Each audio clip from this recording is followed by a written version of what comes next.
Lux presents Hollywood.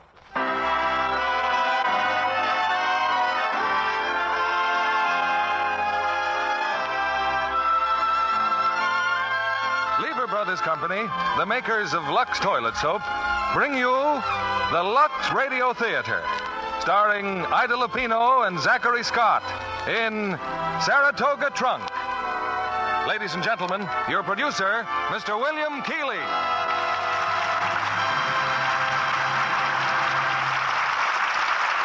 Greetings from Hollywood, ladies and gentlemen. I don't believe any place in America holds more fabulous memories than Saratoga.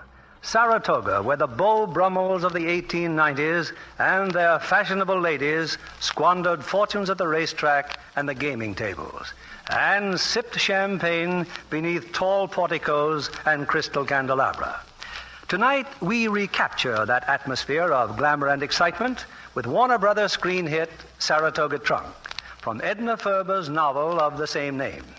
And our stars are Ida Lupino, carrying on the high traditions of one of the theater's oldest families, and Zachery Scott as her romantic leading man. A description of Saratoga in the 90s, written by a local columnist, describes not only the smart attire of the belles of the period, but the smoothness of their delicate complexions, guarded always by an ornate parasol. Well, that's one way to protect a lovely complexion, but I'm sure today smart women depend more on Lux Toilet Soap as a better, more convenient beauty care. And the result's apparent, I believe, in the complexions of lovely women everywhere, from Hollywood to Saratoga. Here's Act One of Saratoga Trunk, starring Ida Lupino as Cleo Dulaine and Zachery Scott as Clint Maroon.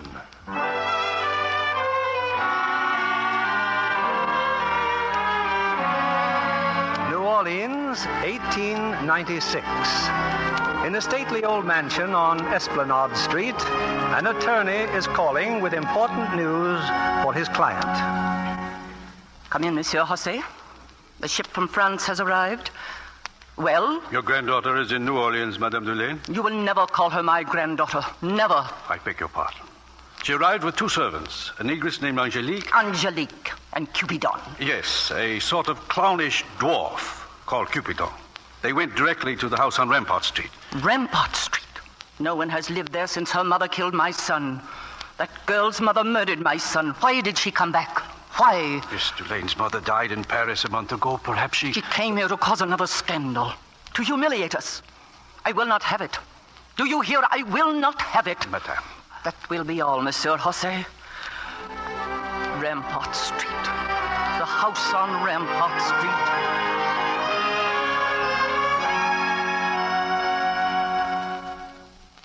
Her house, Angelique.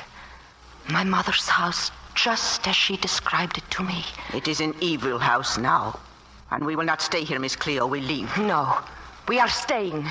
Cupidon, open the shutters. Yes, Miss Cleo. Let in the light. Let in the light. Yes, I will like it here very much. Filth you like? Cobwebs and dirt and ruins? It can be clean. Miss Cleo, please. The Dulaines will only make trouble, like they did for your mama. I'll teach them trouble. Ghost in this room, Miss Cleo. Come and look. Angelique, what room is that? The room where he died, your papa. It was right here that the lawyer came and told your mama that the Dulaines had made the marriage annulled. But didn't my father tell her? Did he leave it to the lawyer? His people, the Dulaines. They fixed it so your papa could not be here. Then he came as soon as he could. This very room. Ooh, blood on the floor, mademoiselle. Still here. Blood. My father's blood. I saw it then and I see it now. And your mama kneeling here, screaming. You have a man, you be still. Let him alone. Your mama took your papa's gun. She was going to kill herself when your papa rushed in. They said she murdered my father. They sent her to France. He tried to take the gun from her. It went off and killed him instead. That stain on the floor. Your mama meant that to be her blood. My father's blood. I love this room. I shall sleep here tonight, in this room. No. And every night. I will show these Dulaines I am not my mother to be sent across the sea and turned into an ugly, broken-hearted woman. I am as good as they are. And I shall marry and be rich and respectable. Richer than they are. You'll be a fool about men just like she was. And her mother before. No, never. Men will be fools about me. Your mama and papa. Why did they have to fall in love and marry? An actress from the stage and Nicolas Delaine. His people sent her away and they'll do the same to you. Be still. Everything they did to her, I will do to them. And I will do it twice. Once for my mother, and once for me. I am Cleo Dulaine, and I have come back home.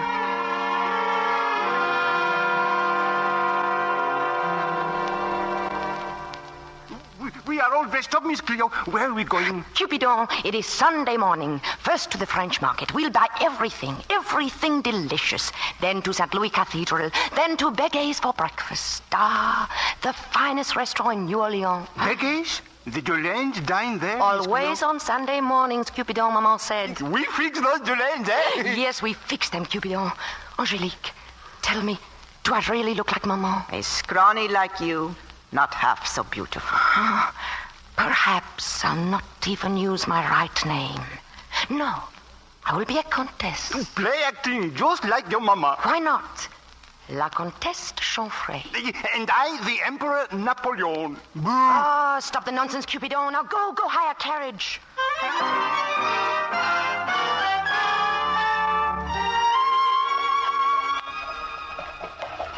Wait here with the carriage, Cupidon. So this is it. This is Begay's. I ask you not to go in. And I ask you to shut up. Well, what are you waiting for? For someone to come down the street? Huh? Down the street? Don't pretend innocence with me. I saw you in the French market before, making eyes at that lout of a cowboy. Stop it! A cowboy. Does Madame la Comtesse enjoy flirting with cowboys from Texas and talking to them? I didn't talk to him. He talked to me. I wish I could die. Come in. Come in, you stilt. I wish you would die. I am not a child, and I shall do as I please. Keep it on. If a cowboy in a white hat comes along, we ain't here. You beautiful cowboy, eh, Miss Cleo? You think so? Oh, no, Angelique, don't let's quarrel. I meant this to be such a happy day. All right, baby. Just remember, when your mama walked into Begay's, she was like a queen coming in. A queen.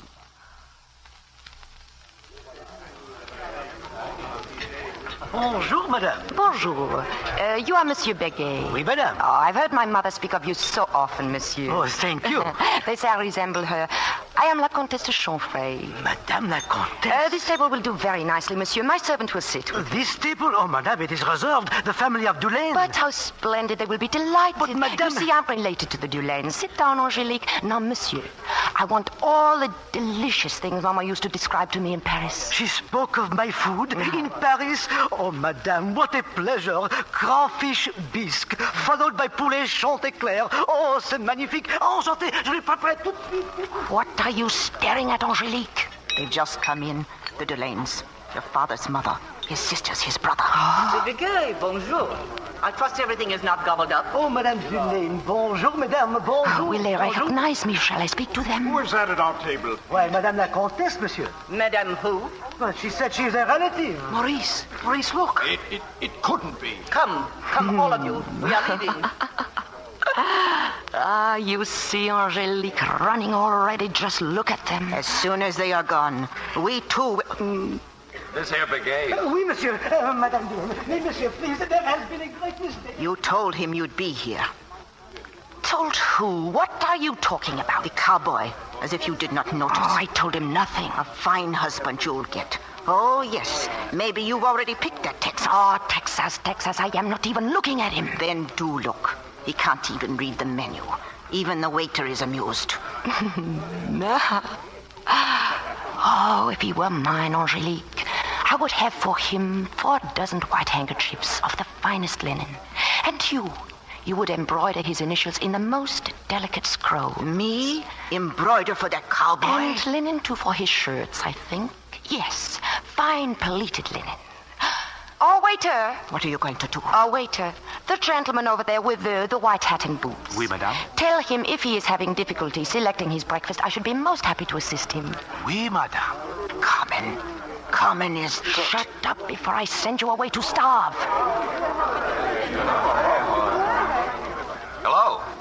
Hello? That fellow over there told me you... Monsieur, won't you sit down? Angelique, you may wait for me in the carriage. Ah, Saratoga. This sure is nice of you, miss. What's so funny? You look so comical trying to read the menu. I guess I did. Serves me right for following you here. Voilà, madame. Bisque crawfish. Tell me something, Frenchie. Just who are you? La Comtesse de Chanfray. You don't say. Well, my name's Maroon. Clint Maroon. Clint Maroon. Now tell me your real name. Drink your bisque, monsieur. It's getting cold.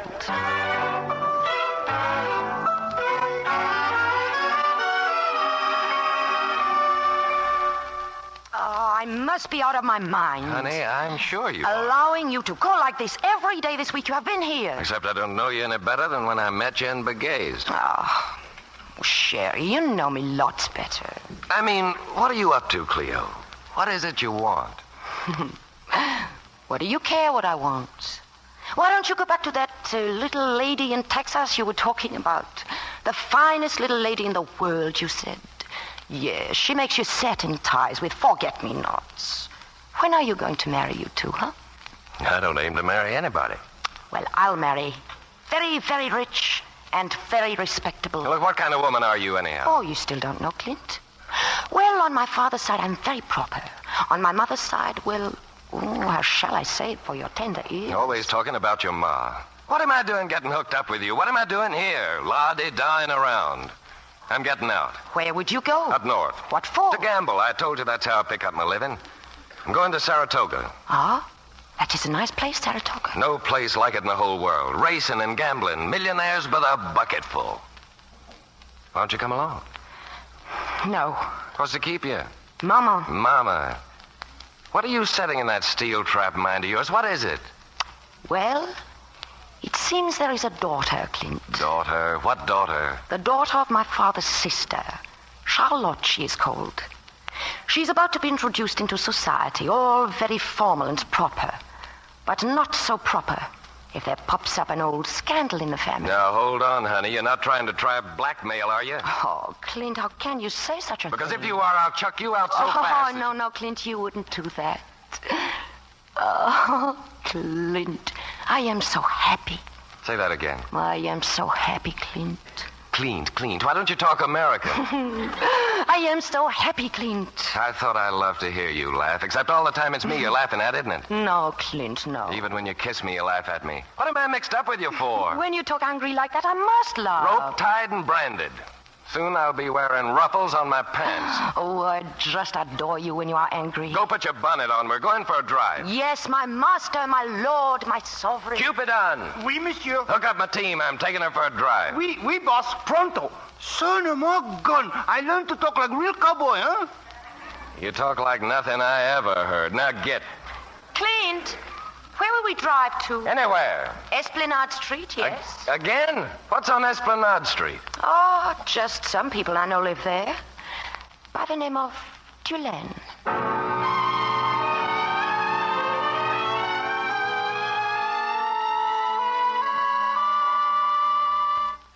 Mama, they're driving by our house again. That man and girl. Never mind, Charlotte. Go inside and practice your piano. But who could they be, Mama? Driving by here every day. Your mother told you to practice the piano. Yes, Gromhere. But I wish I knew who they were. It's so deliberate. The other night she was with him in the gambling house on Royal Street. A woman in a gambling house. Cheap and vulgar like her mother before her. We can't step foot out of our house for fear of meeting her face to face. People staring, people talking. I will not have you on your knees to her. That's exactly what she wants. What about tonight? The opera. We will go to the opera as we had planned. She will be there. I know she will be there. We are going to the opera. You, Charlotte, all of us.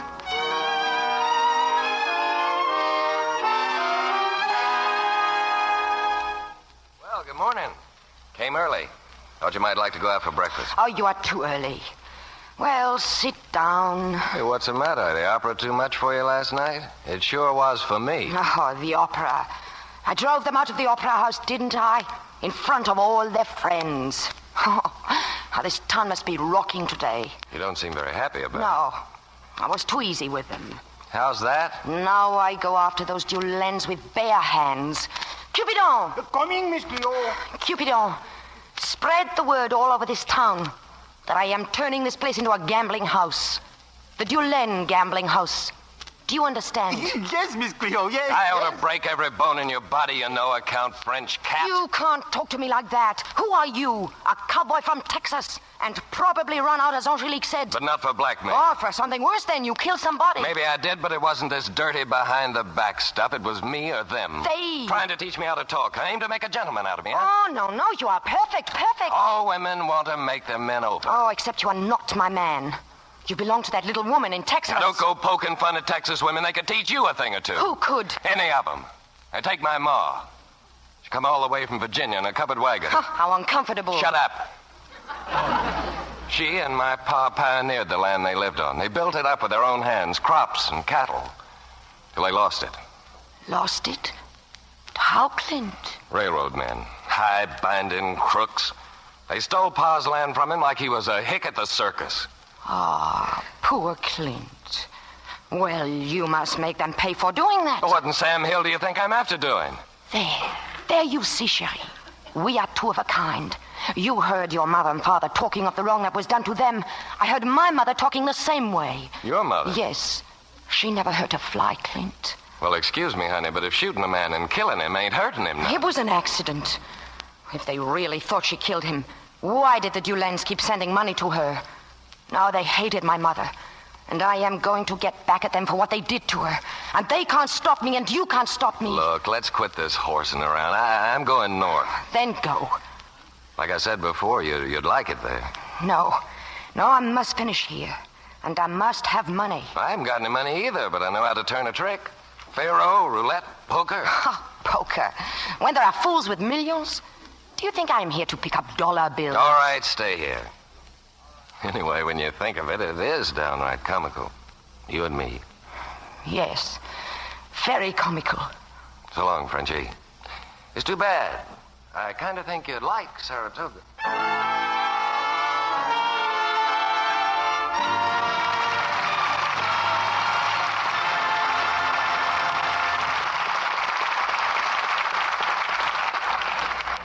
In a moment, we'll return with Saratoga Trunk. Meanwhile, here's our Hollywood reporter, Libby Collins. What's new, Libby? Sure, and I'll be giving you a tip, Mr. Keeley. My wild Irish rose, the sweetest flower that grows. Well, that tune's not exactly new, Libby. But of course you mean Warner Brothers' picture name for the song. Yes, the new musical in which Dennis Morgan plays the lead and Andrea King is the fabulous Lillian Russell. Dennis Morgan's fine tenor voice is made for those lovely melodies. And when it comes to costumes, Mr. Keeley, well, I could have swooned at one dinner dress Andrea King wears in My Wild Irish Rose. An off-the-shoulder gown entirely covered with glittering black sequins. Oh, it's breathtaking. Andrea King's classic beauty makes her a stunning Lillian Russell. She has lovely coloring as well. She's blonde with delicate, fair skin. The kind of skin just meant to go with those stately, low-cut gowns. I got a question, Mr. Kennedy? Sure I have, Libby. What beauty care does this lovely star use to be sure her delicate skin looks just right for the Technicolor camera? Why, the same care 9 out of 10 stars use so faithfully. Beauty facials with Lux toilet soap, of course. Libby, it's interesting to know that skin specialists made tests that prove how well these facials work.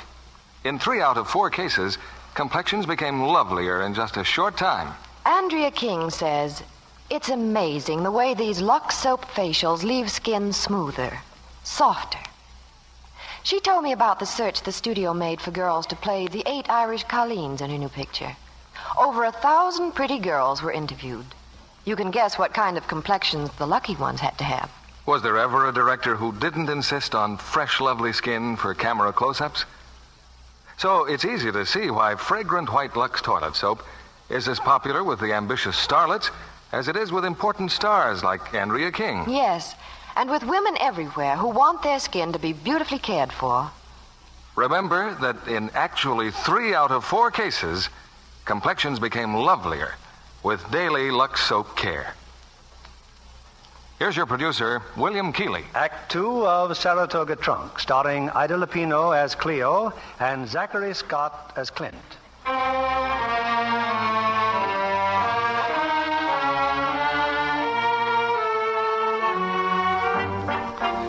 In the week that's gone by since Clint Maroon left New Orleans, Cleo has seized every opportunity to bring scandal and gossip to the name of Dulaine. Everybody's talking about her. Absolutely shameless. Why, her mother was an actress, remember? They tried to have the marriage annulled, but It's all hushed up. Shipped the woman off to France. This one is her daughter. She's going to open a gambling house on Rampart Street. Now in Rampart Street, Cleo has a visitor, the Dulaine attorney. And as you know, mademoiselle, you are causing my client, the Dulaine family, a great deal of pain. Your client caused my mother much greater pain. Indeed. May I rebut? No, you may not, monsieur. I did not ask to see you. I was living here quietly in my mother's house. Quietly? Disturbing no one. The Dulaines can't frighten me as they did my mother. So go back and tell them that. I have with me $5,000. It is that or nothing. $5,000 for what? For you. Providing you leave New Orleans and cease to call yourself Dulaine. And if I refuse? I can make it very uncomfortable for you here. Not half as uncomfortable as I can make it for your client. Shall we say 15,000? Ridiculous. It's impossible. Then let us save each other's time and settle for 10.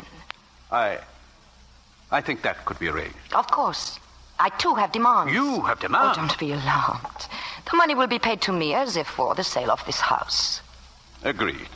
In fact, very clever. Also, my mother's body is to be returned to New Orleans and buried in the family cemetery. And it will say on her tomb, Rita Dulaine, beloved wife of Nicolas Dulaine. But, my dear child... Well, monsieur? Very well. Tell me, what are you going to do?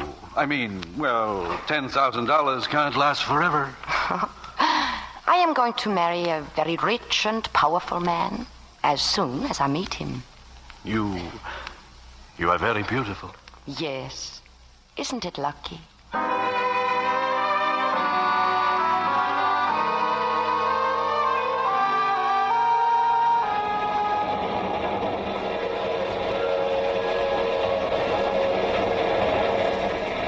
Angelique, what time is it? 2:00. 1 more hour and we are at this place, the Saratoga. He going to meet us there? At Texas? No. But he wrote to you. What did he say? Oh, he called me a thief, said that he missed me and that Saratoga is full of millionaires. Good. One especially. Bartholomew Van Steed, a mama's boy and just my style, he said. Baby, we are really through with New Orleans? Yes. That is a good deed, what you have done for your mama. For mama, yes. Now we will see what we can do for little Cleo.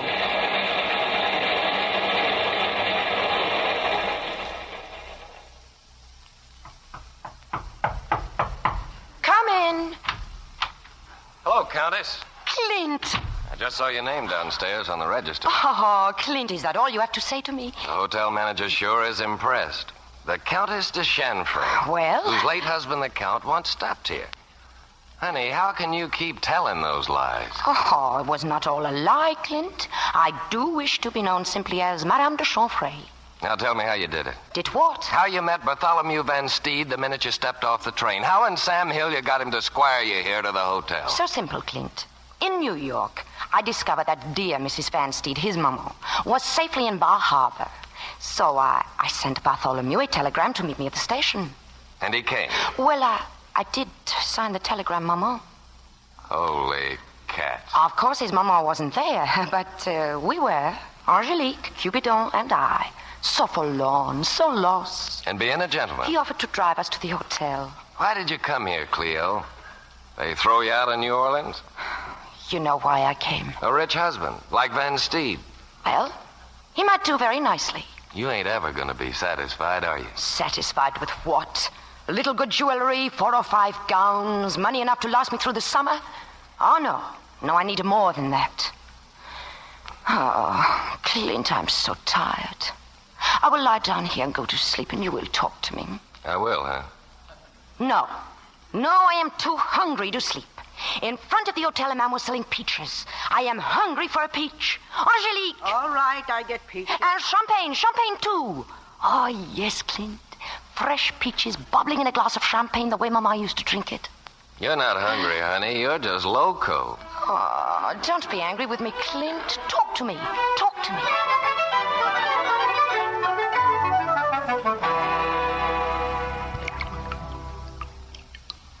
Don't you think you've had just about enough of this stuff, honey?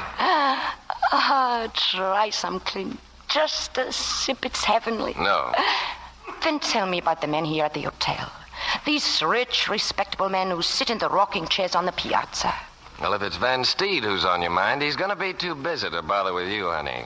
They're out to get him. Who? Why? Well, Van Steed owns a railroad right up here near Saratoga. It's what they call a trunk line. Only about 100 miles long.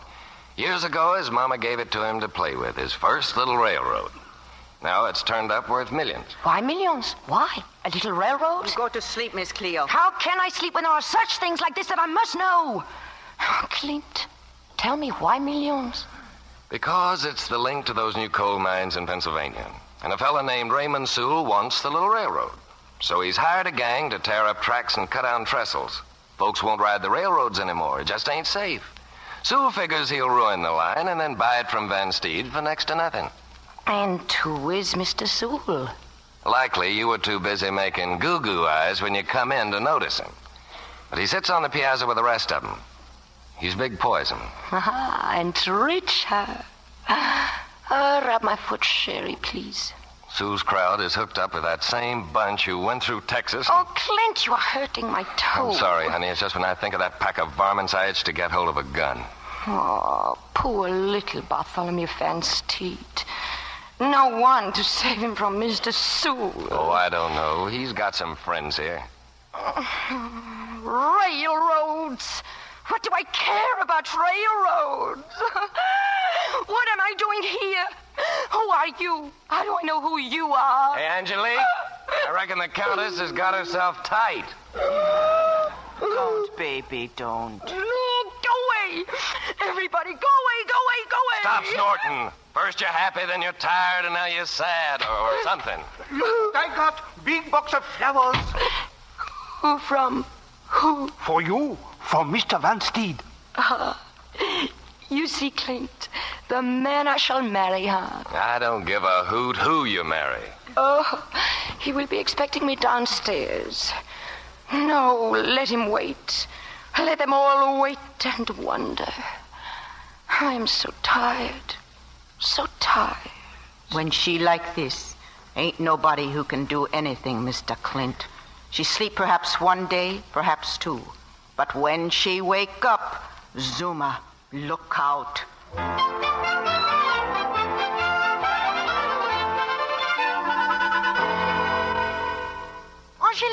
Angelique, come here. What time is it? What day is it? What has happened? Nothing happened. You've been asleep for 2 days. I feel wonderful, and I have a plan. Where is Cupidon? Poor little man. Cupidon! Howdy, ma'am. How you are? Tell me, Cupidon, what have you found out? Who are the important people here? Well, there's a big fat woman. Who? Bellop. Don't make ugly noises. That's her name, Mrs. Bellop. She asked me all about you. I pretend to speak only French. I call her an old goat. And what do you think? She speaks French, too. Son Morgan. Well, get ready. We are going to visit the famous Saratoga Springs. Angelique, my red heel shoes. Red heels ain't for widows. But I feel like red heels. Oh, what a lovely day. What a rich, respectable, lovely day.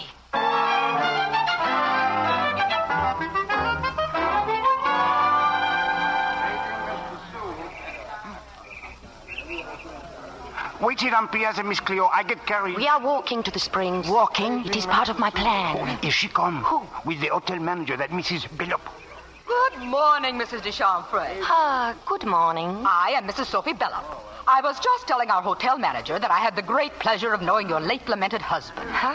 Is that possible? You see, Mr. Bean, I told you were wrong to be suspicious of this lady. Me? My dear Mrs. Bellop. Really, why, I... Oh, isn't that Mr. Sewell? But of course it must be Mr. Raymond Sewell. I must speak to him. But Mrs. de Chamfray, no one ever speaks to Mr. Sewell. Mrs. de Chamfray. Good morning, Mr. Sewell. So pleasant to see you. Who are you? I used to hear my dear husband speak of you. I am Madame de Chamfray. I don't know any de Chamfray. You will recall him, no doubt, as the Comte de Chamfray, no? Oh, Well, then perhaps it was this Mr. Maroon I have heard speak of you. Maroon? Don't know him either. The Texan, the one who says he's going to ruin you. Well, good day, Mr. Sewell. Such a lovely chat. Come, Angelique, Cupidon. That's quite a woman, Mr. Bean. She makes her entrance on the arm of Bartholomew Van Steed. She disappears for 2 days while the hotel buzzes and wonders. When she reappears, her first act is to be seen talking to the almighty Mr. Sewell. Sheer genius, Mr. Bean. If she can get away with it.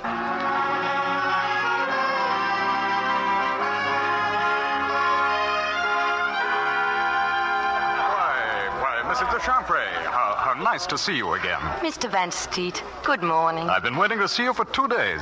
Surely you've not been ill. No, just weary. You look radiant. Thank you. It is the magic of these waters, I'm sure. Oh, you must allow me to drive you back to the hotel. No, I shall walk, Mr. Van Steed, as we do at the European cures. A splendid idea, providing that I may walk with you. Oh, you remember that stupid telegram I told you about at the station? From your mother, why, yes. Her secretary apparently made a mistake. However, she is coming here on Friday. Ah, how nice, Mr. Van Steed. I shall look forward to... Why, there is Mr. Maroon, isn't it? I believe that is his name. Oh, dear, he's the reason I was so weary. He kept me awake all that first night. His room seemed to be across the hall. Well, if Maroon's been annoying you... Oh, no, just talk. Railroads. I thought I should go mad. But what could they say about railroads to keep a charming woman awake? Oh, dear me, I don't know, I'm sure. Well, good morning, Mrs. de Chamfray, ma'am. Mr. Maroon. Now, see here, Maroon. What's this about you talking railroads so loud that this lady can't sleep? Ma'am, you sure been circulating this morning. Mr. Sewell just sent for me at the hotel, claimed I'm threatening to ruin him. Sewell? You? Oh, I do hope I haven't said anything I shouldn't. Oh, ma'am, just to know you've had my name on your lips gives me pleasure. Don't be angry with him, Mr. Van Steed. I distinctly heard him say you were far more clever than Mr. Sewell. Oh, thank you, Maroon. And when I was talking to Mr. Sewell on the piazza this morning, I thought his voice sounded like the one who was disputing that night with Mr. Maroon. You're dead. Mr. Maroon was telling him he had some kind of plan that could win this railroad war. What else did I say, ma'am? Well, that you were going to offer this plan to Mr. Van Steed and ruin Mr. Sewell. Oh, was it the other way around? Oh, dear.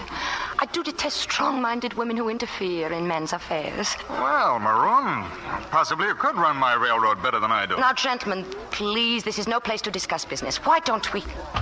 Oh, why, Mr. Maroon. Ma'am? I just remembered I promised to have breakfast with you this morning, didn't I? Well, goodbye, Mr. Van Steed, and I do thank you for the lovely pink roses you sent. Could we dine together this evening? Dear Mr. Van Steed, that would be enchanting.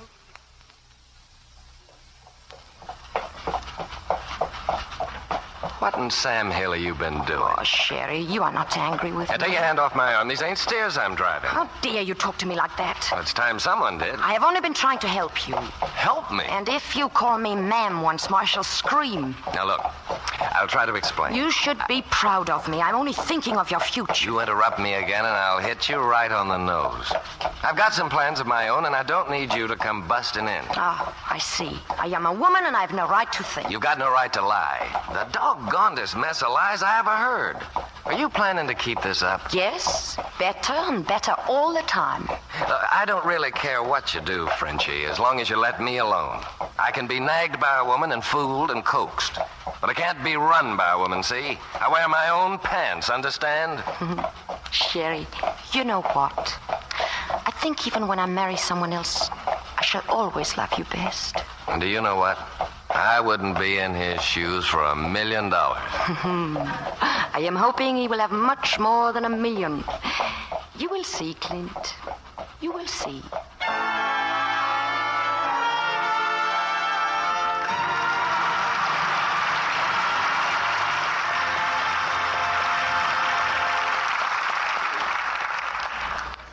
We pause now for station identification. This is CBS, the Columbia Broadcasting System.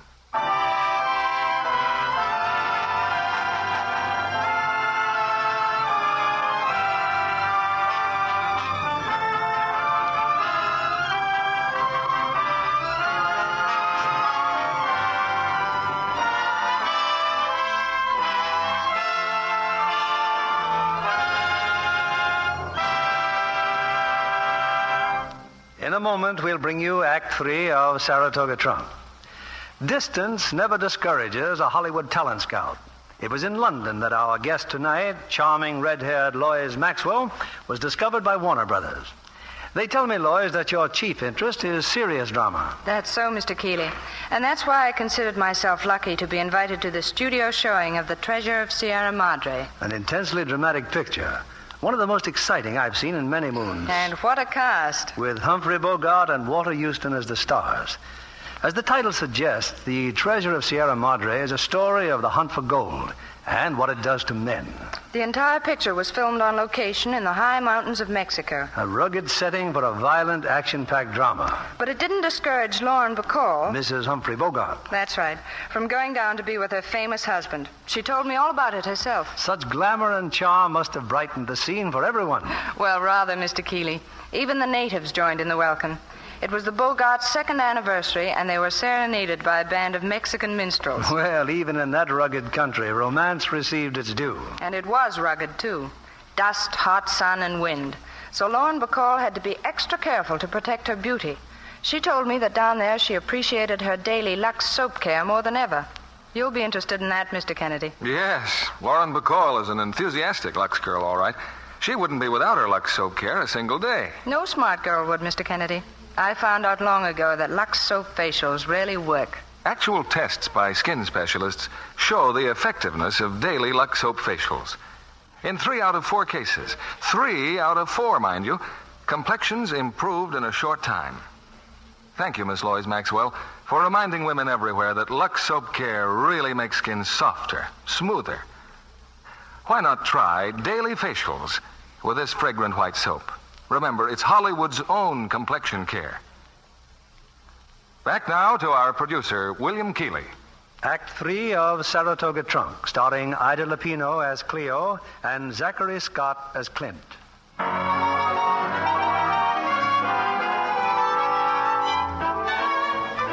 For 2 days now, Saratoga's buzzed with a new topic of conversation.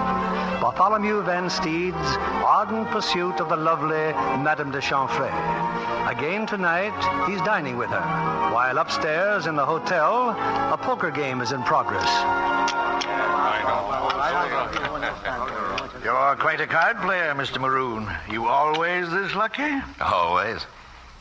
You told me Van Steed was coming in to sit in on this game. Isn't our money as good as Van Steed's? Looks like we owe you close to $4,000.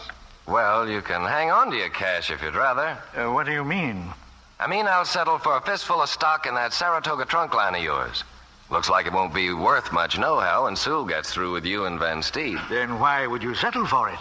Because if I had some stock, I wouldn't let anybody take that railroad away from me. You don't know what this fight involves, Maroon. I know Sewell's wrecking your railroad. I know you got to keep it running or lose your franchise. I'd battle them bloody. I'd run them off the range. Lordy, I think maybe you would. I'd get me a bunch of boys together. There's a lot of them down in Texas that don't like Sewell's outfit any more than they do rattlesnakes. Maybe we better let Maroon in. Give him a few shares of stock just to take care of us. I said a fistful of stock, gentlemen. It'd be worth it. If you could do this. I'd go the whole hog to put my brand on Sewell's bunch.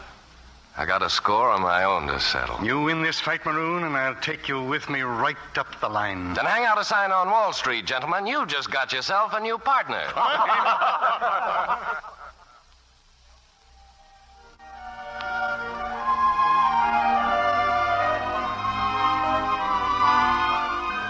More coffee, Mrs. de Chamfray? Thank you, Mr. Van Steed.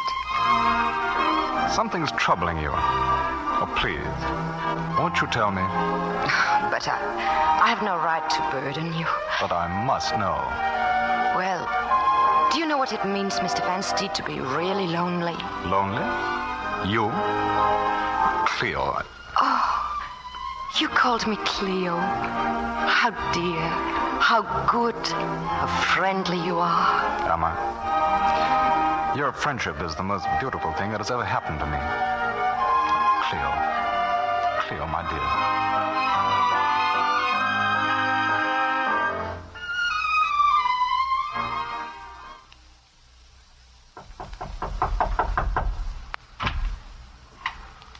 Come in, Mr. Clint.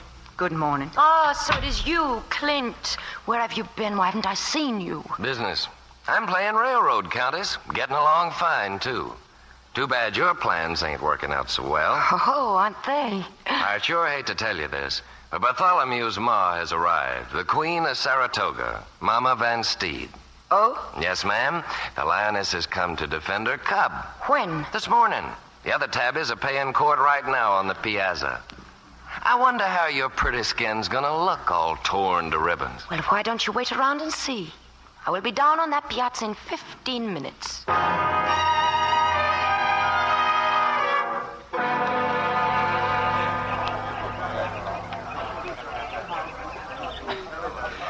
Why, here she comes now, Mother. Mrs. de Chamfray. De Chamfray fiddlesticks. She's an adventuress. It's written all over her. Good morning. Oh, I'm Mr. Van Steed. Mother, may I present Mrs. de Chamfray? How do you do? I hear you call yourself a countess. Oh, but no. I call myself Madame de Chamfray. Very clever. So you've been to Saratoga before, eh? Oh, no, not I, Madame. My late husband, the Comte. Strange, but the hotel manager can't find his signature anywhere on the register. Madame, when a diplomat is on affairs of state, it is sometimes wise to travel incognito. Mrs. de Chamfray, I'm quite sure that Mother doesn't mean... I'm quite sure that Mother does mean. Nonsense, Clarissa. You don't mean a thing. Oh, Mrs. Bella. I thought I said I'd see you later, Sophie. You did. But I always say it doesn't pay to pry into a woman's background. Now, take you. Take me? Yes. You call yourself a lady, but that doesn't mean you are one. Now, does I advise you to stay out of this, Sophie. Then, shall we go, Mrs. de Chamfray? Shall we have a little chat, you and I? That will be charming. Enchanted to have met you, Mrs. Van Steed. You are all that your dear son led me to expect.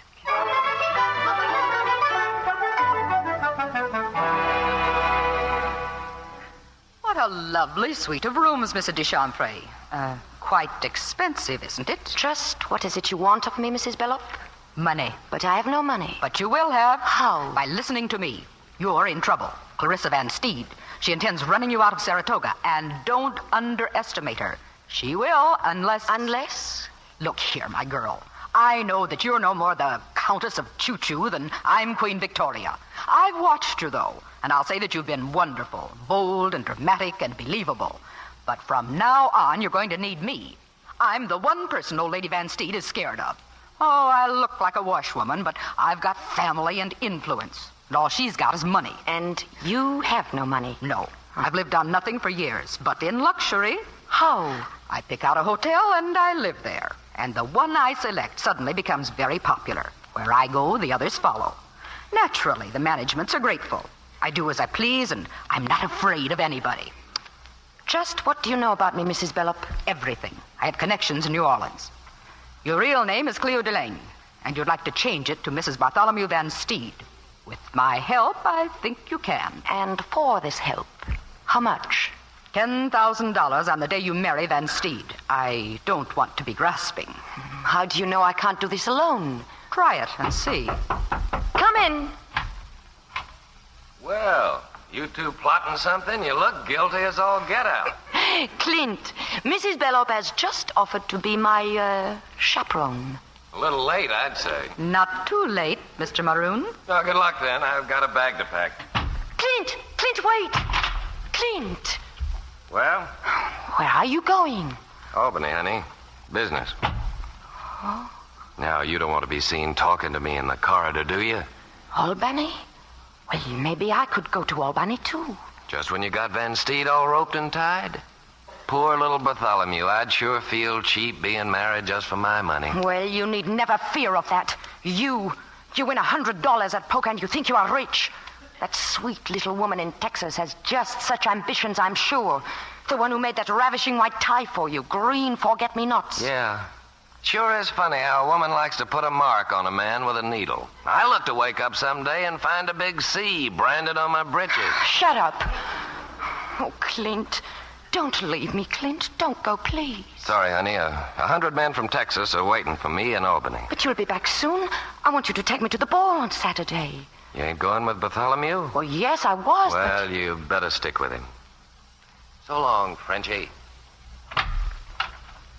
I heard every word, and I won't pretend it was accidental. Why doesn't he understand? It isn't just the money. I want security, respectability. I want to be treated like my mother. I won't. No need, my girl, if you do as I say. No. No, I will go on alone. Thank you anyway, Mrs. Bellop. Well, do what you want then. But I'm still going to stand behind you. Why? Because I like you. And I don't like Clarissa Van Steed. Albany. What is he going to do in Albany? I can tell you one thing. He won't be playing poker.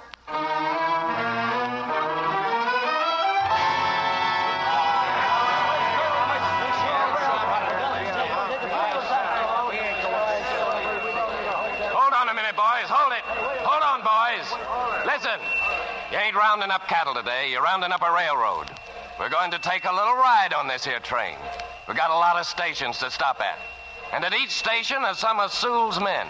So each time we stop, a few of you boys are going to get off this train and take that station away from them. That's all there is to it. All right, I guess we can hightail out of here. Get her rolling, Al! Get her rolling, Carroll.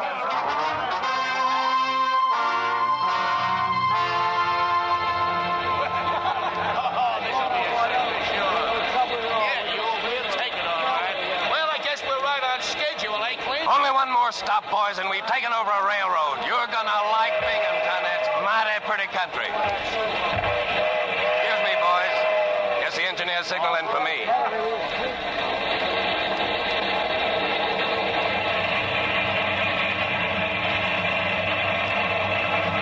You whistle for me, Al. There's a train coming, Clint, on our tracks. The other end of that tunnel. That's him now. Yeah, trying to whistle us down. Sewell's got wise, Clint. He means to head us off. We're not stopping, Al. If they ram us in that tunnel... Can you get us through before they reach it? Well, how do I know? It's too great a risk. Are you scared? Sure, I'm scared, but you say the word... Give her everything you got. We're going through.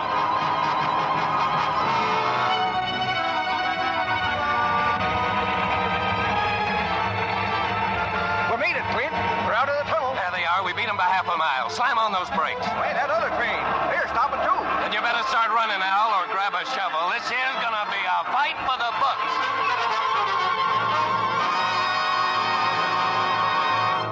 Angelique! Angelique! Yes, Miss Cleo? Come, fasten my gown. Why aren't you here when I need you? Oh, I wish I had never come to this place. I hate it. I wish we had stayed in Paris. Not even Clint cares anymore. It just leaves me alone. Poor baby. Just like your mama. Alone. I am not my maman. I am Cleo. Let him go if he wants to. Yes, I think we have seen the last of that Texas. How dare you say that? He will be here tonight for the ball. I do not think so. Everyone in the hotel is talking. There is some big, dangerous fight. What fight? They start at this Albany place. They fight at each station along the way like a war. No. Blood. I see blood. Be still! I knew this Texas bring us bad luck. You fixing to marry a millionaire, and all the time you're crazy in your head for a cowboy. But they leave you, don't he? You don't! Get out! What's going on in here? That great cow. I could hear you down the hall, screeching like a couple of fishwives. Listen, my child. I did not send for you. Then you should have. Old Lady Van Steed knows exactly who you are. She's going to expose you at the ball tonight. Then I shan't go to the ball. You've got to go. If Clint comes back, I'll go. You're an ungrateful brat. Why, you're on the threshold of success if you don't weaken. I know a man who's head over heels in love when I see one. Who? What man? Good heavens, Van Steed, of course. He's on his way to see you now. You'll still have to stand up to Clarissa, but I'll be behind you. Just deny everything. It's a trick I learned from my first husband. So, I am going to be like Maman, am I? Yes. Ha! Well, I'll marry and be rich. Everything just as I planned. Yes, baby. I look beautiful, don't I? As beautiful as my Maman was. One moment. Hurry, Angelique. You're shaking all over. I am not shaking. I am Cleo Dulaine, and I'm very calm. Why, Bart. Good evening. I came to fetch you to the ball, Cleo. How sweet of you, and how brave. You're me and my mother. How is your dear mother? Suppose we go down and find out. I should love to, but I am waiting for Mr. Maroon. Maroon's away. Yes, I know. There's been a fight, hasn't there? Yes. Why? Are there no laws in this country, no police? Don't worry, you're pretty head over it. And just what are you doing about it? You yourself, I mean. I'm paying for it. Yes, a coward. Afraid to fight for your own railroad. Afraid of your mother. Afraid of everything. Oh, get out of my sight. You're delightful, Cleo. I like a woman with spirit. Cleo, will you marry me? What? I'm asking you to be my wife. Wife? You're surprised, aren't you? You say I'm afraid of my mother. No, she's useful to me. Mother shoos the women away, and I let her. But when there's something or someone I really want, I get it. You do the same thing yourself, don't you? Yes, I do. I schemed and tricked to get you. I know that. I lied to you. I'm not a countess. My name is Cleo I Dulaine. know all about it. My mother told me, and I told her to mind her own business. Well, she's in the ballroom now. Suppose we go down and see which one of us will back out. You or I? Very well. Suppose we do go down.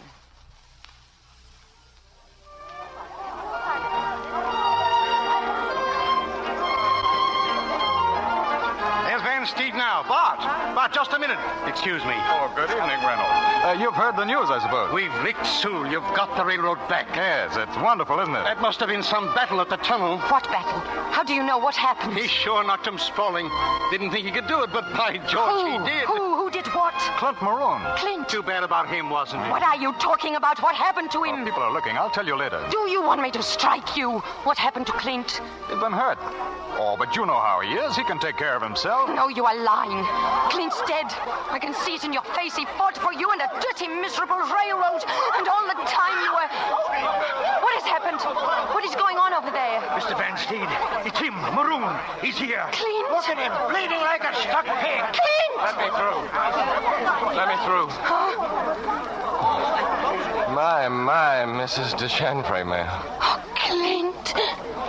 You look right pretty. I reckon I'm a sight.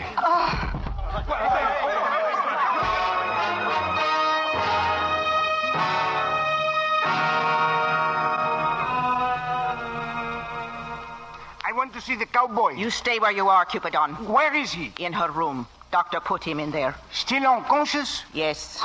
Unconscious. Plumb disgraceful to us Maroons.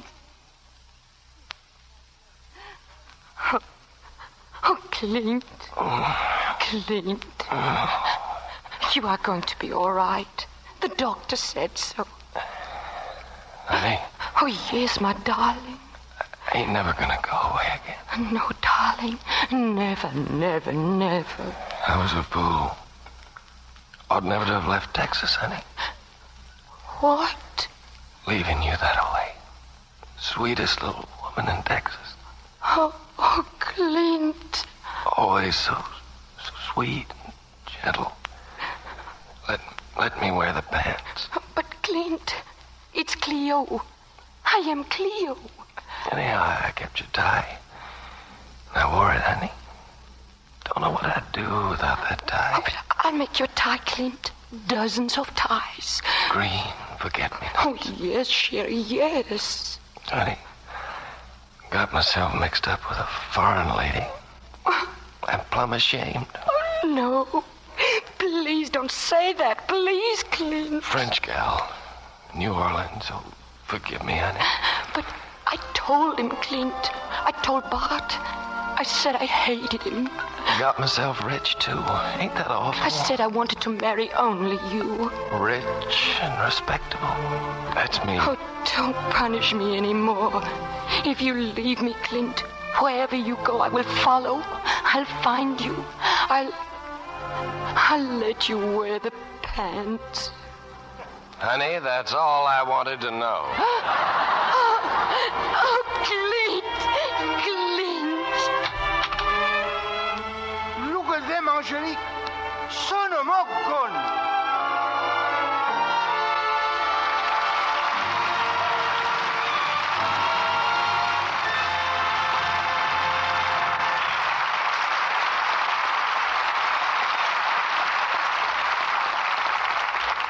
We come to the end of the line on Saratoga Trunk, and here are tonight's stars, Ida Lupino and Zachery Scott, making a return trip to the footlights for a curtain call.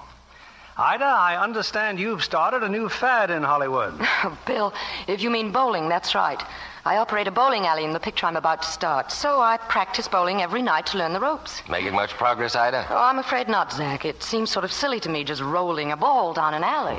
But don't you get a thrill when you see those pins go down? Oh, that's what they're for, to knock down. I'm afraid you've got some brushing up to do on bowling, Ida. Is all this for your next Warner Brothers film, Escape Me Never? No, that's already finished, Bill, to be released this month. At which time moviegoers everywhere will have a chance to admire that very enviable Lux complexion. Well, Bill, I've always been very thankful for Lux toilet soap.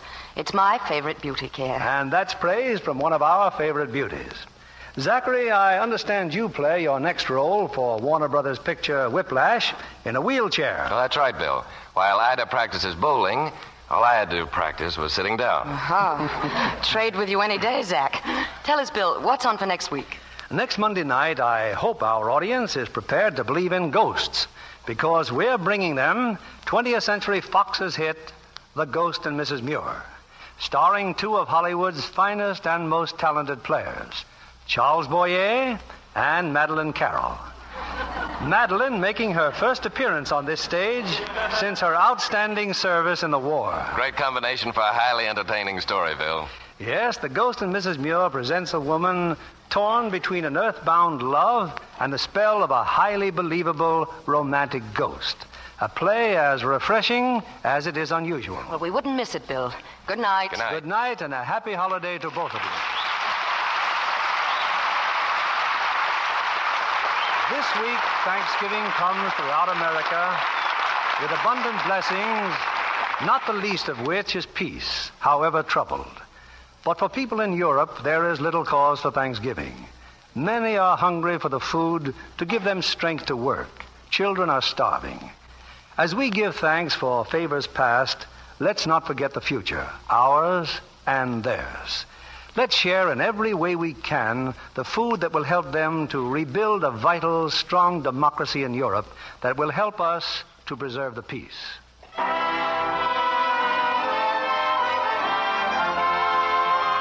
Lever Brothers Company, the makers of Lux Toilet Soap, join me in inviting you to be with us again next Monday evening when the Lux Radio Theatre presents Charles Boyer and Madeleine Carroll in The Ghost and Mrs. Muir.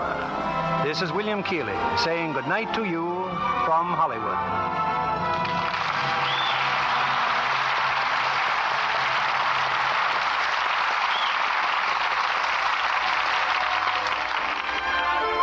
Here's a record of achievement American housewives can be proud of. More than 600 million pounds of fat have been saved and turned in since the beginning of the Fat Salvage Program. But the world's supply of fats and oils is still critically short, so keep on saving. Your used kitchen fats are needed just as much as ever. Dealers now pay a much higher price for every pound you turn in. So remember, when you take used fats to your butcher, you help yourself, you help your country too. Save and turn in promptly every drop you can.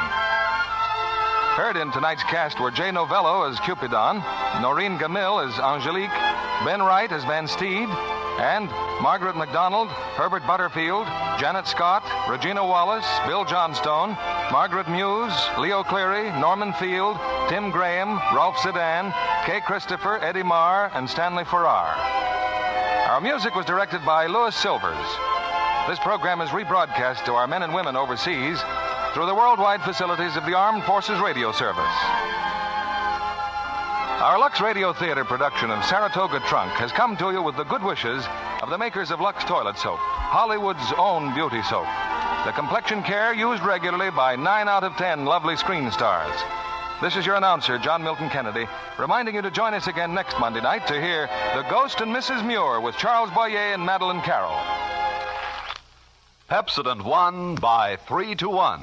Yes, by an overwhelming average of 3-1. Families throughout America who compared toothpastes they were using at home preferred new Pepsodent with Irium over any other brand they tried. They said new Pepsodent toothpaste tastes better, makes breath cleaner, makes teeth brighter. Yes, with families who made comparison tests, Pepsodent won by 3-1. Be sure to listen next Monday night to the Lux Radio Theatre presentation of The Ghost and Mrs. Muir with Charles Boyer and Madeleine Carroll. Stay tuned for My Friend Irma, which follows immediately over most of these stations. This is CBS, the Columbia Broadcasting System.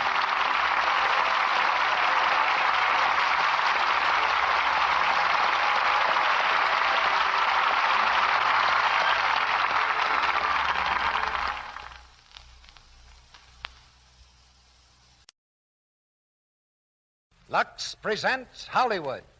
The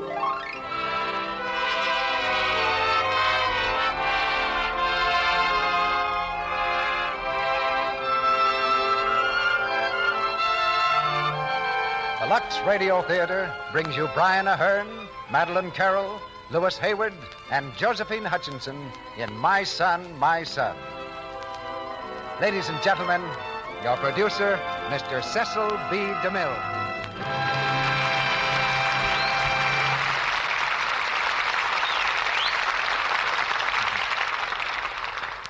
Greetings from Hollywood, ladies and gentlemen. Not long ago, a novel by Howard Spring called My Son, My Son rolled up an impressive record at the bookseller's box office.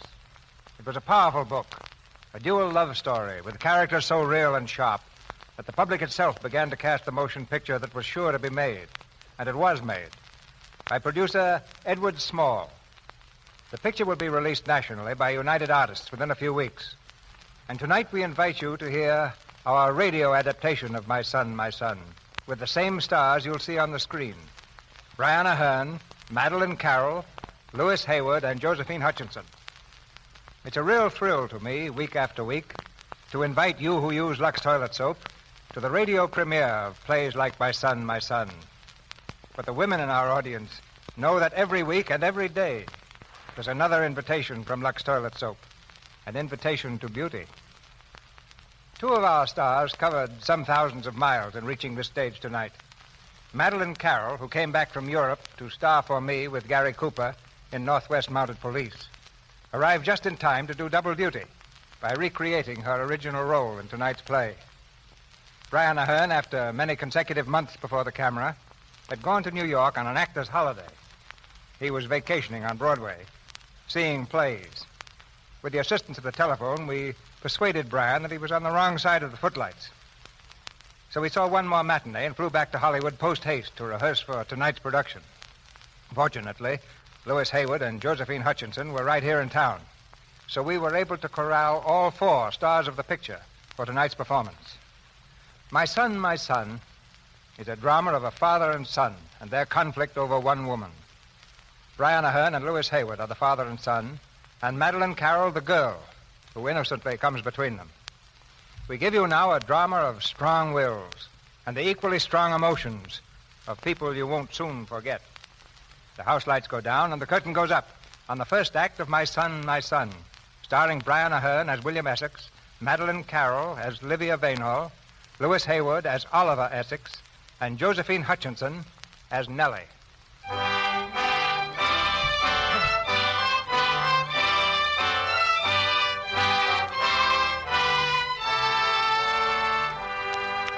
Manchester, England, 1889.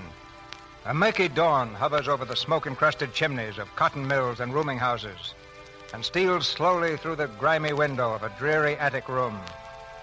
There, in the yellow glow of a kerosene lamp, a young man sits writing at a desk. On the cover of the ruled book in which he writes is the neatly printed legend, Personal Journal of William Essex. His pen moves slowly across the page and stops. At last he blows out the lamp, and in the gray light of the window, studies what he has written. November the 2nd, 1889. Somehow it seems proper that I start my journal on this day, for leaving this drab old lodging house must surely mark a milestone in my life. It has been so symbolic of a discouraging past. I have lived, or rather existed, here in these quarters for almost 3 years. I and my old friend, Dermot O'Riordan. During this time, I have chosen to call myself a writer, though the first of my manuscripts has yet to see the glory of print. While Dermot has forged ahead with his usual energy and is well on the road to becoming the finest young cabinet maker in England.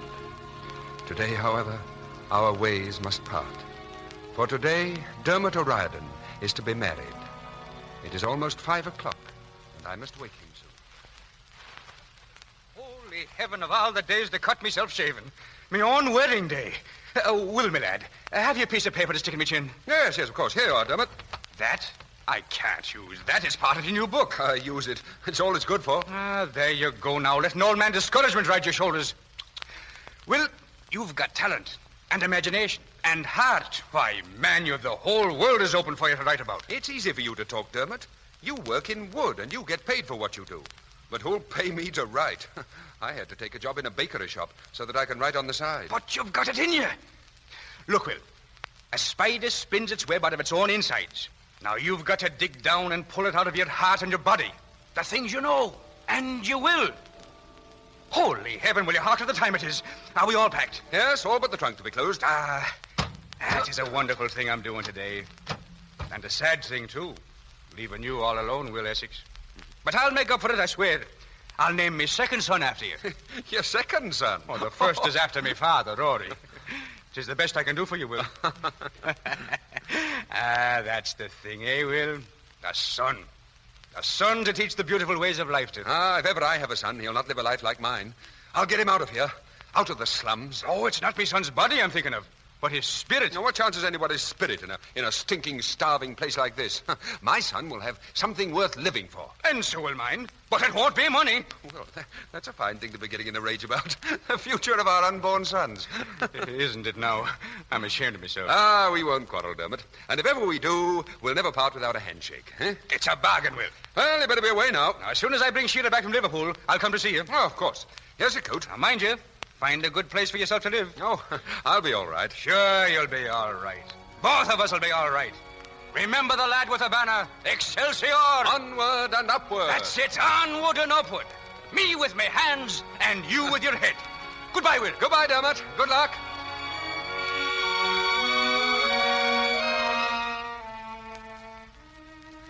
May the 3rd, 1890. Another important milestone for my journal. The most important since Dermot and Sheila were married. For this time, it's another marriage that I write of. My own. Nellie Muscrop and I were married today. It's strange, in a way, how it all came about. Working in her father's bakery shop and seeing her every day, never dreaming one day she would be my wife. But since her father died, Nellie has been very lonely. And I hope that I may bring her happiness and be worthy of the trust she has put in me. We shall continue to manage the bakery shop, of course. And at nights and in my spare time, I hope to continue with my writing. Although I'm afraid Nellie shows little enthusiasm for my new novel. But I feel it's my best effort to date. I pray it may be as good as I think. And the start of a new existence for me and for my wife.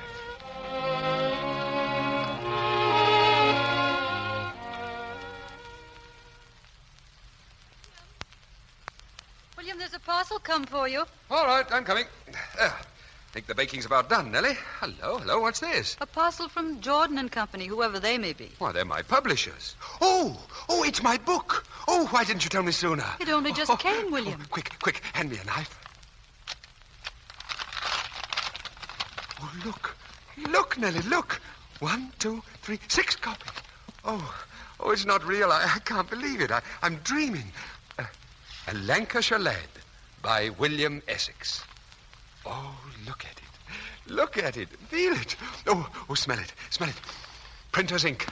The perfume of the gods. William, please don't make fun of the scriptures. You know I don't like it. Oh, Nellie, let's go and see Dermot and Sheila tonight and celebrate. Not tonight, William. Why not? You know I have chapel tonight. Oh, Nellie, can't you miss it? Just this once. But I haven't missed chapel since I was 14. Oh, all right, Nellie. Anyway, I don't believe they'd want us over tonight. It's enough to get along without visitors with a new baby in the house. Oh, yes, of course, young Rory. I don't suppose my book could create much of a stir against that kind of competition anyway. Well, I have my book, and Dermot has his son. He's a lucky man, Dermot. William, do you envy Dermot? Oh, no, I don't think so. Why? I didn't mean to tell you so soon, but you needn't envy him.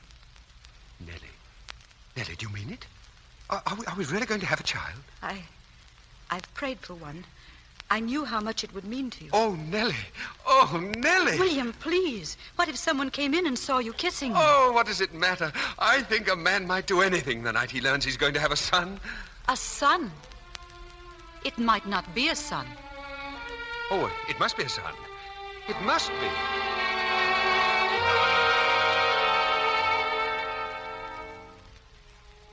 April the 14th, 1892. My son was born today.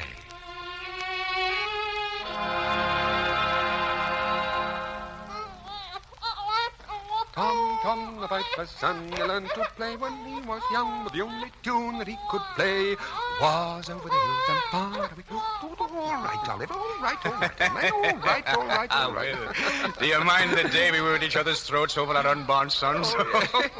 And now here they are, as if it were the most natural thing in the world. The most natural and the most wonderful. You know, Dermot, they talk about the miracle of motherhood, but no one ever writes songs or poems about the miracle of fatherhood. A man sees bits of knitting about the house, socks and things which look as if they might fit a canary, and then one day he's kicked out like a homeless cat. And after a century or two, somebody shows him a bundle that might be Mrs. Flanagan's wash. He takes it fearfully in his arms at first, but immediately he touches it, something happens to him. His heart melts, and his bones turn to water, and he's a slave to it for the rest of his life. Look, Dermot, look, the wonder of it. This little hand of Oliver's, this little hand into which I shall pour the world. I'll work my fingers to the bone to give him everything he asks for. I'll write book after book, and there'll be rungs of a ladder for him to climb on. He shall have everything. Everything.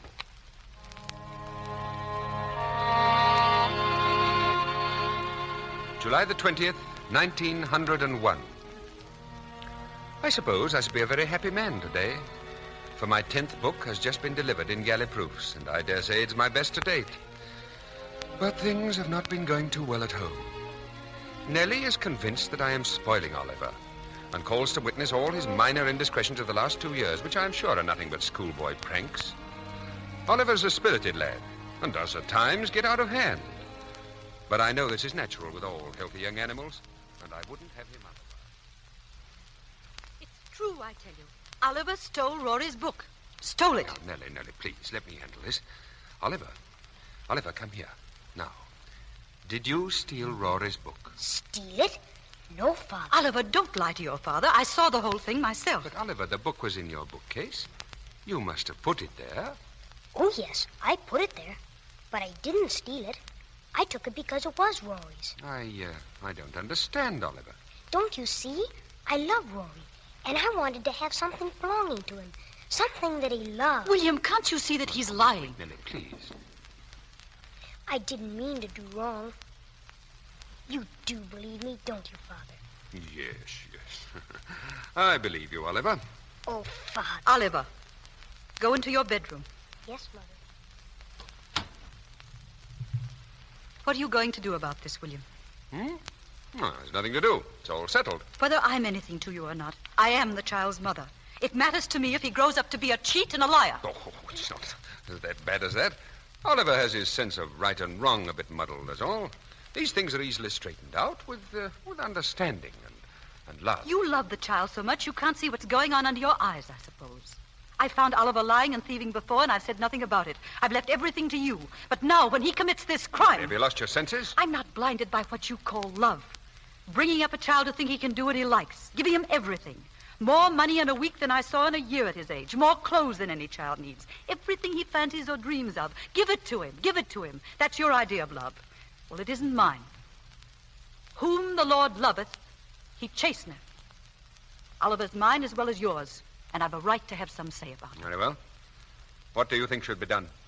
I think he should be thrashed. Well, I don't. You haven't the strength to do your duty, but I have.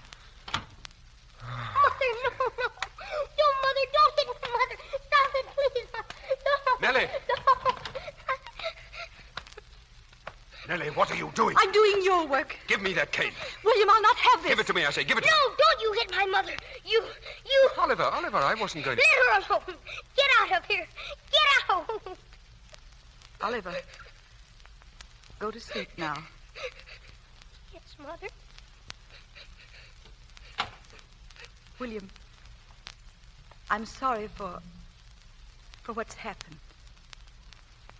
But we've got to have an understanding about Oliver. You've made his upbringing your business. It's always your son. Your son. Oh, I know it's hard for you to understand, Nellie, but Oliver is more than my son. He's a symbol of all the things I wanted and had to go without. He must be better than I am. He must be me going on from the point where I leave off. But Oliver isn't only you. He's me as well. And I mean to have my say about him from now on. Oh, Nellie. Why did you ever marry me? I thought you must be a good man. And I thought we'd be happy together. But you fought me every inch of the way. You fought against selling the shop when your father died. You fought against my hopes of moving to London. You fought me in everything for 10 years. Oh, I don't mind for myself, but I mind for Oliver. Oliver! That's the root of it. Everything for Oliver. Everything. Why not? What else has our marriage brought me?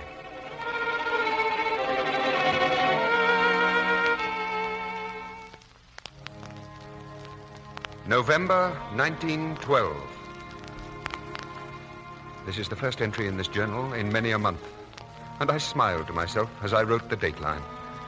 For last week, my 40th birthday passed unnoticed by all, including myself.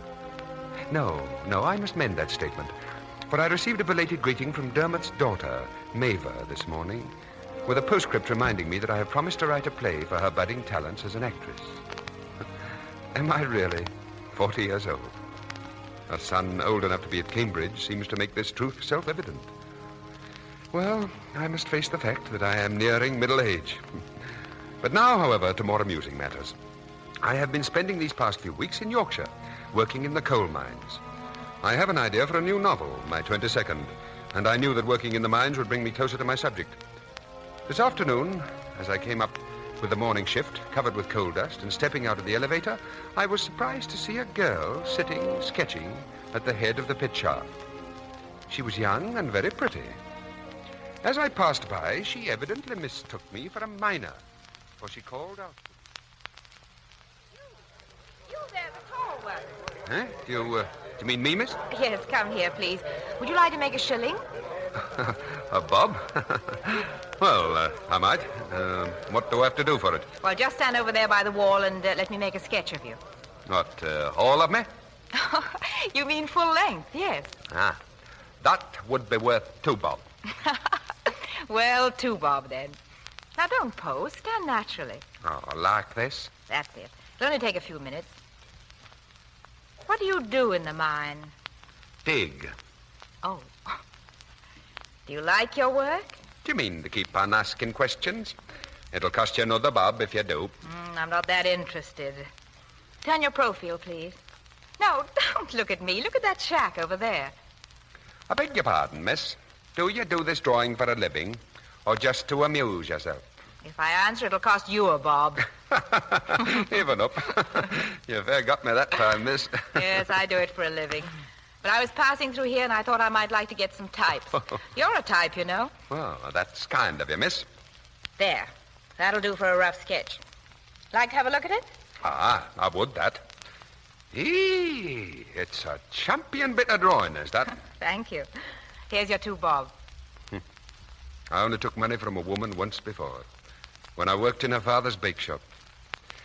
But it changed my whole life. Well, you're quite safe in taking this. I hired you, and I'm paying you. Here. Oh, thank you, miss. Ah, it rings true. I imagine it's a good one. Why, you... Go on. You're fired. That was this afternoon. Tonight I keep thinking of her. Who is she? What is her life? Well, I shall never know, of course, since I must leave here in the morning. Perhaps I shall write more of this later, when I return from my evening walk.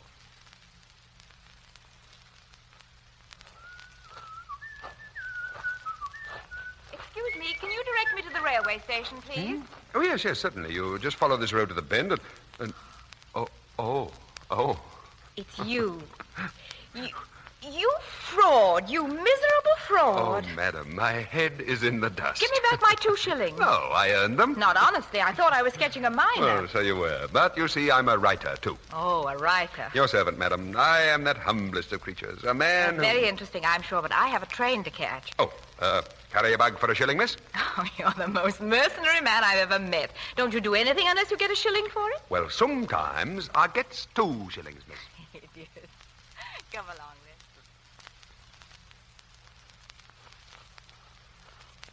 So I thought the best thing was to come up here and spend a few days actually working in a coal mine to get the feel of it, you know. I know. It's the same with my work. If I can capture with my eye the body rhythm of a workman at his job, the way he walks, the way he swings his pick, when I come to paint or draw, I find I've got it in my fingers somehow. That's what makes my work so exciting. Oh, I never knew that talking to a woman could be like this. What do you mean? Well, I didn't know that a woman could be beautiful and intelligent all at the same time. I'm glad you put the beautiful first. Why? Are you vain? A little. Oh, I'm glad. Why? I wouldn't have you too perfect. You don't know very much about women, do you? Well, I managed to write about them. Oh, lots of men do. But 9 times out of 10, they make a dismal failure of it. They call a creature Gertie, stick a green hat on her head, and there's your heroine. Why, I read a book coming up on the train, Every Street. Oh, by William Essex, huh? Yes, do you know his book? Yes. You must admit he's pretty fine. He's got great power, a sort of Manchester Dickens. Oh, I wouldn't say he was that good. One thing, however, his women aren't Gerties in green hats. Oh, well, hardly. No, they're not women at all. What's that? Why, it's a man's one glaring weakness. I thought he did him rather well. Oh, did you ever meet a woman like one of his heroines? Well, I don't meet many women. No, but you write about them. The critics seem to like his love scenes. The critics are men. Now, don't stand there and tell me that you'd make love like William Essex. I might have once. I wouldn't now. Not after tonight. No. I'd say, oh, my darling. My darling. No, I shouldn't have done that. I had no right. I'm married. I'm not a free man. But I shall love you forever and ever. I knew it from the moment I heard your voice, from the first moment I saw your face. How? No, don't speak. Don't tell me anything about yourself. I don't want to know your name or who you are or where you live. It isn't safe for me to know. I must never see you again. Never. Oh, please, not tears. I couldn't bear that. I shall be in tears when I'm alone. Oh, my darling. Now go quickly. Get your train. Get out of my life while I can still send you.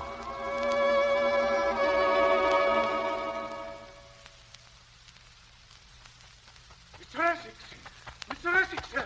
Yes. I've been looking all over for you, sir. There's a message at the inn for you from Manchester. From Manchester? What is it? I don't know, sir, but they want you there at once. It was something about your wife, sir.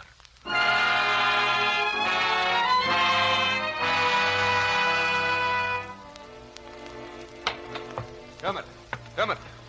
Will me that. I got here as soon as I could. What's happened, Dermot? What is it? Well, it's Nellie. She's gone, Will. You mean she's dead?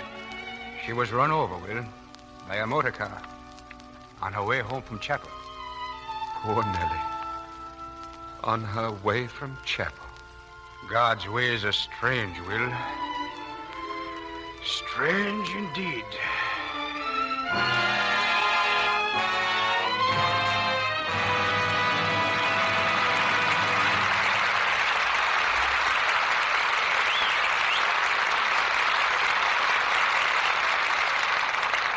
In just a moment, we'll hear Act 2 of My Son, My Son, starring Brian Aherne, Madeleine Carroll, and Louis Hayward.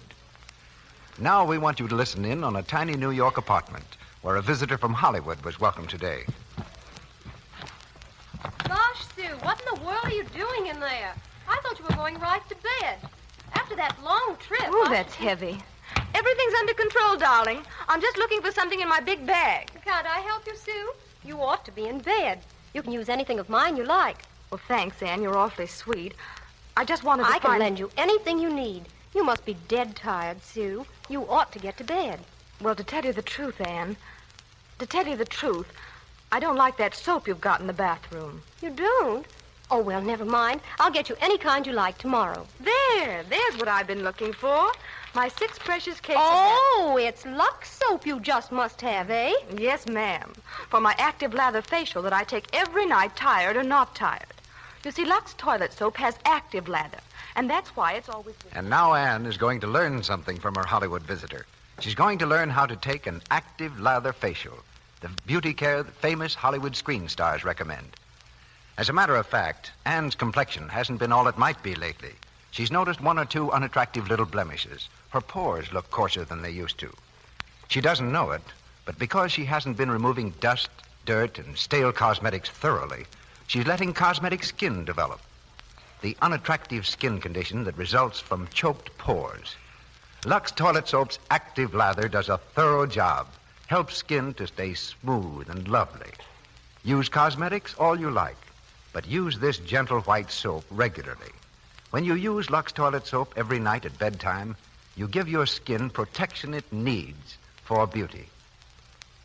Now, our producer, Mr. DeMille. Act 2 of My Son, starring Brian Aherne as William Essex, Madeleine Carroll as Livia, and Louis Hayward as Oliver.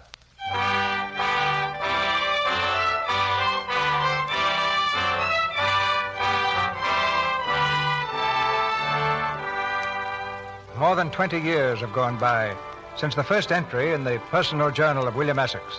The old ledger is filled to overflowing with the events of his past and his hopes for the future of his son.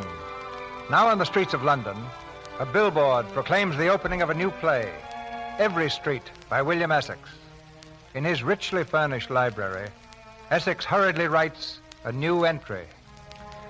Despite my haste, I wish to make a prophecy for my journal. It is this. By this time tomorrow, the name of Mava O'Riordan will be on the lips of every London theatergoer. For within the hour, the curtain will rise on the first showing of the play I wrote for her. For Dermot O'Riordan's daughter. To make my evening complete, Oliver has come down from Cambridge for the opening performance. And this reunion makes me doubly happy. Well. Is this my son or some Piccadilly Johnny? Turn around, let's have a good look at you.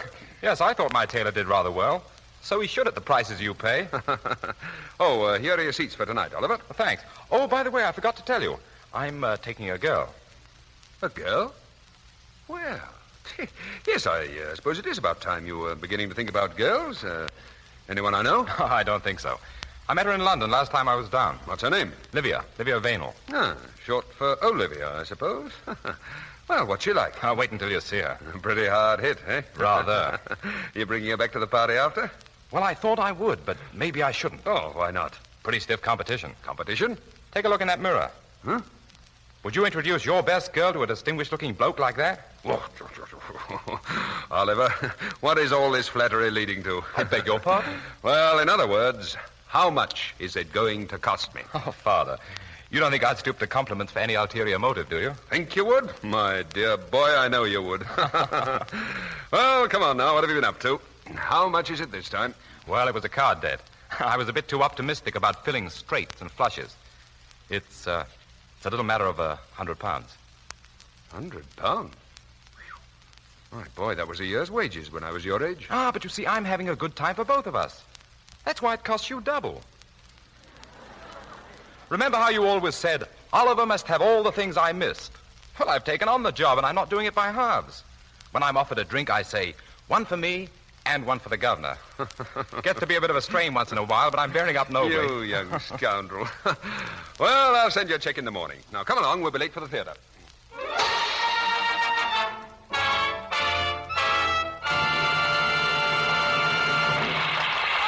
Well, the old boy's done it, Livia. Jolly good play, wasn't it? Oh, beautiful play. Mabel's done rather well, too. I'm proud of her. Yes, she's a very lovely girl and a great actress. You know, your father must understand women to ride as he did for her. Oh, the governor? Well, you can judge for yourself, Livia. You'll meet him at the reception later.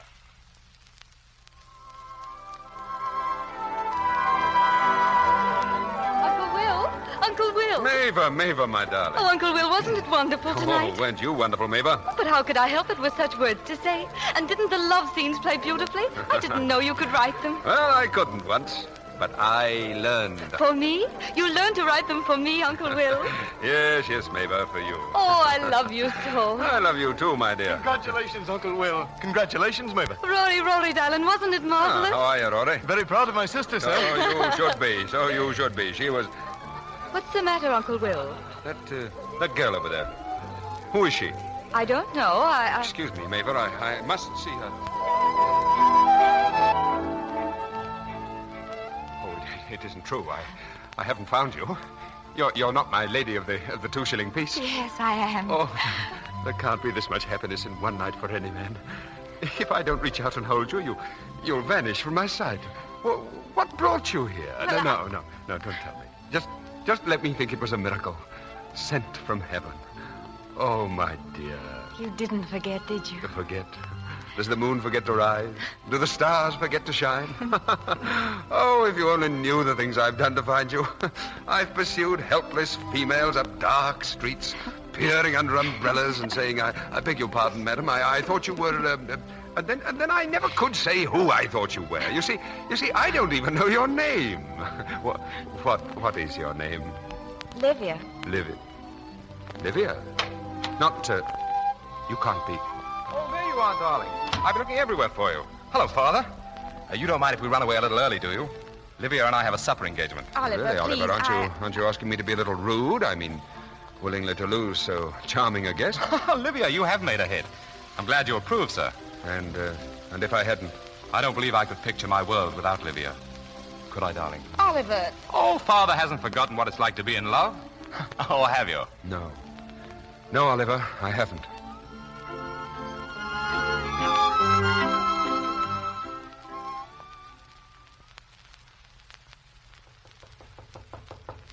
Who is it? Oh, you're still here? I waited until the others had gone. Aren't you going to ask me in? I won't stay long, I promise. What are you doing here? I'm being melodramatic. At least I suppose I am. But I wanted to speak to you. Why? Because I know the picture you've built up in your mind about Oliver and me, and you're so wrong. Oliver has absolutely no claim on me. After all, every woman meets men who are attracted to her, who call her darling. But Oliver is my son. Oh, don't dramatize that. I've only known him for such a short while. True, he liked to take me about and say pretty things to me, flirt with me a little, but I never encouraged him. Never once led him to think that I was more than amused. I even told him about you, that I'd met a man I could never forget. And tonight I told him you were that man. Will. Oh, why don't you go? Why don't you leave me in peace? Were you in peace before I came? No. How could I be? My poor darling. Don't. After all, you can't expect me to compete with my own son. But I've told you Oliver means nothing to me. But you mean something to Oliver. I'm not going to take you away. Take me away? What am I? A chair, a table, a desk? Take it, my dear Oliver. It's yours. I give it to you. Why, you spent your whole life giving things to Oliver. He's my son. But you can't give him everything. Life has something to say about that. And you can't give me to Oliver because I won't be given. Go to Oliver. Tell him that we love each other. He's only a boy. He'll forget me. And if he doesn't? That's Oliver's business. Keep out of it. Oh, my darling. You sent me away once before. Are you going to send me away again? Yes. Listen. I'll go away. I'll go out of your life. I'll walk out of that door for good and never come back. If you'll do just one thing. Look into my eyes and say, Livia Vaynol, I don't love you. Say that once and I'll go. Livia. Say it. I can't. Will. I love you, Livia. I shall love you forever and ever and ever. Oh, Will, my darling.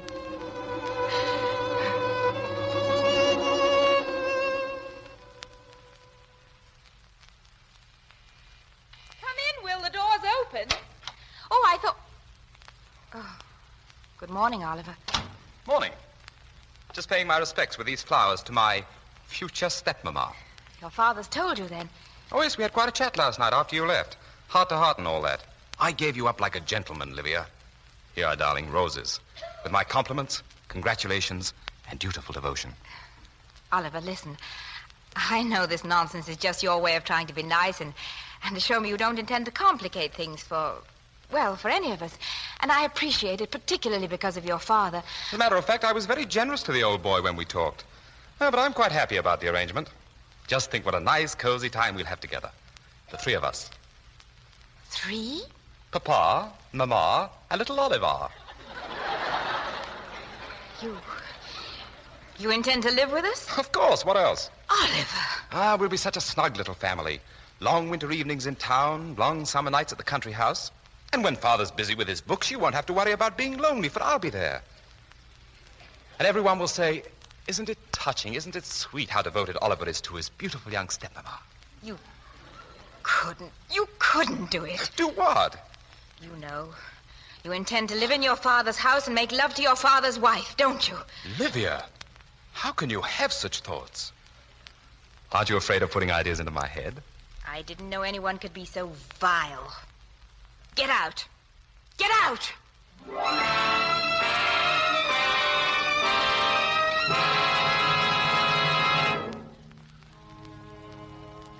June 1914. We are staying at the summer house. Sheila and Dermot and Oliver and Livia and I. We've enjoyed our stay here, and I feel it is a happy prelude to our marriage in the autumn. Livia doesn't seem to get ahead with her painting, though, and today was her worst day yet. She returned to the house verging on tears, with her canvas torn and wretchedly smeared. And this evening at dinner, Oliver ragged her mercilessly. I wondered a little at his rather vain and silly remarks to her, and I decided that I must speak to him at the first opportunity. Well, Father, I say you do look solemn. What have I done now? Oliver, I'd like you to explain your conduct at dinner this evening. I don't know what you mean. Your manner to Olivia. I can't put my finger on it, but under every word you spoke, there was something malicious. Something almost sinister. Sinister? Oh, I say, aren't you going a bit too far? I hope I am. And yet, why was Livia's behavior so strange all through dinner? You weren't with her this afternoon, were you, Oliver? I told you I was out sailing. Yeah, so you were. But you didn't come ashore by any chance and join her? Of course not. Look here, Father. I don't want to be presumptuous and give you advice about women, but they do have moods, you know. Don't magnify them. If Livia is upset about something, I've nothing to do with it. You do believe me, don't you? Yes. I believe you, Oliver. If you didn't, if I thought for one moment that I was coming between you and Livia, I'd want to clear out now. Oh, my boy, I'm sorry if I hurt you. Well, it's all over now. Let's forget about it, shall we? There's nothing I'd like better. Oh, it's forgotten. Now, how about that cigarette now, if you don't mind? Right. Oh, why, I thought I had some in... What? Oliver. What is it? Oliver? What's that smear on the sleeve of your coat? Oh, that... That's the coat you had on this afternoon, isn't it? Yes, I think so. I think it is. You know it is. And this paint, blue paint all over the sleeve. Oliver, you're a liar and a cheat. You were with Livia. That's how her canvas got smeared. That's why she came home unhappy and tormented. And that's what all your jibes meant at dinner. Well, what have you got to say? Nothing. Nothing? You hold all the cards. This isn't a poker game? No, the stakes are slightly higher. A liar and a cheat. Why, here in this very room, your mother told me that, and I didn't believe her. What a fool you must have thought me. Well, of course, if you're going to let a quarrel over a woman come Livia's no between us... longer the cause of this, Oliver. It goes deeper. You've degraded what was the finest thing in my life. My love for my son. How right your mother was. The first time I caught you in a lie, I should have thrashed you. Do you propose to do it now? I wouldn't trust myself to touch you. I suppose this is my cue to exit. Why? Well, I'm being chucked out, aren't I? Don't. Solve nothing at all. I'm still your father, and you're still my son. Our problem now is to find a new basis on which to build a new kind of understanding. Noble, aren't you? I'm to be given a trial, to be put on probation to see if I'm good enough to breathe the same air as you and Livia. No, thank you. I'm fed up with having my life arranged to fit into the picture you've made of us. You can give my place in that picture to Livia. Perhaps she can sit at your feet and worship without yawning. I can't. I'm clearing out now, and for good. Oliver! Oliver.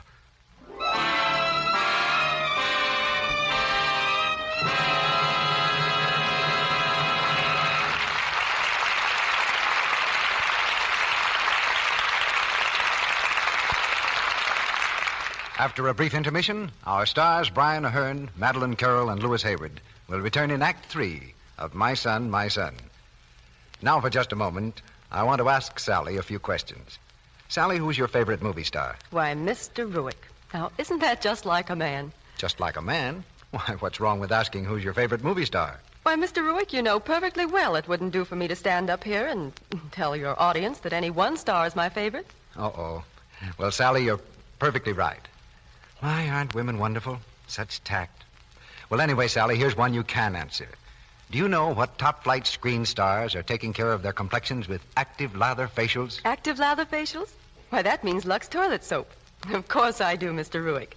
There's Madeleine Carroll, and there's Anne Sheridan, and Olivia de Haviland, and Loretta Young, and Barbara Stanwyck. That's good, Sally. You did pretty well on that question.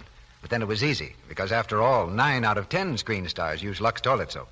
Now I'll try you on one more question. Do you know how to take an active lather facial? You can just bet I do, Mr. Ruick. I take one myself every single night at bedtime. First of all, you work up a nice, rich Lux soap lather and work it gently into your skin. Sort of a circular motion. Yes, Sally. And then? You rinse off all that nice, creamy, active lather with warm water. And then a dash of cool water to finish off. And then? And then you pat your skin dry. Quick, light little pats. And I know what then. Then you look in your mirror, and what you see makes you happy. And then you go to bed with a clear conscience, knowing you've protected your skin, given it care it needs for beauty, the gentle, thorough cleansing that Lux toilet soap's active lather gives. The screen star's $1 million complexions must look lovely always. And surely the beauty of your skin deserves the best care. So get 3 cakes of Lux toilet soap tomorrow and try active lather facials for 30 days. See what this regular, gentle care can do for your skin. We pause now for station identification. This is the Columbia Broadcasting System.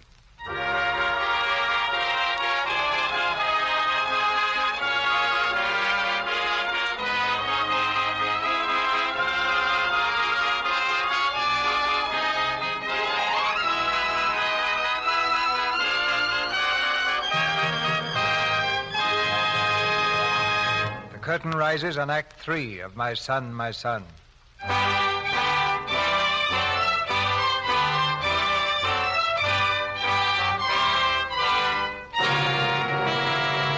August 1914, and the first ominous rumble of a great conflict, destined to plunge all Europe into chaos, rolls across the Channel from the battlefield of France. The personal journal of William Essex has been closed since the evening Oliver left home, but now a new page is turned. I have just returned from Victoria Station, where a troop train was leaving for France. Although I have not seen Oliver for months, I had heard through Mavor that he had joined up.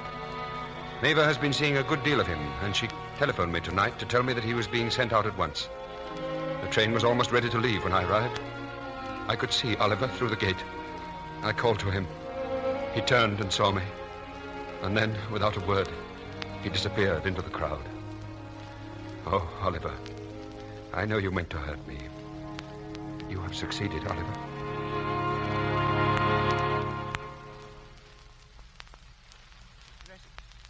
Essex, I beg your pardon, but... Yes, Henry? You're wanted on the telephone, sir. It's urgent, sir. Who is it, Henry? It's Annie, sir. Miss Mavor's maid. Miss Mavor's maid? Well, what's the trouble? I don't know, sir, but she seemed very excited. Hello, Annie. Yes, Annie, what's the matter? Miss Mavor's ill? Well, have you called the doctor? Annie, what you talking about? What's the trouble with her? Why? Why can't you say it? What? Annie, are you sure of this? Of course we can't tell her father. But what has Oliver to do with... Oh, I see. Yes, of course, I knew that Oliver was seeing Mavor, but... Annie, where is she? At the theater? All right, I'll be there. I'll be there as soon as I can.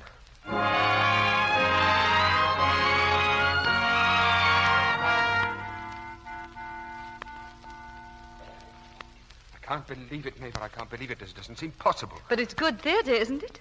Young actress wrecks career, throws away all she's worked for, faces certain eclipse and scandal. But Oliver, how could he do this to you? How could he leave you to face this thing? He didn't know. But you didn't tell him? No. But why, in heaven's name, why? Because there was nothing I wanted him to do about it. You mustn't blame Oliver. It was my fault. Yours? Yes. Because when Oliver left you, I actually set out to keep an eye on him. I knew when he'd come to his senses, he'd make it up with you, and I wanted to be around. So I saw him often. Yes, I know, but... Wait. Then I imagined he came to think I'd fallen in love with him. Perhaps I had. Perhaps I'd been too wrapped up in my own unhappiness to know how I really felt toward him. Your unhappiness, darling? Oh, I forgot. You didn't know, did you? It goes back a long time. As far back as I remember. You see, I've been hopelessly, desperately in love with someone who didn't love me, who looked on me as a child. Maeva. 3 minutes to third act, Miss Rawdon. Thank you. Maeva, listen to me. Oh, darling, it's all too complicated. There isn't time. What a bad schemer I make. My part should always be written for me. How do I go on from here? You're a playwright. Tell me. Yes, I'll tell you. Maeva, you must marry me. Marry you? Oh, no. Oh, I don't offer it on any romantic basis, my dear. But I'd be very honored and very grateful if you would accept me as a shelter. But Livia. What about Livia? Livia? Oh, I mustn't think of her. You love her like that. And yet you'd marry me. Cut yourself off from every hope of happiness for me. Oh, Uncle Will, you make me so proud. You must marry me, my dear. We'll close the play tomorrow. I must have time. I must think. Your whole life depends on this, Maeva. And yours. Miss O'Riordan, curtain's going up. Oh, you can't go out there and face that audience. No. Can't I, though? Don't you remember what you said when I was only a little girl? Any actress worth her salt could go right on in a play with her heart broken and the tears still wet on her face. Maeva. Oh, Uncle Will, I love you so much.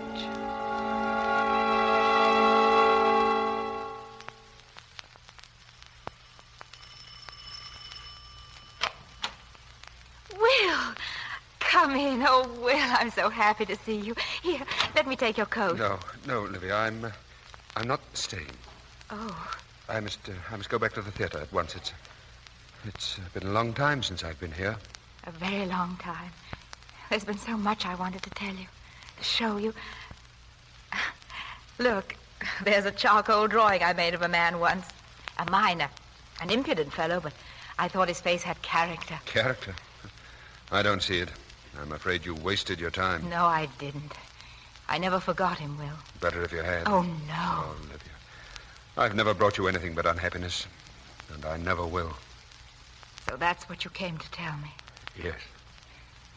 You want me to release you? Yes. I don't believe you. Oh, you must believe me. You must. Why should I? There's no reason. There's only one reason why I could ever leave you. It's Oliver. Oh, my darling, don't let that separate us. Don't let your love for Oliver put me out of your life. It's not Oliver. Then why? Why? Livia, darling, do you remember you told me once that if I could look into your eyes and say, Livia Verna, I don't love you, that you'd go out of my life. And you couldn't do it. You couldn't. I can't say it now. Will. Oh, I'm sorry, Livia. I can't explain. I can't explain. Forgive me.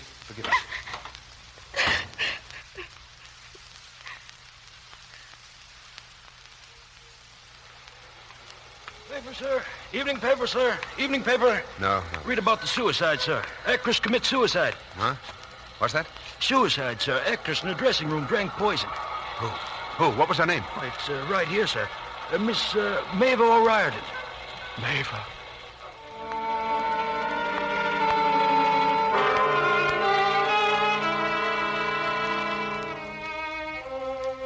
Maeva is dead. For 2 whole months, I've been unable to force myself to that thought. But now, dear Maeva, I can write of it at last. Now I can accept your death and your brave sacrifice, for I leave London tomorrow to write of even greater sorrows, to write of death upon death in the frontline trenches of France. I shall leave this book behind me, its pages closed, perhaps forever, for my life is over too. Goodbye, my Maeva.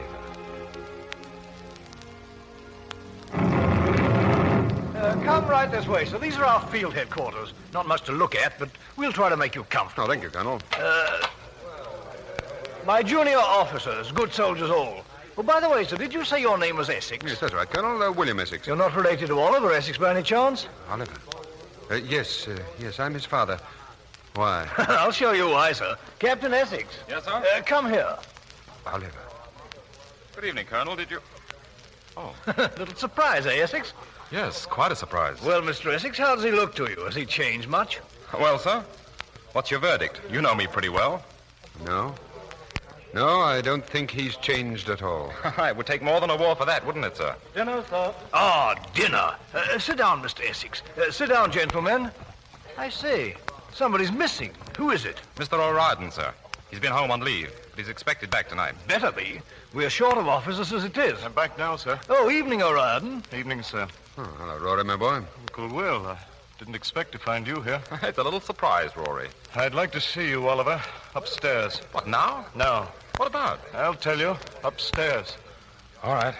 Excuse me, Colonel. Sit down, Mr. Essex. I'm sure they won't be long. No, thank you. I knew nothing about it, nothing. I didn't even know that Mabel was dead. You must believe that, Rory. It used to amuse me to watch you lie, Oliver. You did it so well. But you can't do it to me now. My sister's dead. My sister. And you're to blame. If you won't believe me, there's nothing more to be done about it. But there is. There is something to be done. Put that gun away. I'm going to kill you, Oliver. You're a fool if you do. You'll only be court-martialed. You think of everything, And if don't you're you? court-martialed, they'll find out why you killed me. That won't be very pleasant. The whole story told, Maver's name dragged through the papers. You swine.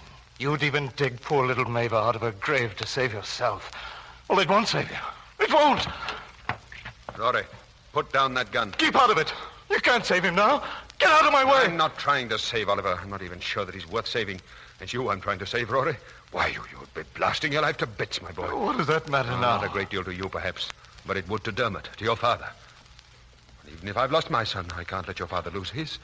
No matter what Oliver's done, I won't let you disgrace your own name. Why, it's the only way we have, Rory, of making up to your father for Maver. Now, come, give me the gun. There. Thank you, Rory. It's the company fall in. Pardon, sir. Captain O'Riordan, Captain Essex. Company's falling in. We're moving up. Emergency order. Thank you, Sergeant. We'll be along. And you'll be needed below, Rory. Yes. I'll take my gun, Uncle Will. You don't need to worry about my using it at the wrong time. Goodbye, Rory.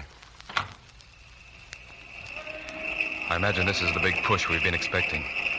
You know, I missed saying goodbye to you once when I left England. It may sound funny to you, but I don't want to miss it this time. And I suppose it's a little late to be saying things. A little? Too late? Perhaps. I don't know. Well, goodbye then. Goodbye. Oh, incidentally, that was a good idea of yours. Rory is the one worth saving. Do you mean that? I've always known it. One thing, though, about Maver. She never told me. No, I know. Rory didn't believe that. All my lies came home to roost. The adjutant's compliments, Captain Essex, and will your company form the rear guard? Very good, Sergeant.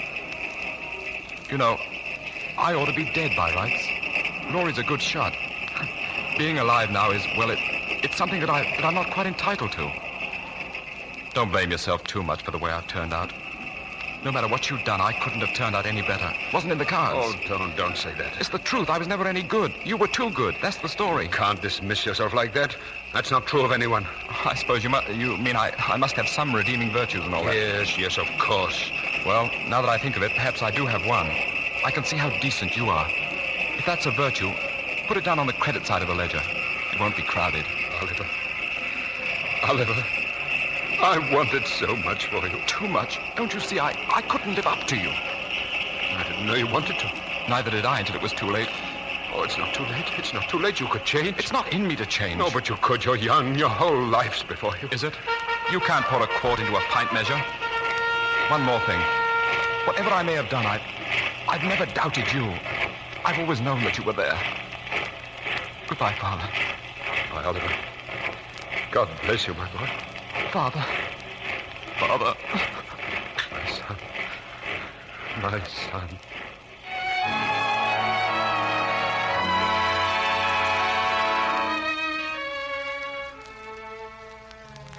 I have spent all the day within the pages of my journal. How priceless are the entries. What a wealth of memories they recall. Of sorrow and joy, of happiness and tragedy, of Dermot and Rory and Maver, of Nellie and Livia and Oliver. Oliver. How much I've written of him. How troubled was his short life. And how simple his epitaph. Oliver Essex, killed in action. Will, darling. Yes, Livia? There's a letter come for you. It's from the Ministry of War. Shall I read it? Yes, please, darling. Mr. William Essex, I'm directed to inform you that approval has been given for the award of the Victoria Cross to your son, Captain Oliver Essex, for conspicuous bravery in demolishing a machine gun post single-handed and under heavy fire, rescuing a comrade at the cost of his own life. A comrade, Will. Yes, it was Rory he rescued. Dermot told me. At the cost of his own life. He did make up for everything, didn't he, Olivia? Yes, darling. Come outside with me, into the sunshine. Yes, in a moment. I have another entry I want to make. Just one more. I am proud. I am very proud of my son.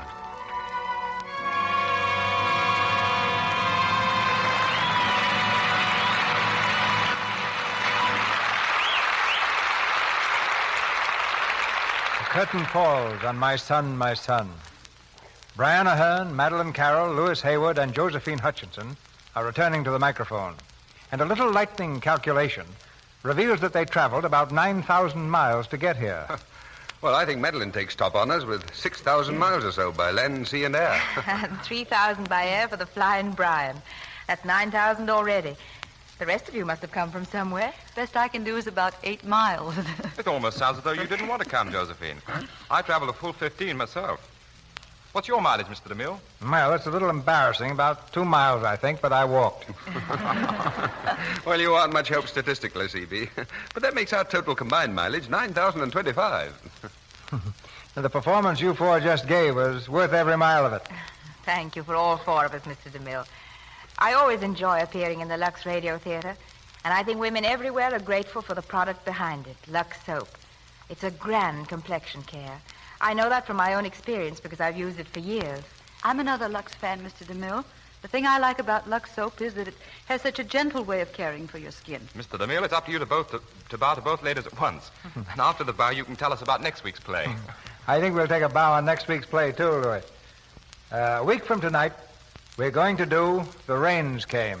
Oh, that's one of my favorite stories, Mr. DeMille. Who's going to play in it? We'll have George Brent from the original cast of the 20th Century Fox picture, and Kay Francis, Gene Parker, and Jim Ameche.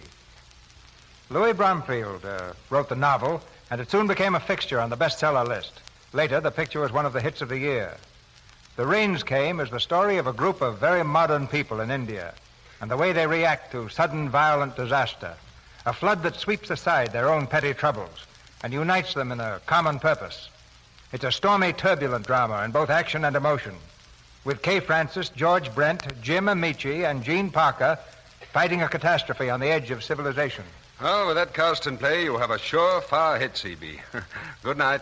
Good night. Good night. I'll see you on the set tomorrow, Mr. DeMille. Good night. As critics, we'll give 4 stars to you four anytime.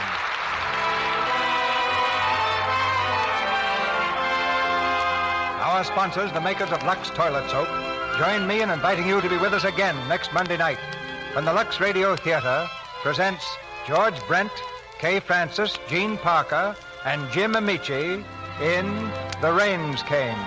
This is Cecil B. DeMille saying good night to you from Hollywood.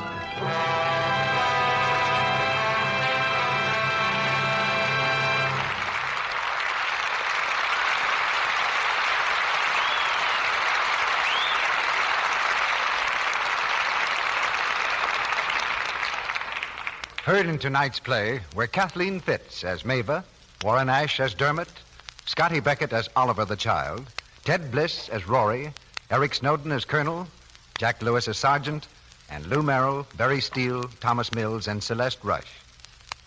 The screenplay for My Son, My Son was written by Lenore Coffey. Josephine Hutchinson is now working in the RKO Town and Baker production, Tom Brown's School Days. Our music was directed by Louis Silvers, and your announcer has been Melville Ruick. This is the Columbia Broadcasting System.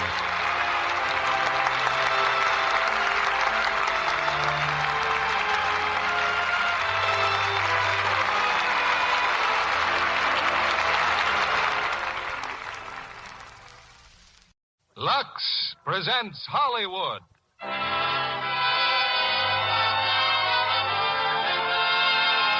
Brothers Company, the makers of Lux Toilet Soap, bring you the Lux Radio Theatre, starring Ray Milland and Colleen Townsend in It Happens Every Spring. Tonight, the Lux Radio Theatre comes to you from Hollywood as usual, but your producer speaks to you from New York City. Ladies and gentlemen, your producer, Mr. William Keeley. Greetings, ladies and gentlemen. For weeks, excitement in baseball's big league pennant races has been at fever pitch. Yesterday, however, the New York Yankees and the Brooklyn Dodgers were crowned champions after two of the toughest fights in years. And Wednesday, the great national sporting classic, the World Series, gets underway. So tonight, the Lux Radio Theatre, quite appropriately, presents a delightful story about baseball. It's the 20th Century Fox picture, It Happens Every Spring. Heading our cast is Ray Milland in his original role. And with him is the charming Colleen Townsend, who lends romance to the big leagues. Baseball is a great American institution, as is our own Lux Toilet Soap. And in Hollywood, the big league for beautiful women, Lux Soap has a championship batting average. 9 out of 10 screen stars use it. Now, for your enjoyment, here is Act 1 of It Happens Every Spring, starring Ray Milland as Vernon Simpson and Colleen Townsend as Debbie.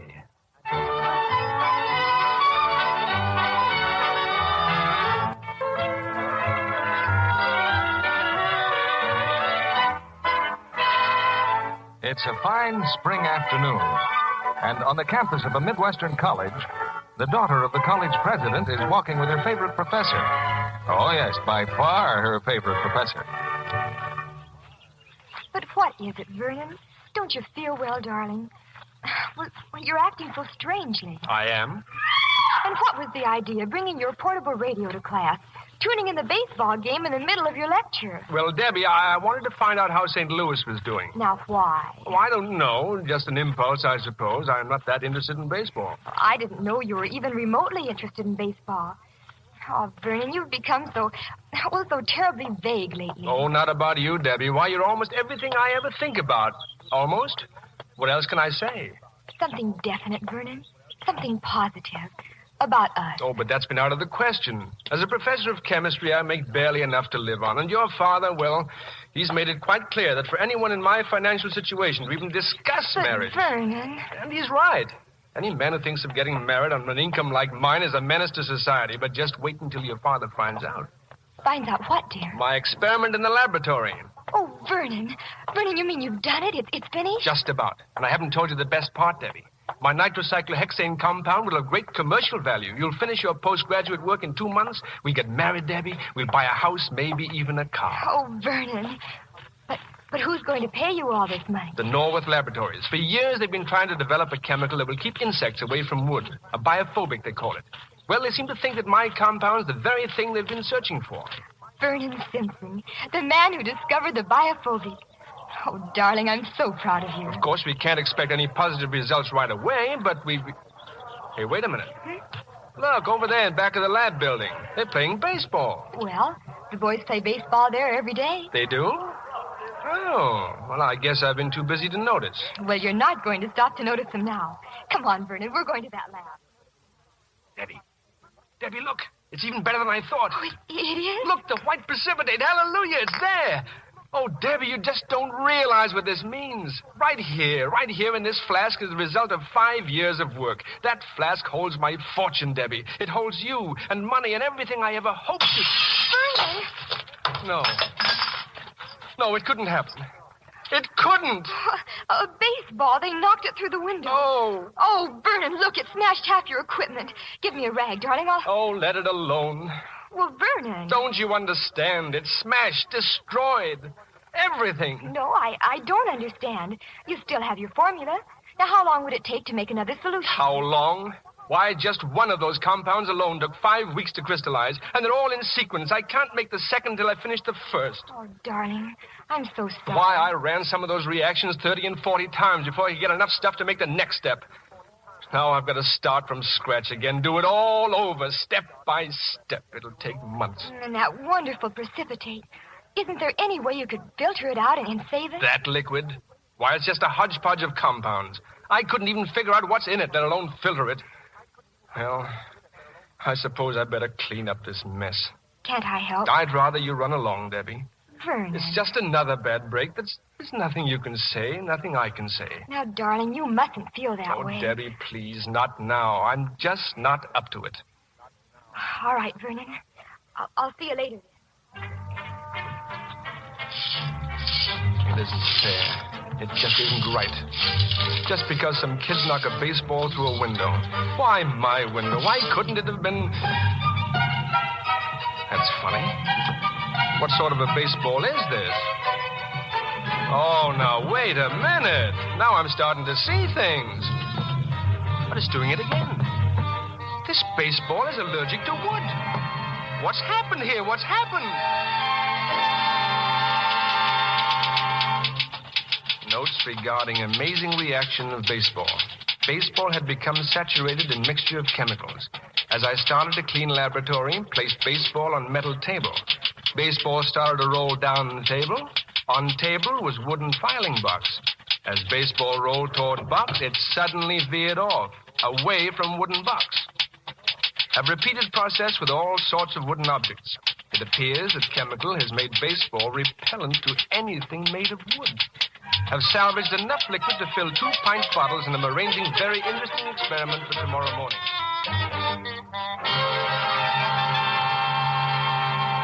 You sent for us, Professor Simpson? Oh, yes. Come in, come in. Well, it seems you gentlemen are doing rather sadly in organic chemistry. You're aware of that. Oh, yes, Professor, but there's... Well, I understand you both play baseball. Varsity pitcher and catcher, right? Well, yes, I guess maybe baseball's been taking up too much of our time. No doubt. Well, I'd hate to flunk you. You see, I used to play a little baseball myself.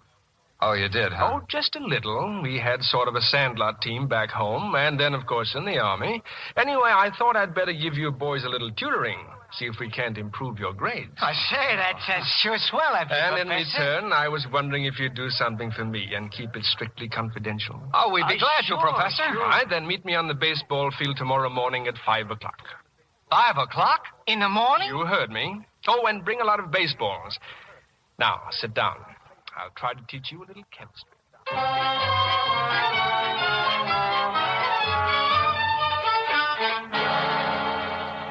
Well, good morning, boys. I see you're right on time, exactly 5 o'clock. Yeah, A.M. Well, I don't want anyone to see us. Now, here's what I'd like to do. Isabel, take your bat and stand at home plate. Okay, Professor. Schmidt, put on your catcher's mask. I'll try tossing in a few, okay? Oh, sure, okay. So this is why he got us up at 5 o'clock, so we could play pitcher. But he can't really be nuts, or they wouldn't let him teach. Well, it's one way of passing chemistry. Hey, shut up now. We got to humor him. Now, if you're ready, Isabel, and don't hesitate to hit the ball. Oh, don't worry. I'll hit it. All righty, Professor. Right down the groove. Well, here goes. That's some hit, Isabel. Nice work. Never mind, Professor. We'll get him on this next one. Feed him another curve. Right. Look at that ball go. Oh, too bad I didn't have an outfielder in my class. Why, it's over the fence. Yeah, isn't it? Are you nuts? I told you to humor him. Start striking out. Strike out nothing. Why does he get off thinking he can pitch? Come on, Professor. Let's have another one. I'll try a fast one. Don't let him bother you, Professor. You're just warming up. Then you don't mind if I try a few more? You throw him, I'll hit him. Use your bean this time. Bunt one. Okay. Give him the old whizzer, Professor. Right over the old plate. Ready, Isabel? Don't worry, I'm ready. Wow, did you see the hop on that ball?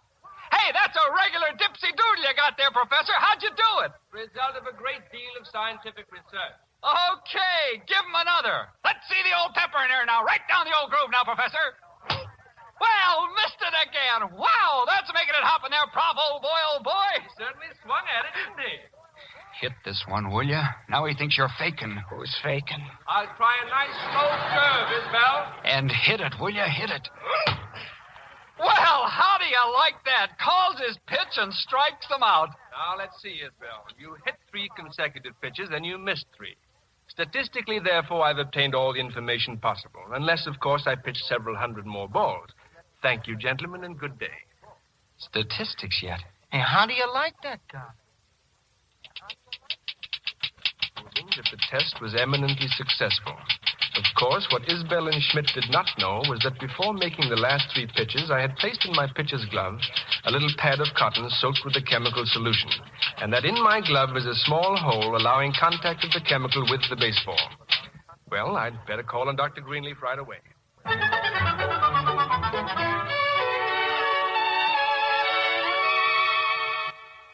Emergency, Verna? What emergency? I don't understand. Well, a wonderful opportunity has just presented itself, Dr. Greenleaf. It may not work out, but I'd like a leave of absence starting immediately. Leave of absence? But for how long? I don't know, sir. Indefinitely? I can't explain it, Dr. Greenleaf. That is, I can, but scientifically I can't explain it at all. You mean it has something to do with your experiment? Yes, sir, but unless I get a chance to demonstrate it... Demonstrations, eh? Lectures of some kind? Well, no, not exactly. Well, what are you going to do? Take it to some commercial laboratory like the one you mentioned? What was it now? A Norwood laboratory, sir. Well, then, why is the time indefinite? Well, Dr. Greenleaf, if I don't leave immediately, I'm going to miss my train. All right, Vernon. Go on. Go ahead and catch your train. I'll have Dr. Fuller take over your class. Oh, thank you, sir. Oh, I guess Debbie isn't awake yet, is she? I hardly think so. Well, will you tell her I said goodbye and that she'll hear from me soon? And thanks again, Dr. Greenleaf.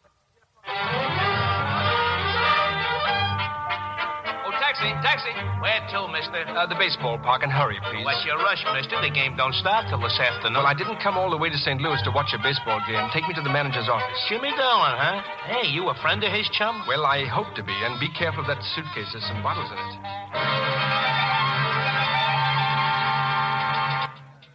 But, Mr. Dolan, as manager of the St. Louis baseball team, this can mean a great deal to you. Now, look, I'm trying to be nice, see? Number 1, I don't see anybody on days when we're playing games. Number 2, I got to get out there and watch batting practice. And number 3... I'm not asking for favors, Mr. Dolan. I'm trying to do you a favor. Then do it. Get out of my office. But you need a pitcher very badly. Why, I can win the pennant for you, and that's no idle boast. It's a simple scientific fact. I can win 30 games for you. Just 30 games? Is that all? Well, no. 30 is just the minimum, I suppose. Oh, no. You're not very screwy, are you? Don't you know there ain't more than a dozen pitchers ever won 30 games in a season? Of course I do, and I can tell you their names if you like. Never mind. Well, all I want to do is show you what can you lose. My breakfast is all. Oh. Hey, Mac, take this guy away. Yes, sir, Mr. Dolan. Don't hurt his arm, though. He thinks he's Walter Johnson. You're being very stupid, Mr. Dolan. With a chance to win the pennant right in your... Get him out of here! Come on now, pal. Be a nice guy. You're annoying Mr. Dolan. Well, if Mr. Dolan would do less shouting and more thinking, he'd probably... what's all the rumpus, Jimmy? Oh, I got another crank in here. Thinks he's a pitcher. Thinks he can win 30 games. You don't say. Where's he from? He won't tell me! You, I take it, are Mr. Stone? That's right. I appeal to your intelligence, Mr. Stone, as the owner of a baseball club. Well? I'm perfectly rational and willing to prove any claims I make. All I want is a chance to demonstrate my pitching. How do these characters get in here? I walked in, Mr. Stone, and I'm about to walk out again. And when I do, the pennant walks right out the door with me. Come on, Sonny Jim. Take your pen and trot along. Take a good look at me, Mr. Stone. All the other owners can't be pigheads. You'll see me later in the season. Just a minute. So I'm pig-headed, am I? You walk in here off the street and think you can win 30 games, and just because I don't think so, Mr. Stone. I know it. Know it? I have never met such conceit in my life. I told you he's a crackpot. You talk to him, boss. I'm going out to batting practice. Batting practice, huh? I think we ought to teach this fellow a good lesson. Teach him anything you like, but let me get out of here. We're going with you, Jimmy. Let him pitch to the boys. Let him what? Young man, you're going to have your wish. And you're going to get the humiliation of your arrogant young life. Oh, before we go, there's the questions of terms, of course. Terms? Yes, terms. Mister, I gotta hand it to you. Thank you. Now, I shall want $1,000 for every game I win. Otherwise, not a penny. And when I win a game, I am to be paid promptly. I need the money. Now I've heard everything. Take him out there, Jimmy. Put the top of the batting order up. Oh, I'm really going to enjoy this. Terms. $1,000. Holy Moses.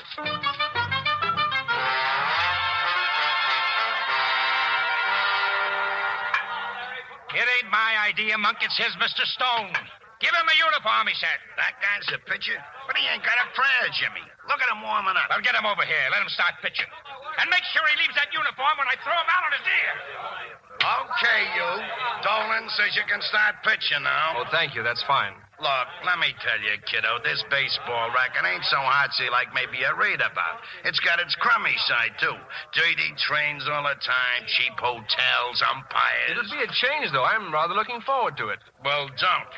You want to talk to him, Jimmy? No! I'll catch him, Jimmy. Catch what? They're going to hit every pitch. All right, you guys, come on. Top of the batting order. Come on, kid. Let's show him what you got. Knock it out of the park, Johnson. Hey, what happened? Must have been an optical illusion. Let me see you throw that one again. Hey, Monk, what's this guy got anyway? I don't know. He didn't have nothing when he was warming up. Now he's got to hop like Barnum's flea. Hey, you, come on, just throw it and duck. Come on, throw something. This is getting monotonous. Me and him is playing catch. Nice going, kid. Keep it up.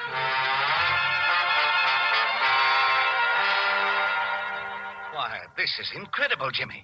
He's pitched to 8 batters and struck out 6. Yeah, that's right, Mr. Stone. You sure taught him a lesson, all right. But what's he got? I can't figure it out. The ball rides up as big as a lemon pie, and just when you get ready to murder it, it jumps away. Hey, Monk, bring that guy over here. He doesn't look like a pitcher. He doesn't even throw like a pitcher. All he does is strike them out. Hey, you, come here. Say, what's your name anyway? Oh, I hadn't thought of it. Hadn't thought of your name? Well, try hard, kid. Try hard. Well, it's Kelly. Oh, Kelly, huh? Hmm? Well, that's the first encouraging thing you've said. Okay, hang around. Oh, you mean we are ready to talk about the term? I ain't ready to talk at all. See, it depends upon what happens this afternoon. What's this afternoon? Chicago, that's what. We play Chicago this afternoon. Now get him out of here.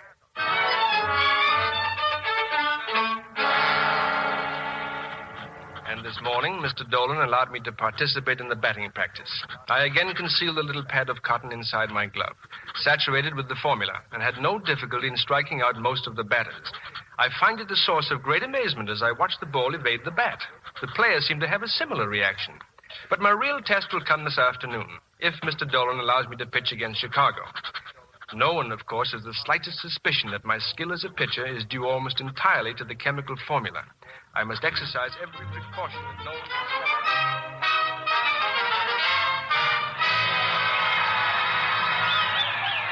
Listen to that crowd, ladies and gentlemen. After trailing St. Louis 4-7, the Chicago team has staged a 9th-inning rally and tied up the ball game. Manager Jimmy Dolan's going to put in a new pitcher. I can't tell you who he is. His name isn't even on the scorecard, but he better be good. The bases are loaded and there's nobody out. You heard me, Kelly. Get in there and pitch. Me? Yes, you. Come on, kid. Start steaming him in. I got a feeling we ain't going to have much time. Oh, about my contract, Mr. Dolan. If I win this game, it counts for me. I expect to get paid. I don't pay you. Go talk to Stone. Now? No, there's a ball game going on. Yes, sir. Thank you, sir. Hey, you, umpire. Who's he putting in, Monk? Who's a clown? We don't need no more clowns with you around, sweetheart. Guy's name is Kelly. Attention, please. Kelly, now pitching for St. Louis. And believe me, if there ever was a scared-looking rookie, Kelly is it. I wonder what's in Dolan's mind, putting Kelly in a spot like this. And if you want to hear what the St. Louis fans think... Well, Kelly's taking his warm-up pitches. And now Monk Lanigan, the catcher, goes out to the mound to talk to him. Look, kid, just take it easy. Just try and get that ball over the plate, huh? It's my big opportunity. I've got to get it over the plate. Just remember, I'm all alone back there, and they don't let me use no stepladder. Baker, second base, now batting for Chicago. Hey, Monk, where'd Dolan find that hooligan? Joplin High School? First, get a hit off him, Baker, then make with the jokes. Okay, Kelly, let's go, kid. Great! Nice going, kid. That baby, Kelly.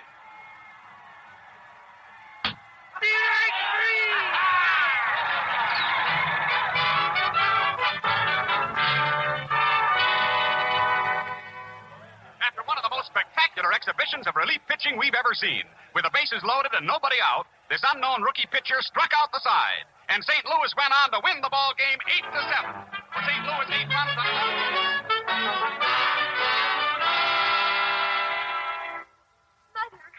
Mother, where are you? We're in here. What is it, Debbie? I've heard from him, from Vernon.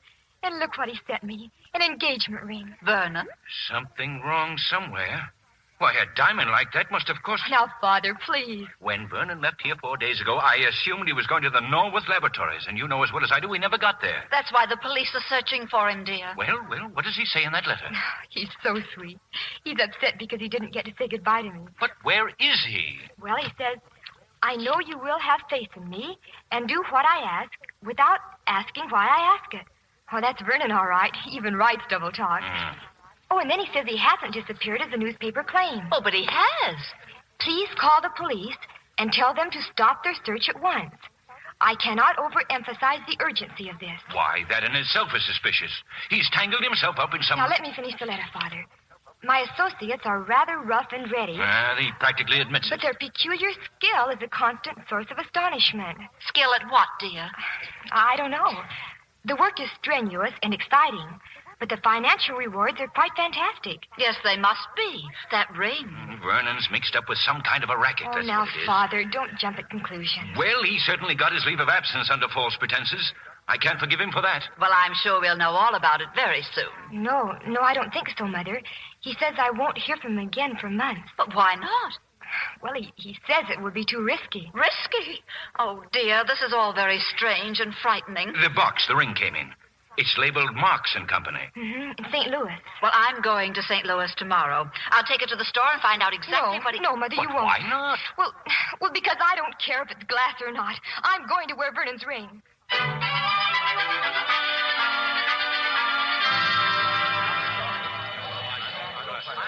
Howdy, good Kelly. Hello, Mr. Dolan. What's the matter with you guys? Don't you know the train leaves in 5 minutes? What'd you want us to do, Jimmy? Get here early and polish the engine? Some meat in the back again? No, not now, thank you.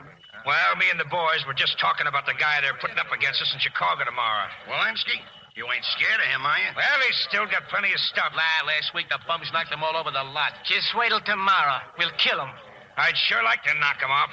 Well, come on, guys. Come on. Get on the train. Now, just a minute, Mother. Now, calm down. Now, where did you say you're phoning from? Right here, dear, from the railroad station. And I tell you, I saw Vernon not 5 minutes ago. Well, what did he say? Well, how could I talk to him? He was with a lot of men. Oh, very tough-looking, dear, all of them. A lot of men? Debbie, I'm afraid they're gangsters. Oh, now, Mother. But you should have heard what they said. They're going to Chicago to knock a man off, and they're going to kill him. Oh, you must be wrong, Mother.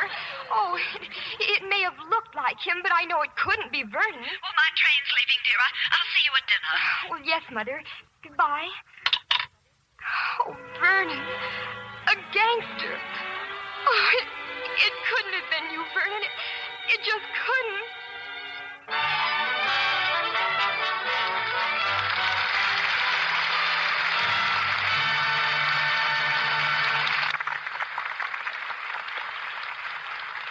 In a few moments, we'll bring you Act Two of It Happens Every Spring. And now, here's Libby Collins, our Hollywood reporter. What is it tonight, Libby? Romance? Comedy? Both, Mr. Kennedy. There's a new picture, 20th Century Fox's Everybody Does It. A delightful comedy with a dash of romance. And if it doesn't put everyone who sees it in a wonderful frame of mind, I'll be surprised. There's certainly a happy combination of talent in the picture. Celeste Holm as a career-minded wife who wants to be a concert singer. And Paul Douglas as the husband who tries to discourage her but doesn't know how. Until Linda Darnell shows him. Linda plays an operatic siren and does it in sparkling style. You know, it seems to me in Everybody Does It that Linda Darnell looks even more gorgeous than usual. What really luscious beauty she has. And one of her greatest charms, Libby, is that dazzling Lux complexion. Yes, John. Linda has one of the loveliest complexions in Hollywood. Naturally, she gives her skin the best possible care.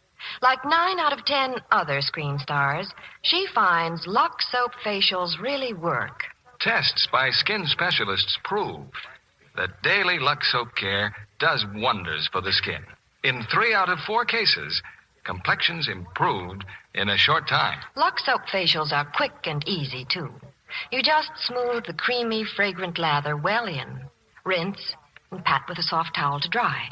That's all. But see what fresh, new loveliness it gives the skin. There's a beauty hint from Hollywood for women everywhere. Be sure to try this fine product of Lever Brothers Company for your precious complexion. You'll be delighted with Lux Toilet Soap's gentle, protecting care. Act 2 of It Happens Every Spring, starring Ray Milland as Vernon Simpson and Colleen Townsend as Debbie.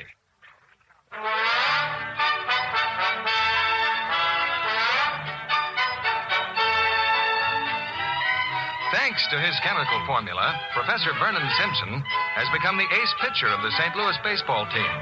In Pittsburgh, Brooklyn, Philadelphia, and Boston, under the name of Kelly, Vernon has proved himself the strikeout king of the league.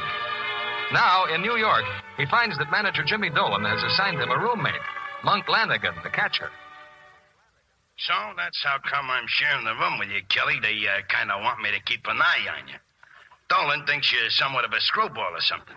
Are you, Kelly? Why, no, Monk. Quite the opposite. Everything I do is perfectly logical. Hey, is that your girl's picture up there in the dresser? Yes, it is. Hot stuff. Sweet-looking kid, too. What's her name, kid? Oh, you wouldn't know her. Cagey, huh? Okay. Hey, what's this stuff? Monk, no. Put that bottle down. Oh, what's eating you, Kelly? All I did was... It's just hair tonic. Hair tonic? Yes, a special prescription. It's very hard to get. The druggist was a friend of mine. Hair tonic, huh? Yeah, seems to done you a lot of good. Oh, yes, it's done me a world of good. Where are you really from, Kelly? Why all the mystery? Well, it's my girl's father, Monk. If he ever finds out, I'll lose my girl and my job and everything. Finds out what? What I'm doing. I didn't even think I could do it, but I am, and what I'm doing isn't what he thinks I'm doing at all. Come again? Well, you see, I'm getting the one thing he wants me to have that I haven't got, money, by doing the one thing he's most against. You see? Leave it go, kid. Quit trying. Well, you better get some sleep. You're pitching tomorrow, you know. No, I'm confident I'll win, Monk. Don't be too sure. I'll try to figure out what you should feed those New Yorks. Oh, but you know I've only got one real pitch, the one with the hop. Yeah, I keep forgetting. Go on to sleep. Rookie pitches no hit, no run game. Kelly hits Hall of Fame for St. Louis. New York floored by pitch that hops.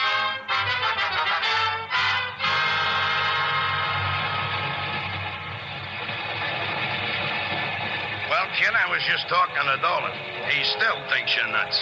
Well, I suppose my conduct does seem strange at times. You pitch a no-hit game this afternoon, and when them reporters and photographers come, you run away and hide. That ain't normal, Kelly. But I told you, Monk, I don't want any publicity. But you gotta talk to those guys. Them newspaper fellas can ruin you. Exactly. One recognizable picture of me in the newspapers, and I am ruined. Well, I'll just see to it that I don't pitch any more no-hit games, that's all. You'll just see to it. Kelly, you mustn't talk like that. Then forget about the reporters. Well, cheer up, kid. This time tomorrow, we'll be back in St. Louis. Well, that's your home, ain't it? It's too close to home. Excuse me, Monk. I think I'll turn in.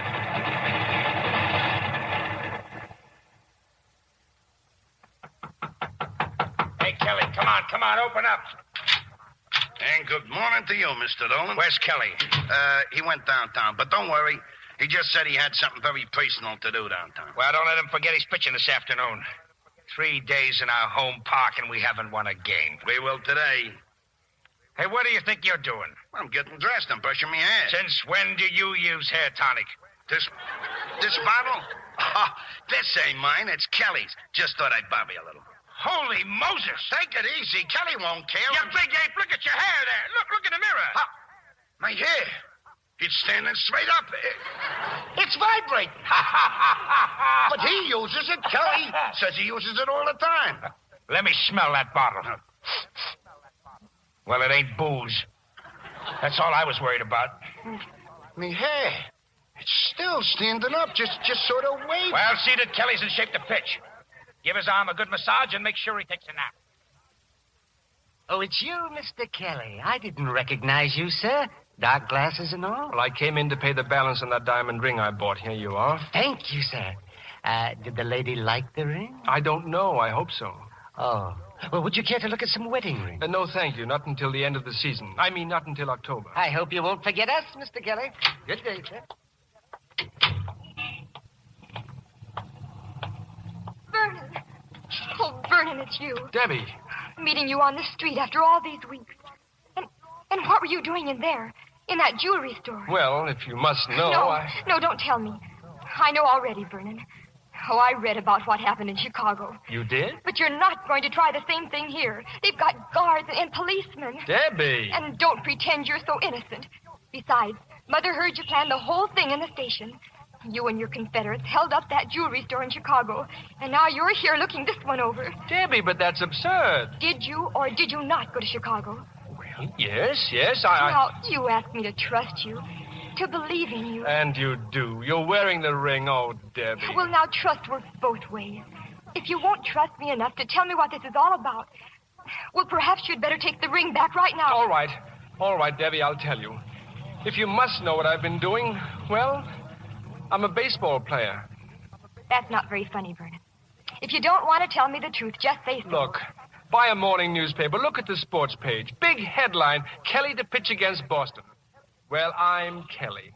Oh, you are.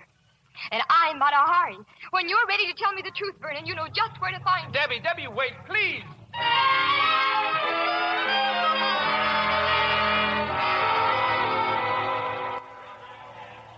Well, I hope you like the seats, Dr. Greenleaf. Best in the ballpark, you know.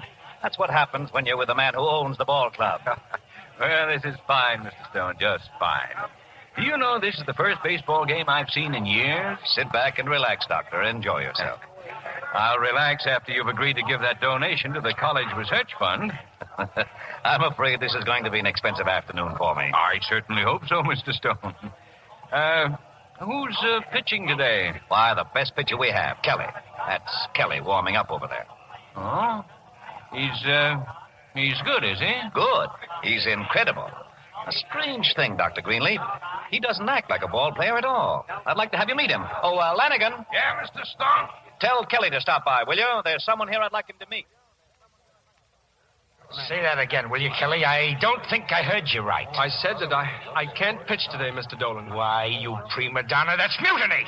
I'll slap the biggest, fattest fine on you in history. Well, I'd rather you wouldn't, but it won't make any difference if you do. Brooker, get out there and warm up. He won't get away with this. I'll find him. I'll suspend him. You got him wrong, Jimmy. Oh, Kelly's kind of wacky, all right, but he ain't no prima donna. Then what's he walking out of the game for? I don't know. Mr. Stone tells me some guy wants to meet him.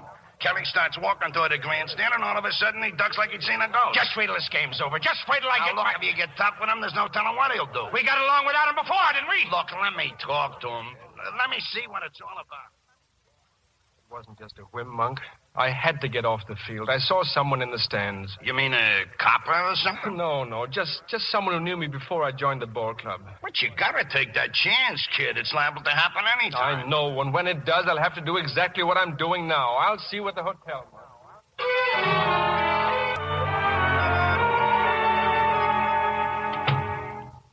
Monk, come in. You can turn on the light. Why aren't you asleep, getting your rest? I can't sleep. No, I just come from Stone and Dolan. They have me on a carpet so long I got fallen arches. You take a walk and I get balled out.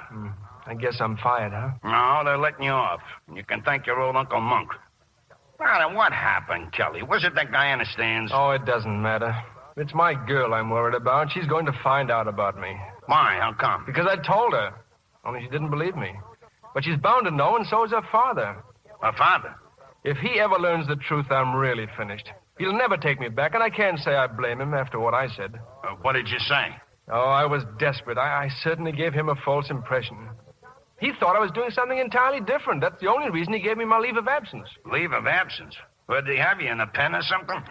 Doesn't matter. He's going to find out, so there's no point in going on. Look, I'm not your girl. Maybe she won't find out. You got to wait and see. Wait and see what? Well, if she gets the idea you ain't rebbing her, what'll she do? She'll come out to your next game and see for herself. Well, it adds up, don't it? Of course it does, and that's just why I'm not going to pitch anymore. Oh, why didn't I say that? I'm making it worse and worse. Now, look, Kelly, you got to think of us, too, the rest of the team. We got a chance to win the pennant, maybe even a World Series. That means something to a lot of guys. Yes. Yes, I suppose it does. Well, give me a little time, Monk. I'm too upset even to think. I'll try to do whatever's right.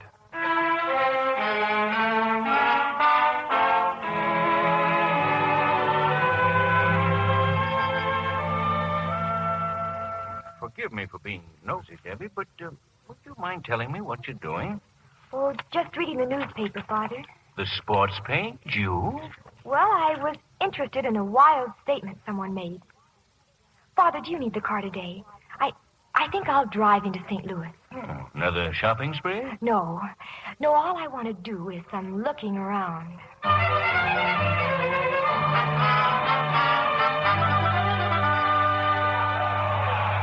Well, Jimmy, whatever happened to Kelly the other day, he's certainly over it now. That's the 10th man he struck out. Yeah, he's doing okay, Mr. Stone. Come on, Kelly, come on, get this guy But I told you it's pitching, lady. His name's Kelly. Oh, but that's Vernon. It is. I see him. Come on, Vernon, strike him out. No, lady. Kelly. I told you his name's Kelly. So did he, but I didn't believe him. Oh, Vernon, that's wonderful.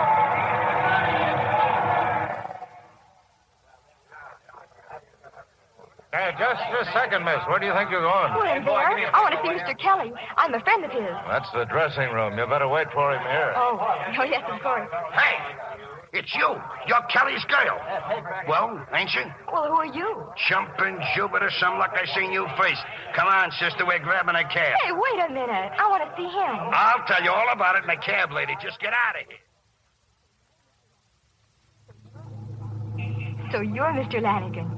Well, I'm glad to know you. You know, honey, I see you the first thing every morning and the last thing every night. You do? Yeah. Kelly's got your picture right on top of the dresser. You and his bottle of hair tonic. Hair tonic? Anyway, if Kelly knew you or anybody else was watching him, he'd walk right out of the ballpark. Why, he done it just the other day. Oh, that must have been the day my father was there. And if he blows, well, the team's dead and so is he. You don't want to hate a guy just when he's right on top. Or do you? Oh, no, of course not. Look, you want to come to the games? Okay. I'll send you passes. Only don't let Kelly see you. I'll sit way up in the farthest corner, Mr. Lanigan. And you're not sore at the guy? No, I'm not sore. But it is quite a shock to fall in love with a college professor and then have him turn out to be a big league pitcher. So that's what he is. A professor. Well, now, is that so surprising? Certainly. On account of that's exactly what I thought he was. But Vernon. Oh, maybe I shouldn't have told you that. You know something? This Kelly Vernon is quite a character. But he sure can pick things.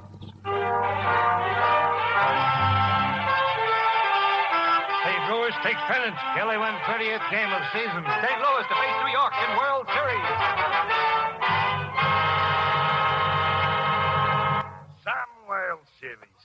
You ever see anybody as lucky as them New Yorks? It should have been all over with yesterday. Instead, they tie it up 3 games each. Why, right now... Hey, Kelly, ain't you listening? This bottle, Monk. It's empty. Have you been using my hair tonic? Hair tonic?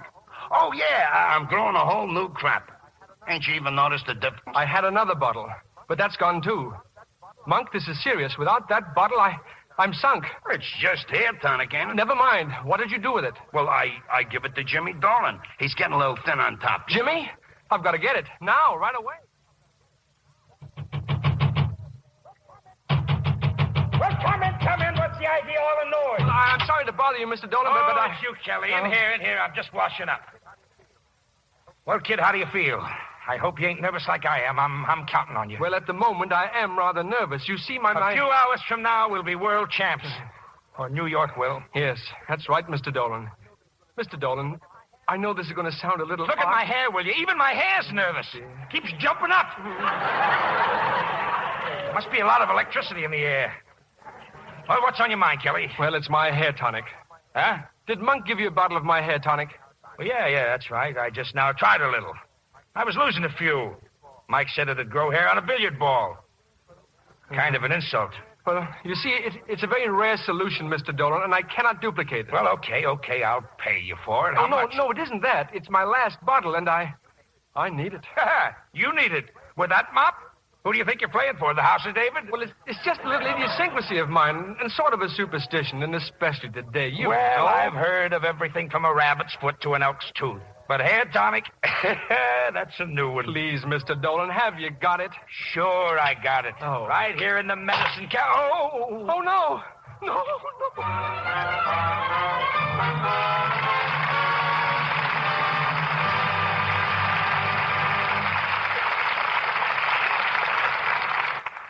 We pause now for station identification.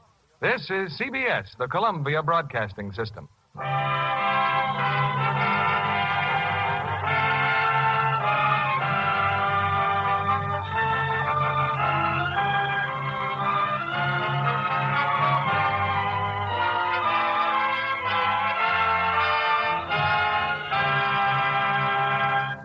In a moment, we'll bring you Act 3 of It Happens Every Spring.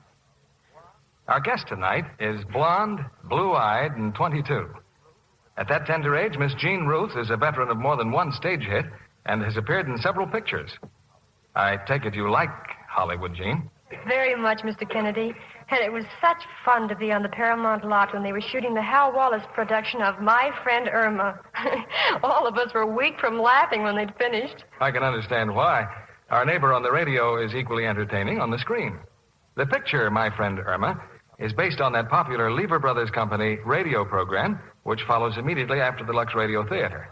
Marie Wilson, of course, plays Irma. Well, who else? Having created her on the air, Marie just had to do the movie. And John Lund, with his flair for comedy, is perfect as Al. And fans will love that brand new laugh team, Martin and Lewis. And Diana Lynn is Jane, Irma's long-suffering girlfriend. She's Jane to a T, Mr. Kennedy. I used to love to visit Diana on the set, and she's a darling. We talked about everything under the sun, including the best way to keep your skin nice for camera close-ups. Oh, of course, you know Diana's a Lux girl, Mr. Kennedy. One of the loveliest. The real American beauty type. So fresh and natural looking. Yes, and her complexion is really beautiful. Diana told me she wouldn't dream of neglecting her Lux soap facials. She says that creamy lather gives her skin just the care it needs. Yes, Lux soap care is so gentle. No wonder screen stars depend on it for million-dollar complexions. It's wonderful, the softer, smoother look it gives your skin.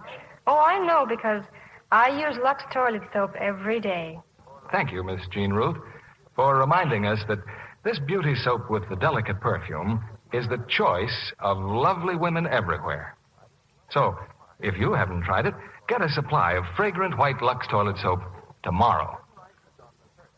The curtain rises on the third act of It Happens Every Spring, starring Ray Milland as Vernon Simpson and Colleen Townsend as Debbie.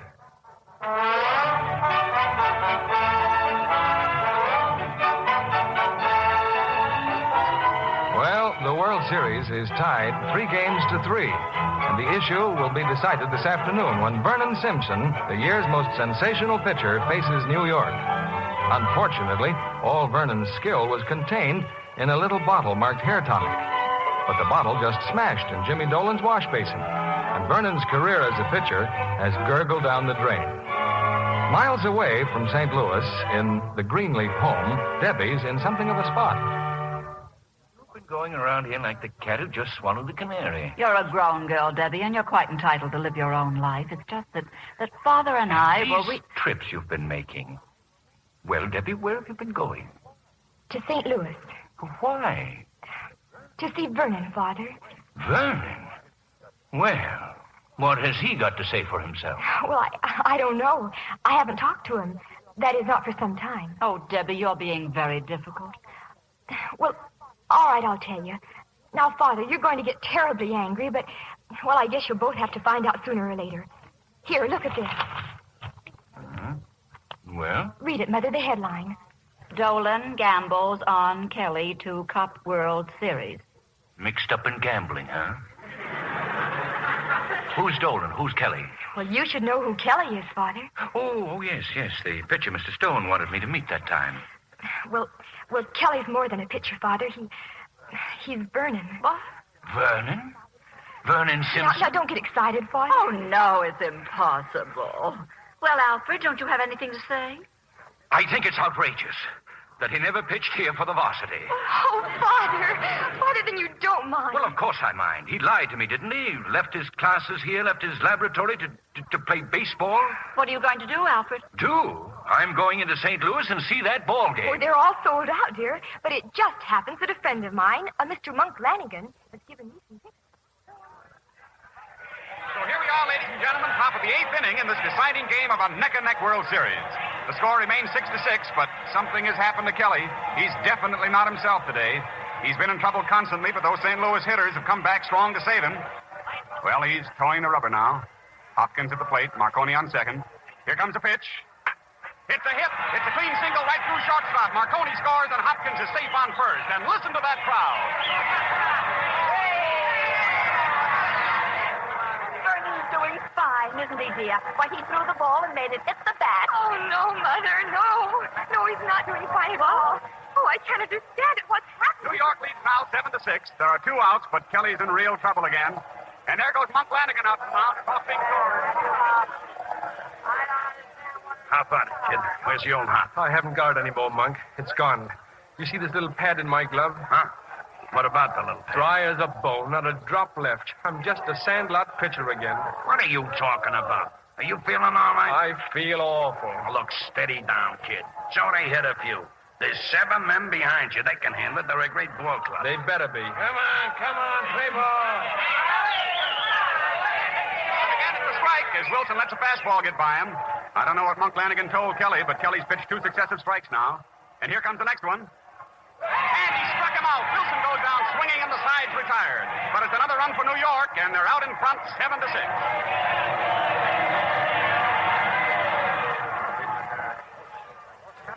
Here, Kelly. Here's your jacket. Now sit down and quit worrying. Why, just get some hits. This ball game ain't over yet. I wish it were. So your hop ain't waking. You and I know it, but them New York batters don't. They go up there thinking they're going to strike out like they've been doing all season. You got to use psychology. It's going to take more than psychology, Monk. Keep bluffing them, see? Just give me a... Hello, boy! I hit. If I were intelligent, I'd ask Jimmy Dolan to take me out. But I'm not going to do it. I hope he lets me stay. Now you don't. What happened out there? What happened? Tony just knocked a double. Richard's on third. If Tony gets home, we got that game in the bag. Come on, baby! Monk, I may not win. Don't be too sure. But I'll go down trying even if we do lose. Will you quit talking about losing? We got 2 men on. Hit it, Titus! Knock it out of the park! You can do it, kid! And there it goes. It's up against the fence. Richard scores, and Bennett is coming in, too. St. Louis is ahead again, 8-7.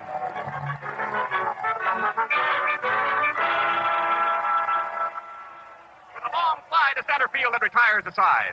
But St. Louis had a big inning. Those 2 runs can settle this World Series. Jimmy Dolan's boys have just 3 more men to retire, and they won themselves the highest honors in baseball. And looking down to the St. Louis dugout, it appears that manager Dolan is going to let Kelly stay in the game. Come on. Let's get out there. It's your game, Kelly. Win or lose. Thanks, Mr. Dolan. All you got to do is hold him, kid. Good luck. Monk, wait a minute. Huh? Take off your cap. What's eating you, kid? Your head. I just want to rub it. You wanna rub my head? Well, maybe there's still a little left on it. Oh, Kelly, don't go wacky now. Not now, please. It's all right, Monk. It's just for luck. You mean to say that St. Louis is ahead again? Oh, yes, Mother, yes. 8-7. Oh! Now if Vernon can only contain them. Retire the side, Vernon! Retire the side! Down the shortstop, but Hobson's got it, and he whips to first. He's out. Davis is out. If Kelly can get one more man, the ball game is over. But that's an awful big if right now as Aherne walks up to the plate. He's had 2 hits already. Kelly's rubbing up the ball now, kneading into his glove as he usually does. He gets a signal from Lanigan, goes into the stretch, and here it comes. And there it goes. It's a hit. A line drive right down the ball line that Richards reached for but couldn't get. Ahren's not stopping at first. He's trying for 2. There's the slide, and he's safe. He's in there with a double. Duffy's at bat now with Aherne on second. Ahrene's a potential tying run. Out on the mound, Kelly's wiping his forehead. He throws the rubber now. Looks at the runner on second. Makes the pitch. And there it goes, and it's a long one. Hanford is running for it. So is Dixon. It's far out in right field, and it may be. It may. No, Hanford got it. Oh, Hanford practically climbed that right field wall. He jumped into the air right against the wall, and he caught the ball. Oh, what a game, ladies and gentlemen. Kelly is again saved by the storybook support he's been getting, and he's grimly hanging on to that 1-run lead. 2 out now. A man on second base, and blockbuster Marks comes to bat. Marks has had 3 hits off Kelly this afternoon. And this is your ball game right here, folks. Top of the 9th, 2 men out, a man on second base, and the potential winning run at the plate. And here's Kelly's pitch. It's a strike. Strike 1 as Marks takes a terrific swing at a slow curveball. Kelly looks at second base. Aherne is taking a lead there, trying to worry him. Kelly rubs the ball. He's looking at Lanigan. He stretches, and the pitch. It's a hit, a terrific liner over Kelly's. No, it's not a hit. Kelly caught the ball. A miraculous catch, and the ball game is over. Kelly's won his own game, and St. Louis wins the World Series.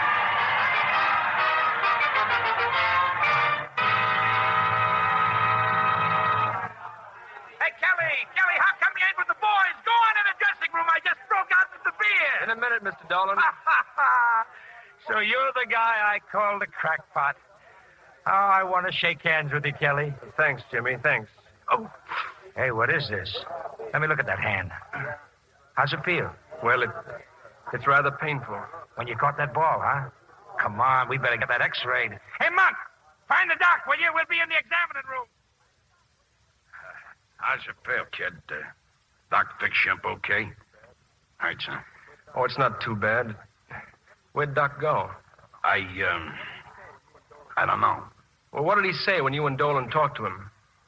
Monk, you're stalling. Now, what is it? Oh, stalling. Listen, I want to tell you something. I've been playing baseball since Hector was a pup.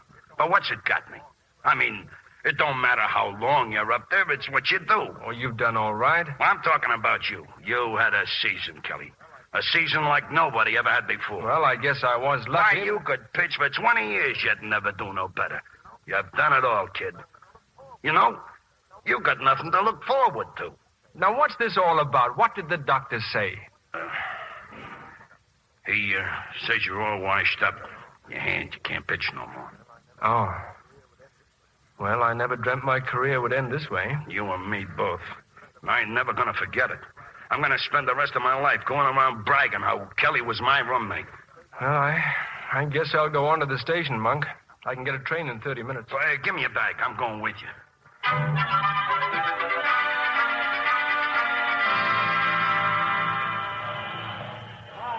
Now, look, you leave me here for you, see? You write me a letter. Oh, sure.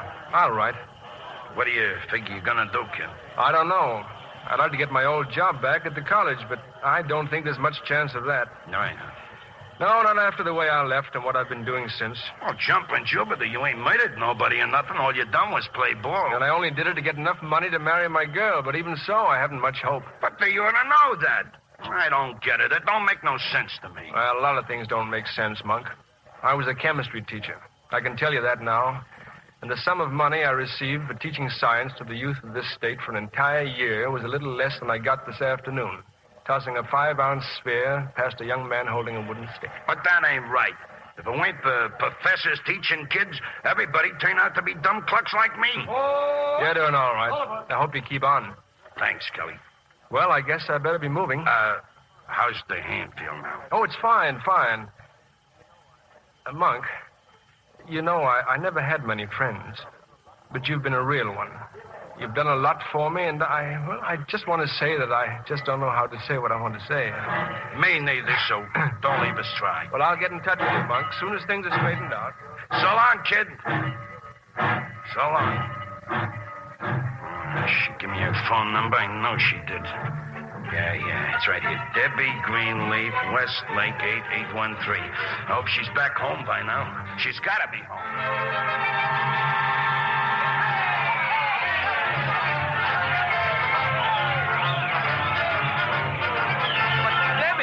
Debbie, I just don't understand. You being here and all these people. Oh, Verna, you were so wonderful, darling. I'm proud of you. We're all proud of you. You mean you know? And they know? Everybody knows? Well, of course. All afternoon we've been rooting for you like mad. Oh, Verna, that catch you made in the 9th inning. Oh, your hand. Your hand, it's all bandaged. It's all right, Debbie. Oh, but it's terrible. Monk said you'd never pitch again. Monk? Well, yes, he phoned the house. Oh, we're pals, Vernon. He even got his tickets for the game. Mother and father and... Father? Yes, son. Oh, jumping Jupiter, then you know, too. Yes, Vernon, I know all about it. Oh. And what happened to your hop today? Oh, I wanted to talk to you, Dr. Greenleaf, to try to explain. I mean about my old job. Do you think there's any chance at all? You know better than to ask me that. As a matter of fact, Dr. Fuller's already taken your place. Oh, he has? Yes, that's what I thought. Well, I don't blame you. You see, the owner of that ball club, Mr. Stone, well, he's given us the money for the research laboratory. And you're the only man he let us put in as director. Oh, Vernon. Darling, aren't you going to say something? I wonder if that stuff really would grow hair.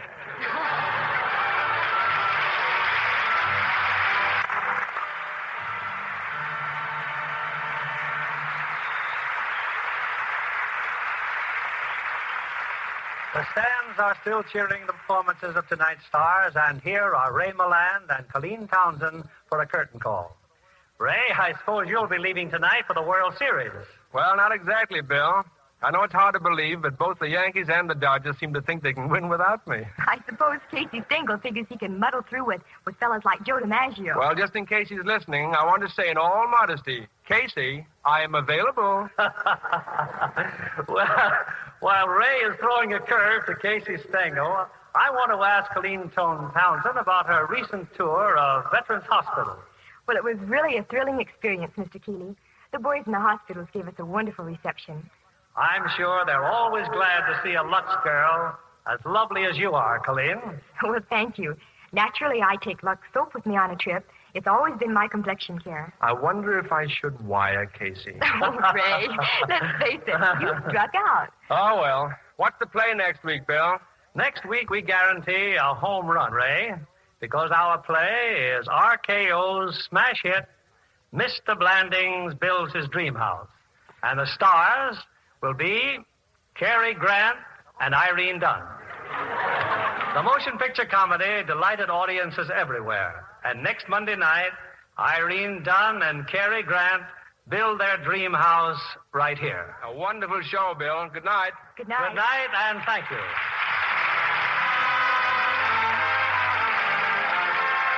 Reba Brothers Company, the makers of Lux Toilet Soap, join me in inviting you to be with us again next Monday evening when the Lux Radio Theatre presents Irene Dunn and Cary Grant in Mr. Blandings Builds His Dream House. This is William Keeley saying good night to you from New York City.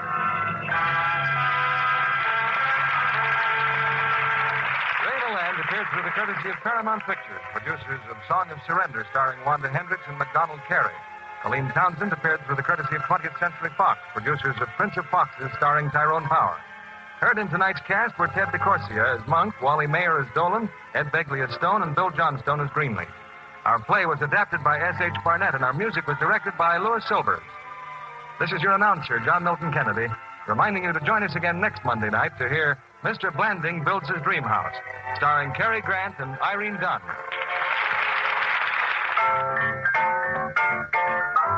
Spry, it's a new Spry, better than ever Spry. You'll be a better cook when you use Spry. Spry in your baking pan, Spry in your frying pan. You'll be a better cook when you use Spry. Now get better pies than ever with new Better Than Ever Spry. Any filling tastes super delicious in a tender, flaky pie crust made with new Spry. Why? Because pure new Spry is blander, creamier, a sure, supremely delicate nut-sweet pastry. Tomorrow, get a thrifty 3-pound can of new Better Than Ever Spry. Another fine product of Lever Brothers Company. You'll be a better cook when you use Spry.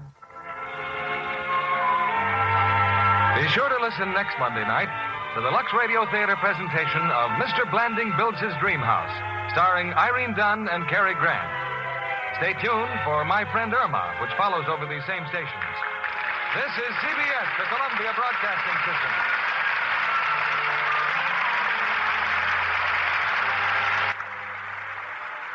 Lux presents Hollywood.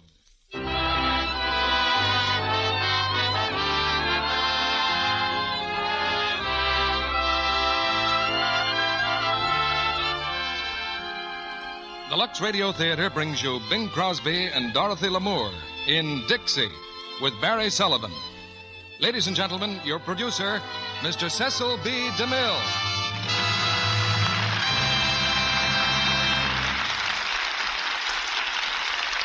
Greetings from Hollywood, ladies and gentlemen.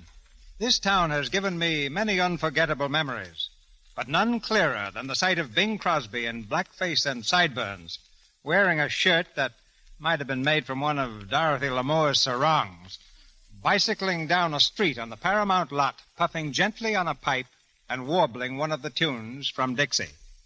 That was the day I wrote Santa Claus and asked him to bring us Dixie for Christmas. Bing, having just finished a picture Going My Way at Paramount, accepted Santa's invitation to go our way. And then the old gentleman delivered in prodigal style by bringing us Dorothy Lamour and Barry Sullivan in the same package. Barry is the promising young actor who makes his big-time debut in Paramount's Lady in the Dark. Dixie is the story of a song, It's been on the hit parade for about 100 years. And tonight you'll hear Bing sing Dixie and some of the other great hits of the picture. By bringing you tonight's play, I think Lux Flakes provides the perfect opportunity to relax before your last-minute Christmas shopping. For months now, the people of America have been accustomed to buying fewer things and making the old ones last longer. That's certainly much less fun than getting a new car, new clothes, a new refrigerator, or what have you. But it does represent a real contribution to the nation. And by helping to keep things looking new in the department of washable fabrics, Lux Flakes makes the whole idea easier to take. Now for something that's very easy to take. We raise the curtain on the first act of Dixie, starring Bing Crosby as Dan Emmett and Dorothy Lamour as Millie, with Barry Sullivan as Mr. Bones.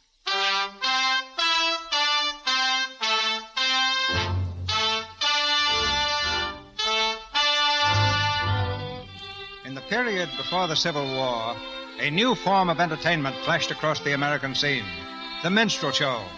This is the story of the first of the great minstrels, Daniel Decatur Emmett, who donned burnt cork and sang his way into the heart of a nation with his immortal song, Dixie. Daniel Emmett came from a peaceful little town on the Mississippi, peaceful and drowsy, except that on this Sunday afternoon, a fire has broken out in the big house on the hill. Where's the fire? The Mason place. Look at it go. Well, get the fire wagon moving. Come on. We can't. Dan Emmett's got the key. What? The key to the firehouse. Dan Emmett's got it. Dan Emmett. Where's Dan Emmett? Hey, Dan Emmett. Has anyone seen Dan Emmett? Where's Dan Emmett?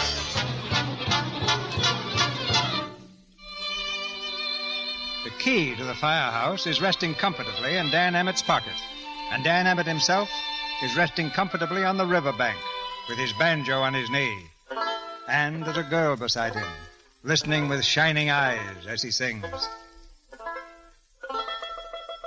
Won't you tell me when we will meet again? Sunday, Monday, or always? If you're satisfied, I'll be at your side. Sunday, Monday, or always? No need to tell me now what makes the world go round. When at the sight of you, my heart begins to pound and pound. What am I to do? Can't I be with you? Sunday, Monday, or always? Oh, Dan, that's the nicest song you've written yet. You like it, Jean? Sunday, Monday, or always. Well, never mind the Sunday and the Monday part, but don't you forget about always. Hey. What is it?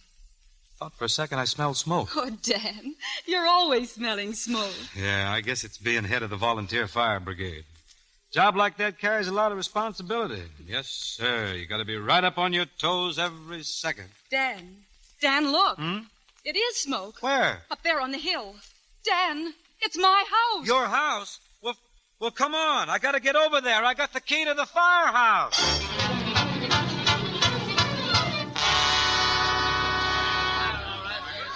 Might as well go home, Dan. She's burnt right out. Yeah. Take the engines away, boys. It's too bad.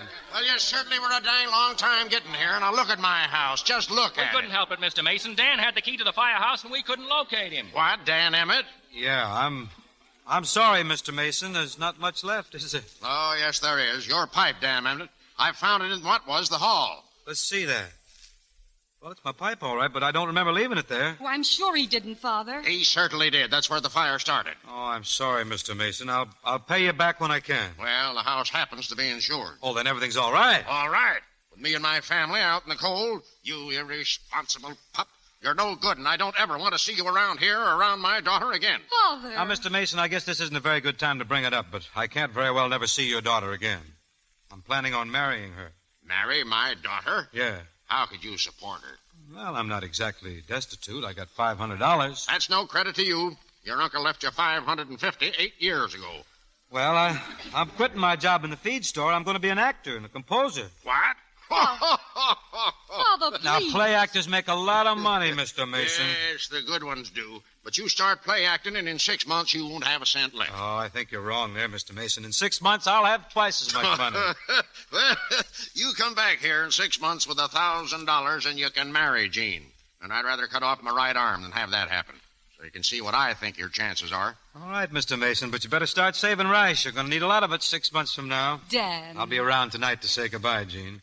I'm taking the next riverboat south.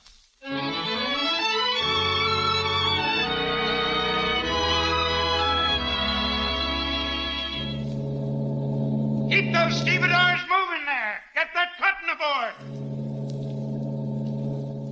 I looked up at Jordan, but what did I see? Coming for to carry me home, a band of angels coming after me, coming for to carry me home. Swing low, sweet chariot, coming for to carry me home. Swing low, sweet chariot, coming for to carry me home. I looked over Jordan, what did I see? Coming for to carry me home. A band of angels coming after me. Coming for to carry me home.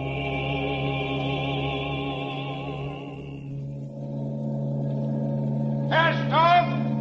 Good afternoon, sir. Oh, good afternoon. I was on the upper deck, sir, listening to your singing. Very lovely indeed, sir. Thanks very much. You're a professional, no doubt? Yes, of course. I knew it. One professional can always spot another. Gee, are you a play actor? Mr. Bones, world's champion Bones player and unsurpassed on the concertina. No doubt you've heard of me.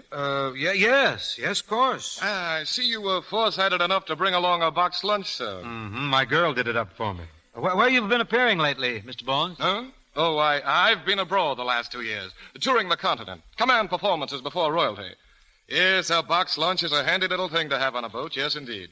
Oh, but I'm interrupting your snack. Go right ahead and eat, sir. Oh, I can eat any time. No, I wouldn't think of it. Go right ahead, please. Well, if you don't mind, Not at all. It's too bad I didn't think to have my manservant fix one for me. Then I could join you.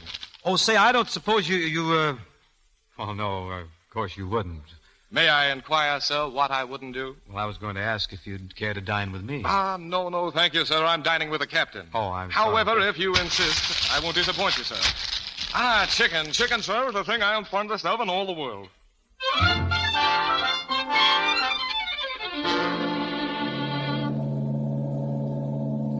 My, the provisions are all gone. We had quite an appetite, didn't we? Yes, if we eat like that very often, you're going to gain a lot of weight. Tell me, Mr. Emmett, in what theater do you next unleash that golden voice of yours? Right now, I'm not working. Well, don't you find that a bit awkward, being without funds? Well, I had a little windfall from an uncle of mine. Little windfall, or are you just being modest? Well, it was only $500. Well, after all, it's not really the money. It's just knowing that your uncle didn't forget you. Well, how shall we spend this pleasant afternoon? Would you care to play some cards? Not for money, of course. No, I don't know much about cards. Well, I don't know much about cards either. I just happen to have these with me. We'll play a very simple game. We'll cut the cards and the high man wins. Now, cut, sir. Your queen of hearts against my two of spades. You win. I win? Yes, let's try it again. Cut, sir. Ace of spades. Well, there's no use my drawing. You win again. Once more, sir. Thank you. Oh, you got me this time. 7 of clubs. And I have the 6 of clubs. Oh, by Jupiter, but you're lucky. You know, it's too bad we aren't playing for money. You'd make a fortune. Maybe we better play something else, huh? No, sir. I'm determined to win at this game. Just to put some incentive into it, Mr. Emmett, I'll play you for $1. All right, put up your money. Well, no, never mind that. I'll trust you. The king of spades. Now I've got you. Whoop. The ace again. Mr. Emmett, how do you do it? I'll tell you what. I'll play you for $10. The same game? Same game. Oh, you may be sorry. That could be. That could be.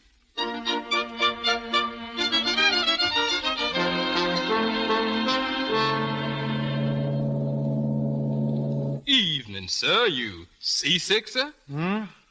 Oh, no, steward. Anything I can get for you? Yeah, you can get me $500. $500? No, never mind. Go on. Excuse me, sir, but is these yours or these cards under the napkin? Take them away. Yes, sir. Why, there's 6 aces of spades here, sir. There's what, 6 aces? Let me see. Unless you was playing with 6 decks. It looks dishonest to me. Steward, where's Mr. Bones' stateroom? Mr. Bones, sir? Yes, where is he? Why, Mr. Bones got off back there at Martin's Ferry and took the fastest packet to New Orleans. New Orleans, huh? All right, thanks.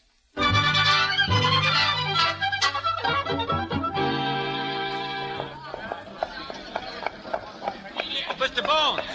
Hey, Bones! Hey, come here. Why, it's Mr. Emmett. Yes, it's Mr. Emmett. A delightful surprise. Glad to see you in New Orleans. If you're going to be here long, you must look me up. I've been looking you up for 3 weeks. Come here. Mr. Emmett, Stand still now. I want my $500. $500? Yes. Are you, by any chance, referring to the money I won from you at cards? I'm referring to the money you cheated me out of. That's a very harsh statement, Mr. Emmett. Why do you make it? Because I found 6 aces of spades on your chair after you left the boat. Oh, well, hundreds of people have sat in that chair. Why accuse me? Because you're a crook. That, sir, is almost an insult. You say I cheated you, Mr. Emmett. I say I didn't. That settles it. Good day, sir. Oh, no, you don't. I want my money, and I want it right now. I'd be very glad to return the money to you to put an end to this bickering, but the sad fact is the money is gone. Gone? All of it? Every sou. Well, I'm going to take it out of your hide. Hold on, Emmett, hold on. You're... If you're hungry, I'll get you a meal, a fine meal. I thought you were broke. Well, that has nothing to do with it. Help me find a cockroach. I'm not that hungry. You don't understand, sir. I find a nice, healthy cockroach and place it in my wallet. We go to a restaurant and order a fine repast. At the conclusion of the dinner, I take the cockroach from my pocket and deposit it on the plate. Then I leave the establishment in a huff. You mean a hearse? Oh, have no fear, sir. Come along. I've enjoyed many an exquisite meal with a cockroach. Yeah, who was whose guest?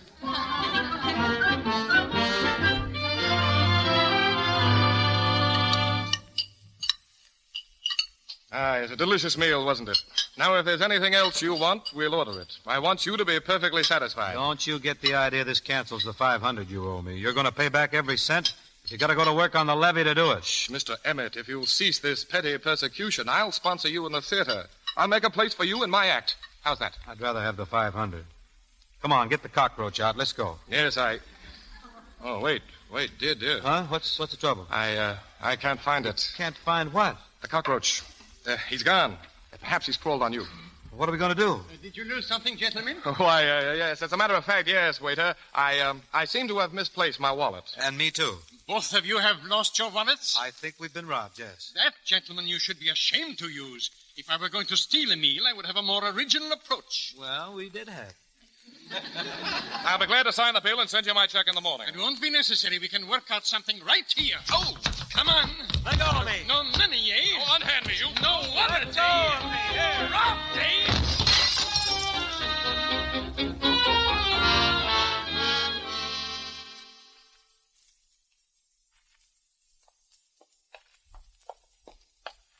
Wonderful food, wasn't it? Did you have enough to eat? Yeah, but I'd hate to have to do it 3 times a day. This is my boarding house. It's not much of an establishment, but you're welcome to be my guest until we get set. Looks great to me. All I want's a place to lie down and bleed. Be very quiet now. Someone's sick. Just a minute, you. Ah, Miss Cook. Trying to sneak in again, are you? Miss Cook, I'm glad I ran into you. I want you to meet a fellow artist of mine, the famous Mr. Dan Emmett. We've toured together. From the looks of you, I'd say you toured several bars together. Miss Cook is quite a wit. Well, come along, Emmett. Just a moment, Mr. Bones. At the risk of being a bore, I'm going to ask you for your rent again. Miss Cook, I've discussed that thoroughly with your father. He understands that when I've decided which local engagement to accept, I can reimburse him. And just where do you think you're taking Mr. Emmett? To my room. Oh, no, you don't. You might have made a deal with my father for yourself, but 1 deadbeat per room is enough. Now, wait a minute. How do you know I'm a deadbeat? I haven't been here long enough to be one. Well, you can remove all doubt by paying your rent in advance. Oh, well, Mr. Bones! Well, old-timer, delighted to see you. I want you to meet one of my colleagues, the famous Mr. Dan Emmett. Dan, this is Mr. Cook. Well, Mr. Emmett, I trust that you're going to stay with us for a while. Well, I thought I'd... No, he isn't, Father. I'm sick and tired of this. Every room in this house is full of down-and-out actors who came to you and flattered you with a little theatrical talk and settled down to live off us. Millicent, my child, of course we know that you don't mean that. You're tired out. Of course I'm tired out. From sweeping and scrubbing and taking and sewing to pay the bills.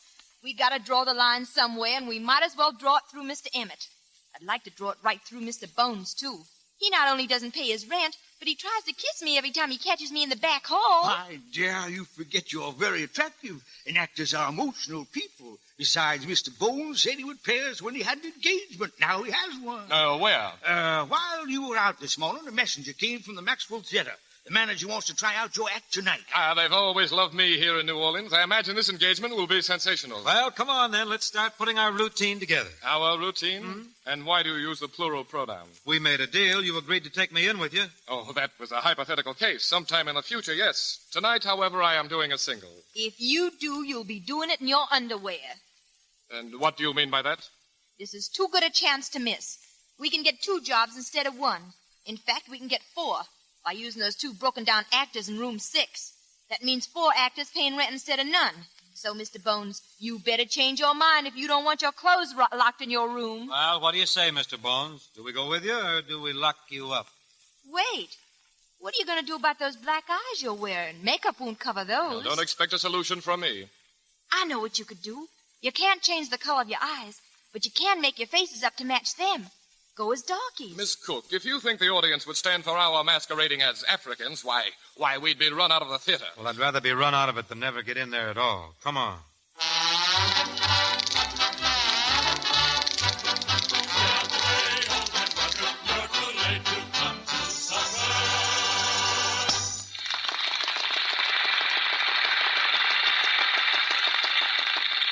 Say there, Rasmus, what do you do for a living? What's that? What do I do for a living? That's what I say. Well, I do as little as possible. Yuck, yuck, yuck, yuck, yuck, yuck. Say there, Mr. Man, I bet you's a lion with the ladies. That's what I is, brother, and you ain't just lying.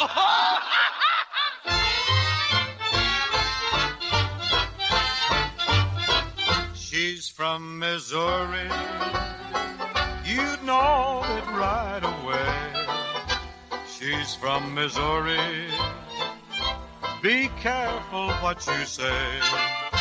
Don't try to fool her. What a fool you'd be when she has those eyes that say, you gotta show me. We'll soon be sweethearts. Her glasses tell me so. Yet when I ask her, she sighs and answers no. I don't believe her. I'll tell you why. She's from Missouri, but so am I. I'm not from any other place, because it's written on her face. And just as sweet as any rose, you'd be surprised at what she knows. I don't believe her.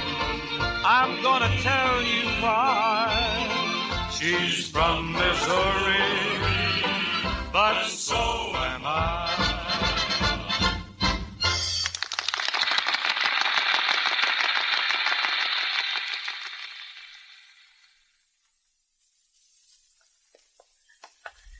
Well, the act went all right. Yeah, we're hit, I guess. Booked for a run. Kind of nice you let me walk home with you. Oh, it's not so nice. I'm just not letting you out of my sight till we settle the terms of your rent. Oh, yeah. On top of that, I just couldn't cope with Mr. Bones tonight. He has the instincts of a boa constrictor. I knew he was a snake, but I wasn't sure what kind. I have to fight him off 3 times a day. Why don't you speak to your father? My father? Yeah. He's about as much protection as a lace shawl. You know, I have an idea that you're pretty able to take care of yourself, too. I've been doing it since I was 9. How long you been an actor, Mr. Emmett? Not very long. I didn't think so. An experienced actor would have kissed me before I'd gone 10 feet. Well, I'm not that inexperienced. I thought of it before we'd gone 5 feet. Then why didn't you? Hmm? Why don't you? I think we should have gone 5 feet further.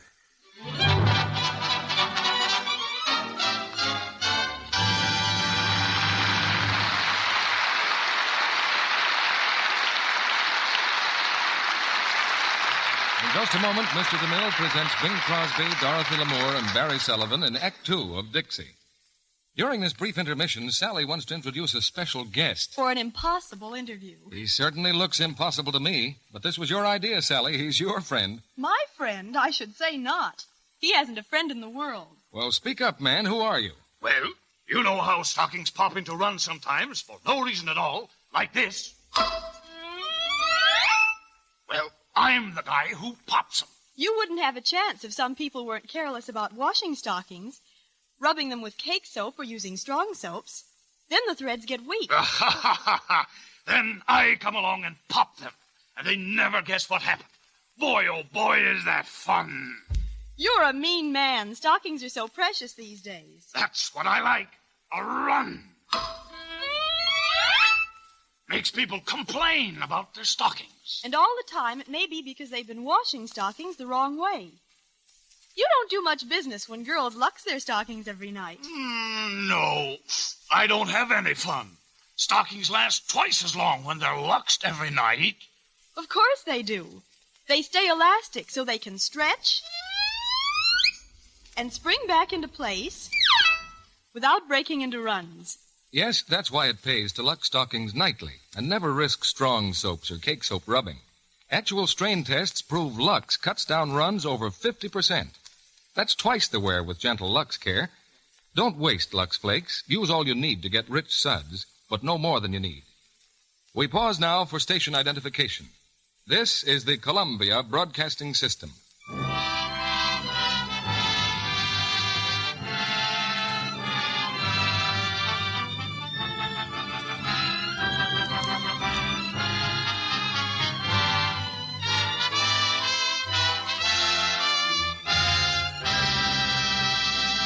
Act Two of Dixie, starring Bing Crosby as Dan Emmett and Dorothy Lamour as Millie, with Barry Sullivan as Mr. Bones.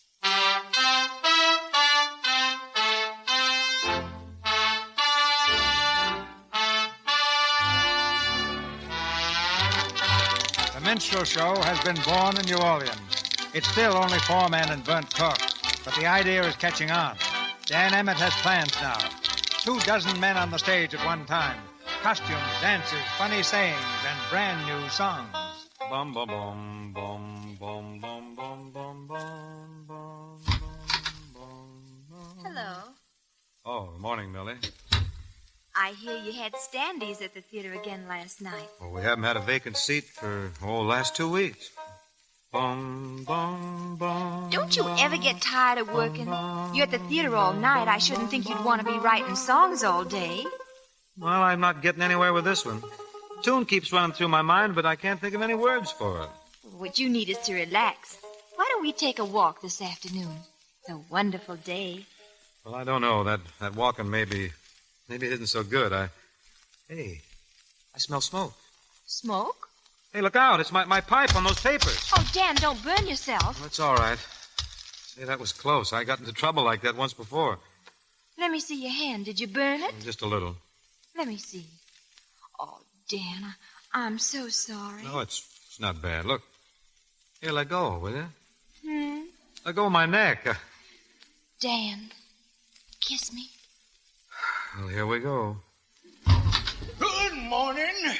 Oh, Father. I'm sorry to interrupt, but I was looking for Mr. Bones. He's going to enlarge his act, you know, and I might even consider going back on the stage myself. Oh, go right ahead with what you were doing. I'll see Mr. Bones presently.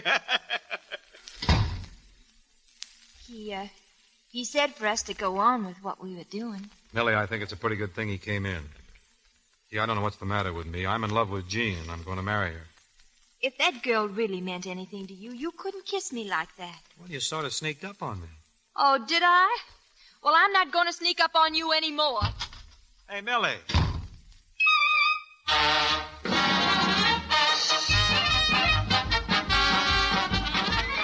Come on, the Virginia Minstrels. 24 men and 1,000 lamps. It's the biggest, it's the greatest, it's the most sensational new entertainment in the world. Opening tonight, the Virginia Minstrels.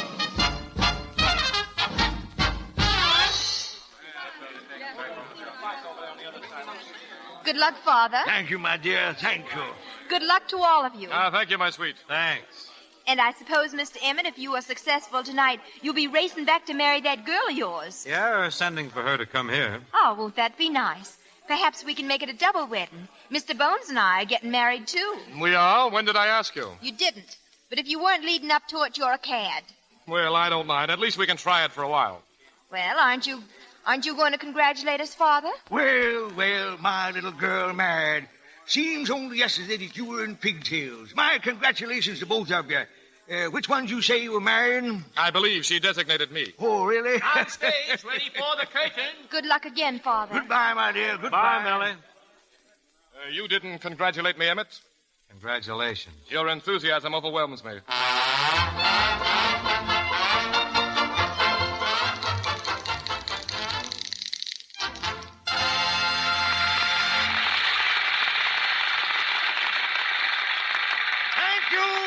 Thank you. And now, ladies and gentlemen, Mr. Tambo Jones will sing a song about a horse and carriage. Mr. Tambo Jones. By the way, have you tried going out for a little buggy ride with a girl by your side and a horse that knows the way back home? Summer skies, rosy lanes, while a lark in the meadow entertains, and you can drop the rein with a horse that knows the way back home. And between all the farms, you can then use your arms to express what you long to say, and you won't mind at all if the horse wants to stall just to try out some new Monet. So if you should decide to go out for a little buggy ride and perhaps win a bride, get a horse that knows the way back, either black or brown or sway back, but a horse that knows the way back home.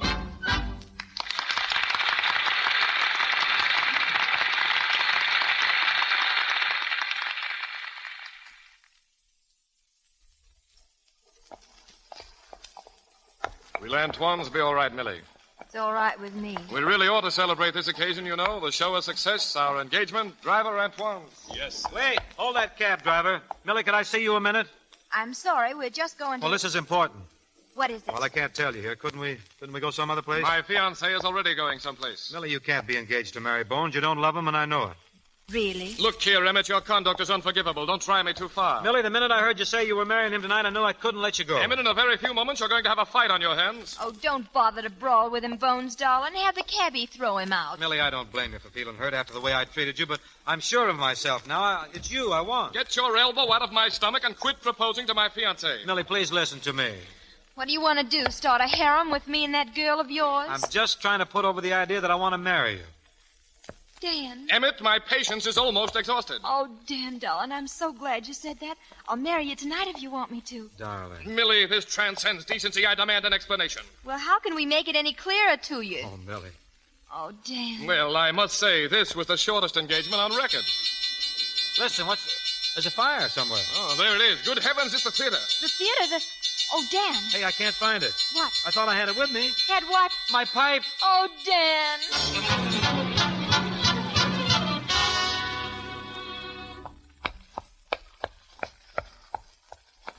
What an eventful evening. The show was a triumph. I've been engaged to 2 men and the theater burns down. I wonder what'll happen next. May I say I've had enough? Oh, don't be depressed, Dan. You'll be back at work as soon as the theater is rebuilt. We can use that time to get married and have a honeymoon. Well, before we get married, I think I'd better go back and talk to Jean. Go back? Well, why don't you write her a letter? You can write, can't you? Oh, you can't break that kind of news in a letter. You know how it is in small towns. People sort of pair you off, and when it doesn't go through, it's a tragedy. Really, the only decent thing for me to do is go back and talk to her in person. Just got to make her understand. That may be decent, but I think it's silly. What do you expect me to do while you're gone? Miss me, I hope.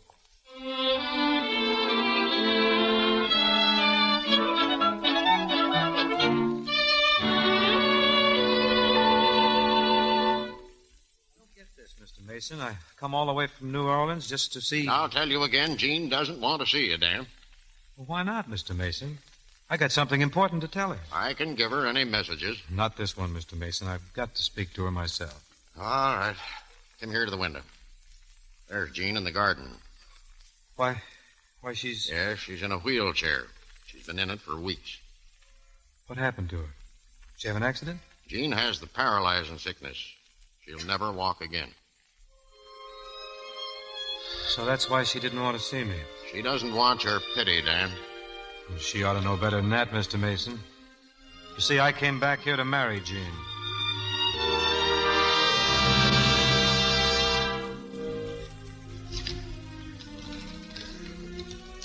Dear Millie, I suppose you've been wondering why I haven't written. Millie, there's no gentle or easy way I can say this, so I'll tell you right out. I'm married to Jean. I can't explain it because there's nothing to explain. We're in New York where I'm working on some new songs.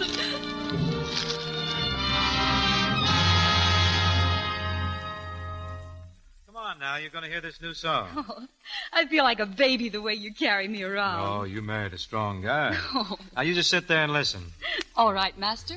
I hope you think it was worth the trip from the kitchen when you hear it. You need a pillow, Jean? No, thanks. I'm fine, darling. All right.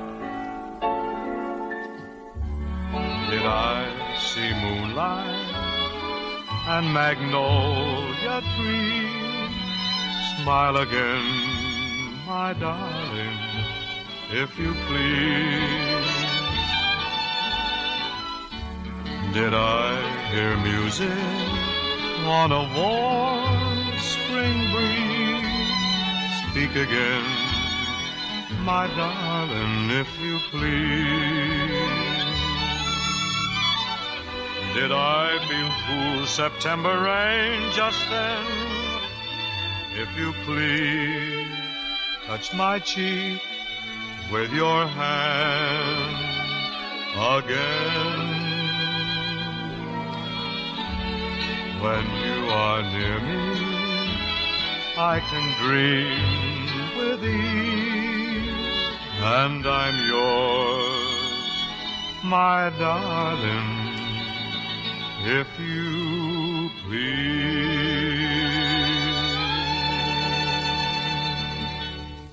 Dan, that was lovely. You really think so, honey? It's the best thing you ever wrote. Oh, you're a wonderful audience, Jean. You like them all. Of course I have, because they're all wonderful songs. Why don't you try that new publisher you were talking about? I'm going to. This morning. I'm going to start right at the top and bombard them with my collected works. Keep your fingers crossed, huh? Oh, good luck, darling. And hurry back. You know something? You're the bravest little wife a fella ever starved with.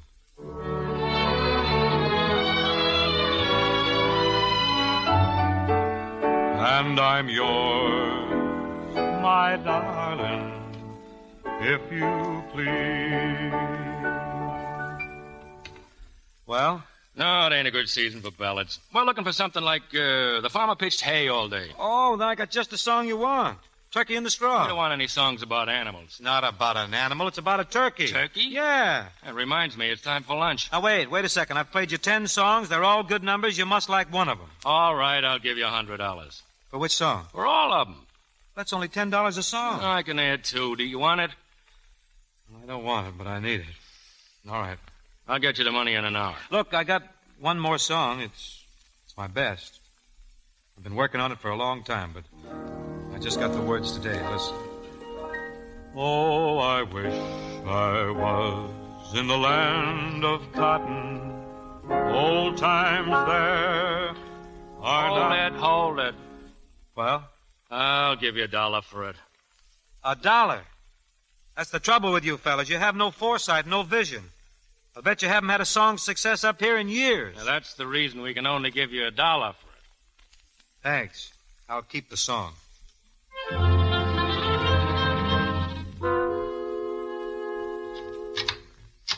Is that you, Dan? Hiya, honey. We're rich. What? Look, $100, all ours. I went up to the publisher. Hiya, Dan. Oh, hello. Mr. Cook. What are you doing up here? Mr. Cook just got in from New Orleans. He came up to see you, Dan. Oh. For the past hour, I've been enjoying a visit with the most charming young lady I've had the honor of meeting in years. Well, that's fine. Dan, You sold the ballad. Sure, $100. Oh, Dan, that's a wonderful price for one song. Yeah, well, it wasn't for one song. It was for 10 of them. They wouldn't take the ballad unless I threw in my whole repertoire. That is an insult, Dan. You're wasting your time here. Why don't you come back to New Orleans? What? That's what I came for, Dan, to get you back where you belong. I'm sorry, Mr. Cook. That's out of the question. But you don't understand what's happened. Bones has arranged for a new show with new numbers, new routines, a cast of 40 people. Count 'em. Well, that's fine. Then you won't need me. Dan, why don't we go? We've had a hard time in New York, and you'll be happier if you're back on the stage. Look, Jean, it's a bad idea. But if your songs are being sung on the stage and made famous, why, the publishers can't help but be interested. She's right there, Dan. And I think it would do me good. It's cold here, and I can't get outdoors. The South would be wonderful for me. Oh, please, Dan, I want to go. Well, Please. Well, all right, Mr. Cook. I'll come back. Dad. Splendid, Dan, splendid. You'll never regret it, never. I'll go and arrange for your transportation. We'll leave tonight. Start packing, my boy. Dan, what are you thinking about? Oh, about you and the trip and a lot of things. You're not worried about anything, are you? It's all going to turn out beautifully, Dan. I know it. Sure it will. Come on, honey, you must be tired. I'll carry you inside.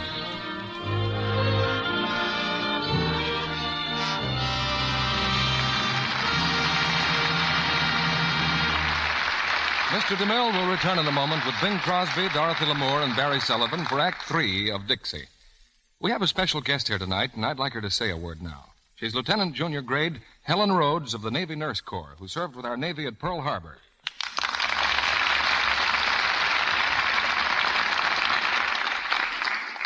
Thank you. There's only one thing I can talk about, Mr. Kennedy, and that's the courage of our fighting men and the modern miracle medicines that are helping us save so many lives. Medicines like the sulfa ointments that prevent the spread of infection, tannic acid for burns, and insulin for shock, and opiates to ease pain. Women may not know that these medicines contain glycerin, and glycerin comes from fats. Yes, from the kind of fats we used to waste in our kitchens. The women in this country have been doing a splendid job saving used fat, but we need more, twice as much more. It's such a little thing to save a tablespoon of fat a day, and it may save their life. I'm sure that from now on, every woman who thought she had too little fat to save will pour it into a salvage can instead of down the drain. In recognition of this important job, the OPA has authorized butchers to give you 2 meat ration points for every pound of used fat you turn in. Take them proudly. You have earned them. And now, Sally, will you tell women just how to save fats? Use a tin can. Any size will do. Never cardboard or glass. Pour into it all the fat you're not going to use again. Fat from bacon, sausage, soup, stews, or gravies. And this is important. Include the blackened grease from frying pan or roaster, too. All these kinds of fat contain pure glycerin. Keep the fat in your icebox until the container is full. Then turn it into your butcher at once. Don't wait. You may not get an Army or Navy E, but what woman can fail to help in this simple way to see that our fighting men have the healing, life-saving medicines they need?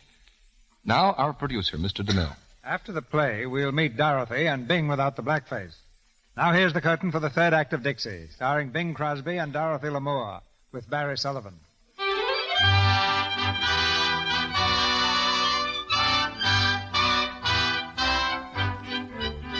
In the boarding house in New Orleans, Millie awaits the arrival of the new guests.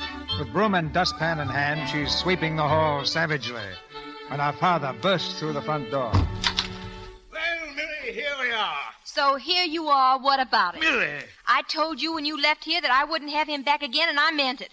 And if that woman he married tries to set foot in this house, she'll find herself flat on her back on the front walk. Now, Millie, you mustn't talk like that. Mr. Emmett is to be considered a professional associate of mine. I demand the same respect for him that you show me. That's just what he's going to get. Millie, please, for my sake, be ladylike. Be civilized. All right. I'll hit her daintily. Shh. Here they come. Where is she? Why, he's wheeling her. She's in a wheelchair. Oh, she is. Didn't you know? She's an invalid, Millie. Oh, no. No, I didn't know. Come right in, Dan. Hello, Millie. Hello. This is my wife. Jean, this is Millie Cook. How do you do? I'm glad to know you, Miss Emmett. Thank you. Well, Dan, It's been a long time. Yeah. How have you been? Pretty good, Millie. And you? Oh, wonderful. A little tired, though. I've been going out too much at night. Well, Emmett, delighted to see you again. Hello, Bones. This is my wife. How do you do? A great pleasure, Mrs. Emmett. Thank you. Emmett, this must be fate. You're coming back just when there's an opening for you in the act. Oh, I'm lucky. Well, everything's all settled. Now, all we need is an engagement. Engagement? I thought there was a deal all set for a new show. Well, we had a little bad luck there. That nosy manager at the Maxwell surprised us during a rehearsal before we had the act whipped into shape. Without a word of warning, he canceled our engagement. Oh, well, there must be other theaters in town. Oh, several. I haven't given up yet. I'm going to see Mr. Devereaux, the manager of the French Opera House, this afternoon. Oh, they wouldn't have a black-faced act in there. They won't listen to anything unless it's sung by a 200-pound tenor. Well, I only weigh 160, but I'm going to see Devereaux at the Opera House. You won't find him there, friend. He spends all his time playing cards at the Delta Club. Cards, huh? Well, you say cards? That suggests things, huh, Bones? I, thought you didn't approve of my playing cards. Well, not when I'm the victim. Strikes me, Mr. Bones, that Mr. Devereaux would be quite helpless in the hands of a scientific player like yourself. Your suggestion is not without merit, Mr. Emmett. Millie, you'd better start thinking up some new costumes. We'll need them.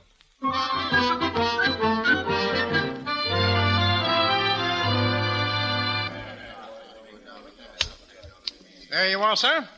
4 kings.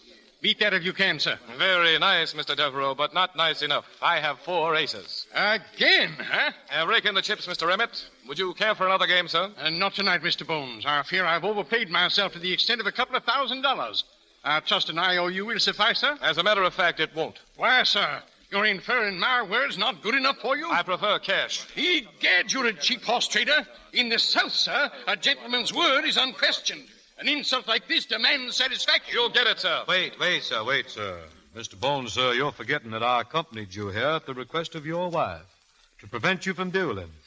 You've been fighting too much lately, sir, and she says she will not be married to a murderer. I detest killing people, but the man asks for satisfaction. I leave it to you. Broadswords, rapiers, pistols, they're all the same to me. Now, just a moment, Mr. Bones, sir. I'm sure that Mr. Devereaux will be agreeable to some method of payment. Obviously, he's a man of honor. Thank you, sir. Now, may I suggest that you two gentlemen meet privately and arrive at some agreement which will prevent the spilling of blood, you all. Well, very well. I don't mind dueling, but I do hate getting up early in the morning. Well, I'm at your service, sir. Just what's in your mind? Well, I was going to suggest, sir, that I might assume your obligation to Mr. Bones in exchange for you doing me a small favor. What sort of a favor? Well, perhaps we had best discuss that within the private confines of your office. Very well, sir. Just follow me.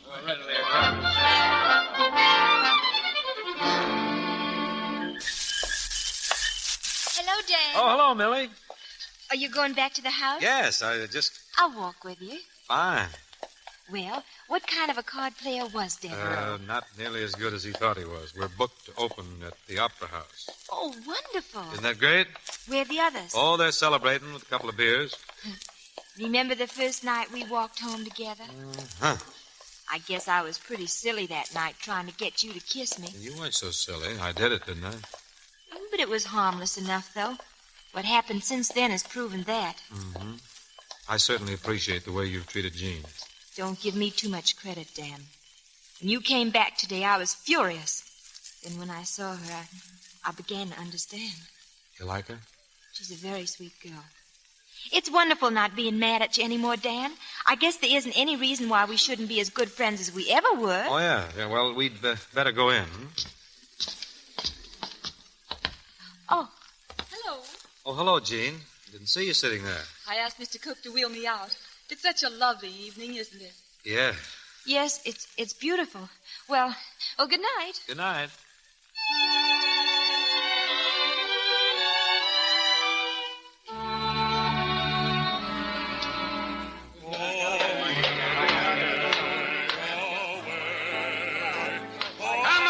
Come on, get the scenery moving. We're supposed to open this curtain tonight.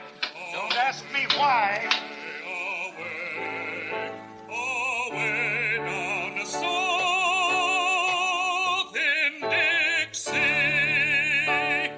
Well, Bones, how do you like it? You mean to tell me you turned down $1 for that song?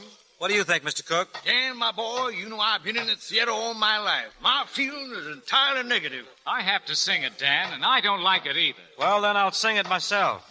That song has got to go in the show. Dan! Yeah, honey, what? You know more about this than I do. But it seems to me the song should be played faster. Well, not to me it doesn't. People can yell all they want to, but that song's going to stay the way it is. Oh, Mr. Emmett, sir. Could I speak to you a minute, sir? Oh, yeah, sure, Mr. Devereux. Mr. Emmett, sir, our subscribers were expecting a more dignified type of entertainment. We cannot permit a blackface act in the French Opera House, sir. Oh, no? Well, I've got a contract for 3 months signed by you. What about it? I know, sir, but if you fail tonight, are you willing to settle your contract? If we fail, we'll be glad to settle, if you can catch us. Then it's agreed. Goodbye, sir. And for your information, I wish I'd fought that duel, no matter how it came out. By the way, what happened to your southern accent? Oh, I had my tonsils taken out. Gentlemen,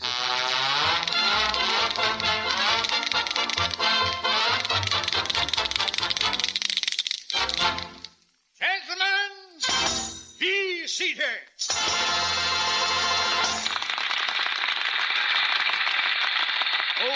Mr. Campbell. Yeah, sir? Tell me, are you married? Yes, sir. I got me a wife and 3 kids. Oh, so you have a wife and 3 kids to look out for? No, just my wife. I can lick the kids. Ladies and gentlemen, introducing a song called Sunday, Monday, Always, sung by Dan Emmett.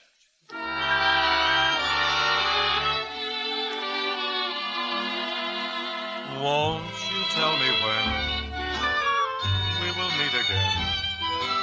Sunday, Monday, or always? If you're satisfied, I'll be at your side. Sunday, Monday, or always? No need to tell me now what makes the world go round. When at the sight of you, my heart begins to pound and pound. And what am I to do with you? Can't I be with you? I love you Sunday, Monday, or always.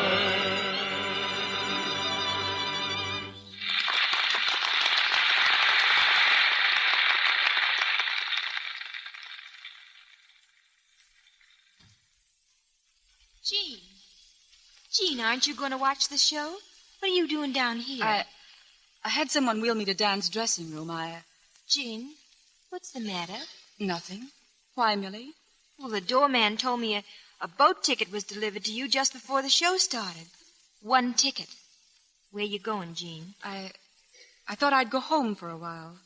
You see, I know Millie. You know what? I've watched you and Dan. I know he's in love with you. Jean, Oh, I don't blame him, or you either. Wait a minute. You're all wrong, Jean. I'm going to be married tomorrow to Mr. Bones. You and Bones? Sure. We're going to announce it tonight. Well, but I guess you are surprised, huh? I'll probably have to spend the rest of my life getting him out of bed in the morning and out of jail at night, but it won't be dull anyhow.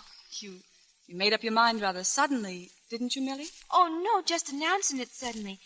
I've been after that man for a long time. I had to circle him, though. He's not the marrying kind.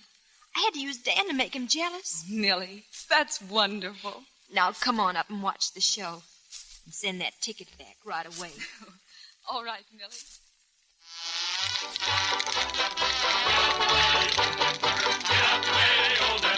You're too late to come to supper.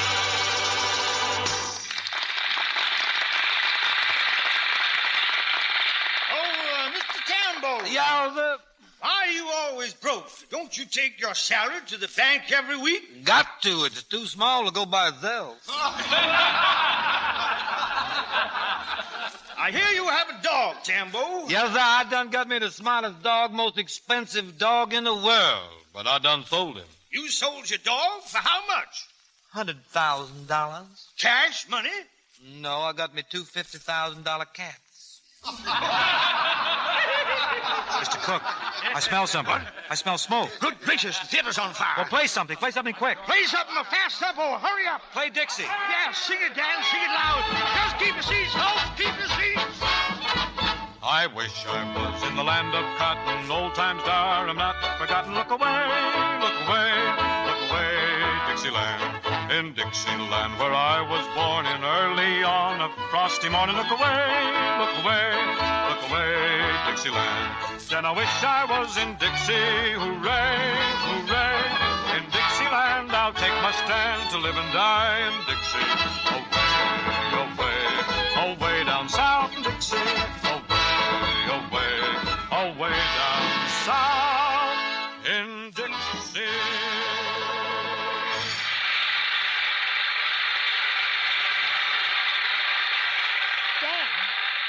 Dan, come here. Is the fire out? Yes, the fire's out. Where's your pipe? My pipe? Well, I left it in the prop room. Oh, fine. That's where the fire was. Dan, get out there. We're doing Dixie again. They heated it up. Where's Jean? Jean? Here, Dan.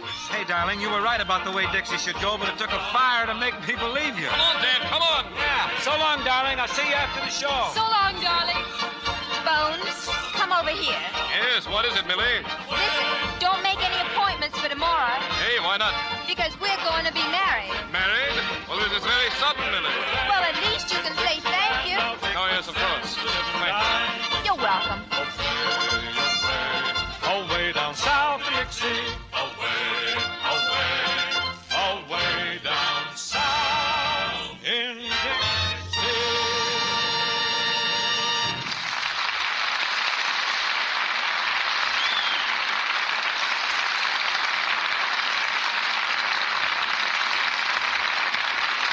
Before our stars return for a curtain call, here's a suggestion to mothers of wartime brides. In Ceylon, a new son-in-law has to pay the bride's parents the cost of washing the bride's clothes from birth right up to the day she's married. Why, Mr. Kennedy, that wouldn't be much if she's a Lux girl. No, Lux is a thrifty way to take care of clothes, keeps them new-looking longer, too. And making things last is mighty important these wartime days. If you've been shopping lately, you've probably noticed that many types of fine cottons and rayons just aren't being made anymore. Looms are too busy turning out materials for war. So it's up to us to take extra special care of those nice things we have. You couldn't use anything safer than Lux Flakes. A little Lux goes so far, you'll find you can do an amazing amount with one big box. Use it not only for underthings and stockings and washable dresses, but for your curtains, too, and washable slip covers, bedspreads, everything around the house that's safe in water alone. If your dealer is out of Lux Flakes today, be patient. He'll have more soon. You can be sure Lux is worth waiting for. Now, here's Mr. DeMille with our stars. Right now, Bing Crosby, Dorothy Lamour, and Barry Sullivan are on the road to a curtain call. Oh, sorry, C.B. Dottie and I can't be on the road to any place without Bob Hope. Bing, I want you to know that I didn't agree with those other producers at Paramount when they saw Dixie for the first time. Well, what did they say, Mr. DeMille? No hope. A run of DeMille opinion, I think. Well, Dottie's traded Hope for Technicolor and riding high. Yes, you know, I like to make a picture without a sarong once in a while. You mean you don't even wear a sarong in riding high? What's so wrong about that? It's a Western. Oh, girl, you. Well, that's different. I guess maybe Santa Claus will stop at your house after all. Oh, no, didn't you know? The old boy gave up. You shouldn't do that to our Dottie. He figures he can't fill her stocking as well as she does. Yeah, I guess Santa goes to pictures, too. Say, Bing, you must have found Christmas shopping quite a problem this year. Nothing to it, Barry. Just went in and told the man I'll take whatever you got four of. What play are you shopping for next week, Mr. DeMille? Now, we've got it already, Dottie. The Metro-Goldwyn-Mayer picture, Kathleen. And next Monday, we have the original stars of the picture, Shirley Temple and Herbert Marshall. Next week brings you a new Shirley Temple, a grown-up young lady now, but with the same charm and talent we knew in a tiny girl. And Kathleen is a delightful way to meet her again. Time marches on, and Shirley Temple has a date. Wouldn't miss it, C.B. Good night. Good night. Good night. Happy Christmas to all of you.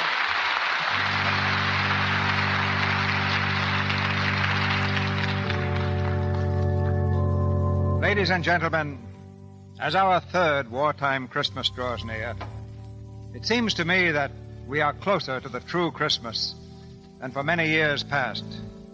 Closer to the Christmas immortalized by Dickens.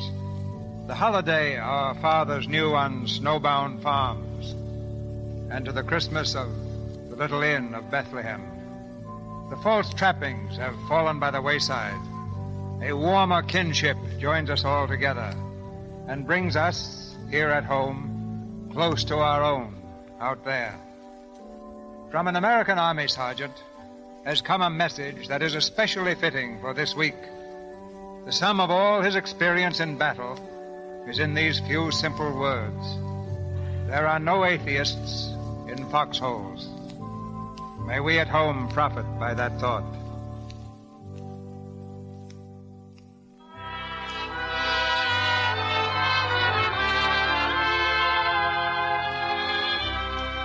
And now, to all men and women of goodwill, wherever you may be, our sponsors, the makers of Lux Flakes and Lux Toilet Soap, join me in wishing you every blessing of the Christmas season. And we invite you to be with us again next Monday night when the Lux Radio Theatre presents Shirley Temple and Herbert Marshall in Kathleen with Francis Gifford. This is Cecil B. DeMille saying good night to you from Hollywood.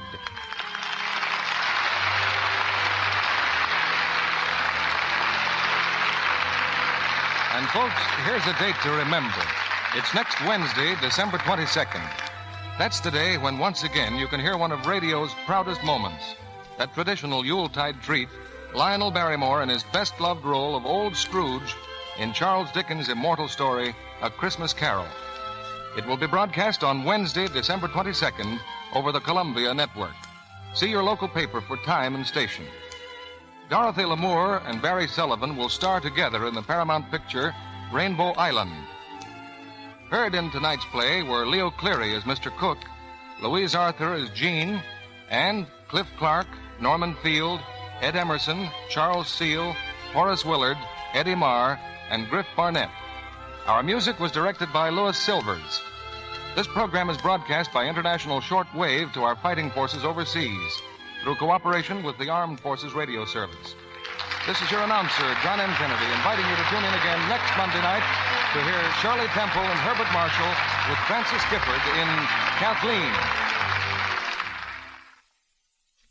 Say, lady, take a minute. What for? I'm buying vitamins. Exactly. And before you buy, look at the labels. Take a minute, see what's in it. Some products, you know, leave out vitamins A and D, or the essential B complex vitamins, or costly vitamin C. But not Vims, no indeed. Vims give you all the vitamins and minerals needed to supplement the average diet. So take a minute, see what's in it. Then you'll get Vims. This is the Columbia Broadcasting System. Lux presents Hollywood.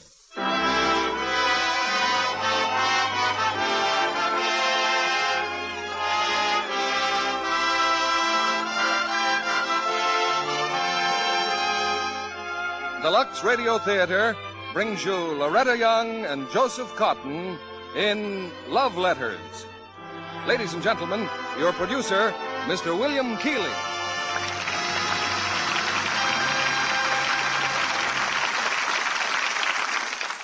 Greetings from Hollywood, ladies and gentlemen. Our play tonight is the work of a producer with whom I was closely associated in the past, and whose contributions to the screen I have always admired, Mr. Hal Wallace, whose pictures have won 27 awards for excellence, who is the only holder of 2 of the coveted Irving Thalberg Awards, and who has more than maintained that high standard in tonight's screen hit released by Paramount, Love Letters. In our cast are Joseph Cotten, playing his original screen role, co-starred with Loretta Young in her 18th appearance on this stage, a record that has contributed much to your enjoyment. Love Letters gives a fresh, unusual treatment to an almost classic theme in the theater, the story of one man who pleads another's love and finds himself deeply involved in romance with the girl in question. Love letters rather makes me think of Lux letters. Those hundreds of letters we receive each week expressing thanks for the product that make these Monday night productions possible. Writes one friend of this theater from Chicago, I'm a hosiery mender, and I know from long experience how to care for stockings. I always advise my customers to wash their nylons in Lux Flakes after every wearing. Yes, stockings do wear longer and look better thanks to your wonderful product, Lux Flakes. In return for that kind letter, all our thanks to Mrs. Rita Lynch. It's curtain time, and here's the opening act of Love Letters, starring Loretta Young as Singleton and Joseph Cotten as Allen.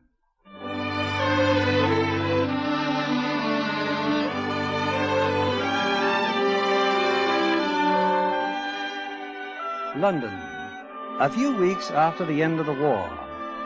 In Miss Dilly Carson's comfortable flat, a party's been going on since 8 o'clock. It's a little after midnight now, and standing in front of a tall window, gazing into the fog-draped city, one of the guests is in a talkative and philosophical mood. Yes, my friends, we commit unspeakable crimes. We go to war, blast our cities, blast all sense out of our brains, and yet always there before our eyes is that vision of beauty. A beauty we've never seen, but which makes everything we do seem unbearable. A few months ago, behind the front in Italy, Hey, what's happened? Where is everybody? They've all gone, Alan. Gone? Sneaked out behind my back? Literally. Here's some nice black coffee. Oh. Thanks. You mean I've been standing here talking to myself? I'm crushed. You're also a little under the weather. I've been drinking. Yes. That's bad. Dilly, what have I been talking about? A girl, mostly. I'm ashamed. Alan, who is Victoria? I've been talking about Victoria. Who is she? I don't know. I've never seen her, but I've thought about her considerably. I wrote letters to Victoria. Love letters. That doesn't make much sense. Well, I wrote them for a fellow I knew in the Army. He thought he was in love with her, I guess. Who? His name was Roger Moreland. He married her. I was still in Italy when I learned that Moreland had died. I never did find out just what happened. You wrote letters to Victoria for a man called Roger Moreland. I started doing it as a joke. I don't think it was very funny. I think it was tragic. But Roger was a man of action. He hated writing letters. The girl never suspected. She married him, didn't she? Why are you so interested? You've put me on the track of something. What? Never mind. You always this mysterious? I wish very much I'd met you before tonight. Then remember tonight. When you're down at this new place of yours in Beltmarsh, remember how mysterious I was. You'd think a murder had been committed. There has. An old murder. What are you... And don't ask questions. You talk about a murder and then say don't ask questions? Come on, I'll see you to the station. Alan, why are you going to Beltmarsh? Well, because an old aunt of mine died and left it to me, her home, her goods, and a man named Mac who looks after things. During your discourse, you mentioned that Victoria lived in Essex, too. Victoria Remington, Meadow Farm, Longreach, Essex. What kind of a man was this Roger Moreland? He's dead, Deli, and I'm trying to forget that I made a girl fall in love with him. You're conscience-stricken. Deeply. Well, after you've been at Beltmarsh a while, you'll be able to cope with things much better. How do you know? Because I know things about you. Things that may happen to you that you don't know. Nice things, I trust. Things that'll put a little kick into life. Come along. You've a train to catch.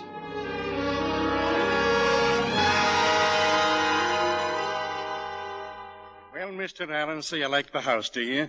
You know it's 15 years since you've been here? Oh, I was so sure it would be changed, Mac. I never found good things to be anything like the way we remember them. Your aunt wanted it kept just like she had it. She thought you'd appreciate the loneliness and quiet and this coming to rest. I like that, Mac. Coming to rest.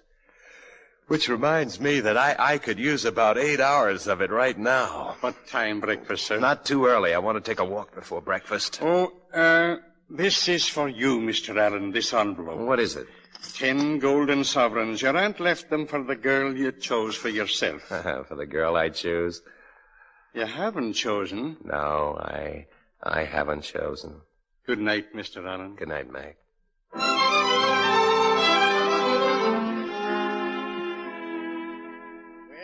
Did you have a good walk, sir? I went down the road as far as the turn that goes to Longreach.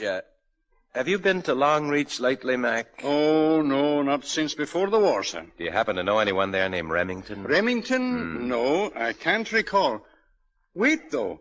Remington. Strange. Something I heard. What? It was not good. What? I don't know. I'm going to Longreach this afternoon. I want to visit the widow of a man I knew. Can you hire a trap in the village? I think so, sir. Mac, if something bothers you for a long time and you know it can't possibly be what you're thinking, isn't it better to find out about it and be disappointed once and for all? Why are you so sure you'll be disappointed? I want to be. I want to get rid of it and forget it. Why? She's free. She's a widow now, you said. Mac, you're entirely too shrewd. I hope I'm going to continue to like you. Oh, you will, Mr. Allen. I'm a fine old man. You'll wonder how you ever got along without me. Now, where's breakfast? I'm starved.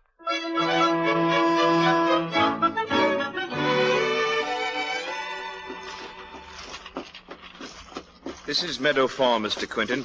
That'll be the cottage, all right. You're the first person who's asked for Meadow Farm in years. Before you said it's well known. Oh, everybody knows it, but knowing a place, it's not the same as visiting a place. Wait for me here. I won't be long.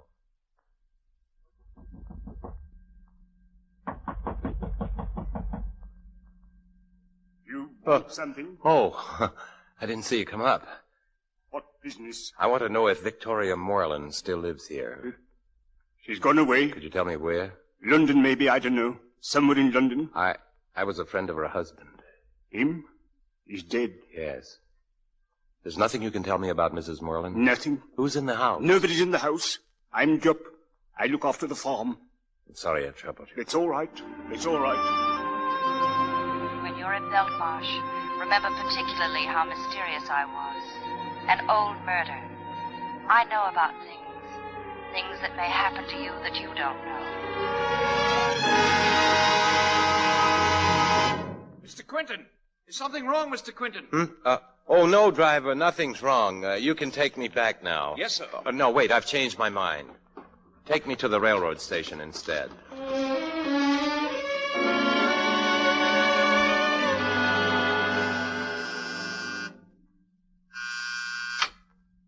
Yes? Oh, is Miss Dilly Carson at home? Oh, no, but she'll be back in a minute. Come in, Alan. You know me? Mm-hmm. We've met? Oh, yes. Well, who are you? Try and think. Won't even give me a hint? Sit down. Thank you. It'll be funny to watch you trying to remember. Funny, but not very polite. Well, should we be polite or honest? Whichever you prefer me to be. Oh, I don't like people to try to be what I want them to be. What should they do then? Whatever they like. Whether anyone approves or not. Well, I couldn't possibly say what I'd like to right now. What? That you're, well, very pretty. Oh, please say it. I'd like to hear it. You're very pretty, and I'm embarrassed. And you don't remember seeing me before? Well, only a feeling that I have. Where? Now, this sounds absurd. Overseas at the front. No, I've never been at the front. You knew my name. I've thought of you very often. Why should you admit that? Well, why not? I wanted to tell you that I've thought of you, and you'd be glad to hear it. What made you think about me? Do you remember being in this flat before? Only slightly, at a party. Uh-huh. Dilly told me. She told me you talked about me. About you? Yes. What'd I say? She wouldn't tell. Oh, you're upset, aren't you? Yes. Why? I've just come from the library. I found some very disturbing information in the newspaper file. Oh, well, can I help you? Well, maybe you can. Do you know Victoria Moreland? Victoria Moreland? Mm-hmm. No, I've never heard of her. I'm sure she's a friend of Dilly's. Oh, no, I know all Dilly's friends. Well, it doesn't matter, I suppose. Oh, it does matter. You're in love with her. What makes you say that? The way you pronounced her name. The way you look. You know what's strange? You knew it before I did. I never realized it until I heard you say it. You've been in love with her without knowing it? For a long time. And you've lost her? Oh, I'd like to help you find her. Look, just who are you? Where did I meet you? Right here in this room at the party the other night. I'm Singleton. Oh, the girl who kept playing the Debussy record, of course. I wanted to talk to you, but Dilly kept me away. Why? I don't know. Well, so you're Miss Singleton. No, not Miss Singleton. Just Singleton. What's your first name? I haven't any. Oh, now, wait a minute. Oh, hello, Dilly. Look. Here. So I see. Good evening. I'm sorry. A bit of a shock seeing you.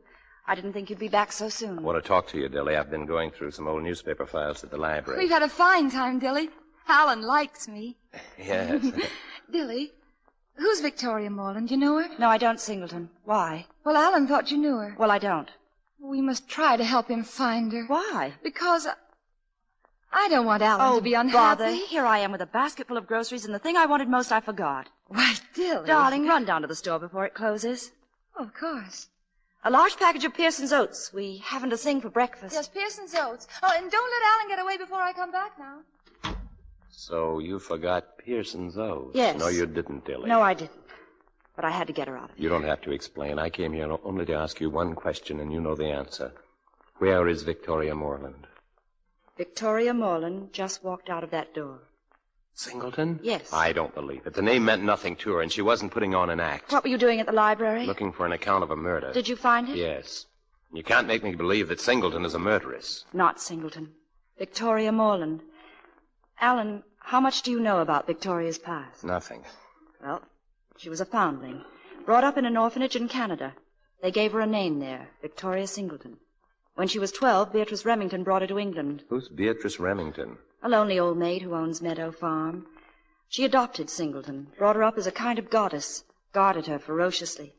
She was determined that no one would ever hurt Singleton in any way. How did you come to know her? I came from Long Reach, too. I was Singleton's only friend. Did you know Roger Morland? We met him together at an officer's dance. When he went away, he started writing her. She fell in love. She fell in love with his letters. Your letters, Alan. I know. Beatrice didn't trust Roger. But nothing would stop Singleton. She married him 3 days after his return. I don't know what happened, only that Singleton changed. She grew silent, withdrawn in a strange sort of way. And then one night, I was home on a visit. Jupp rushed in, Beatrice Remington's farmer. He begged me to come. When I entered the cottage, Roger was lying on the floor, dead. There was a large knife beside him. Singleton was sitting by the fireplace. She was wearing a white dress. There were dark red stains all over it. A few weeks later, she stood trial for the murder of her husband. I was called as a witness.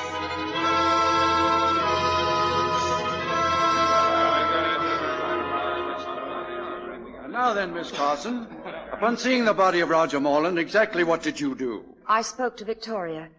She didn't answer me. She didn't even recognize me. She just kept staring at the fireplace. In front of the grate was a fragment of a letter. Did you pick it up? Yes. It said, "I think of you, my dearest, as a distant promise of beauty untouched by the world." Was the letter signed? I couldn't tell. It was burned. Was Beatrice Remington present at the time? Yes. She was standing in the doorway leading out of the room. She appeared very ill. She had nothing to say? No, all she said was, he struck her. Nothing more.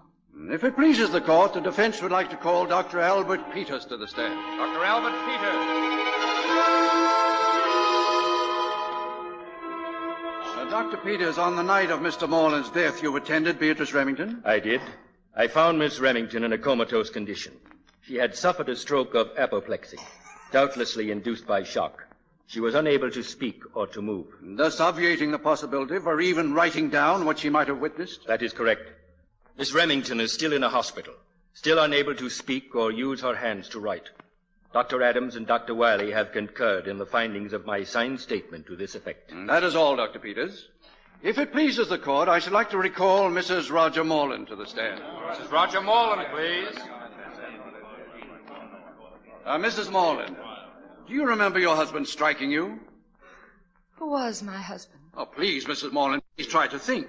You do realize you're on trial for the murder of your husband? Yes, I understand that. But to tell the truth, I simply do not remember that I had a husband. Don't you want to remember? No. I don't know what happened that night. As long as I don't know, it never happened. Not really, not to me. Of course, you can't consider that. You must do what you must. You know it happened. I don't. Try to think of Roger Morland before you married him, of the time when you loved him. I never loved him. Well, how do you know that if you don't remember? Because I remember the man I loved. Who was it? Well, it seems a very long time ago. He wrote to me. I remember his letters. I love that man. I still love him. So you see, I couldn't have loved Roger Morland, the man I killed.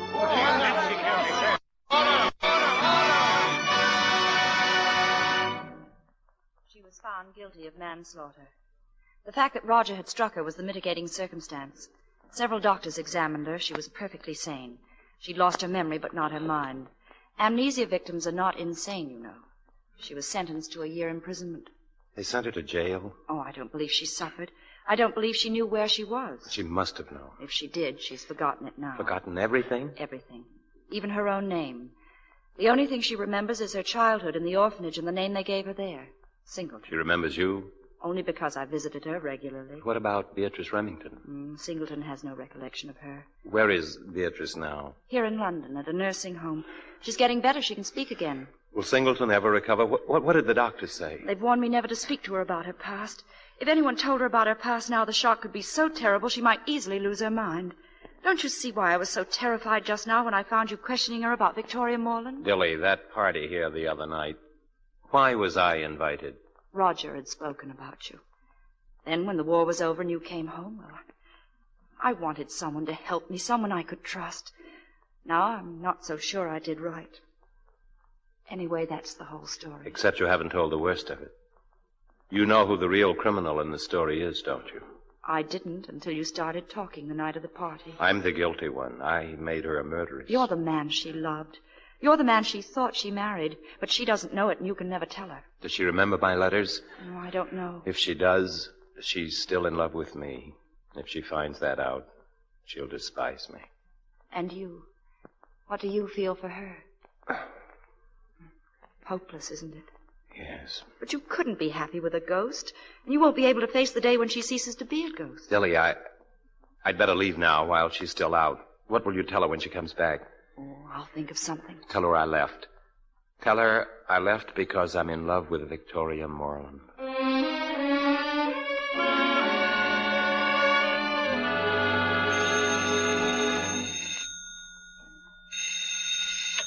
Yes? Alan, this is Dilly.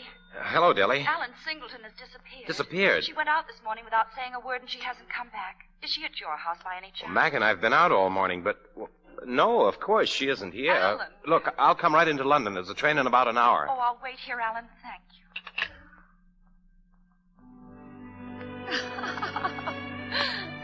you. Singleton. Well, Alan, aren't you glad to see me?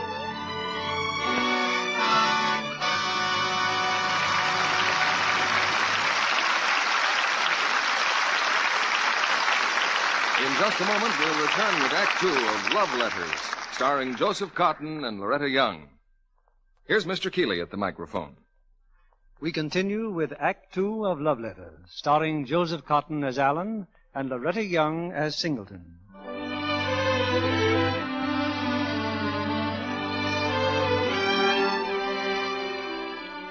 Following Dilly Carson's frantic phone call that Singleton has disappeared, Alan hangs up the receiver, only to find that Singleton is standing in his doorway, quite amused over his obvious concern. Well, aren't you going to say hello or something? Singleton, how long have you been here? Oh, I think maybe an hour. The door was open. I heard the phone ringing, but I was afraid it was Dilly, so I didn't answer it. Now, Singleton. Oh, please, Alan, don't call her yet. Hello, Singleton. Hello, Alan. Why did you come here? Oh, I was afraid you decided never to see me again. Why would I decide that? Then it is all right for me to be here, and you shouldn't get so embarrassed and shy. Singleton, one just doesn't do these things. Oh, I know. It looks as if I'm running after you, but I know you're in love with someone else. Victoria Morland, you told me that. So you can't suspect me of... What? Of anything personal? Oh, you just came here impersonally. I see. Not exactly. I wanted to see you. Now, look, Singleton, Dilly's worried sick. I'll have to call her. You sit down and behave yourself while I telephone. The train in an hour. I told Dilly we'd be on it. Alan, please. All right, there's a train in 2 hours. You're annoyed with me? Singleton. No? No. Oh, good. Now, incidentally, how did you get my address? Oh, you mentioned it at Dilly's party. Well, you have a good memory. It's no secret, Alan. I know I have no real memory. Dilly told you about it? Yes. Is that why you're afraid of me? I'm not. Oh, yes, you are, and you mustn't be. 'Cause since I have no past, I have no future, only the moment. Only now.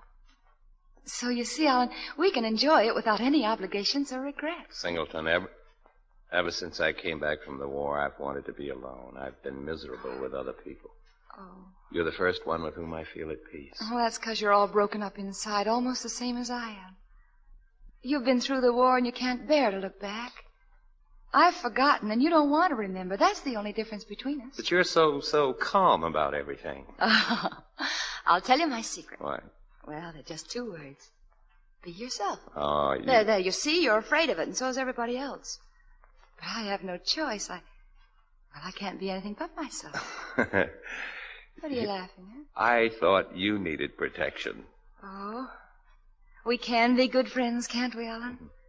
You're in love with Victoria Morland, and I... Well, tell me about Victoria. I'd rather not. You love her very much? You mustn't think of her. Well, someday you'll be happy with her. But I don't mind. 'Cause right now you're happy with me, aren't you? Mm-hmm. Alan, you'll come to London once in a while to see me? Of course I will. But don't write. Just come. It frightens me to get letters. Why? I don't know. Maybe it's because I can't write. I can read, but I've forgotten how to make handwritten letters. Dilly wanted to teach me once, but I didn't want to learn again. I'm afraid of it. And I promise never to write you. Good. Why are you looking at me like that? Oh, I'm sorry. Well, aren't you going to show me your house?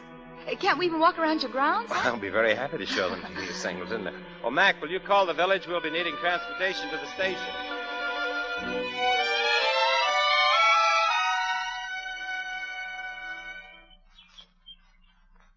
Singleton, come on. We don't have a car, you know. But I haven't said goodbye to Mac yet. Goodbye, Mac. Goodbye, miss. Come again. Oh, I will. Don't you give her ideas, Mac. Oh, Alan, I think it's wonderful to ride to the station in a cart. Oh, what's the matter? Oh, it's my shoe. I've broken my heel. All right, then I'll carry you. Oh, Alan. We're going to get that train. This is wonderful. I like being carried. And when we get to London, you can carry me all the way to Dilly's. That's what I'd like second best. All right, driver, we're in. Hurry up there. Oh, what's first best, Alan? Not to go to London at all. But most definitely we are going. Singleton, look at me. Yes, Alan. Oh, thank you for kissing me. Alan, you know another difference between us? You're unhappy because that can never happen again.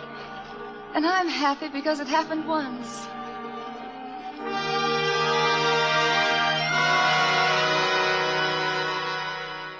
You're not even going to scold me, Dilly? No, I'm not. Oh, isn't she wonderful? She just knows it would be useless to be angry with you. Oh. Well, if I'm going to get back to Beltmarsh tonight. Good night, Alan. Night, Singleton. And don't forget, you're coming to see me soon. Very soon, I hope. Dilly, I'm not going back tonight. I'm staying in London. Why? I want you to arrange for me to see Beatrice Remington. What are you thinking Please, of? Dilly, as soon as possible. Tell her all about me, except about the letters.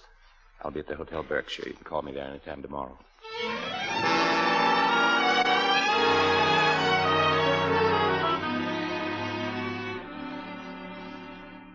That's your visitor by the window, Miss Remington. You can have a nice chat here in the solarium. That will be all, nurse. I can wheel myself over. Well, young man? Oh, how do you do? I'm Beatrice Remington.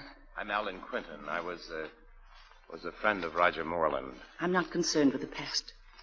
Please get to the point. Why did you wish to see me? I want to marry Singleton. I expect you realize what you're saying. Fully. The girl you call Singleton is not well. She's not herself. She may never be. May I ask how you're prepared to face this? We love each other. If we try to escape it, it'll be worse for both of us. The prospect of a lifetime with a woman in that condition is not an easy one, is it? But what if she were to regain her health? Mightn't that also be worse for you? Much worse. You are proposing to marry 2 different women at once. Singleton and Victoria Morland. Only one of them can give you her consent. Would Singleton's consent be binding on Victoria? If and when Victoria comes back to life, Singleton will cease to exist. How will Victoria look at you? What will her feeling be toward you? I have every reason to believe that she'll hate me. It's just part of the chance I must take. Has Singleton consented to marry you? I thought I should speak to you first. Of course, you don't know me, but I know a great deal about you. I made it my business to inquire. Then your answer. I don't want to interfere again. I did once. I lived to regret it. Have you obtained the permission of the church? Would such a marriage be solemnized? The bishop wants to see Singleton before he gives a decision. Do you know that I loved my ward very much? Yes. I wanted her to be happy. Then, for her sake, won't you tell me what happened that night? Have you read the accounts of the trial? Yes. Then that's all you have to know. I'll abide by the decision of the bishop. If you get his permission, you have my consent. Good day, Mr. Quinton.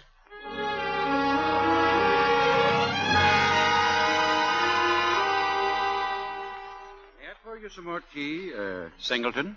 Thank you, Bishop. You don't know how much I'm enjoying this talk with you. Oh, it was very kind of you to invite Alan and me. I've always wanted to see a bishop. Well, it's true.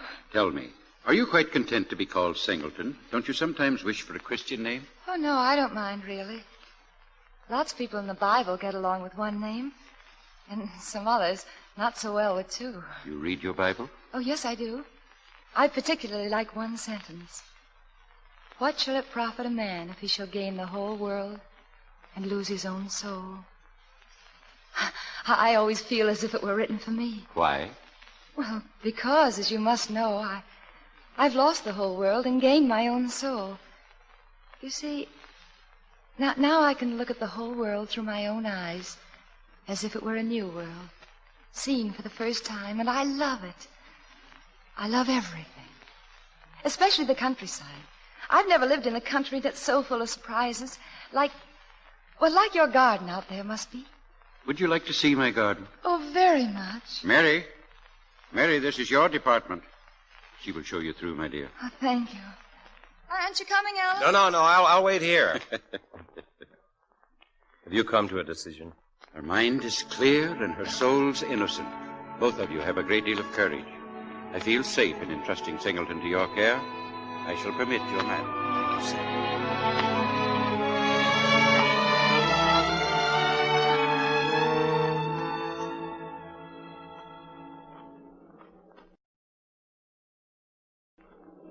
The bishop was very nice, wasn't he, Alan? Yes.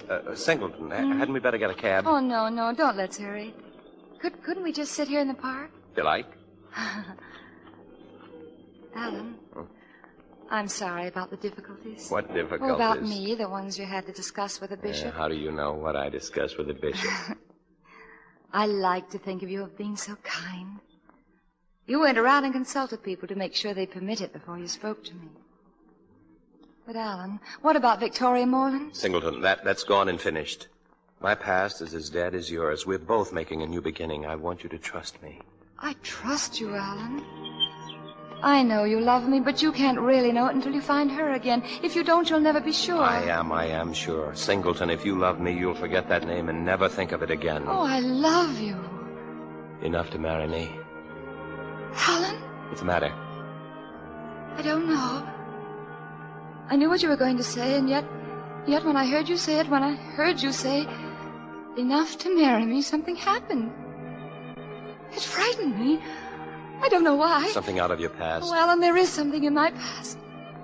I don't know what it is, but it's something horrible. Alan, if I remember it someday, it might hurt you, and I couldn't bear to hurt you. Oh, nothing could hurt me except to lose you.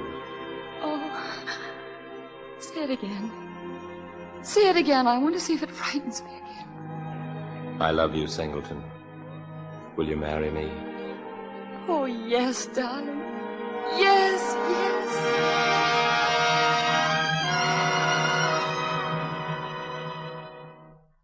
Well, Mrs. Quinton, how do you like your house? My house. Oh, it sounds wonderful, Alan. My house. Oh, it's beautiful, darling, and I love Now it. that we're married, it's time for me to give you Aunt Dagmar's present. Oh? Dear darling. Oh, gold sovereigns. 10 gold sovereigns. She left them for the girl I would choose. For you. Well, she wrote something on the envelope, Alan. Yes. Be sure she is as solid and true as these coins of pure gold. Alan. Oh, if she could see you, she'd be very happy, Singleton. Oh, I'll take only 5 sovereigns now. The rest when I'm awake. When you're awake? Well, it's true, isn't it? I'm only half a person now.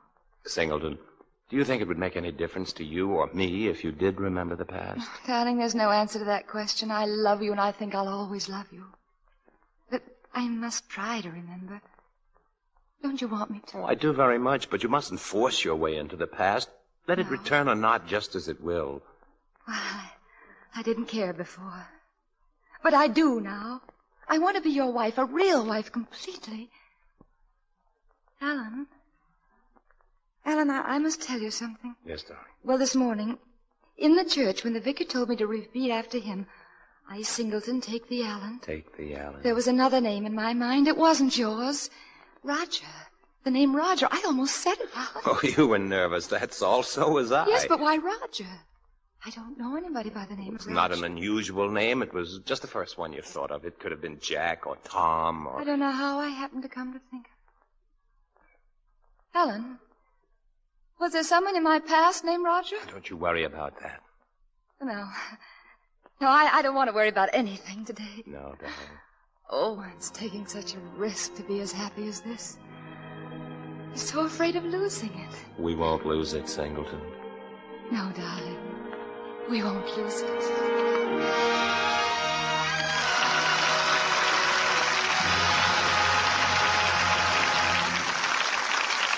We pause now for station identification. This is CBS, the Columbia Broadcasting System.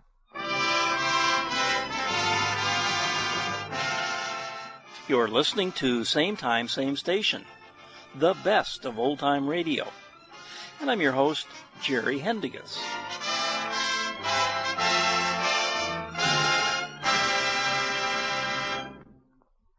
Here's your producer, William Keeley. After our curtain, you'll welcome, I'm sure, a behind-the-scenes discussion with tonight's stars. Here they are in the final act of Love Letters. Loretta Young as Singleton and Joseph Cotten as Alan.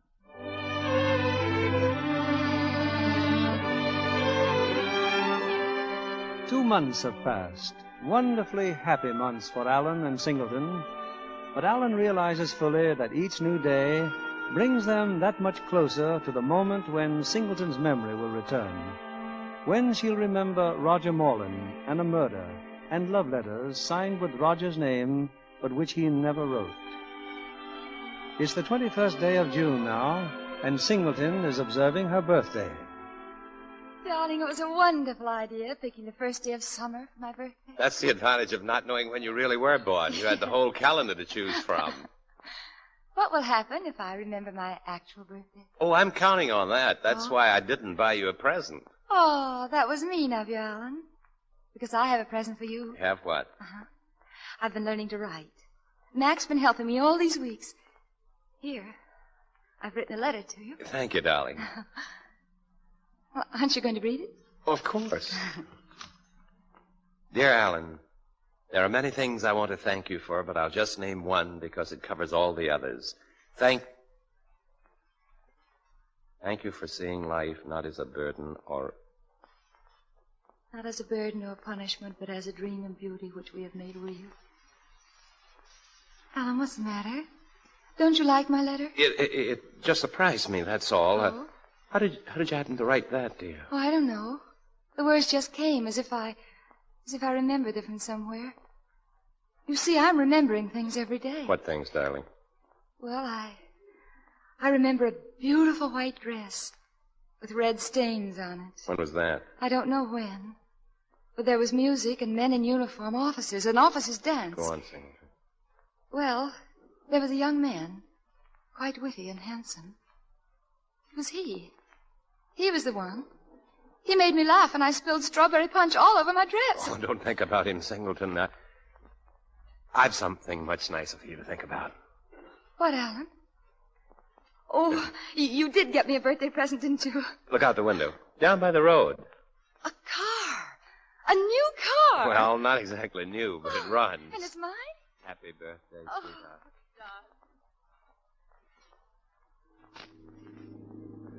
Driving for an hour, dear. Don't you think it's time to turn back? Oh, no, not yet, Alan. Oh, look, there's that sign again. It says Longreach. But I told you it's not a good road. But how do you know? Have you been on it? Well, you can see the road is... There's something down that road you don't want me to see, Alan? Of course not. Well, then let's go to Longreach, wherever that is. We'll have to see everything sooner or later. All right, Singleton, we'll go to Longreach.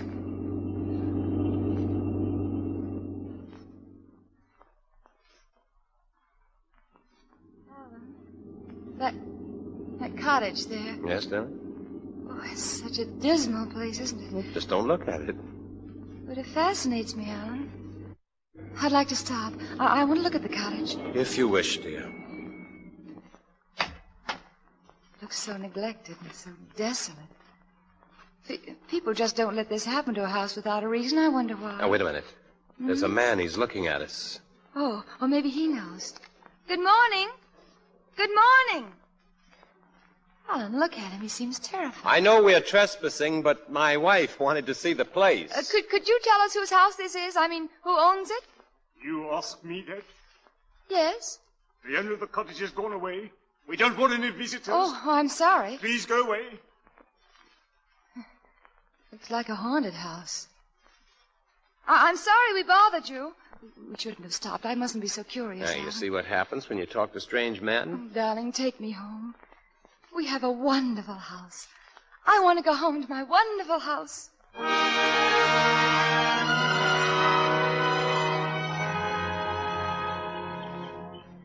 Hello, Singleton. Oh, you scared me, creeping up on me like... Well, I didn't want to call you. I just wanted to look at you sitting there on the garden wall of darling. Bridgetree. You're beautiful and safe, and nothing in the world can ever touch you. Nothing in the world can. I think of you, my dearest, as a distant promise of beauty untouched by the world. Roger wrote that to me. His name was Roger. Singleton. I don't remember his face, but he had a strange handwriting. I loved him. Oh, Alan. Alan, I loved him, and I don't know who he was. I don't know how I lost him, but his letters... Oh, his letters meant so much to me. Nothing can ever be like that again. Singleton. No, that's not what he called me. I don't remember what he called me. Oh, Alan, what am I doing It's to all right, you? it's all right, dear. I understand. I love you, Alan. I love you, and I don't want to leave you. Don't let me, will you? I'm so afraid. I don't understand myself anymore, Alan. I love you, and I have no right to say You it. have every right, but you mustn't think about it now. You must rest and think of it calmly and get used to it. It's only a memory. It's past. Yes. It can't change anything. Don't be afraid. You'll forget him. As you forgot Victoria Morland. Yes, as I forgot Victoria Morland. But you haven't forgotten her. Victoria, you love her, Alan. You still love her. I know Singleton. Singleton. Now, Max said you came out here to pick some berries. you. Can I help you? The bushes are loaded with them. Oh, Alan. Alan, I'm sorry. Oh, darling, please, now. Where's the basket? It's here. It's here, Alan. Oh, poor Dilly. She has to buy berries in the market. Alan, couldn't we send her some of these? Of course. Oh, they're so big and sweet and... Alan, my hands. It's blood, Now, Alan. darling, that's just fruit stain, No, that's all. No, it's blood. It's on my hands. I had a knife in my hand. There was a fire burning. He was on the floor by the fire. There were red spots on my white dress. What happened? What did I do, Alan? No, I don't want to see Aunt Beatrice. Please, Alan, put me down. Aunt Beatrice isn't here, darling. I'm just carrying you into the house, and you're going to rest. Yes. And it was another house, though, wasn't it? It was night. What happened there, Alan? What did I do? Who was there who could tell me, Alan? I'm afraid. Alan, I'm afraid.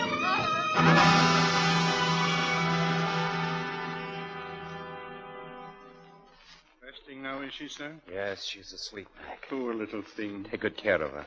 You're going out? I've got to go. I've got to go to London right away. Don't let anyone in the house, Mac. With any luck, I'll be back by morning.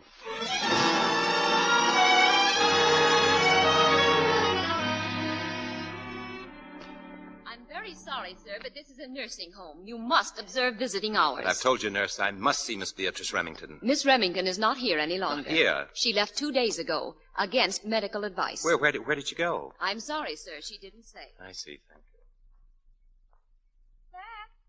Mac, where are you? Mac! Right here, Mum. Oh. It's a fine morning, isn't it? Yes, Mr. Quentin, where did he go, To Mac? London, Mum.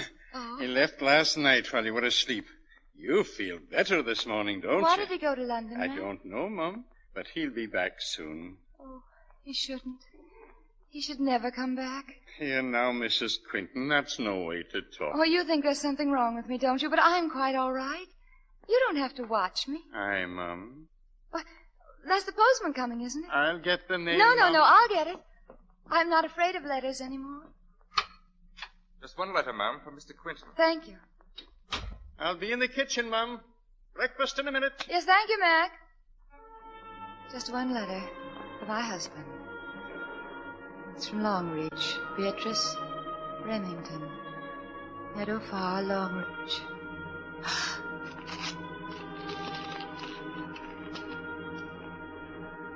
I have come back to Meadow Farm because I know my time is short. I want to be near Victoria. Victoria.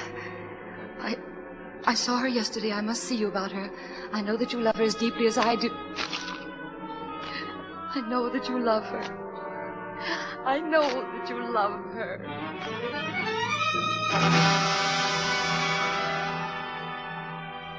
Singleton! Oh, Singleton, I'm home, darling. Singleton! Mr. Allen. Hello, Mac.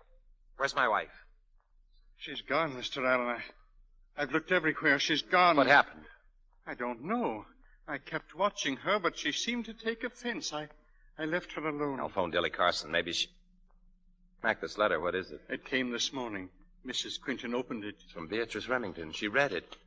How could she understand? She thinks Mr. Allen. I'm going to Meadow Farm.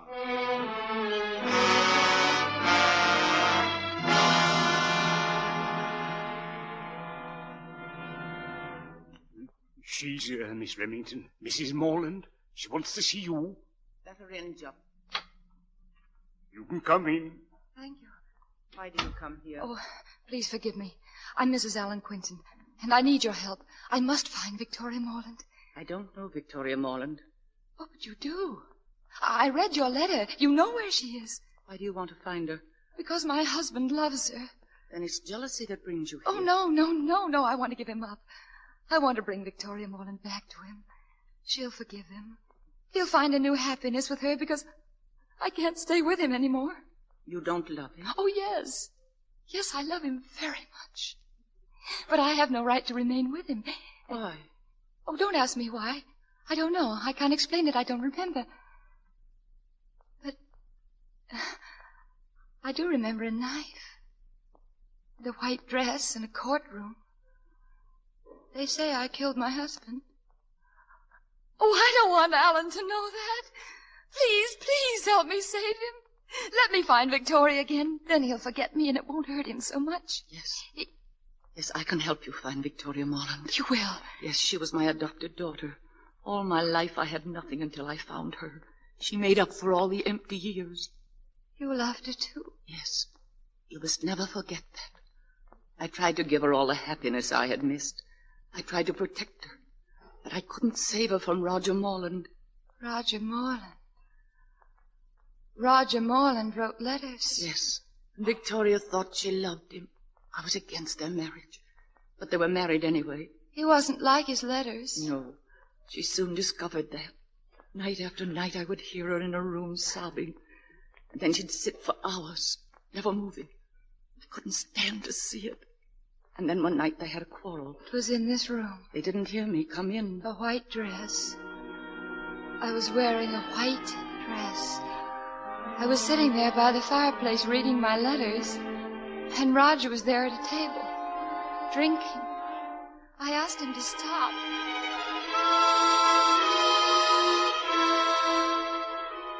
Why should I stop? I'll drink if I want to. Roger. Why do you keep reading those letters? Because I love you. Because I want to think of you as you were when you wrote them to me. Stop reminding me of those blasted letters. Those letters are you, Roger. I never wrote them. You hear me? I never wrote them.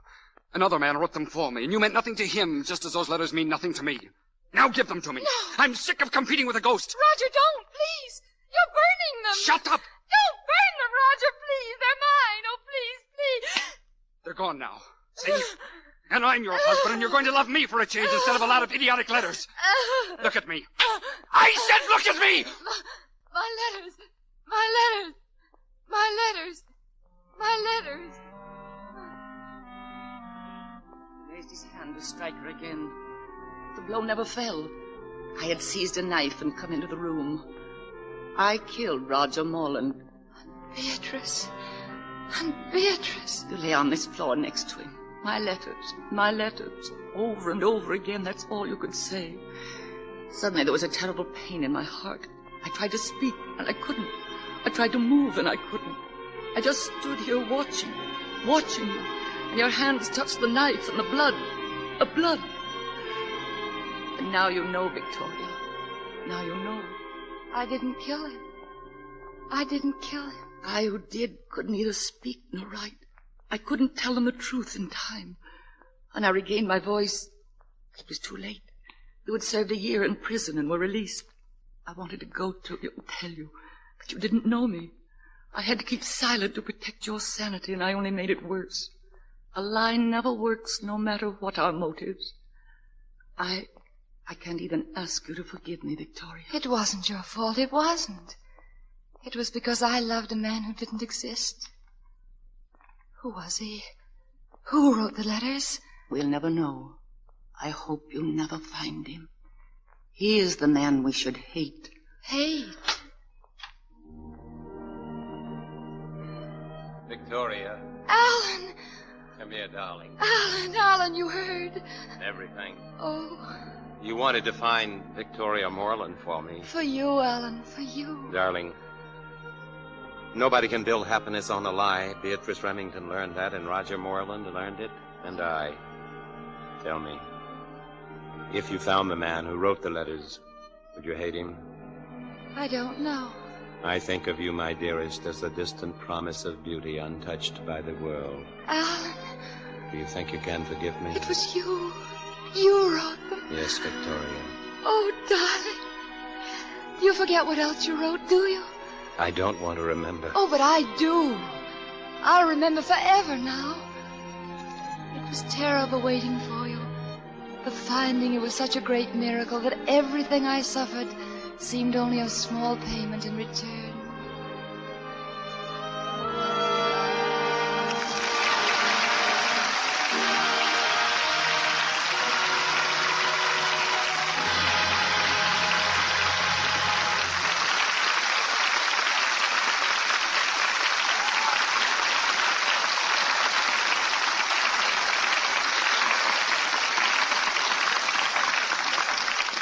Our stars will return for their curtain calls in just a moment. That's a snazzy number you're wearing, Sally. New, isn't it? Oh, no, I've luxed it lots of times. And I mean I use nothing but Lux Flakes. Materials are so hard to get now, you don't catch me taking chances with a nice cotton like this. Cotton in April? Oh, cotton weather has already started in lots of places. In just 2 weeks, Memphis will be having its famous Cotton Carnival. You mean like Mardi Gras in New Orleans? Yes, hundreds of thousands of people flock to Memphis for what's practically a week-long holiday. With King Cotton in person? Oh, of course. And the maid of Cotton, too, his goodwill ambassador. This year, she's Miss Gwynne Barnwell of Greenwood, Mississippi. Blonde and brown-eyed and pretty as a picture. The competition for that title was terrific when the contest was held last January. What has she been doing since then? Touring the country as the star model in an all-cotton fashion show called Night and Day It's Luxable Cottons. All the clothes can be made at home from McCall Patterns, and all the fabrics are Lux-tested for washability. Thrifty to make, thrifty to care for. Yes, that's why women are so crazy about these Luxable clothes, wherever they're shown. Lux is such safe care, it's long been America's favorite for all nice washables. Rayons, nice cottons and linens, as well as pre-war silks and woolens. Nowadays especially, when nice fabrics are hard to get, It's foolish to take chances with strong soap, hot water, or handling nice things roughly. Gentle Lux Care keeps colors lovely ever so long. You know it's safe for anything safe in water alone. If I can't get Lux the first time I ask, I always try again. Lux Flakes are worth waiting for. Back now to Mr. William Keeley. Two talented stars, two delightful people, gave us a thrilling evening on the Lux Radio Theatre. And here they are, Joseph Cotten and Loretta Young. Loretta, we're most grateful to you for interrupting an Easter vacation in New York to join us. Well, I've always had a soft spot in my heart for the Lux Theatre, Bill. Must be happy to have your husband out of the Army, Loretta. Oh, I am. Your family together again. In fact, I'd say your family life is pretty well described by the title of your next production for Hal Wallace, The Perfect Marriage. Well, except, Bill, that in the picture, everything isn't entirely domestic bliss. You mean David Niven is up to his practical jokes again? That's what I mean. While we were shooting, there was a scene in which I had to slap him. And? And it was really quite unnerving. Because after I slapped him, he looked at me reproachfully and started spitting out his teeth. Spitting out his teeth? Mm-hmm. Well, Loretta, you must pack quite a wallop. Well, that's what I thought. Until he confessed to hiding half a dozen false teeth in his mouth before the take. I can see what you mean by an unnerving experience. What have you been doing, Joe, since you finished making David O. Selznick's Duel in the Sun? I have been sitting in a barber's chair, Bill, getting my hair cut. All this time getting a haircut? Well, in the picture, I'd been wearing it so long, for so long, that I... The barber couldn't make it in one operation? No, not without making me more lightheaded than I am already, Bill. Well, Loretta and Joe, I'm glad to hear that you'll both be co-starred in a picture shortly. And I hope we'll have you together again on Lux before long. Oh, thank you, Bill. Now, what's on the schedule for next week? Next Monday night, we're proud to be able to bring our audience one of the most exciting pictures of recent years, with its original superb cast. It's Metro-Goldwyn-Mayer screen hit, Gaslight, starring Ingrid Bergman and Charles Boyer. I can see your audience approves that. That's a great play and a great cast. Yes, the role in which Ingrid won the Academy Award. Gaslight is more than a fascinating mystery. It's the brilliant psychological study of a woman and two men, one seeking to destroy and the other to save her. A story of mounting drama and suspense that gives our stars full scope for their outstanding talents. Well, Gaslight should pack the house, Bill. Congratulations. Good night. Good night. Good night, and all our thanks for the superb performance.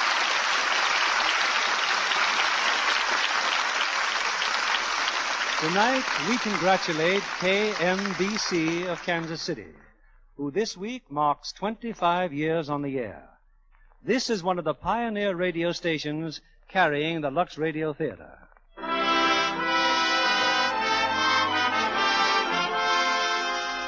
Our sponsors, the makers of Lux Flakes, join me in inviting you to be with us again next Monday evening when the Lux Radio Theatre presents Ingrid Bergman and Charles Boyer in Gaslight. This is William Keeley saying good night to you from Hollywood.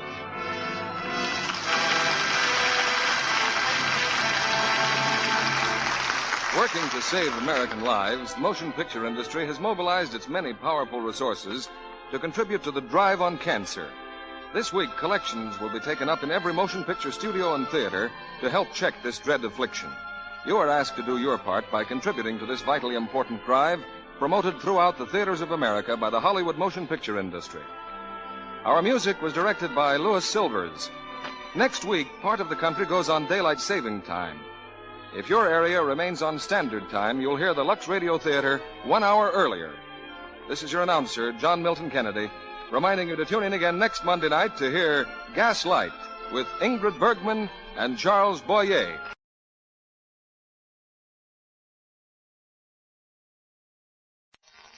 Lux presents Hollywood.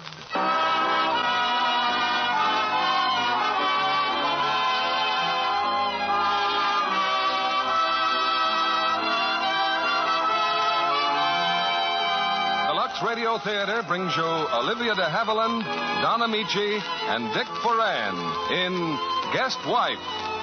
Ladies and gentlemen, your producer, Mr. William Keeley.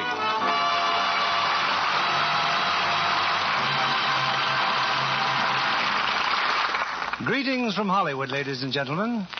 I'd like to take this chance to thank you for your many letters and communications since becoming producer of this theater. I wish that time would allow me to answer each one personally, but be assured that your advice and your suggestions are appreciated and will help us greatly in our choice of plays and stars. Among the requests we've had, many have been for Sam Wood's comedy success, Guest Wife, produced by Jack H. Skirball and presented on this stage tonight with Don Ameche in the role he played so engagingly on the screen. Co-starred with Don is the versatile Olivia de Haviland, a long-time favorite of this theater, and incidentally of mine. Also, Dick Ferran from the original screen cast. Here's the first act of Guest Wife, starring Olivia de Haviland as Mary, Don Ameche as Joe, and Dick Ferran as Chris.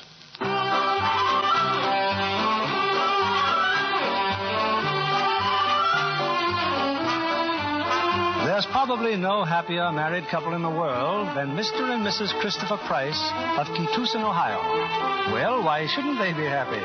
They're young, handsome, intelligent, and on this particular night, they're especially happy.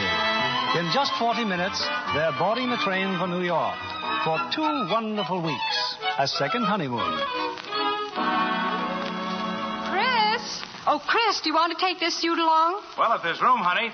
Oh, say, you haven't heard the front doorbell, have you? Doorbell, why? Well, just before I left the bank, Western Union called. It was so late, I told them to send the telegram here. It couldn't be anything important. Chris, maybe it was important. Darling, telegrams aren't always bad news. The last one was. What last one? Concentrate on that empty corner in the living room. Oh, that wasn't a telegram. It was a cablegram. Well, whatever it was from Bad News Parker. Well, what would you do when your best friend cables that he's in jail in a foreign country? You didn't have to send him $1,000 that would have bought our baby grand piano. Oh, gee, honey. Maybe you never met him, but you know you wouldn't feel right playing that piano if I let Joe sit there in prison. You mean the way we sat on the pier in Lake Michigan and spent our honeymoon watching the seagulls? Oh, now, darling. Just because Joe stole the boat you chartered to go chasing gangsters. But he caught him.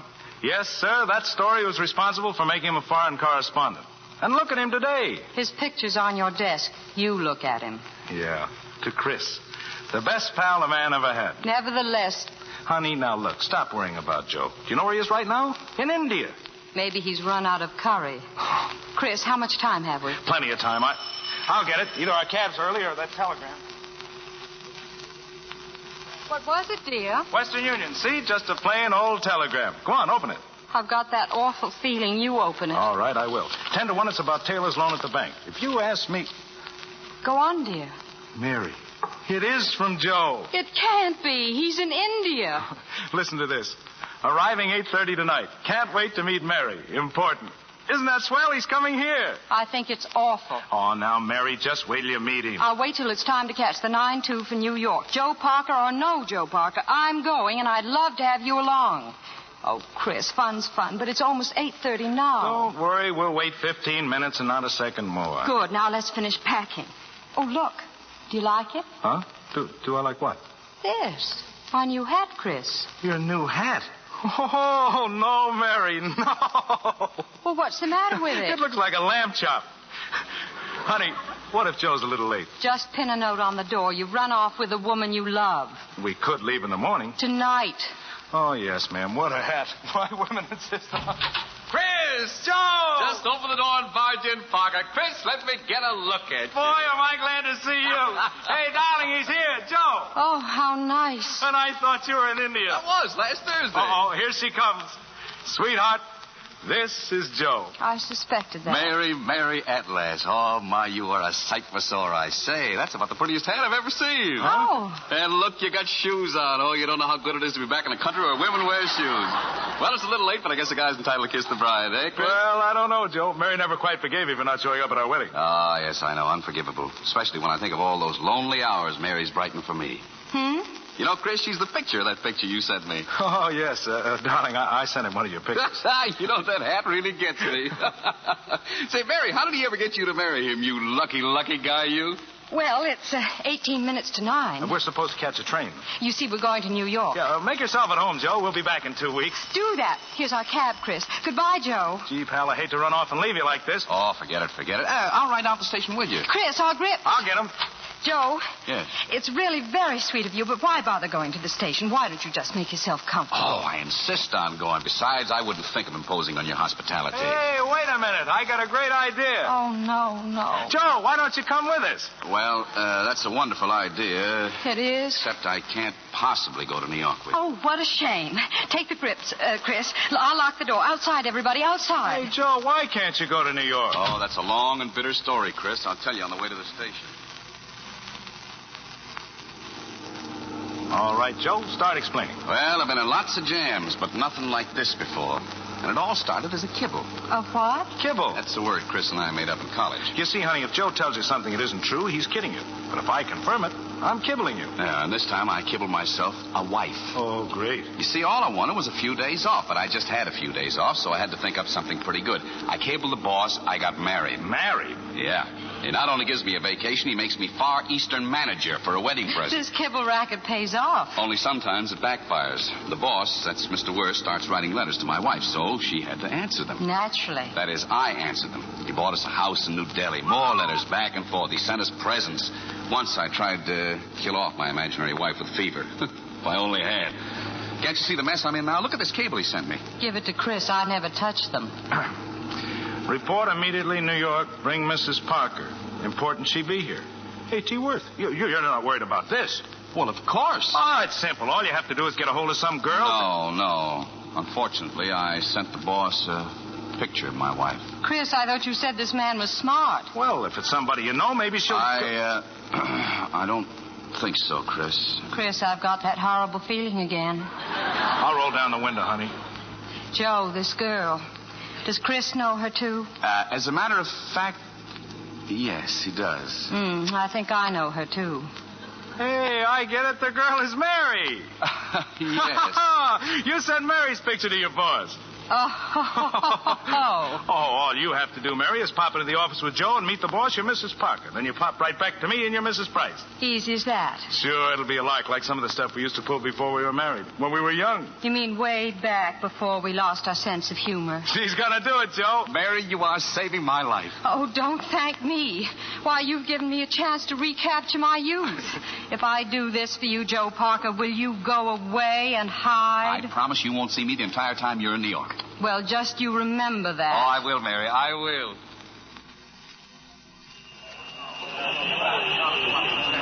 Watch your step getting on the train, please. Watch your step. We better get on, Mary. Chris will be here in a second. He's just getting my ticket. Well, all right. Chris, hurry up. Woman's space, please. Here.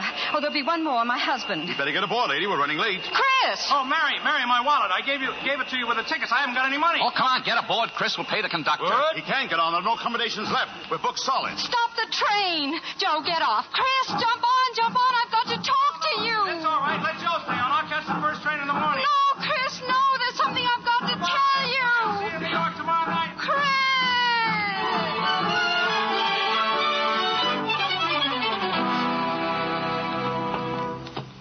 Well, this is it, Mary, this whole floor. Our New York office. Well, I still think I should have gone straight to the hotel. I'll have you in and out of here in 2 minutes. Just smile sweetly at Mr. Worth, tell him what a great man he is, and you're free as a bird.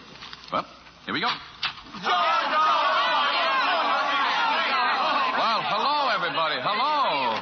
Say, a reception like this, all this isn't for us, is it? Yes, Joe, I'm afraid it is. Reporters and cameramen. Yeah. Well, I better tell Mr. Worth you're here. Well, how'd you like India, Mrs. Parker? Oh, she just loved India. You did? Oh, yes, it's the curry and kibbles. I'm crazy about them. Joe, my boy, Joe. Mr. Worth, gee. Hello, Joe. Hello, Mary. You don't mind if I call you Mary? Oh, I certainly wish you would. It's my name. Now, Mrs. Parker, if you'll just stand right there, please. And, Joe, that's it. I just want to take a couple of pictures. Pictures for what? My boy, may I introduce President Reed of Paulson University. President Reed has something to tell you. I won't stand on ceremony, Mr. Parker. On behalf of Paulson University and in recognition of your distinguished performance as a foreign correspondent, I award you this year's Paulson Prize for Journalism. Well.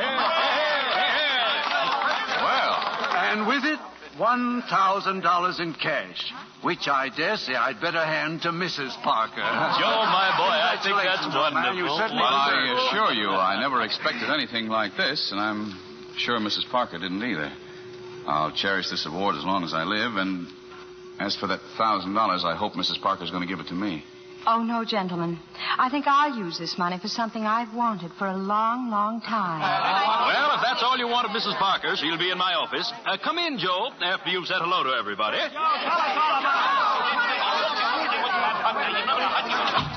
Well, Mary. Sit down, my dear, sit down. Thank you, Mr. Worth. Look, on the table, there. Why, it's my picture, isn't it? Yes. Remember what you wrote on it? Do I remember? To the boss, our friend and guardian angel who has been more than a father to both of us. Oh, you don't know what that means to me, Mary. Well, I must confess Joe had something to do with it. And your letters. Letters? Especially that one from Punjab Tanit. Oh, yes. It's a beautiful spot. Really? From your letters, it sounded wretched. It did? But I suppose any place is beautiful when one has just been snatched back from the grave. Oh, I kept all your letters, Mary. But that one, well, I was tempted to publish it. It's such a perfect story of what marriage really means. Oh, yes. Joe should hear this letter. I'll go call him. Oh, Joe, come in. There's something I want to read to you. This letter. What letter? Oh, why, that's one of Mary's letters, isn't it? From India. Just listen to this. Here, my dear. You read it. We are here in Punjab Tanhit. It's a frightful place.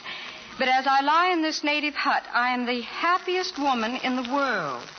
Joe alone has nursed me for 3 long weeks. He has shielded me with his body against the monsoon, and night and day has fought for life to stay within me when so often it seemed to be slipping away. Oh, just think, Mary, I might never have met you. Why, dear, you make me out to be a regular hero.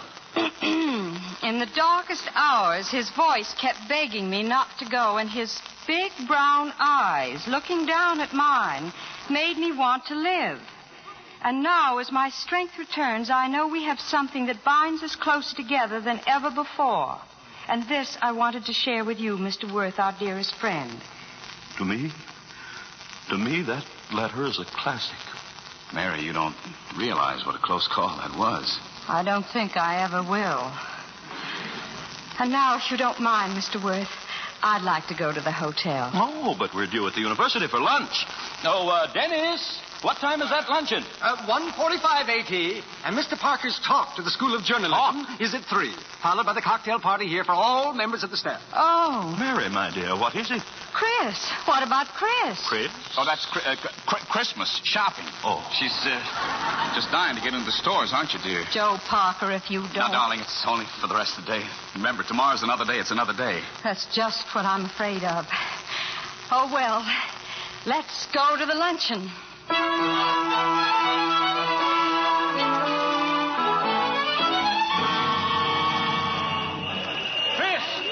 don't get on that train. Get off! Hey, Mr. Evans, good morning. I hardly expected the president of the bank down to see me off. And Mr. Arnold, say, this is mighty nice of you. Chris, we have to talk to him. Oh, but Mr. Arnold, the train's ready to leave. I'm afraid it's going to leave without you. Hey, but I missed my train last night. My wife... Step over here where we won't be seen. Oh, but my train. Will you kindly take a look at this? You get me off the train to look at a newspaper? We had a sudden visit from the bank examiners. Bank examiners? What that's got to do with the morning paper? Am I going to New York? Look, just look at this picture. Why, it's Mary and Joe. Mr. and Mrs. Joseph Parker arrived in New York today. Mr. Parker was awarded the Paulson Prize for Journalism, and Mrs. Parker was present at the ceremonies. Price, a man who lived with another man's wife, might steal another man's money. At least that's what the bank examiners think. She's my wife. Then what's she doing in New York with her other husband? This fella is Joe Parker. We can read. He's my best friend. But that's Mary in the paper, and the paper says what'll that I do? She's expecting me on the train that just left. There's just one thing I can suggest. Let the bank examiners finish their report. There isn't anything wrong, of course. Well, not with my account. Good. We should be able to calm everybody down by tonight. Tonight? Oh, say, this is a terrible mix-up. It was all just a kibble. Kibble? Oh, never mind. Look, do you mind if I telephone New York? Do it from the bank. We've got to get back there.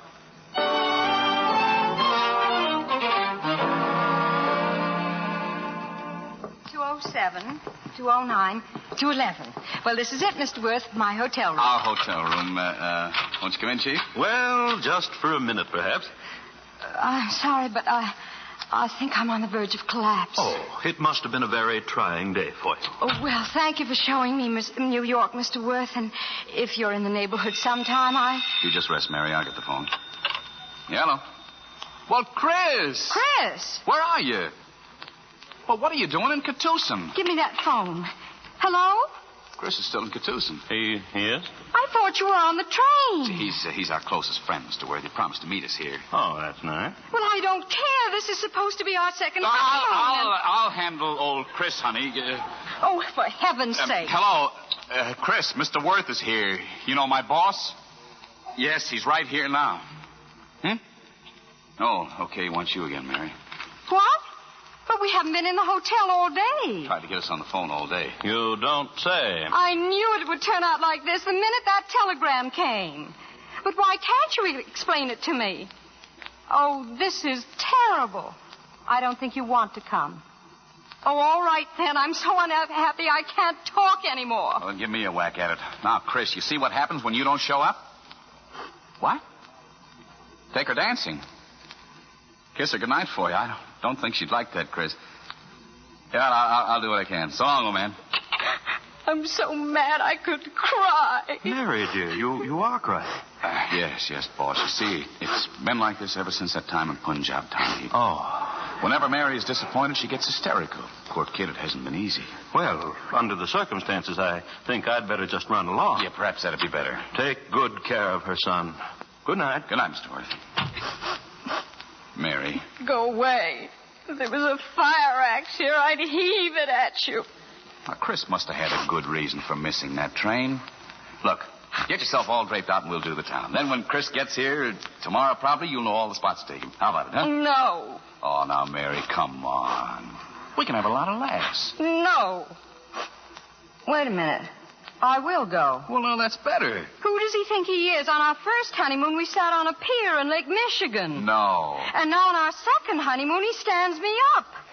Did you ask me out for the evening? I certainly did. Okay, brother. You've got yourself a date.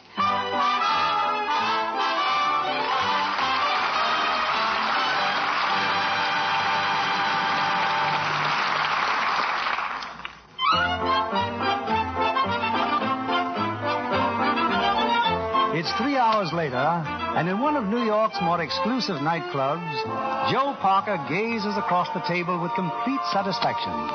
The deception of Mr. Worth, his employer, has been thus far eminently successful. And the lady largely responsible suddenly has become exceedingly amiable.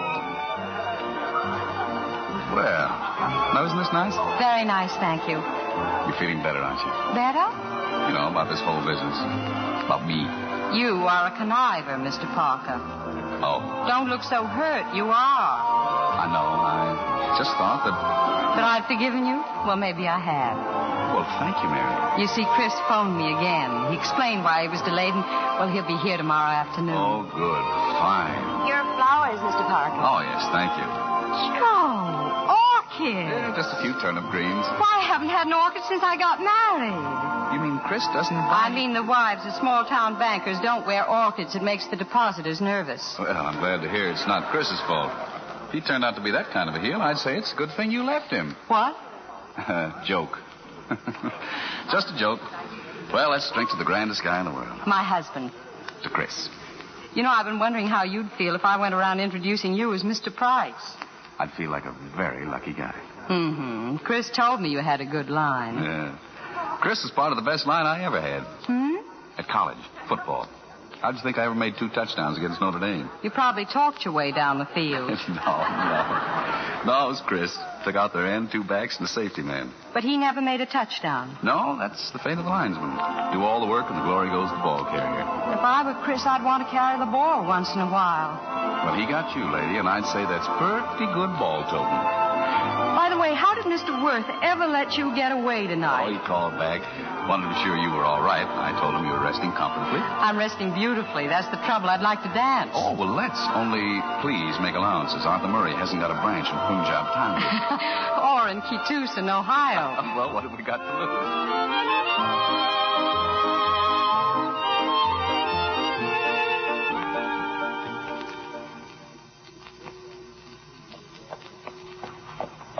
Hello there. Hello, boy. We're at the hotel, sir. Oh, thanks. Mary. Wake up, Mary. I don't want to wake up. I'm too comfortable. But the horse is tired, Mary. And we're back at the hotel. Oh, well, good night, Joe. And I had a wonderful time, and thank you very much. You are very welcome. Oh, there's no need to go in with me. You've just run along to your hotel. But this is my hotel. Oh, small world, isn't it? So I'll see you to your room. And then go out again. I've got a lot of friends in the morning papers. They'll be dropping into Lindy's just about this time. I'm sorry. I guess I shouldn't be so suspicious. I don't know why it's so hard to convince people. I'm really a perfect gentleman. I guess it's just those big ears, Grandma. Good night. But can't I tell... Good night, Mary.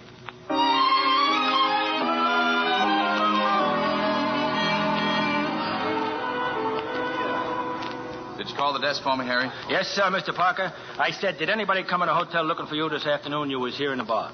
Thank you. How about a martini, Harry? Yes, sir. And bring the drink to the table, Harry, will you? I want to make a phone call. Hello? Hello, Blanche? Yes? Sweetheart, how are you? Joe Parker. Who? Joe Parker. Oh, listen to me, you roving Romeo. I don't want married men calling me up. But, Blanche... But nothing. Goodbye. No luck, Mr. Parker? Temporary reversal. Nothing serious. Now, let me sip that concoction. Yeah, try it, Mr. Parker. Harry, can you make it a little drier, please? I'll do it all over again. What do I care? It ain't my liquor. Okay. Hello? Hello, Jenny. How are you, darling? I'm fine. Say, who is this? Now, don't hang up. Joe Parker. Joe? Yeah, Joe. Tell me, what are you doing, huh? Oh, I don't think you'd be interested, Joe. I'm married. Oh, married, huh? Well, now, isn't that fine? Who's the lucky man? Oh, you wouldn't know him, Joe. And guess what? We've got a little girl. Here you are, Mr. Parker. Oh, little girl. Is it good and dry? What? I think so. No, Jenny, I was talking to the bartender. Well, look, I'll call you again sometime, Jenny. Bye. Bye, Jen. You want I should try for you, Mr. Parker? I hate to see you sitting here all alone, a solitary drinker. Well, now, that's a good idea, Harry. Here. Here's a nickel. The name is Susan Gardner, and she's in the phone book. Yes, sir. Tell her to come right down and not to worry about any pictures she may have seen in the newspapers. Sure. What a character. Joe! Chris, am I glad you showed up. How'd you get here so soon? Got a plane. Say, where's Mary? She's in the beauty parlor. Come on, sit down. Tell me all about Mary. Oh, she is having the time of her life. Hey, what happened to you in Ketoosan? Didn't Mary tell you? She said something about the bank. Yeah, but everything's all leveled off. Say, how do you like being my wife's husband? Oh, Mary is great, but I'll be glad to give her back to you. How we doing, Harry? Everything's fixed. She's coming right down. Who's coming right down? Fine work, Harry. That is fine. Oh, a very delectable dish. Her name is Mary. Who?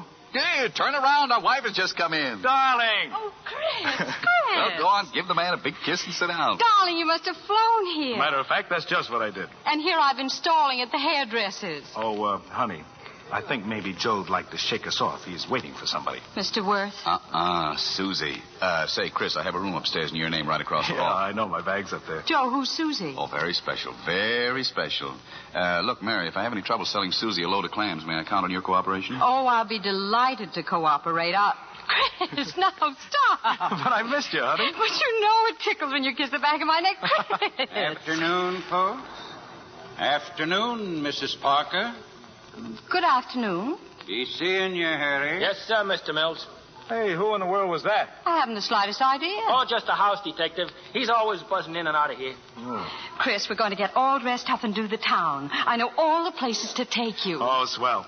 I'll take my bags out of your room, Joe, and send the key down to the desk. And if you need any help with Susie, just holler. Oh, I will. I just hope I don't hear you. Goodbye now.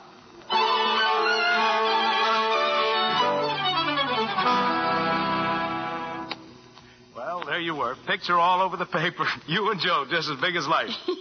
You mean everybody in Ketoosan knows? Oh, no, honey. Old man Evans bought up all the papers. But the bank examiners. They're very happy to report that your husband's bank is in excellent condition. And now, if you don't mind... How am I ever going to finish dressing if you... Who can that be? Oh, just the bellboy for Joe's key. Well, go give it to him, darling. Coming, my good man, coming. Oh, you're not a bellboy, are you? I am Arthur Truesdale Worth. Oh, Joe's boss. Well, he isn't here right now. He isn't? I don't even know when he'll be back, Mr. Worth. I'll wait, thank you. Well, you must be that friend of his, eh? Who is it, dear? Oh, excuse me a minute, Mr. Worth. Hey, Mary, it's him, Joe's boss. Did he go? No, I shut the door in his face, but I can't leave him standing there in the hall. Oh, look at you, look. What's the matter? Lipstick all over your face. Oh, no wonder. He probably thinks that you and I were... Yeah, I'll wipe it off. Think of losing your reputation by kissing your own husband. Young man. Tell him I have a headache or something. But, Mary, I just can't toss Arthur Truesdale Worth out on his ear. I don't care what you toss him out on. I'm tired of jokes. Just get rid of him. I'll get rid of him, but we don't want to get Joe in a jam. Joe. Let's just think about us. Now send him away. Coming, Mr. Worth, coming. Well? Mary's in the bedroom, Mr. Worth. She has a headache. Oh, I'm sorry. A little bit too much excitement, I guess. She's lived in some mighty exciting places since her marriage. Yes, that's right. Lived there happily with her husband. Of course, Mr. Worth. As his best friend, you undoubtedly know that. Oh, indeed I do. My idea of friendship, young man, is based on decency and loyalty. Oh, you're absolutely right, sir. A man envies his friend nothing, nor does he covet. Huh?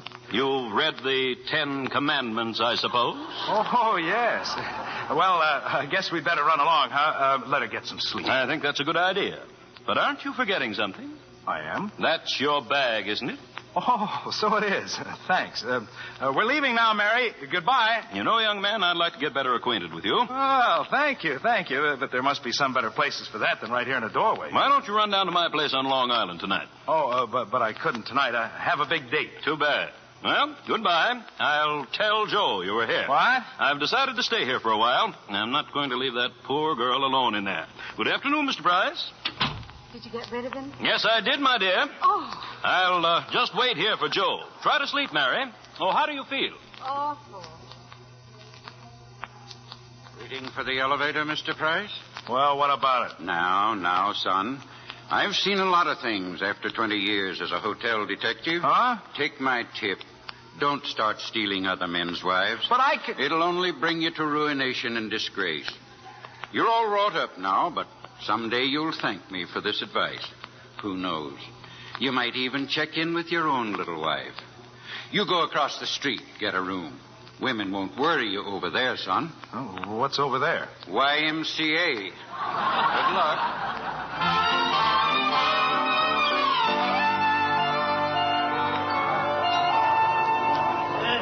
But, Susie, honey, if you don't trust me, why did you come down here? I don't know why, Joe. I should have had more sense. You've got a wife. Your pictures were in the paper. Susie, I just told you. It was a marriage of convenience. She was sick and homeless. The man she'd come to marry was my best friend. He died in my arms. Get her back to the States, he said. Get her back before it's too late. Well, there was only one way I could get her back. But in a day or two, it'll all be arranged. She'll be free and I'll be free. Who's hissing me? Oh, here she is now. Excuse me just a second, will you? Hadn't I better look? I should say not. Hey, Mary, you're just in time. For what? That's Susie over there. Oh, how nice. I need your help. She thinks maybe I'm not telling the truth. Imagine that. Just you leave us alone for a few minutes. You'll fix it? I'll do my best. Oh, thanks, Mary. You're a pal. Susie. Oh, yes?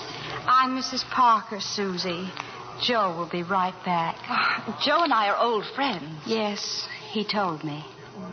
You don't seem very happy, Mrs. Parker. Oh, I'm all right. As long as Joe's happy. What else matters? Oh, I'm sorry. I thought everything was over between you two. Oh, it is. It's just hard, I suppose, for a woman to admit she's failed. That her whole life is a broken bubble. That heel. Oh, no, you mustn't blame him. You two go on out and have a lot of fun. I'll go back up to my room. I don't want him to see me like this. Oh, you poor kid. Goodbye. Goodbye, Susie. Well, Susie, isn't she swell? She certainly is. Ah, yes. But you're even 10 degrees lower than I thought you were. Susie! That girl's so in love with you she can't see straight. What? And if you think I'm going to have anything to do with breaking her heart, you're crazy. Now, you go find her and try to be a gentleman for once in your life. You bet I'll go find her right now.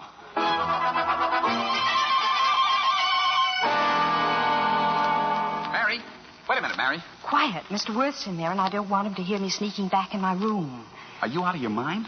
I don't know, Joe. If Mr. Worth is in there, how can you sneak in without There him? are 2 doors, silly. One to the living room and one to the bedroom. He's in the living room. Oh. Now, wait a minute. Well? You are out of your mind. Why did you do that to Susie just now?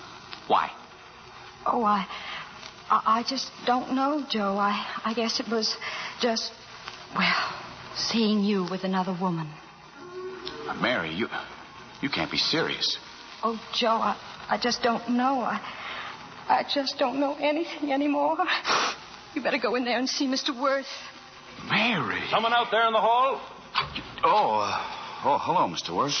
Mary has a terrible headache, Joe. She's in there, lying down. She has a headache. Oh, hello, dear. Mr. Worth, my headache's all gone. Darling, aren't you going to kiss me? Huh? Now, don't be bashful in front of Mr. Worth. I feel just as if he's one of the family. Well, that's the way I want you to feel, Mary. Where's Chris? He left. He had a date. A date? And I've come to take you down to my country place, children, for the weekend. Oh, I'd love to, boss, but I can't... we'd love to, Mr. Worth. Oh, no. Not if... Mary, this is supposed to be a sort of a second honeymoon for you. It's a beautiful place to be alone out there. And, Joe, we won't tell a soul where we are. Oh, now, wait, Mary, don't. Darling, you simply must stop thinking about me all the time. Of course we'll go. Now, don't stand there, dear, with your mouth open. Hurry, Joe, hurry.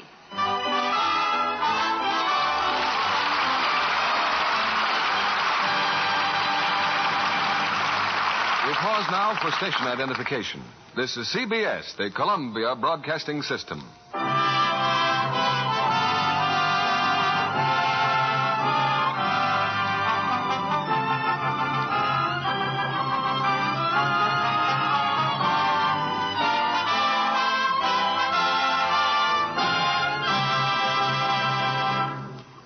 We continue with the third act of Guest Wife, starring Olivia de Haviland as Mary, Don Ameche as Joe, and Dick Foran as Chris.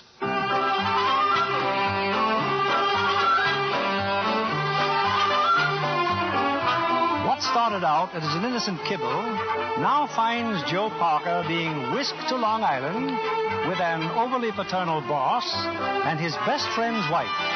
And a guy named Joe would very much like to cut his throat. Meanwhile, Chris has eluded the hotel detective long enough to dash to the telephone in the lobby. At an adjoining phone is Joe's girlfriend, Susie.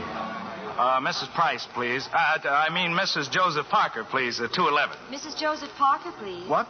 But she must be up there. No, never mind. She isn't there? No message, thank you. She must be out. Yeah. Poor girl. Who, Mary? Do you know her well? Why, I'm her husband. Her husband's best friend. Then you must know how she needs help right now. I just met her. I had a date with her husband. Oh, then you're Susie. Joe told me about you. He said Mary wouldn't mind us going out, but she did mind. Oh, you're mistaken about that, Susie. No woman ever mistakes the look that comes into the eyes of another woman when she talks about the man she loves. Huh? It's such a tragedy. She's really so in love with him. She looked just like a bride talking about her new husband. What's that? As if she'd just become aware how wonderful he is. Why, she's so in love with Joe Parker, Oh, she's... Susie. I'm the guy she's in love with. You? Yeah. Oh, I'm sorry. I didn't know. Well, maybe you'll make her forget him. Oh, please, don't worry about that. Just remember, it's awfully hard for a girl to forget a man like Joe. Goodbye. Goodbye. Hey, that's me. Who wants me? My wife? Where did she go? Well, I'm sorry, sir, but I didn't read the note. What note? Mr. Parker left this for you while they were dragging him out. Dragging him out? Who was dragging him out? Oh, some old duck and a beautiful doll. He just kept muttering, "No, I don't want to go. I don't want to go." Give me that note. Yes, sir. Mary and I got barreled in. At least I did. We'll be at Worth's home on Long Island. Come if you can, and if you can't, just trust me, Joe. Oh.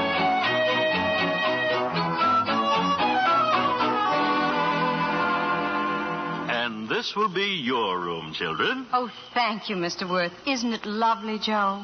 Yes, dear.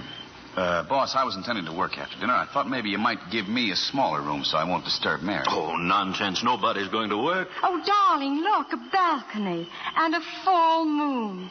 It's like the moon in Punjab Tanit the night I found I was going to live. Isn't it, dear? I'll just run along and leave you two together. Boss, see you at dinner. Oh, I'm so glad we're here together. Listen to the crickets. Don't they sound happy? They sound awful, and you can save all that stuff because Mr. Worth is gone. Is he? I'd forgotten he was even here. What? Mary, what's come over you? I don't know. Look, I know you held my hand in the car just to impress Mr. Worth. Oh, of course, Joe. And I know several other evidences of, of being nice were just part of your desire to help me. And Joe. What? You're nice. Now, wait a minute, Mary. You know, if you really knew me, you wouldn't like me at all. Oh, how can you say that? Why, I'm shiftless and fickle, and I'm always in hot. And as a matter of fact, nice people say I'm a louse. That's what makes you so attractive. Oh, no, Mary, no, don't talk like that. You're exciting, Joe. You're different. But Chris is my best friend, Mary. I'd do anything in the world for him. And so would he, to make us happy. Yeah, but Mary, I'm happy right now. Look at me. Don't I look happy? You'd better change for dinner, Joe. I'm not going to change. I'm going downstairs right now. I'll teach him. I'll teach him how to play kibble.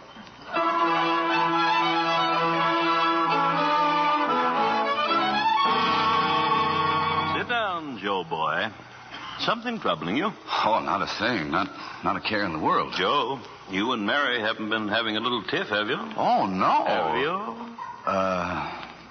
You've noticed, huh? Mm-hmm. Well, it's just a little flare-up, boss. You know, sometimes she gets carried away with an idea about something or somebody. It passes just as quickly as it comes. At least it always has, I hope. Joe boy, you've got something fine in your marriage. Don't let anything or anybody spoil it for you. Oh, no, boss, no. Pardon me, Mr. Worth. Mr. Price is here, sir. Christopher Price. Chris? Why, that's wonderful. I didn't know he was coming. Neither did I. Well, show him in, Clinton. This way, sir. Oh, hello, Mr. Worth. I had a change of plans. Found I could make it after all. How are you, Joe? Oh, much better, Chris. Much better. What happened to your date tonight, Mr. Price? Oh, she went out of town. Oh, well, look who's coming. Mary. Well, how are you, Christopher? Oh, I'm fine. I got Joe's note and came right out. I thought it might be nice to leave word where he could find us. Oh. Come inside, my dear. I'm going to let you help me mix the coffee. Oh, I'll be glad to. I'll be right back, dear. Take your time. Oh. I'm sorry. Think you're pretty clever, don't you, Joe? Well, how do you mean? You don't fool me for a minute. Fool you? Oh, no, Chris, listen, you and Mary, what a couple of ham actors you've turned out to be. I'm surprised old man Worth hasn't caught on. Go on, play up to her. Oh. Do you know what Susie told me? Susie? Look, Chris, you mustn't pay any attention to what Susie's a dope. Oh, romantic dope. She told me that Mary looked just like a bride who realized how wonderful her husband, meaning you, really was. Joe, she met you. She thought that you and Mary... Yes, me. I'm going inside. I think I need a drink right away.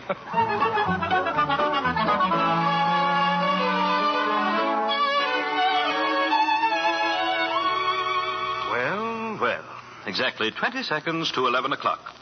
Anyone like to hear the news on the radio? Oh, not I, Mr. Worth. It would only bring me back to the realities of the world again. I guess you think I'm silly about all this, but it's just like a dream to me. A nightmare. You know, Mr. Worth, Chris used to be my best beau before Joe came along. You don't say. I never should have let you get away from me. But you warned me. You said when Joe looked at a woman, that was the end of everything, or the beginning.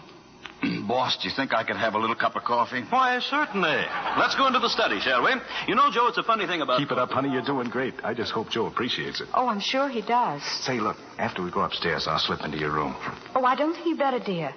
You can see Mr. Worth still suspects you. Oh. Joe said to tell you he'll come in and bunk with you. Come in, you two. Have some coffee. Oh, none for me, Mr. Worth. I think I'll just run along.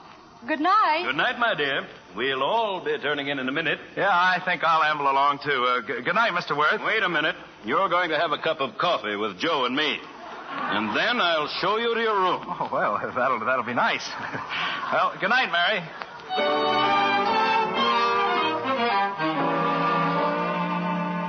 Well, here's your room, Joe. Careful when you go in now. Mary might be asleep. Yeah, she might be asleep. Well, go in. Don't stand there. Yes, sir. Yes, sir. I'm not asleep, Joe. That's too bad. Look, our lovely moon has disappeared. I wish I could, too.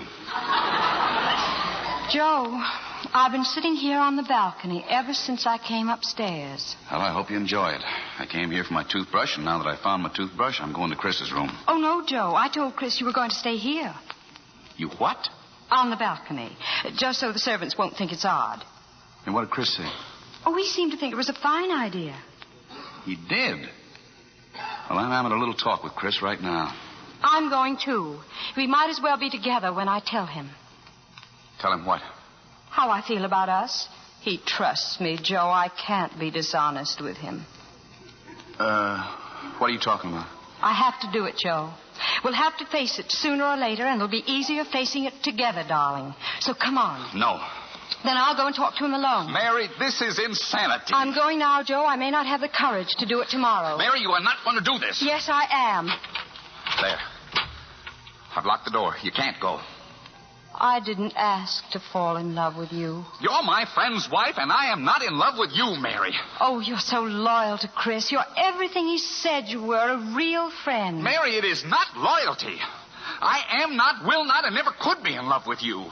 Oh, not now, I know, but after my divorce. Even if you didn't love Chris, if I didn't know him, I still couldn't be in love with you. Oh. Oh, what have I done? Mary, I'm sorry I had to be so rough, but I just had to make you realize how unthinkable this is. Well, I'll run along now.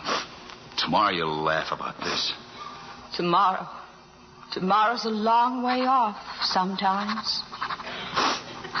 What are you doing? I'm writing a note.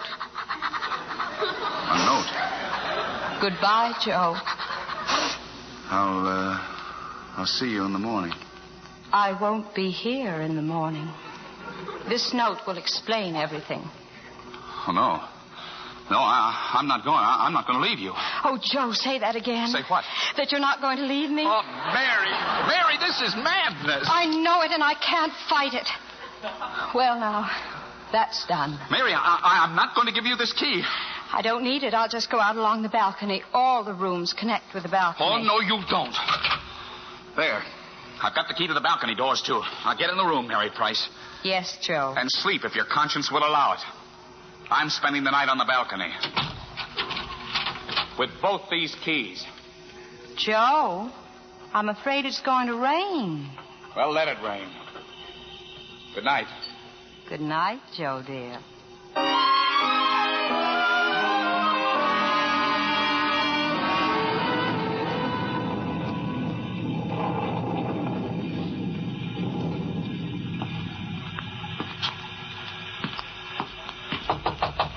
Well, it's about time, Joe. Come in.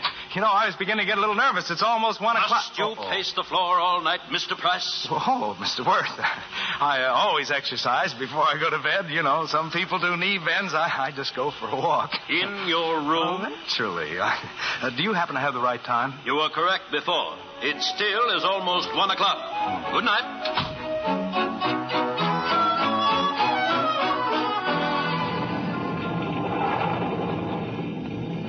10 minutes to 2. 10 minutes to 2. Something's wrong somewhere, and, brother, I'm going to find out right away. Oh, Mr. Price, sir. What are you doing, Clinton? Spying on me? Oh, no, sir. The storm. I was just closing the hall window. A likely story. Anything you want. Yes, I want my wife, and by George, I'm going to get her. Oh, Mr. Price, sir. Go peel a radish. Oh, Mr. Worth, Mr. Worth. Oh, my goodness, Mr. Worth. Locked in, huh? Well, there's something I can do about that, too. 1, 2, 3. Hello, dear. Why didn't you knock? Where is he, honey? Where is that rat? But, Chris, what's the matter? You snake, what do you think's the matter?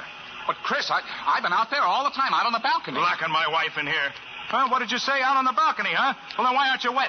I was undercover. You're out in the open now, Parker. Chris, don't you believe me? I crawled under the lounge out there. Chris, look. No, you look. What? Try this for size. Oh, dare you, Price? What is the meaning of this? Joe, boy, Joe. It means I'm getting out of here and she's going with me. You bet I am, darling. Mary. You shut up. You can't get away with it. Yeah, you just try and stop us. I knew the minute I saw you I didn't like you. I wasn't crazy about you either. Come on, honey. Oh, Mr. Worth. Yes? When Joe wakes up, tell him I said goodbye. Oh, and happy kibbling.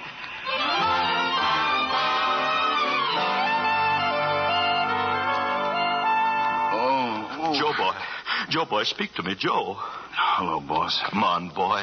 The fools have stolen my car. I'll call the police. No, don't, boss. Just let them go. Maybe she'll be happier now. Joe, you're too noble-hearted. You've been blind. I knew that fella meant no good. Funny, I just remembered something. It happened in Punjab Tanheat when she was delirious. She murmured his name. She did? I always wondered why, but now I know. Send me back to the Far East, boss, where I can forget. Send me back to my work. Yes, Joe. Yes. Didn't she leave any word for me? Just goodbye, Joe, and happy kibbling. And what? Happy kibbling, whatever that means. Oh, no! Joe, boy. Joe!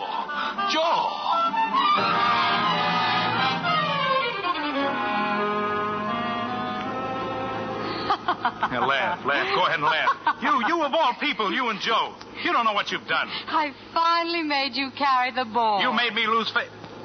What did you say? I finally made you carry the ball. Carry the ball? Why, you little... I was so tired of being Mrs. Kibble, and I wanted so much to be Mrs. Price. Oh, Mrs. Kibble. Why, I ought to wring your neck. Thanks, darling. But I don't think you will when I tell you the good news. What good news? But I was trying to tell you in Kitusin at the station. Chris, there's finally going to be a little addition in our house. Darling, that's wonderful. Uh-oh. What's the matter, dear? Well, do you think we can afford one? We can now, dear. There's $1,000 in my purse. $1,000? Joe won the Paulson Prize, remember? Except I got the money. Oh, that's wonderful, wonderful. Say, when it comes, we can shove it right up against the wall by the fireplace. Chris. And you'll have to go over it every day. Keep it nice and polished, huh? Darling, I have a slight suspicion we're not thinking of the same thing. You mean we're not going to have a baby grand? No. Oh. But I hope it's going to be a grand baby. Mary.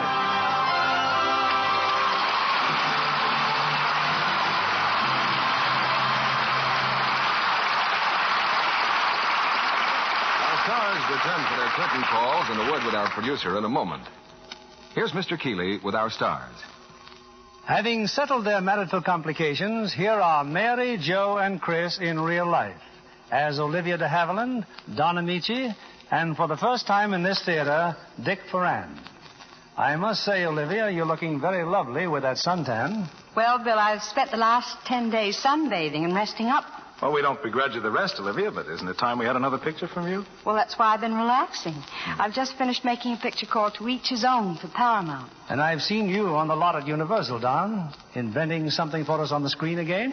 Yes, I'm back at it now, Bill. Not atomic energy this time. Oh, no. My next picture's laid some time ago when there were no telephones, no electric lights, no automobiles, no radios, no airplanes. What an age for an Ameche. And what do you invent, Don? Well, my first invention is a device... Say, that reminds me of a spaghetti fork I invented once. You turn a crank on the handle and it winds the spaghetti up just like on a reel. Where'd you get the idea for your spaghetti fork, Dick? Out of my noodle. I see. Well, Don, what else do you invent? Well, as the story unfolds, I perfect a new... You know, that reminds me of an invention I once thought of, an electric iron to iron out the squares and waffles. What else do you do in the picture, Don? Well, in the field of chronology, I developed... Chronology, say, you ought to see the alarm clock that I invented once. It rings an hour later than the time you set it for. You know, for people who want to sleep late. Well, Don, your picture certainly sounds great. What's the title? If I start out, do you think I'll make it? It looks like a fast track. Well, it's called Genius in the Family, produced by Jack Skirball and Bruce Manning Productions. And it's about a man It's a great theme, Don. And now I know you're anxious to hear what we're presenting in this theater next week. It's the appealing story... Sounds fascinating, Bill. Good night. Now, wait a minute, Don. Maybe we can strike a bargain here. You tell us one thing you invent in your next picture, and we'll call it the truth. Okay, Bill. I invented a machine gun, but I didn't know why until tonight. It's to mow down people who interrupt you. Now, what you play for next week, Bill? Next Monday night, we're bringing back Jimmy Stewart with Marcia Hunt in David O. Selznick's screen hit, Made for Each Other. It's the touching story of a young married couple who face their problems with courage and humor. Two average Americans played by two talented, engaging stars. And Jimmy and Marcia were made for each other in those parts, too, Bill. Good night. Good night. Good night. You've given us a most pleasant visit.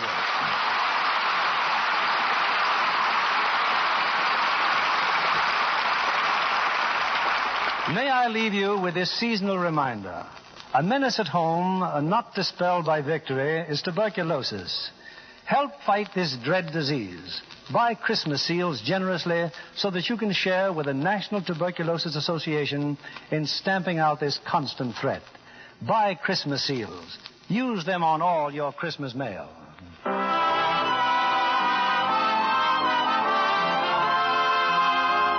Our sponsors, the makers of Lux Flakes, join me in inviting you to be with us again next Monday evening when the Lux Radio Theatre presents Jimmy Stewart and Marcia Hunt in Made for Each Other.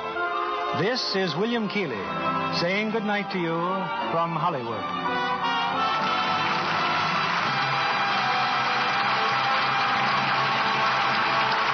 Lux presents Hollywood.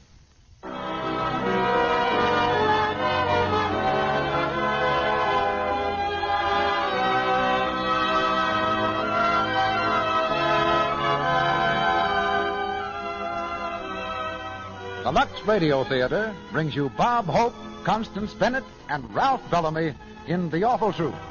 Ladies and gentlemen, your producer, Mr. Cecil B. DeMille.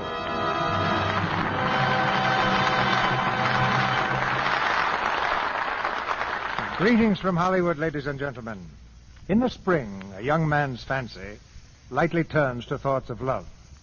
And although it's still winter on your calendar and mine, it's spring in the heart of Bob Hope tonight. He's here with Constance Bennett and Ralph Bellamy to bring us The Awful Truth, a gay comedy that gives Bob plenty of scope as a Romeo. You'll remember The Awful Truth as a Columbia picture hit, and we've adapted it especially for these three stars. I won't tell you how many dozen scripts and thousands of feet of film were left along the wayside before we picked this play.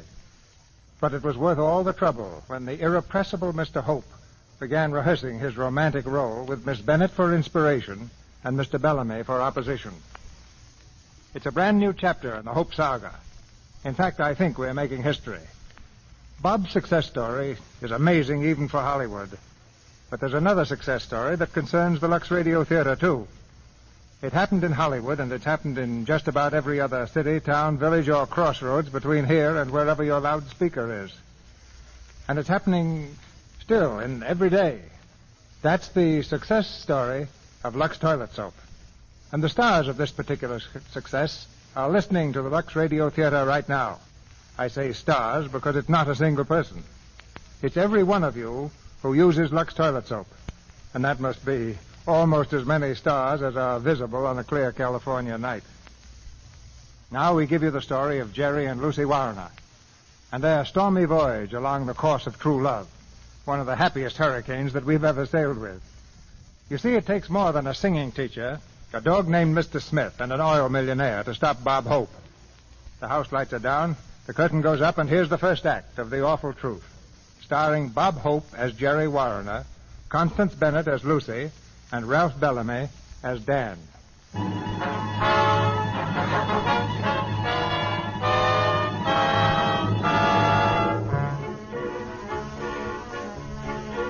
The sun lamp room of a Manhattan athletic club. Hank, the attendant, is busy piling towels on the shelf as a young man in gym trunks makes a hurried entrance. The young man is Jerry Warner. Jerry is tall and usually has a healthy look about him. But just now his skin is the color of old parchment, and there are two beautiful dark circles beneath his eyes, and they are not from overwork. With a sigh and a groan, he stretches out on the table. Oh, well, good morning, Mr. Warner. How are you this morning? Swell, and I do mean my head. How do I look? Well, you look a little Well... Never mind. Just make me look good. Come on, unpack those bags under my eyes. Turn on the sun lamp and give it all she's got. Well, about 15 minutes on each side is all I'd recommend, Mr. Warner. 15 minutes, nothing. I've got to get a deep Florida tan if it takes all afternoon. Give it the juice. Well, okay. Attaboy. All aboard for Miami, Palm Beach, and Point South. And, Hank, don't forget to turn me over when I'm done. Hiya, Jerry. Hiya, Frank. I heard you were in here. Thought maybe you'd like to play a little squash. Squash. That's all I need is a little squash. I haven't even got the strength to squish. Hey, you're awfully white-skinned for a guy who just spent 2 weeks in Florida. How come you didn't get tanned any place? Large smoke glasses. Oh. What did you do down there? Carry a parasol? Or didn't you go? Careful. Don't let an idea like that get around. Oh, I get it. Pulling a fast one on the little wife, huh? Look, Frank, I'm surprised at you. I'm supposed to have been in Florida. Now, suppose one of Lucy's friends say, why isn't he tanned? Lucy's going to be embarrassed. Well, I'm going to be tanned, and Lucy's not going to be embarrassed. And what my wife doesn't know won't hurt her. Or me either. Oh. What was it, a poker trip? Sure, a fella's got to bust out once in a while, assert his independence. Boy, did I assert it. You certainly look it. But I'll bet you wouldn't like Lucy to pull a stunt like that on you. Why not? A person doesn't have to stop being an individual just because he gets married. Maybe. Anyhow, how about coming over to my house for breakfast? We were all out late last night, and some of the gang are stopping by. I've got a much better idea. Everybody come to my place. Lucy will fix up a swell breakfast for us, and maybe after we can leave the women flat and play some golf. What do you say? I'm convinced. See you later.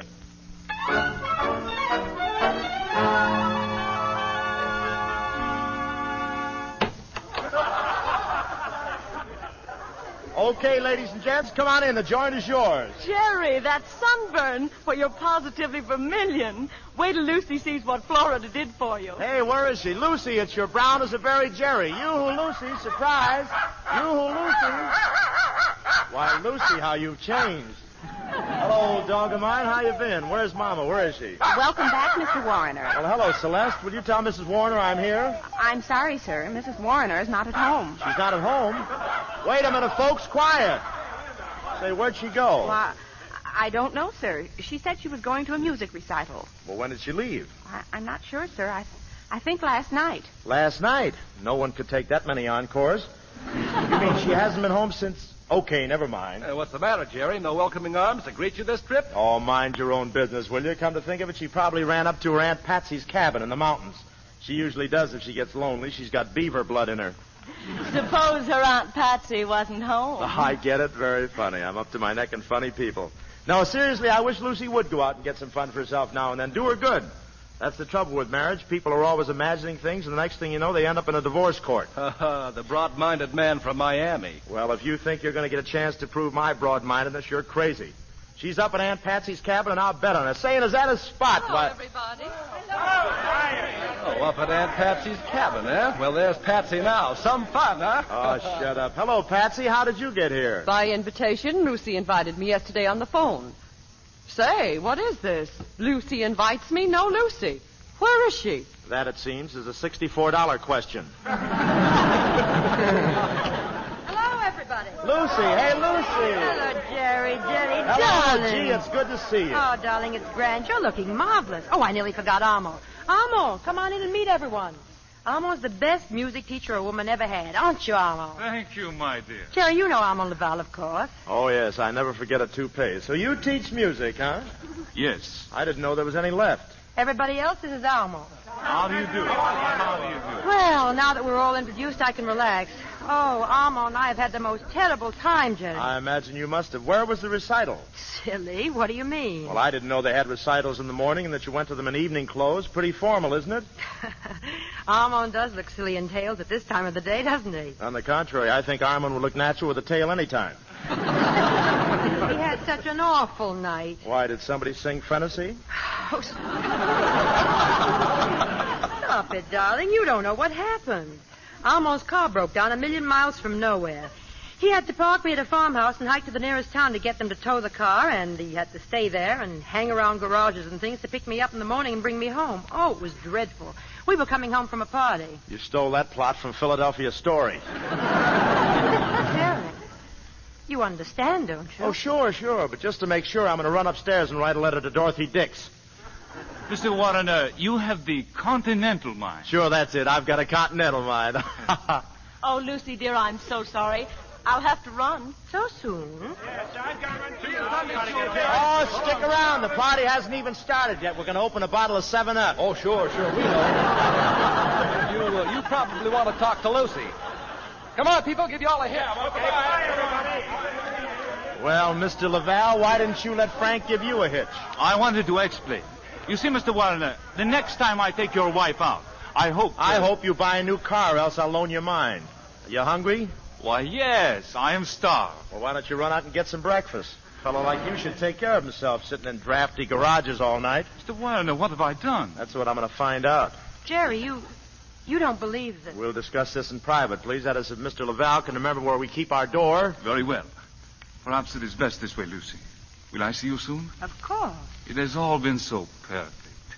Thank you for everything. And, Mr. Warner, I think you must be out of your continental mind. That was pretty funny at that. I mean what he just said. Very funny. I haven't laughed so much since you wore your last hat. Well, he's gone. You can speak freely, darling. Well, Lucy, what have you got to say for yourself? Smart, aren't you? Well, I knew you'd say that, and I'm prepared to answer. Armand was invited to the party by a young man whose sister is a pupil of Armand's. Armand invited me to go along. I went because I could think of nothing better to do. Believe it or not, I was lonely. And then the car broke down. Yes, his car is very old. So is his story. I've used it myself. Before we were married, I mean. Do you want me to go on? Sure, let's have all the morbid details. I've got a grudge against myself. What happened next? Well, I stayed at the farmhouse. I slept badly because of insufficient blankets. Twice during the night I sneezed. Now, let me see. Was there anything else? Yes, the rooster said Gesundheit. Lucy, this situation isn't as amusing as you think it is. If you had the sense to see it, you'd know that our marriage is teetering on the edge of a cliff while you're trying to be funny. I guess our marriage doesn't mean anything to you. Maybe you have no sentiment left for me. Look at this on the table, a letter I wrote you from Florida. You didn't even open it. Oh, I'm sure you wrote the letter, darling. But are you sure you mailed it? Wasn't it some friend of yours in Miami? What are you talking about? Darling, I don't like to be unpleasant, but you weren't in Florida. Don't change the subject, at least not in that direction. You weren't in Florida, and you weren't in Montreal that time you said you were going there. Once you even had the letters mailed from the wrong place. Dear Lucy, Charleston is such a quaint city. If you were in Charleston, how come you mailed this letter from Perth Amboy, New Jersey? Well, I always take a walk before breakfast. But you can't justify your behavior by insinuating things about me. But I haven't any behavior to justify. I've just been unlucky, that's all.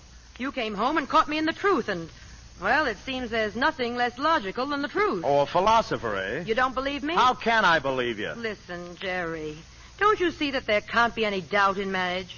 The whole thing is built on faith, and, well, if you've lost that, you've lost everything. Yeah, and I suppose when that's gone, the marriage is washed up, isn't it? You mean that? Sure. Well, I guess that settles it. I guess it does. And let me tell you something. Let me tell you something. I wouldn't go on living with you if you were dipped in platinum. So go on. Divorce me. You're no bargain, even if I did meet you in $1 a day. Divorce you? Are you crazy?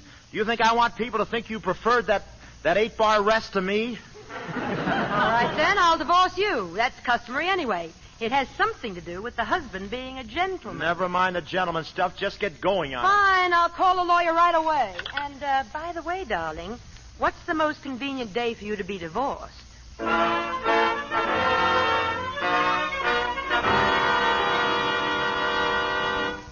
in the case of Warner versus Warner, the court grants an interlocutory decree of divorce to the plaintiff, Lucy Warner. Divorce, if not further contested, will become final in 90 days from this date. That'll be all. One moment, Your Honor. There's one matter still unsettled. According to my client, Mr. Warner, it's the matter of... It's the matter of Mr. Smith. Yes, Your Honor, Mr. Smith. And who is Mr. Smith? Mr. Smith is, he's their dog. Mr. Smith is my dog. He's mine. He is not. Silence. But Mr. Smith belongs to me, and she's got him. I told you to keep quiet. Oh, ignored him, Your Honor. I told you he was impossible to get along with. Don't listen to Mrs. Warner. The dog is mine. I bought a license for each of them. Quiet. Oh, dear, he's mine. Let's have the facts now. The animal at present is in Mrs. Warner's possession. Mr. Warner wishes to have him because... Because he's mine. He is not. He is so. He is not. He is so. He isn't. This seems to be a custody case. In custody cases, we frequently permit the final decision to rest with the dog. Yeah, but suppose he wants to live with both of us. Which end will I get?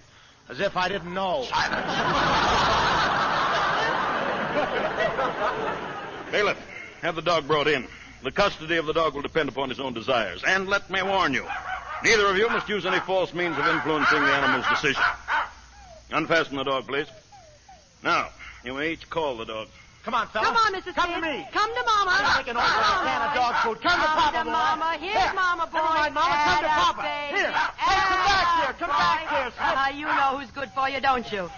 Mr. Smith came to me, Your Honor. Custody of the dog is awarded to Mrs. Warner. What? Wait a minute. Silence. I object. That dog is you. He's suffering from amnesia. Silence. Court is adjourned. Good day, Your Honor. You. Wait a minute. Come back here, you. You mean me? Yeah. What's that Mr. Smith has in his mouth? Why, it looks like a rubber bone, doesn't it? Well, it ain't no upper plate. Where'd he get it? I always knew it was his favorite bone. Where'd he get it? Well, how would I know? You'd stoop to anything. You hid that bone under your handbag. Mr. Smith smelled it and came in on the beam. You think you're going to get away from him like me like that? Get him? I've got him, darling. Bye.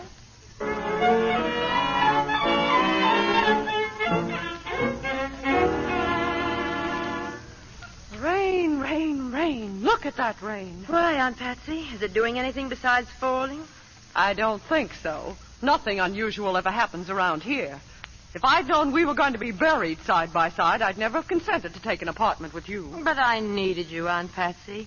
You know the period of readjustment that comes in the wake of a divorce. Readjustment, my foot. That's just another word for moping around. Oh, don't be silly, Patsy. Why, you know dozens of men who turn handsprings at the chance to take you out. But no, you'd rather sit around and readjust yourself. Oh, you're just an old grouch, that's all. Yeah? Well, this old grouch wants to go somewhere where there's life. And I don't mean plant life. Well, we can't go out without escorts, so that's that. Lucy, I don't need an escort to go down to the lobby. I'm going down to the newsstand and see Joe. He may be funny looking, but he's a man. Maybe he knocks off early. Patsy, you wouldn't. I wouldn't, eh? You're talking to a desperate woman.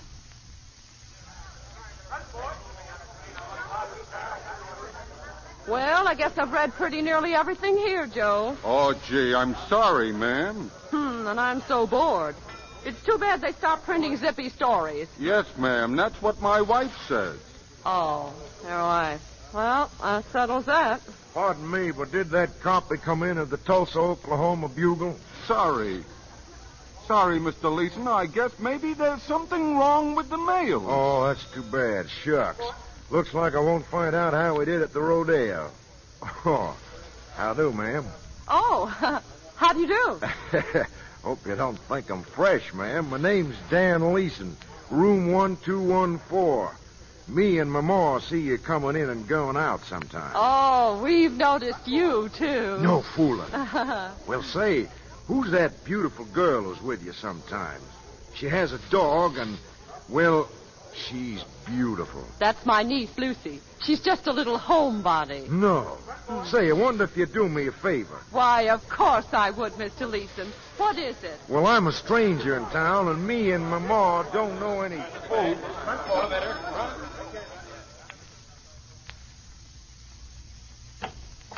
Go right in, Mr. Leeson. Thanks very much. I think it's just wonderful that we met this way.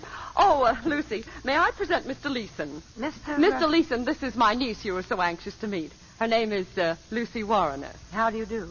How do you do, ma'am? Mr. Leeson's from Oklahoma, Lucy, and he'd take it as being right neighborly of us if we'd show him some of the bright spots. Well, it's raining rather hard. Mr. Leeson lives right across the hall with his mother. Isn't that what you said, with your mother? Yeah, with my ma. We're here on a visit. I got 30 oil wells out near Tulsa. How lubricating. Please, tell us about Oklahoma, Mr. Leeson. Well, we all think Oklahoma's pretty darn swell. We think... Oh, there's the door. I'll get it. Yes, Mr. Leeson? Like I was saying, Oklahoma is pretty darn swell. Hello, Aunt Patsy. Oh, Jerry. Well, how's the old girl? Still hitting the adrenaline? Tell me, how you stand in the rainy weather? We never let an occasional drip bother us. Come right in. Thanks, Patsy. Where's Lucy? Oh, you've got company, huh? Well. Hello, Lucy. Hello. What do you want? Well, just read this little legal document. I guess it'll explain things better than I could. What's this? It's a writ, that's what it is. The court just ruled that I'm allowed to borrow my dog anytime I want. It's sort of a lend-leash bill.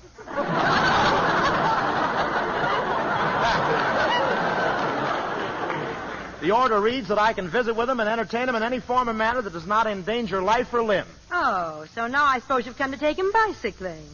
No, I've tried that. His paws don't reach the pedals. Hey, Smitty, where are you? Where are you, Smitty? Come to Papa, Smitty. I'll go get him for you. Miss Warner, maybe I'd better leave. Oh, I'm sorry, Mr. Leeson. This is my husband. Oh.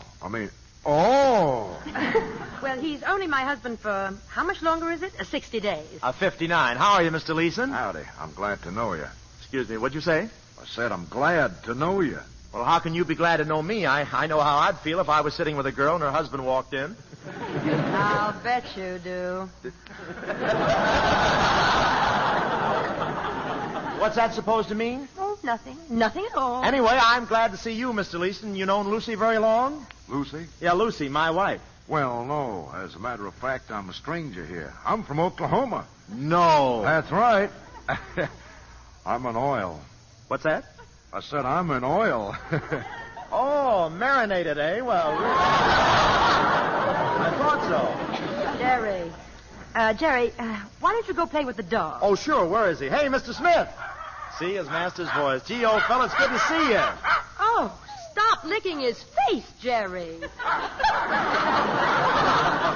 what I brought you, your old leather strap. Come on, old fella, let's have a tug of war. You were telling us about Oklahoma, Mr. Leeson. Well, I'm really a man of many interests out there, Mrs. Warner. Oil is my main business, of course, and I can't complain about that. It's treated me fine. Then I have a big ranch. It's more of a hobby. The lamp! Jerry! Oh, how did that happen? It was Smitty. He was playing yo-yo with a cat. Well, how could that possibly be? Long tail. Come on. Don't pay any attention to him, Mr. Leeson. Please go on. Well, this ranch is just outside of Tulsa. I have just about everything there. Good heavens. Jerry, did you drop your teeth again? No, do you have to play that game? Know any other ones? Yes, get his rubber bone for him. He loves that bone. Yeah, I remember. Where is it? In the closet, right there. In here? That's right. I can't find it. Just keep looking. Hey, what is this? You locked the door on me. Hey, let me out. Aunt Patsy, what are you doing? Lucy, dear, why don't you run along with Mr. Leeson? Patsy, let me out of here. I'm locked in. Say, is anything wrong? Oh, no. That's just a game Mr. Warner has with the dog. Oh. I want to get out of here. Oh, dear. Come on, Mr. Leeson. Let's go. Well. Good night, Aunt Patsy. I hope you know what you're doing. Good night, dear. Night. Night. I'll break the door down if you don't let me out of here. Just a minute. Come out, Jerry. Oh, Frame, that's what I am. Frame, where'd she go? Who? I know what's going on, Patsy. You're trying to cook up something between my wife and that marinated herring. And it ain't chowder. Your wife? She's still my wife for 60 days. 59. All right, 59, but she's still my wife. Do you understand? And what are you going to do about it? You'll find out what I'm going to do. Stick around and watch. I've got some rights around here. Of course, Jerry. To entertain Mr. Smith in any form or manner. Boy, they sure misnamed you, Patsy. They should have called you Potsy.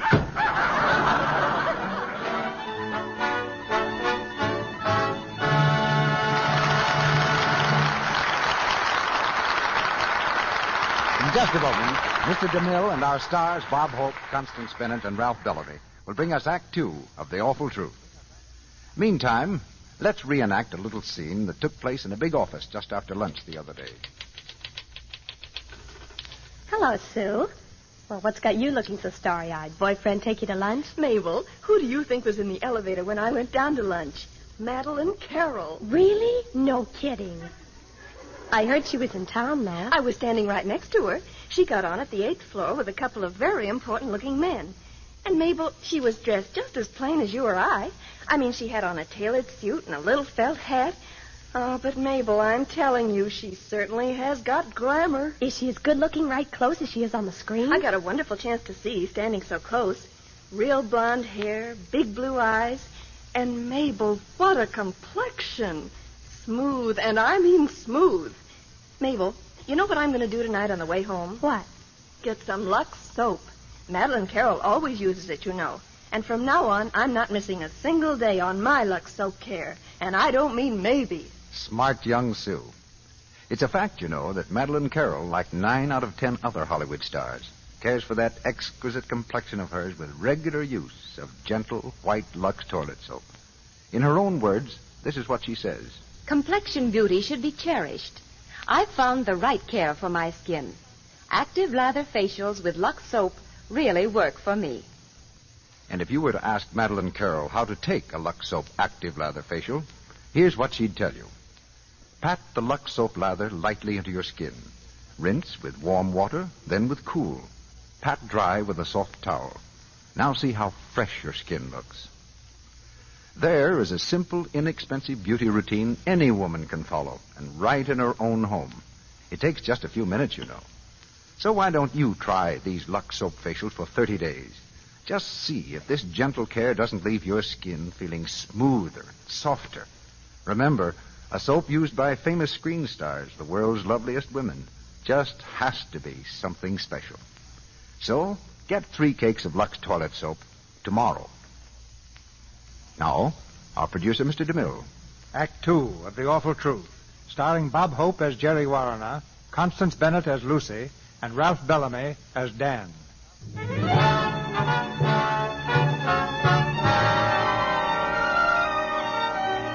It's morning, a few weeks after Jerry's hectic visit.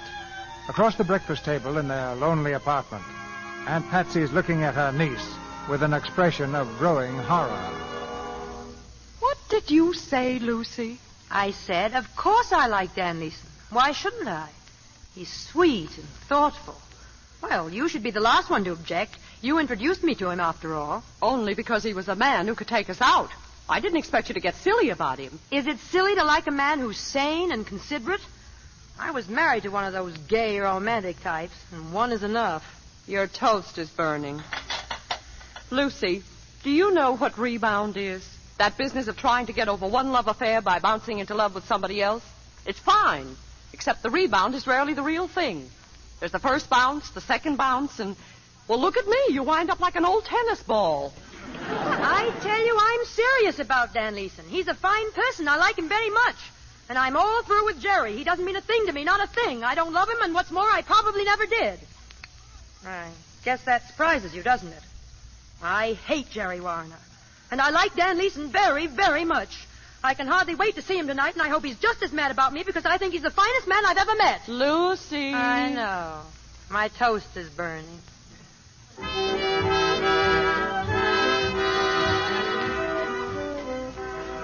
Honest to goodness, Mr. Warner, I think it's simply wonderful of you all to come here just to hear me sing. Yes, I could listen to you sing till the cows come home.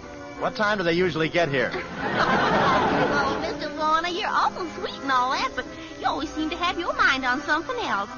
Or maybe it's someone else. Am I right, Sugar Pie?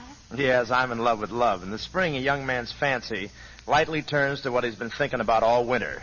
How long have you been talking like Amos and Andy? Oh, for a long time. It helps me in my work. Well, shut my mouth. You shut it. You're nearer to it than I am. Mr. Warner, who's that gorgeous creature just coming in? Where?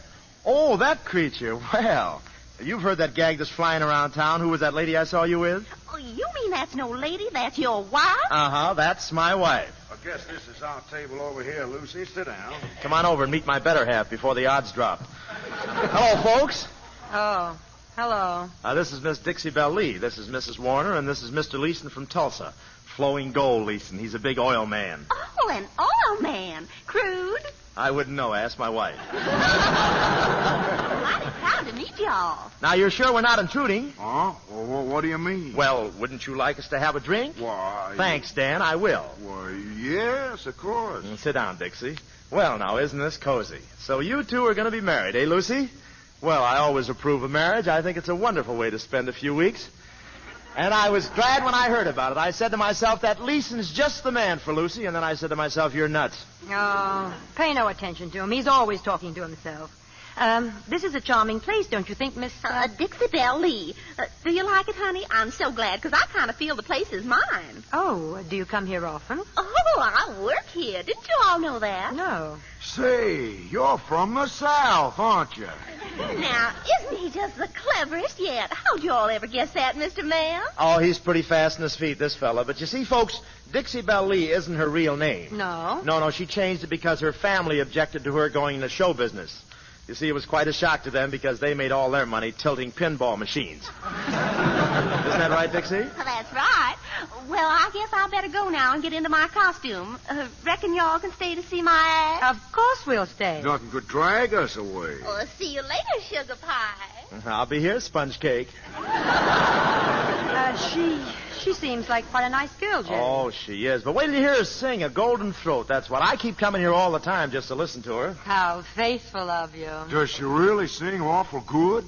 Well, I don't think her singing's up to Lucy's, but Dixie has a sort of elfin charm, a je ne sais quoi, if you know what I mean, and I don't. Dan, dear, don't you think you ought to ask Jerry about it now? About what? About our mine, Jerry. What mine? Our mine, you know, our coal mine. It's our last tie, Jerry, and, well, I was telling Mr. Leeson how badly it was doing, and he thought maybe he could do better with it. That's right. I'd like to gamble on it, Mr. Warner. I'm pretty lucky. Know what they call me out west? Yeah, is that why you came east? Say, how about us having a conference at my apartment tomorrow? Well, I don't know. I'll have to think about it. And now, ladies and gentlemen, it's with great pleasure that I present that great and loudest Miss Dixie Belle Lee. Give her a visit. Here she comes. Isn't she pretty? She sure is. The costume's a little short, isn't it? Yeah, it's a southern costume, sort of a lily cup with a bustle. Listen to this. This is great. Oh, Maxwell, bring up my honey. Yippee! Tear it down! Yahoo! That's what you mean by elfin charm. Sure, not bad, eh? Say, she'd go great in Oklahoma. Swing it, miss! Yippee! Dan, I don't feel very well. Well, what's the trouble, Lucy? Dan, take me home. But, Lucy, we can't walk out in the middle of Miss Lee's singing. Don't you like her, Lucy? No, I just love her. I can see where it was a lot easier for her to change her name than for her whole family to change theirs. Come on, Dan. Well, if you want to, Lucy. Don't forget tomorrow afternoon to my father, Mr. Warner, about those mines. I always wanted to be a miner. I'll be there, Brother Miner. Keep a light burning in your hat. Honey, where early falls the dew. Sit down, Mr. Warner. I want to hear all about this mine. Well, I've got all the records and history with me. By the way, Lucy, I searched all over for the report McCall made before we bought it, but I couldn't find it. You must have it. Oh, perhaps I have. Well, when you get a chance, take a look through your stocking drawer. You know, Dan, she always hides important things in the top drawer of her dresser. She does? Oh, sure. That's an old habit of hers. Every legal paper we ever had smelled of sachet. Even our marriage certificate smelled. Jerry, about the mine. Oh, yes, the mine. Now, here's the prospectus. Good afternoon. Oh, come on in, Ma. Come in. Hello, Mrs. Leeson. Good afternoon, Lucy. Guess you don't know this fella here. He's Jerry Warner, Ma. Hello. Warner? You mean that he is... Yes, that's right, Ma. He's the one. Well, very funny seeing you here, Mr. Warner. Is it? Well, it's funny seeing you anywhere. I met some people today, and they spoke about you and about Lucy. They knew you both before the divorce. Oh, I imagine you'll run into scads of people who did. They spoke very well of you, Mr. Warner. They said you were a real gentleman. Well, you can't please everybody. They talked about Lucy, too. Oh, it's good not to be forgotten by your old friends. You know, Lucy, as many times as I've heard your fine singing, I never realized that you must have had a teacher. They tell me he's been teaching you for some time, and he's a very romantic type. The woman I was talking to told me that, well, no matter.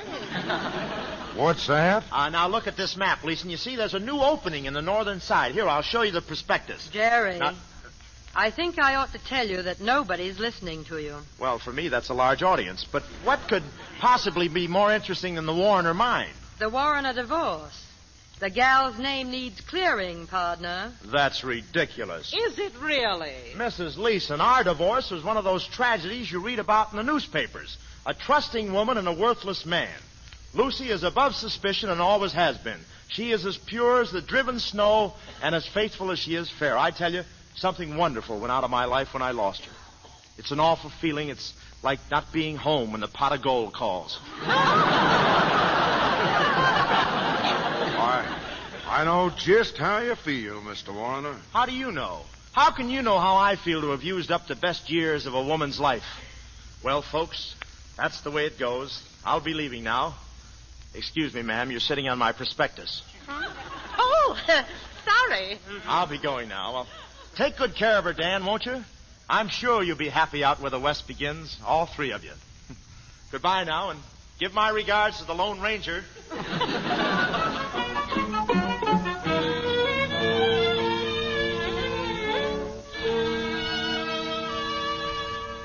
Hello. Hello, Lucy? Yes? Lucy, this is Jerry. I've got to see you tonight. I'm sorry, Jerry. Listen, Lucy, it's important. We've had enough of this foolishness. I want to talk things over. Oh, you do? Well, not tonight, Jerry. I'm going to a recital at Aherne. Well, I don't... What? Oh, Laval again, eh? Well, you're not going. I'm sorry, Jerry. Listen, you're still my wife. If I find you with that Laval bird, I'll tear him limb from limb. Do you hear? I hear. Goodbye, Jerry. I'm late for the recital already. Hello, hello, hello. Operator, return my slug.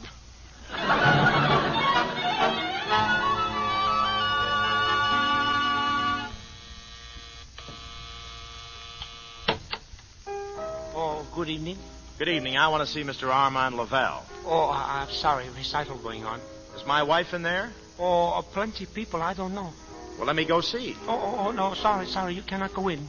Listen, who are you to tell me where I can go? I'm Mr. Laval, Filipino boy. Yeah, well, stand back. No. I stop you. Oh, you will, eh? How? Oh, jiu-jitsu. You go push past me, I take your hand like this. Yeah, and then what? I go like this. Oh! Well, don't stand there. Look around for my right leg. Oh, sorry. I not mean to hurt. Listen, I'm going in there, see? I know a few jiu-jitsu tricks of my own. Oh, that's so? Yeah. I put my hand like this, see? And then I do like this. No. Like this, much better. Oh! You see? I win again. Yeah, well, you haven't seen the last of me. I'll be back and give you what you deserve. As soon as I can get my hip back inside my skin.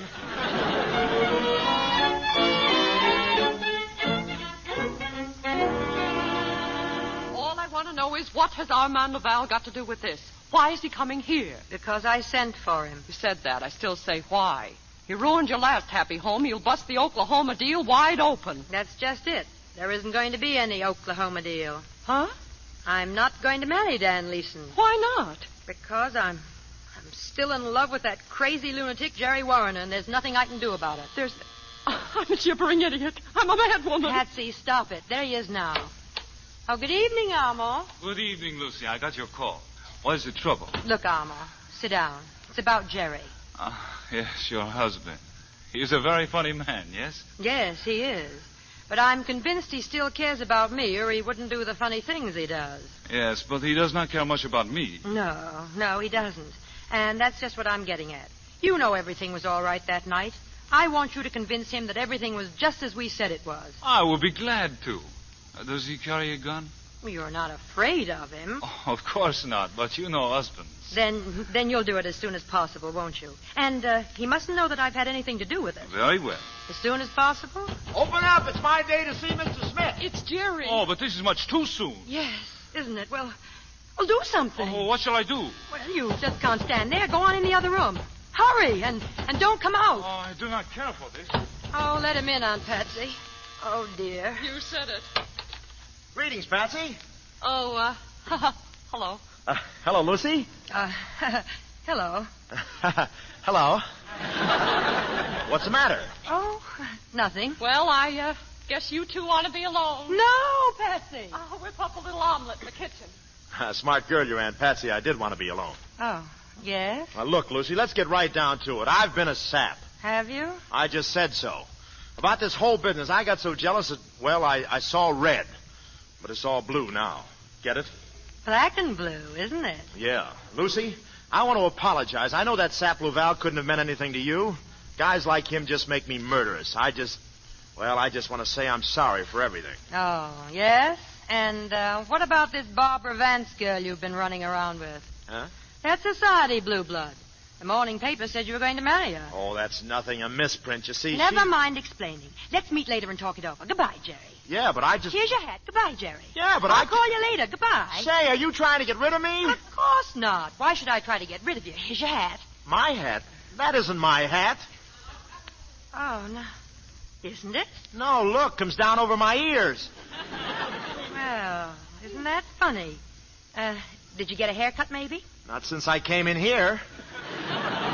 But I think I'm getting a clipping now. Take a look at it. Doesn't it look funny to you? Yes, it does look a little roomy. But maybe they're wearing them that way this year.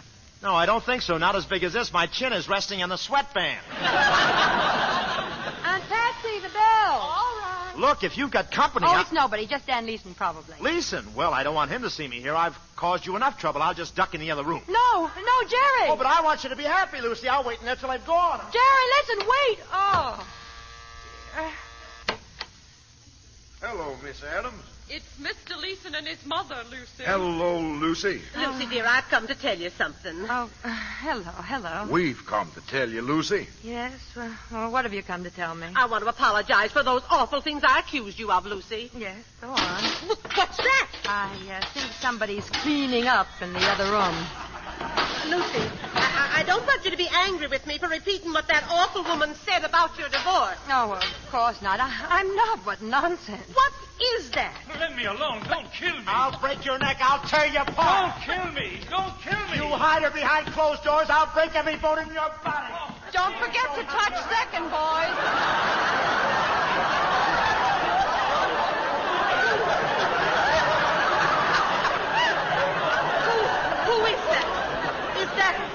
Is that Mr. Warner? Yes, he just dropped in.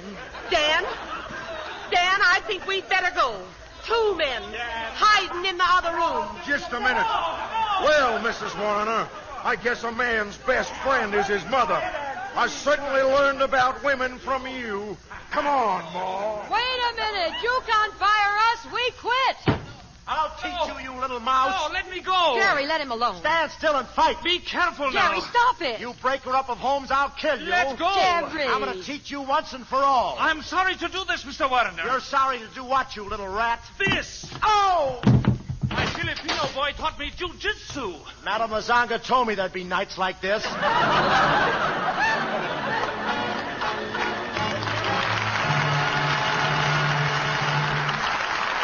After a short intermission, Mr. DeMille and our stars, Bob Hope, Constance Bennett, and Ralph Bellamy, will bring you Act 3 of The Awful Truth. Meanwhile, let's listen to how a near crisis was averted in the Davis family the other evening. Just time for a shower before dinner. Hey, Mary, I can't use this sissy stuff you got in here. Where's some of that Lux soap? I want some real lather. Oh, you poor dear. I forgot to take that awful stuff out of the bathroom. It's some soap I won at bridge I thought I ought to use up. Here's what you want. A nice new cake of Lux soap. Well, it is an awful letdown to bathroom baritones when they find that someone has spirited away their Lux soap. Because Lux toilet soap makes a wonderful bath soap. It gives rich, luxurious lather in a jiffy. Active lather that quickly removes perspiration, every trace of dust and dirt, and leaves you feeling like a million. Now, a man might not admit it, but he's likely to be just as fussy as a woman about the soap he uses. You can count on it. The man of your family yearns for a good, firm cake of soap that gives quick, abundant lather, even in hard water. And you won't disappoint him if you always have plenty of Lux toilet soap in the bathroom. Fortunately, you can let the whole family enjoy this luxurious soap and still be economical. Lux soap costs only a few cents a cake, you know. And here's another important thing you'll notice. Lux toilet soap is hard milled, can be used right down to the last thin sliver. It's really thrifty. So give your family this soap that's as fine as money can buy. Get a supply of Lux toilet soap tomorrow. We pause now for station identification. This is the Columbia Broadcasting System.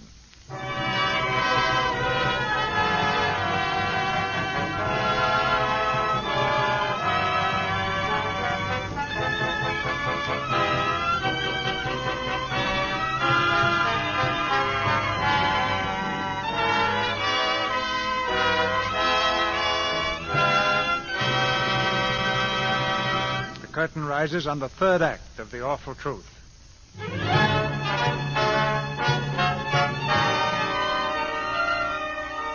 2 weeks have gone by, and the divorce is almost final. Jerry is now determined to marry the society heiress, and Lucy is just as determined to prevent it. In Jerry's apartment, she stands facing him, smiling coyly. Hello, Jerry. Hello, what do you want here? Well, I just thought I'd...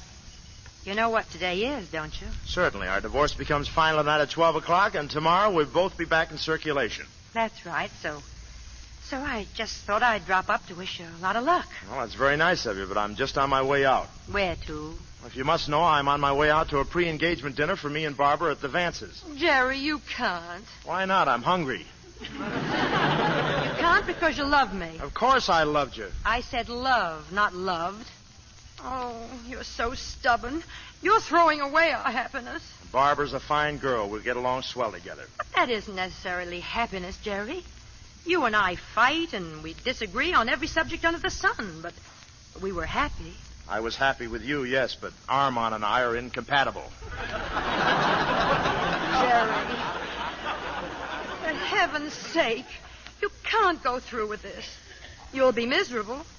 Oh, you dope. Why can't you understand? Will you please stop, Lucy? Where's your Dan Leeson? Why don't you go back to that fugitive from Boomtown? I'll take it. Oh, no, you won't. This is my house, and get out of the booth. I've got it. Hello? Hello?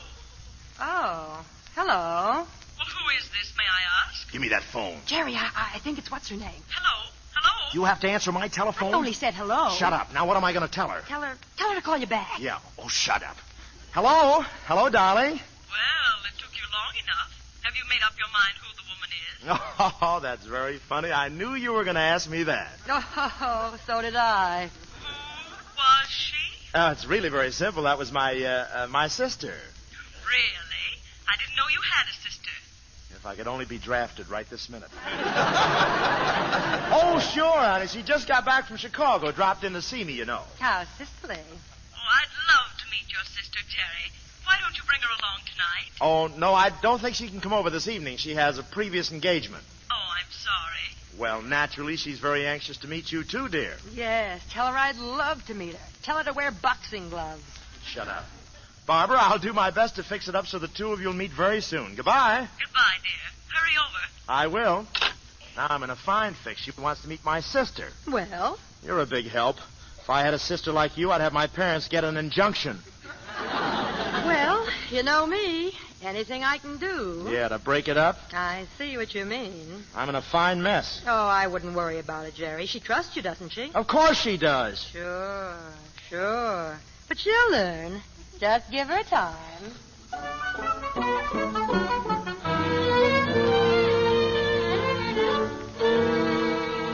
Sit down, my boy. Sit down. Oh, thanks, Mr. Vance. It's too bad your sister couldn't come tonight, Jerry. Oh, yes, she was terribly sorry, Mrs. Vance. You see, she didn't weather the boat trip very well. Boat trip?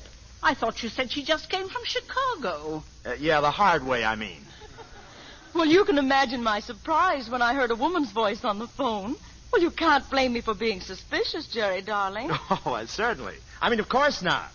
I was thinking, dear, Mother, don't you think it would be nice if I asked Jerry's sister to be a bridesmaid? Oh, lovely. Well, I think she's sailing back to Chicago right away.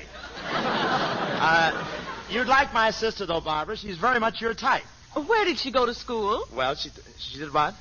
I said, where did she go to school? Oh, in Switzerland. Oh. As you say, your father was a Princeton man. That's right, class of 92. He tells some very funny stories about the place in those days, too. He tells one in particular about a football game. It seems Yale was playing Princeton one day, and... I beg your pardon, Mrs. Vance. Yes, Edwards? Mr. Jerry's sister has arrived. Huh? Miss Lulu Warner. Oh, well, I made it, Jerry, dear. Surprised. You maniac. What'd you say, dear? Oh, I just asked how you were feeling. Oh, fine. I'm feeling fine. Mr. and Mrs. Vance, may I present my sister, Lulu. And what a Lulu. How do you do? It's so lovely to know you, Mrs. Vincy. Vance, dear, Vance. Oh, yes, of course. Barbara, this is Lulu. How do you do? How do you do? You know, it's nice getting a chance to meet you, too. I seen your pictures in the paper, and I wondered what you really looked like. Well, I've wondered about you, too. Thank you. Say, did I interrupt something? Well, I was telling a story about Dad. Oh, you mean Pop. Well, go right ahead, dear. Oh, thanks. You see, Mr. Vance, it was Yale's ball on Princeton's 2-yard line. Oh, Mrs. Vance, I don't like to appear rude, but I wonder if I could have a teeny-weeny little drinky. I had 3 or 4 before I got here, but they're beginning to wear off, and you know how that is. Now, wait a minute. Now, don't you look at me like that, Jerry. You know perfectly well that you like a little drink now and then yourself. And we call him Jerry the Nipper. He likes to sneak them when nobody's looking. He's awful cute about it, too. I seen him go along all evening just as if he didn't have a thing to drink, and all of a sudden fall flat on his puss. A glass of sherry for Miss Warner, please. Yeah, and come back dancing, Eddie. Say, I'm sorry to barge in on you like this, honey. What were you saying? Oh, well, I was just telling them one of Father's stories. Oh, well, I wouldn't do that. Well, I've cleaned it up. But you see, there was a minute to go. Dad had the ball. Ball? What ball? The football. Now, what in the world was Dad ever doing with a football? Well, I was just telling a story about when Father was at Princeton. You remember that? Oh, gee, of course I remember. Pop loved Princeton. He was there nearly 20 years. If ever a man loved the place, he just did. He adored it. And he sure kept it looking beautiful, too. You've seen the grounds, of course. Of course. I'm afraid that my sister has a distorted sense of humor. So have I. You just told us your father played for Princeton. Well, you see... Jerry, did you say that? Listen, you... Well, I guess that's just one of Jerry's stories again. You see, when Jerry and I was kids, we was the worst liars in the neighborhood. We always used to pretend we had rich relatives who were going to die and leave us dough. But I guess it was harmless enough. Everybody knew we was just sort of kidding ourselves. Yeah, let her ramble. My folks were worried about her. At the age of 5, she didn't have a forehead. Now, me, you take me, I'm different. It ain't money that counts with me, or position in life. It's art. All the time I was working at the Virginia Club, I thought You worked at the Virginia Club? Sure. Didn't Jerry tell you? No, he didn't. No, that's one thing I forgot. You're a singer, Miss Warner? Sure, I sing. Perhaps you'd sing for us now. Sure I would. You own a piano? Right there. Oh, thanks. Where do you put the nickel in? You know, when I was... Say, wait a minute. Don't nobody leave this room. I lost my purse. There's your purse, Miss Warner, on the chair. Oh, boy, am I relieved. Jerry, kind of keep an eye out on my purse for me, will you? This woman is positively crude. Yeah, that's what I've been Oh, she is, huh? She's crude, huh? Well, maybe it runs in the family. Mr. Warner. Why, Jerry, what a thing to say. Now, look, sis, we don't have to put on the dog around here. Just be yourself. We're among friends, ain't we? Jerry, what is this? Come on, sis. Let's do that number for him like old times, eh? Do you sing, too? Sure. We used to be in vaudeville together ever since we were kids. Vaudeville? Well, we had to have food, Mr. Vance, and in vaudeville they threw it at us. You remember, sis, when Pop went to prison that time? Mr. Warner. Jerry! You mean the first time he went to prison, Jerry, huh? No, I mean the time he went to visit Mom.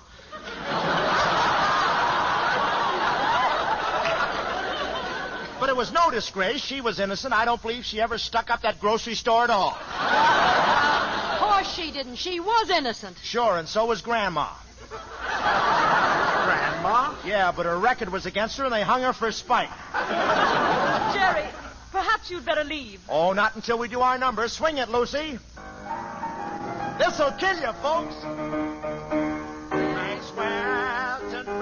I think I've heard enough, Barbara. And so have I. You may leave, Mr. Warner. Funny thing, they said that in every town we play. Oh, fine family they must come from. How did I know? Oh, get out! We're leaving. Come on, Lulu. This is our exit. Come on, folks. You're all bad.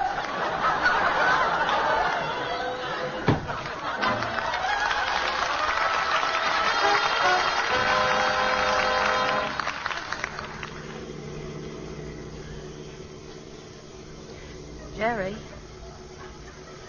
Jerry, aren't you speaking to me? No. That's better. It's wonderful of you to drive me up to Aunt Patsy's cabin after all I've done. I'm afraid I caused you a little trouble, didn't I? A little trouble? Tell me, of the 7 plagues, what number are you? Jerry, I'm sorry. Oh, shut up. I'm delivering you over to your Aunt Patsy, and then I'm leaving for good. I don't blame you, darling. I really don't.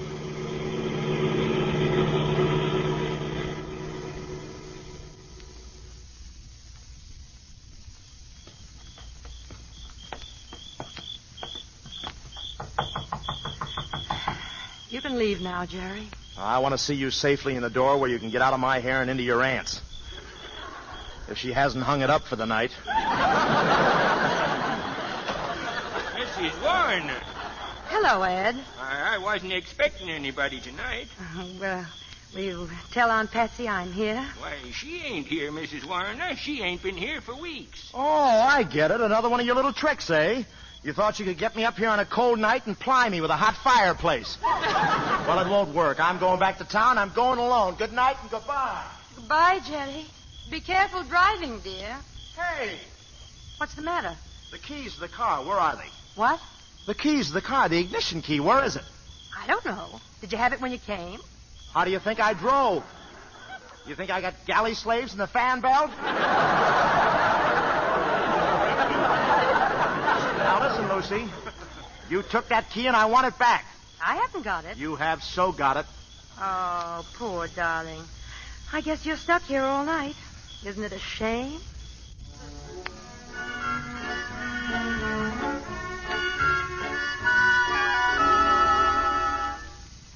Oh, it's so nice sitting here. Just the way it was when we came here on our honeymoon. Sitting here in front of the fire. The fire's going out. You better throw on some more furniture. It won't be long now. It's 11:15. 45 minutes and you'll never have to listen to me again. Just 45 teeny minutes. Funny, isn't it, Jerry? Well, it wasn't my fault. I'll keep quiet. 45 little minutes.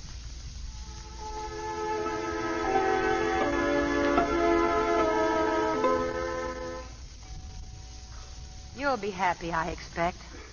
All this that happened tonight will be forgotten. I'll tell Barbara Vance myself that it was all a joke.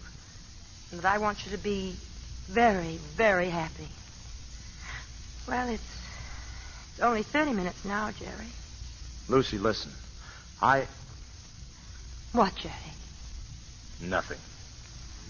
Oh.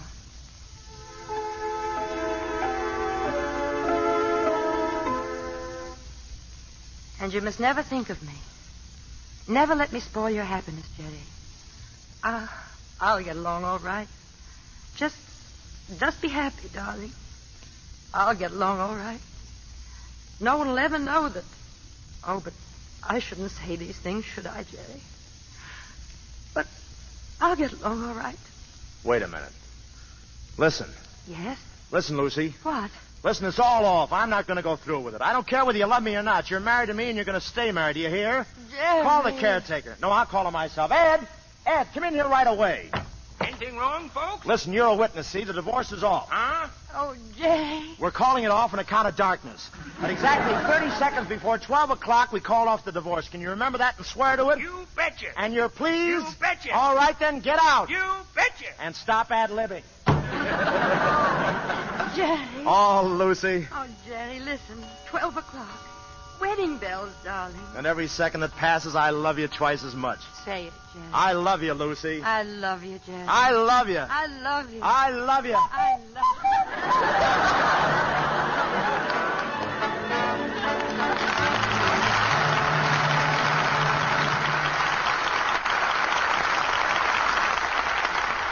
The curtain falls, because all good things must come to an end.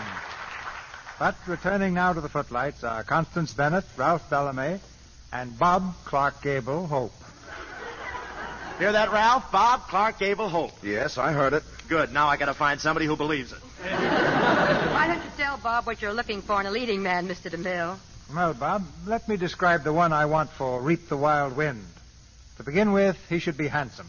Well, women faint when they look at my profile. I feel a little weak myself. Now, wait a minute. There's not another profile like it in Hollywood. Bob, are you trying to say you've got the best profile in Hollywood? No, but I've got the most profile. But above all, Bob, a leading man's personality must be so strong that he'll be able to convince anybody he's telling the truth, no matter what he says. You don't want a leading man, CB. You want a guy from the Los Angeles Weather Bureau. But you better get somebody else. I've got to play golf tomorrow morning anyway. Then I've got some good advice for you, Bob. When you get through playing golf and take your shower, don't forget to use Lux soap. It's really a wonderful soap. I've used Lux for years. Always have it in the house and, of course, in the studio, too. That's sound advice, Bob. You'll find Lux soap in the best homes in Hollywood and just about everywhere else. What's the show for next week, CB? Next week, Ralph, our play is Cheers for Miss Bishop, with the original stars of the picture, Martha Scott and William Gargan. Cheers for Miss Bishop is adapted from the Richard Rowland United Artists production. It's being cheered by audiences everywhere. You'll hear Martha Scott repeat her great screen performance as Ella Bishop, the schoolteacher, and Bill Gargan will play Sam Peters. It's a deeply moving love story, and will bring back heartwarming memories when we present these two stars in Cheers for Miss Bishop next Monday night. It was a swell picture, CB. I really enjoyed it. I saw it one night when the Ghost Breakers wasn't playing anywhere. But I know you'll have a great performance next week. Good night. Good night. Good night. To tell the truth, you are all Toronto.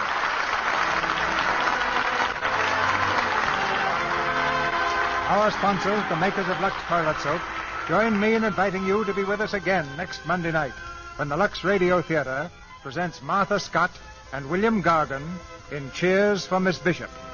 This is Cecil B. DeMille saying good night to you from Hollywood. Bob Hope appeared tonight through the courtesy of the makers of Pepsi. He is soon to be seen on the screen in Paramount's Road to Zanzibar, co-starring with Bing Crosby and Dorothy Lamour. Ralph Bellamy's forthcoming picture is Warner Brothers' Affectionately Yours. Heard in tonight's play were B. Benaderet as Aunt Patsy, Fred Mackay as Armand, Vivian Janis as Barbara, Sally Payne as Dixie Belle Lee, Verna Felton as Mrs. Leeson, Gloria Gordon as Mrs. Vance, and Robert Strange as Mr. Vance. Our music is directed by Louis Silvers, and your announcer has been Melville Roy.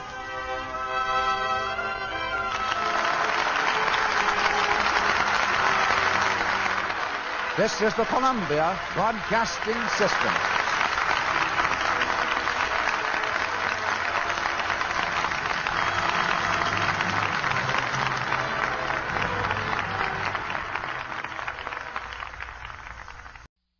Lux presents Hollywood.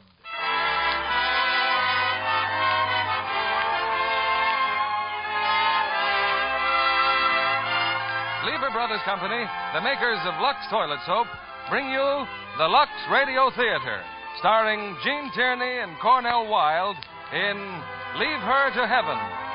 Ladies and gentlemen, your producer, Mr. William Keeley.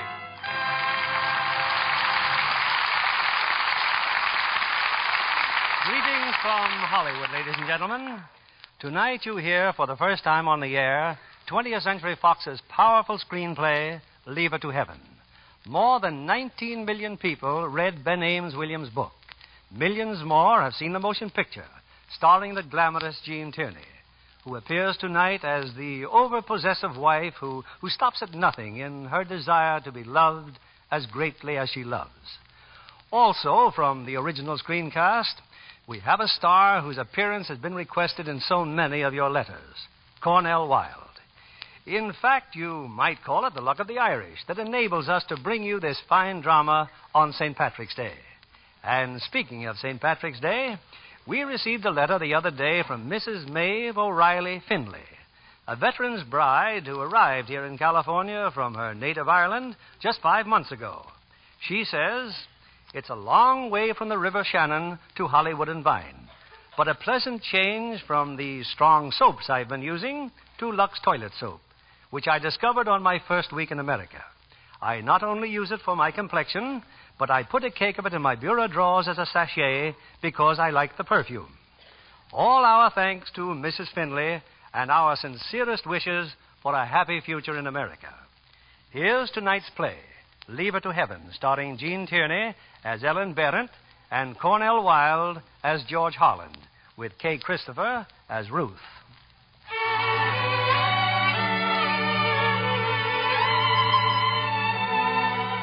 It's an early summer day. On a dock at the head of one of the more remote lakes in Maine, two men watch a boat disappearing in the distance. Well, I hope George Holland is in for some happiness now, Quentin. Heaven knows he's earned a little. He's going to his lodge up there in the woods, eh? 2 years in prison. 2 years is a long time. We're both lawyers. We know what the law reads. I had hopes of talking with Holland just now. It was pretty obvious he didn't want to discuss it. Can you blame him? No. He holds no grudge. You were district attorney then. You did what you thought was right. Well, I'll be on my way, Mr. Roby. How about a little fishing? Now? I thought you said the fish never bite here this time of day. They don't. But it's a good place to talk out in the middle of the lake. Quentin, I think it's time you had the whole story on George Holland. But I thought you didn't want to talk about it either. It's all over now. Come on, let's get a boat. You see, it was through me they first met, George Holland and Ellen Bennett. He was working on a new novel, and I invited him to stay at my ranch in New Mexico. Ellen and Ruth were coming, too, and their mother. I hadn't thought of them meeting each other on the train, but... Oh, I'm sorry. I was staring at you, wasn't I? Oh, no. Will you have a cigarette? No, thanks. I was staring at you. You see, you look so much like my father. Your father? When he was younger, of course. Do forgive me. Well, I was doing quite a bit of staring myself. Why? Do you really want to know? If it's not too unflattering. Well, while I sat here watching you, exotic words drifted across the mirror of my mind, and I thought of tales in the Arabian Nights, of myrrh and frankincense and... And sandalwood? Sandalwood, that's it. Wait a minute. I'm sure the rest of that speech is in this book I was reading. Let me find it for you. No, don't bother, please. But it must have impressed you enormously. Oh, no. Oh, that book, rather a sloppy job of writing, I thought. I agree with you. You do? You seem disappointed. Well, I should say so. I wrote the book. You wrote? Next stop, Jacinta. Jacinta, the next stop. Oh, that's me. Excuse me. Huh? Jacinta. Oh, but that's me, too. Hey, wait a minute.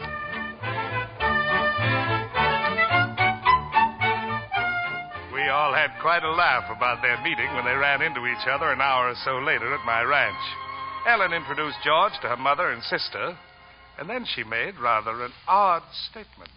And the fact is, Mr. Holland, my mother doesn't like New Mexico at all. But this is my first visit to New Mexico, Ellen. I don't see how you can say such a thing. You see, Mr. Holland, Father and I used to come here every spring. Ruth, too, occasionally, but never Mother. It's too bad Mr. Barron didn't come along this time. I've been told I resemble him. Who told you that? I did. You should be flattered, George, if you knew the devotion between Ellen and her father. His face, his voice, his manner, it's uncanny. Well, if I should ever meet your father... That's hardly likely, Mr. Holland. We've come here for my father's funeral. Oh, I'm terribly sorry. I had no idea. Glenn, do you mind if we run up to our rooms? We really should unpack. Of course. What do they mean, Glenn, about coming here for a funeral? Well, as a matter of fact, Professor Barron died some time ago, back east. He was cremated. They brought his ashes here. They're having sort of a ceremony in the morning. Where? In those mountains you saw. There's a favorite spot of his. He used to go there a lot with Ellen. Well, now, let's see about your room.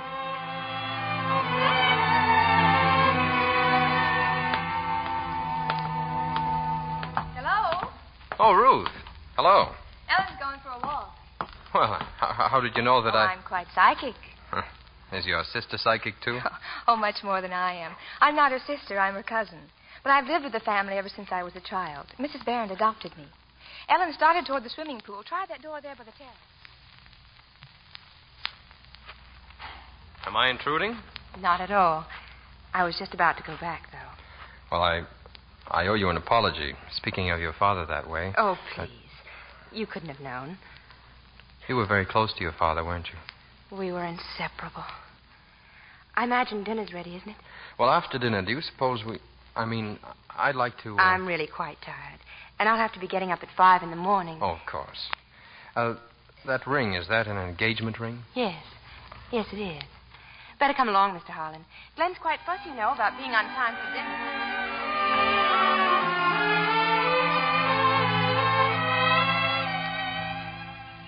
What's the matter with you, George? Fidgety as a hen all afternoon.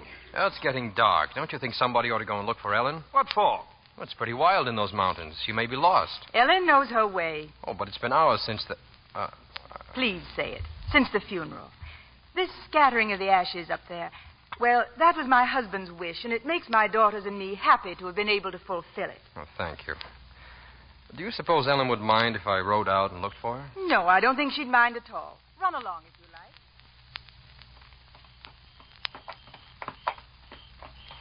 You see, you were worried for nothing.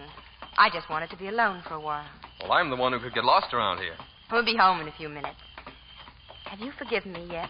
What I said about your book on the train? Oh, that. I have an altogether different opinion now. I finished the book last night. Oh? I got interested in one of the characters. Which one? The author. Well, I assure you the book's not about me. My father always said every book's a confession. Of course, you have to read between the lines. And did you? Uh-huh. You're a bachelor, 30 years old. Studied painting before you started to write, and you have a lodge in Maine called Back of the Moon. Now, wait a minute. Oh, it's all there, you know. What? On the back of the jacket. Tell me about your place in Maine. Oh, it's just a lodge, that's all. But it's in the most beautiful country I've ever seen. Why do you call it Back of the Moon? Well, there's a lake. It's shaped like a crescent moon. Danny and I used to spend all our summers there. Danny? Oh, my kid brother. He had infantile paralysis a few years ago. He's in Georgia now. You know, at Warm Springs. Is that why you've never married?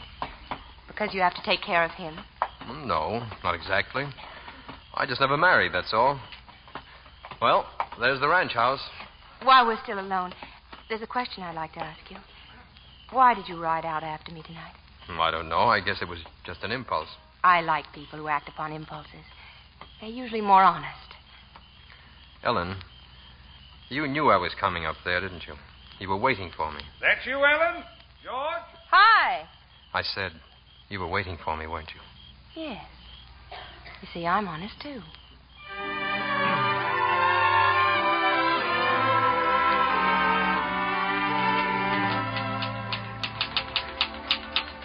Chapter 5. The journey into the desert was not remotely... Ruth! Well, good morning. Good morning. What are you doing on that wall? Just pruning the roses. Need any help? Oh, no. Oh, I hope I'm not interfering with your writing. Oh, not at all. I was thinking about you. About me? Yeah, something strange you said the other night. You said you'd been adopted by Mrs. Barrett. Well? Well, you didn't say Mr. and Mrs. Barrett. Weren't you adopted by both of them? Oh, yes, of course. Then why did you just say Mrs. Barrett? Oh, I don't know. I suppose it was because she suggested that, well, she was alone so much of the time. And... Hey, what's the big idea? Glenn told me you were at the swimming pool writing. Well, I am. Then I'll put a stop to it right away. I'm going swimming. Yes. That bathing suit. Ellen, I'm delighted to see you. How are the roses, Ruth? Oh, fine, fine. I've been thinking of you, too, Ellen. What do you mean, of me, too? Oh, because I was also thinking of Ruth. Comparing us? Oh, we're completely different, you know. What were you thinking about when you were thinking about me? Russell Quinton, your fiancé. Who told you his name? Glenn Roby. How did he happen to tell you? I asked him. Why?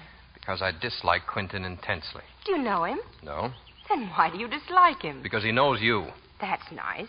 You're going to dislike everybody who knows me? Say, you've lost your engagement ring. No. I took it off last night, George. For good. Watch out for the splash.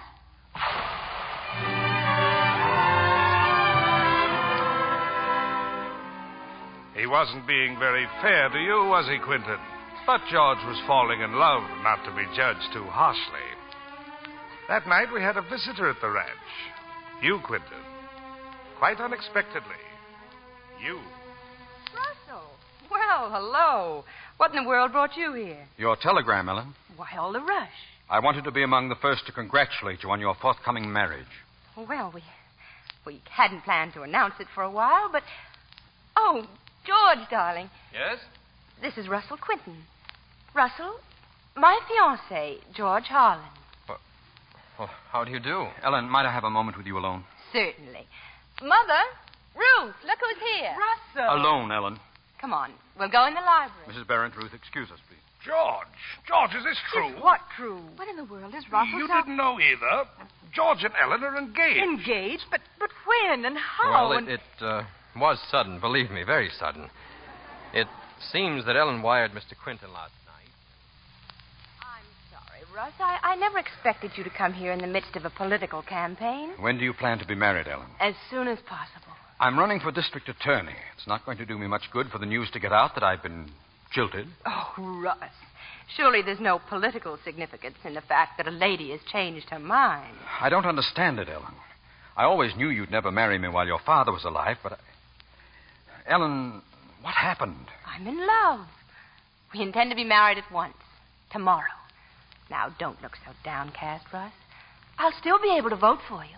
Perhaps you don't think I'm good enough for you or romantic enough, but I still love you, Ellen. Thank you, Russ. That's quite a tribute. And I always will. Remember that. Is that a threat? I thought I had a lot more to say, but I haven't. Oh, you might also tell Harland that he's marrying you tomorrow. Judging from the look on his face before, I don't believe he knows about it. Goodbye, Ellen.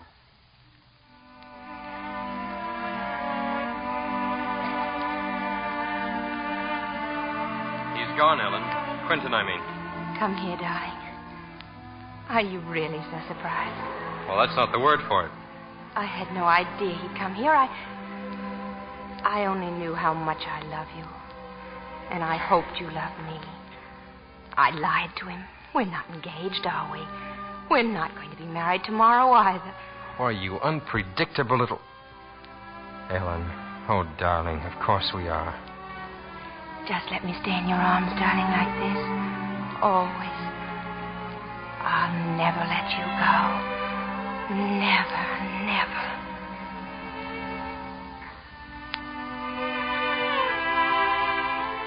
Yes, they were married the next day, Quinton. And they left for Warm Springs to see George's brother, Danny. And now Danny's dead, too. And George is a man just out of prison. If he only had known. If he only had known.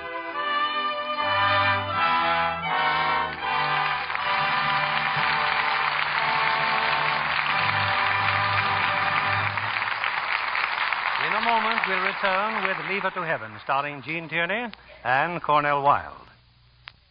Lunching at the Brown Derby recently with Hollywood's latest screen hero, Livy? Oh, that you did, Mr. Keeley. And I'll bet many a Bobby Soxer would have envied me my luncheon date with Dana Andrews. He makes about the best-looking district attorney one can imagine in 20th Century Fox's new thriller, Boomerang. Well, with Dana in the leading role, there's sure to be romance. Oh, yes, indeed. With lovely Jane Wyatt as the heart appeal. When we got on the subject of beauty, I couldn't help asking Dana what the ideal girl ought to look like. And did you find out? Well, he's the outdoor type himself. A tall, broad-shouldered Texan. And he admires girls who are unaffected and vivacious, not too sophisticated. Blonde or brunette, he thinks they ought to have that fresh, natural look. Well, lots of American girls can meet those requirements, Livy. Oh, that's right, Mr. Keeley. And in my opinion, there's nothing like a smooth, soft complexion to give a girl that lovely, fresh look. Mr. Kennedy here looks as though he had some thoughts on the subject. Yes? Well, Libby, you know my sentiments about Lux girls. They're winners every time. Well, screen stars know the appeal of beautiful skin all right. That's why stars like Jane Wyatt never skip their Lux soap facials a single day. I think any woman who uses Lux toilet soap regularly will agree it's a real beauty soap. An all-round beauty soap, too. Screen stars say it makes a luxurious bath soap. Leaves a lovely clinging fragrance on the skin. Why not get some Lux toilet soap, Hollywood's own beauty soap, tomorrow? Back to your producer, William Keeley. We continue with Act Two of Leave Her to Heaven, starring Gene Tierney as Ellen and Cornell Wilde as George.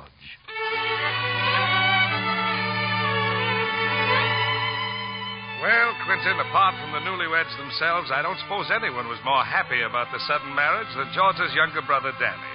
As I said, they went at once to visit him. George.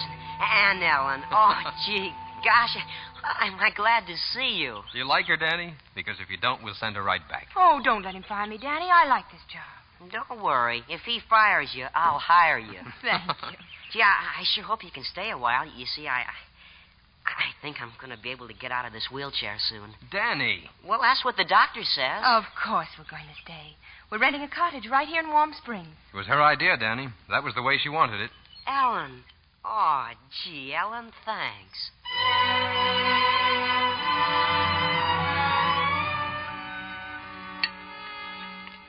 Well, darling, what's the verdict?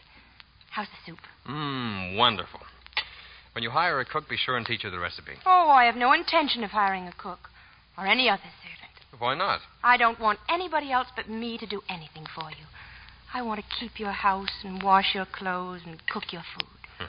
A born slavey. I don't want anyone in the house but us. Ever? Ever. Well, but suppose in the natural course of events we, Well, that's different. And what about Danny, when he's able to leave the sanatorium? That's different, too. Now, hurry, darling. I promised Danny I'd come right over after lunch. We're going to have a long visit, just the two of us. That's a wonderful place, Ellen, back of the moon. Say, did George tell you only 3 people have ever been there? He and I and Luke. Who's Luke, Danny? Well, Luke Thorne. He's sort of a guide. He takes care of the place. Well, here in the photograph album. Here's his picture. Oh, yes. Oh, speaking of pictures, Danny, you know what I'd like? One of George's baby pictures. Oh, well, heck, there's a whole album full somewhere. A lot of college yearbooks with lots of pictures of him. Only there's one I bet he doesn't show you. Why not? Well, it's a picture of him and Enid Southern. Who's she? Oh, she's the one they voted the best-looking girl. But she's not as pretty as you are, Ellen. And I'm not kidding. Thank you, Danny. Won't it be wonderful when you're all better and can go back to school again? Gosh, yeah. Say, George is pretty busy these days, huh? Oh, yes. That new book of his. I try to keep out of his way, but... He's nuts. Never mind. With George busy, he'll never even dream of our secret. Now, come on. Let's get to work. Twice across the room today, Mr. Harlan. Here are your crutches. Oh, gosh, Ellen, a couple of weeks and I'll be able to forget this old wheelchair for good. Boy, will George be surprised. Steady now, dear. Steady.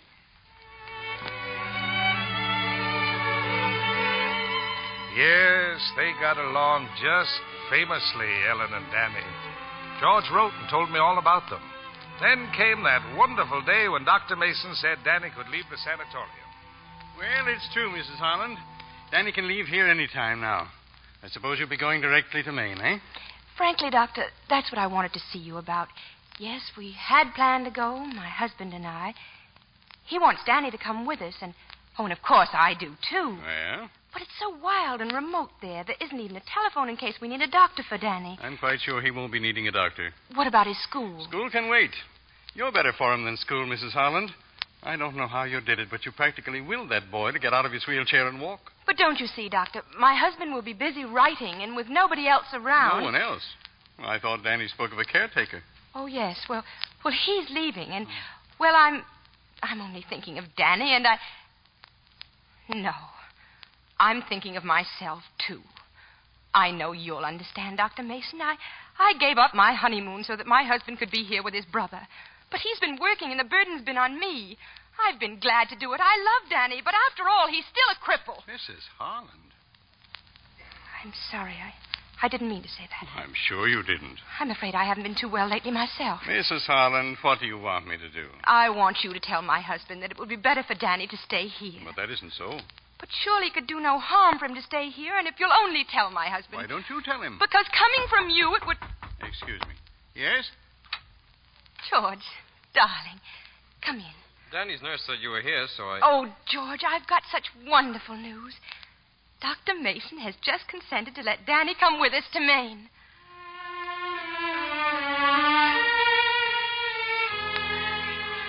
Well, Quentin, a week later, they passed by this very spot on their way to back of the moon.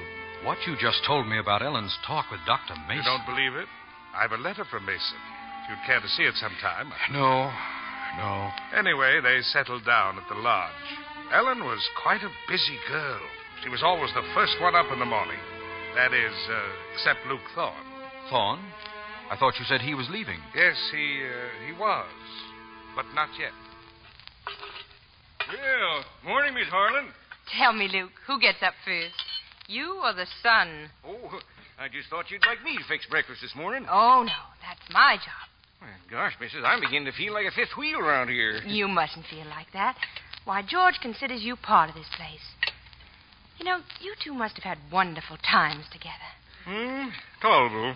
Has he changed much, Luke? From when he was a boy? Not especially. Here, I'll get the bacon. Oh, thank you. Luke, did he ever tell you about Enid Southern? Who? That girl, Enid Southern. Or who was she? Oh, no one in particular, I guess. Oh, don't set the table, Luke. I'll get at it right away. Yes, ma'am. Luke, do you dream a lot? Dream? Heck no. I had the most awful nightmare last night. We were out in the boat, my husband and I, and he jumped in for a swim. Suddenly, he went under. I tried to row to him, but the lake was like glue. The boat wouldn't move. My arms were paralyzed. Hey, that was some dream. I saw him disappear. I was helpless. Well, I reckon there was only one way for you to save his life, missus. How? For you to wake up. That's just what I did, Luke. Well, I guess we're ready for breakfast now. Danny, George, come and get it. Will you marry me? He said, as he... George, good grief, no. Well, what's wrong with that line? Well, in the first place, men never propose. They may think they do, but it's really the women. Who told you that, Ripley? And if men do propose, they never say, will you marry me? Did you ever propose to a woman? Hundreds of them. Fine. And when you proposed to Enid Southern, did you... Who told you about Enid Southern? Did you say, will you marry me? I didn't propose to her. Did she propose to you? Hey, beat it, will you? How did you propose to me? I, You didn't. I proposed to you. Remember? Okay. And I'll marry you right after I finish this chapter. Oh, I hate your chapters. They take up too much of your time. It isn't as if you had to write. I've got more than enough money for both of us, and, darling, it's the dearest wish of my heart to support you. Now she tells me. And my next dearest wish is to kiss you. There. Right on the end of that sunburned nose. Oh, darling, I didn't know it would be so wonderful here. You do like it, don't you? Every minute. If only it weren't so crowded. Crowded? Well, there's Danny's room on one side of us and Luke's room on the other, Well, at least nobody snores. Do you know, we've never been alone. Not really alone for a single day. And do you know that Luke moved his cotton things out to the boathouse this morning? He did? Oh, George, I hope you didn't tell him that Of course not. It was his own idea. And as far as Danny's concerned... Where is Danny? He went with Luke. Well, where's Luke? Oh, he went to town. You don't mean they're going to stay in town? Oh, no, certainly not. Then why did they go? Hey, do you have to know everything? Tell me. Tell me? Hey, cut it out. Stop tickling. Tell me. Stop it. It's a secret. You can't have any secrets from me. Here, then. Here, take the binoculars and look. Binoculars? Look at what? Why, down the lake there. See, there's a boat. Yes, I see. It's our boat and... George! My mother. My mother and Ruth. Well, we wanted to surprise you, darling. Thank you, George. Thank you very much.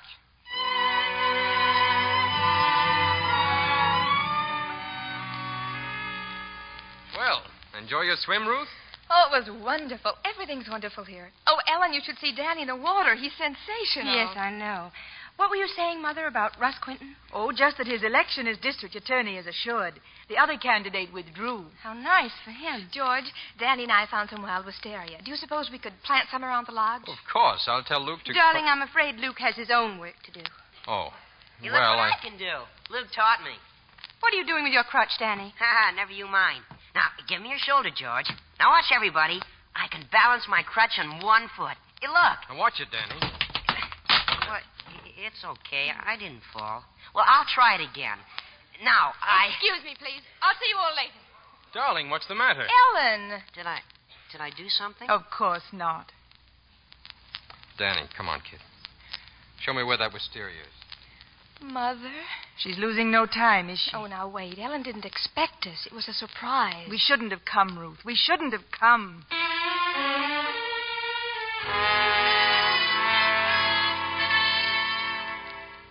Ellen? Darling, I ask you a question. What's wrong? Please, George. It's late. I'd like to get sleep. But I've got to know, dear. Ever since Ruth and your mother arrived, you've been acting, well, pretty badly, Ellen. I wasn't expecting guests, George. I thought you'd be pleased. Don't let's quarrel.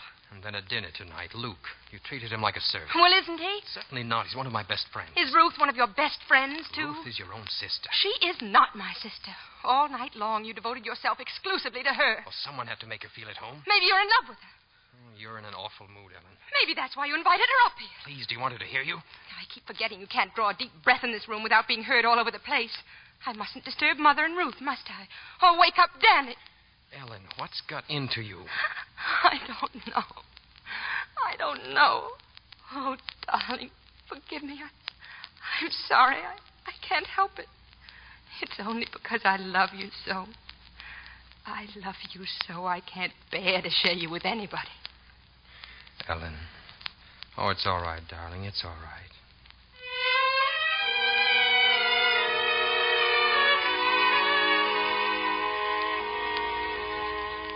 Well, the gal with the hoe. How's the wisteria doing? Well, I finally got them all planted. Say, they look swell. Oh, I'll bet anything would grow here. It's much harder to grow things where we live. George, when are you going to visit us at Bar Harbor? Oh, when the book's finished, maybe. Oh, you'd like it there. You know, Mother and I thought it might be a good idea for Danny to go back with us. He'd have a grand time. Yes, I'm sure he would, Ruth. Well, if you'll excuse me, your mother wants to see me. She's been reading my manuscript. As far as I've read, George, it's splendid, really. Well, just for that, I'd thought of dedicating the book to you, to my sweet, discerning mother-in-law who advised me to dedicate this book to my wife. I'll dedicate the next one to her. You must dedicate them all to her. I hope you'll send me the rest of the story, George. Oh, well, only 3 more chapters. I'll wind them up before you leave here. That's hardly likely. We're going Saturday. Saturday? Well, there are reasons why we must be getting home. Does Ellen know this? Yes. What's wrong with her, Mother Barrett? There's nothing wrong with her, George. It's just that she loves too much. She can't help it. She loved her father too much, too.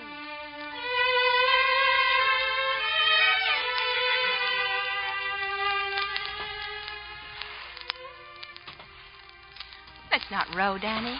Let's just drift. So nice just drifting. Yeah. Tell me some more about the place at Bar Harbor, Ellen. Oh, you'd just love it, Danny. There are a lot of rocks on one side of the beach, and when the tide's low, you can watch the anemones and the ink squids. Sure sounds swell. Ruth talked about you again in her letter this morning. They'd just love to have you there. Oh, I'd love to go with you and George. Well, you don't have to wait for us, Danny. Well, I'd rather wait. We wouldn't be separated for long. Just a few weeks and maybe... No, I'd rather wait, really. Of course, Danny. Say, can I swim all the way across the lake today?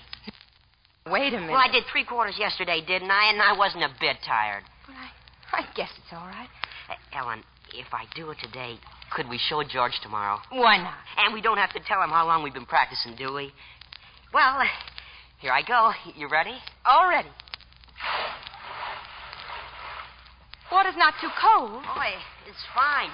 Well, I'll head straight across the lake from here. Don't worry about your direction, Danny. I'll keep you on your course. Okay.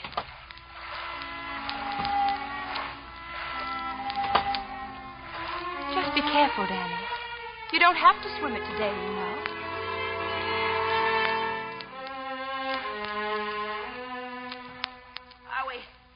Are we halfway to the point yet? Not yet. You're slowing down, Danny. Are you all right? A little winded, I guess. You'd better float for a while. Yeah, I guess I'd better. Gee, I wonder where old George is. Hope he doesn't see me. Don't worry. He's got his nose in that story of his. Why, I think I'm getting a little tired, Ellen. Then keep floating. You don't want to give up when you've come so far.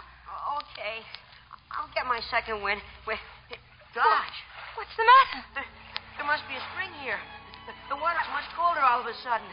Ellen! Swim out of it, Danny. Ellen, I must have eaten too much lunch. Hey, it's a cramp, Ellen. I've got a cramp. That's nonsense, Danny. Keep swimming. Ellen, come here. Run towards me. Please, Ellen. Help me. Please, Ellen. Please. Danny. Gone.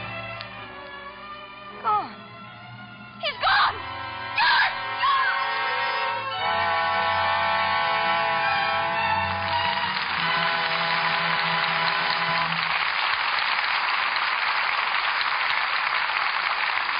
now for station identification. This is CBS, the Columbia Broadcasting System.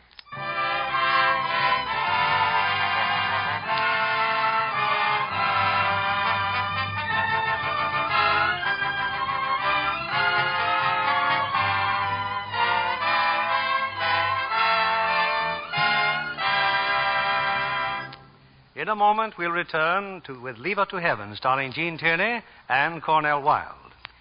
It gives us, who are veterans in the motion picture industry, genuine pleasure to see an ambitious young player make the difficult grade to stardom. Last May on this program, we introduced you to Miss Martha Hire, then an RKO starlet. Now she's playing the lead in a forthcoming picture. How does it feel to be a star, Martha? Just wonderful, Mr. Keeley. Working in pictures will always give me a big thrill. Even now, I spend all the time I can watching new productions being made. Seeing the work of the top Hollywood stars is always an inspiration, isn't it? Oh, yes. It was fascinating to watch stars like James Stewart and Donna Reed making the Liberty Films production of Frank Capra's delightful picture, It's a Wonderful Life. And then I was lucky enough to be working at RKO when they were doing Sinbad the Sailor. It's in Technicolor, and the sets were gorgeous. The Arabian Nights brought to life again. Exactly. With two wonderful stars, Douglas Fairbanks Jr. and Maureen O'Hara. You know her, Mr. Kennedy, so you can imagine how perfectly cast she would be as a fairy tale heroine. Maureen O'Hara is one of our most glamorous stars. One of our loveliest Lux girls, too. I know she's a Lux girl, Mr. Kennedy, because she told me so herself. Not that I was surprised. Ever since I was a youngster, I've known that Lux toilet soap is tops in Hollywood. 9 out of 10 screen stars depend on it as the right care for delicate complexions, including, I'm sure, Miss Martha Hire. I certainly am included, Mr. Kennedy. Even before I got into pictures, I always used Lux toilet soap as my only beauty aid. I'd say the results of that simple beauty care of yours are highly gratifying, Miss Hire. Maybe you'd tell our audience just how you use Lux toilet soap for that lovely complexion. Here's my active lather facial, Mr. Kennedy. I cover my face with the rich Lux soap lather and work it well in. I rinse with warm water, then cold, and pat dry with a soft towel. It's an easy care, but it certainly works. Thank you, Miss Martha Hire, for telling us how effective this simple beauty care can be. In recent tests by skin specialists of these facials, 3 out of 4 complexions improved in a short time. Fragrant White Lux toilet soap is Hollywood's own complexion soap. Mr. Keeley returns with Act 3 of Leave Her to Heaven, starring Gene Tierney as Ellen and Cornell Wilde as George.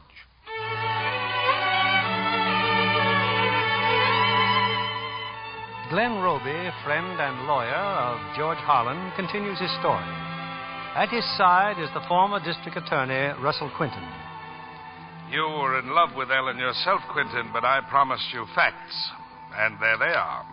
From here on, perhaps you're as well acquainted with what happened as I am. No, there's still a lot I don't know. Well, Danny's death was a tremendous blow to George. After the funeral, he and Ellen went to Bar Harbor, to Ellen's mother, and Ruth. A few months later, though, George was like a new person. Ellen was going to have a child. I know you've been worrying about me, Mother Barrett, but that's all over now. From now on, you worry about Ellen. Dr. Saunders says she's fine, George. Well, she's got to take care of herself. Say, this room is going to be great. How do you think these curtains look? Swell, Ruth. You'd never know this was once a laboratory the way you fixed it up. Oh, how about a rug? You don't put rugs in children's rooms. You use linoleum. It washes easier just in case. You think of everything, don't you, Ruth?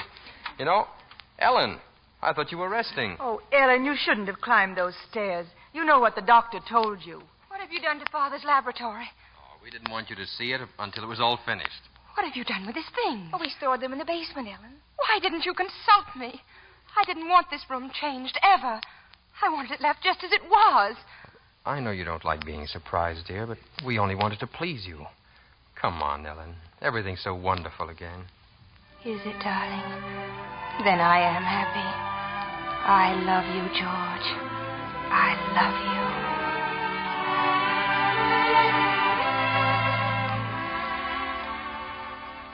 you. Ellen, for heaven's sake, please listen to what Dr. Saunders is trying to tell you. You've got to get more rest, Ellen. Stop being so blamed athletic. You're going to have a child in 3 months. Mother, where's George? He went into town. Did Ruth go with him? Yes, I think so. Ellen, I said you've got to stop gadding about. I heard you. I can't do anything. I can't go any place. I hardly even see my husband. Why not? Well, I don't want George to see me this way. Nerves, Ellen, nerves. Just remember what I said. No running up and down stairs and plenty of rest. Wasn't that the front door, Mother? Oh, yes, I think it was. They're back then. I'd like to see Ruth. Of course, dear. Coming, Doctor? I'll send her right up. What did you and George do all afternoon, Ruth? Oh, just shopped around for the baby things. You were gone for hours. What did you talk about? Lots of things. Danny? No. Me. You know, I've never seen you look so happy, Ruth. Tell me, do you think George loves me? Ellen. He loved me in the beginning, Ruth.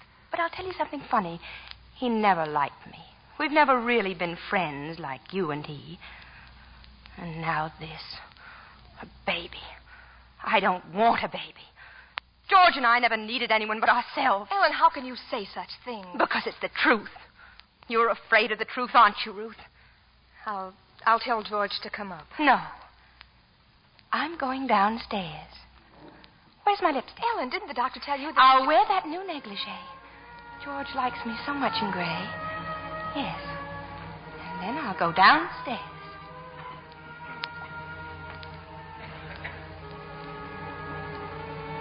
Ellen, darling, you're not coming downstairs. Why not, George? But you're supposed to be lying down. Please, you... Do you like my new negligee, dear?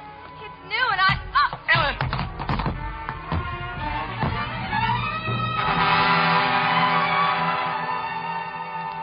Ellen lost the baby Quinton. The fall downstairs. She was weeks in the hospital. But when she came home, she seemed quite her normal self again. Cheerful, gay. Have a good swim, Ellen? How's the ocean? Wonderful. What's this package?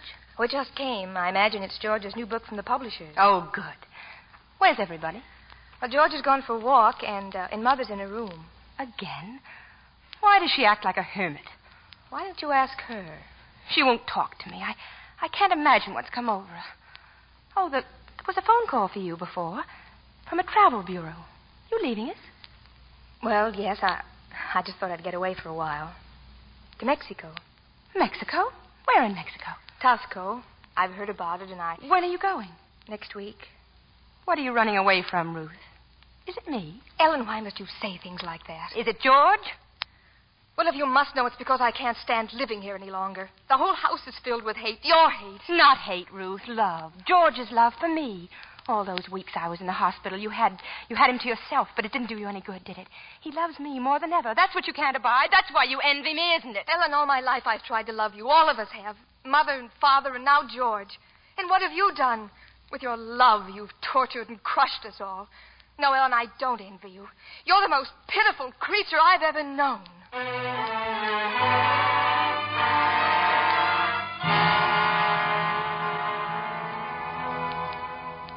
Have a nice walk, George. Oh, hello, darling. Your book's here from the Oh? publishers. How's it look? Oh, beautiful. I noticed the dedication. See, to the gal with the hoe. Oh, yes. I'd hoped you'd dedicate it to me. Oh, well, there'll be other books. Darling, I had no idea the background was Mexico. When did you change it? I did a lot of revising. Why didn't you tell me? George, is something wrong? You're so strange lately. Whatever it is, can't you share it with me? We haven't done that for a long time, darling. Shared things. Ever since Danny... You've never forgiven me for that, have you? You've always blamed me. Ellen, please. You did tell me not to let him swim the lake unless you were with us, but we wanted to surprise you. Ellen. Danny'd been doing so well. He was sure he could make it. I never dreamed there was any danger. Oh, it was like a nightmare. It just seemed to happen, is that it? Like when you fell down the stairs, as if you'd suddenly had no control. Yes. Then I screamed for help for you, and I began to paddle, but the boat didn't seem to move. And so you let him drown, didn't you? Didn't you? George, you're hitting me. What really happened that day at the lake? You'd got rid of everyone else, your mother, Ruth, Luke Thorne. There was only Danny left. What happened? Did he refuse to leave? Don't, George, don't. Was that why you killed him? You're a perfect swimmer. Oh, you dove in, of course, but that was too late then. You let Danny drown, didn't you? Didn't you? Yes, I did, and I'd do it again. I didn't want him around. I didn't want anyone but you. I must have known it all along. But I couldn't believe it. How could I? You loved me, you said. Wanted only to make me happy. Yes, that's all I ever wanted, George. Your happiness. I didn't mean to let Danny drown. I thought if he were gone, you'd have only me, and suddenly he was gone. I was sorry then and frightened. I tried to find him, honestly. Tried hard, but it was too late. Oh, why don't you kill me, George? You could so easily, you know. And the baby, you never wanted it, did you? No. Oh, don't you see, George? I just wanted to be with you. I couldn't stand having anyone between us. I love you so, George. What was it your mother said? There's nothing wrong with Ellen. It's just that she loves too much. Ellen, I'm leaving you.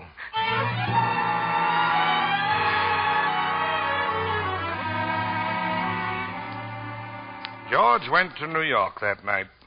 The following night, he had a frantic telephone call from Ellen's mother. They'd gone on a little picnic that afternoon. Ruth, Mrs. Bennett, and Ellen. Suddenly, Ellen had been stricken desperately ill. George, of course, rushed back to Bar Harbor.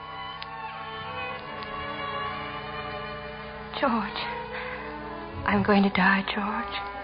I'm going to die. Oh, don't even think of such a thing, Ellen. I'm not afraid. Only promise me one thing. I want to be cremated like my father. And my ashes scattered in the same place. Remember? Yes, I remember. Promise. Of course, Ellen. Only... I'll never let you go, George. Never, never, never.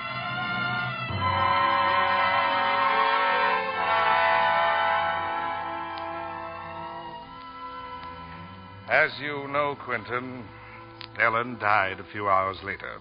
Yes, I know. And 1 week later, we were both in a courtroom.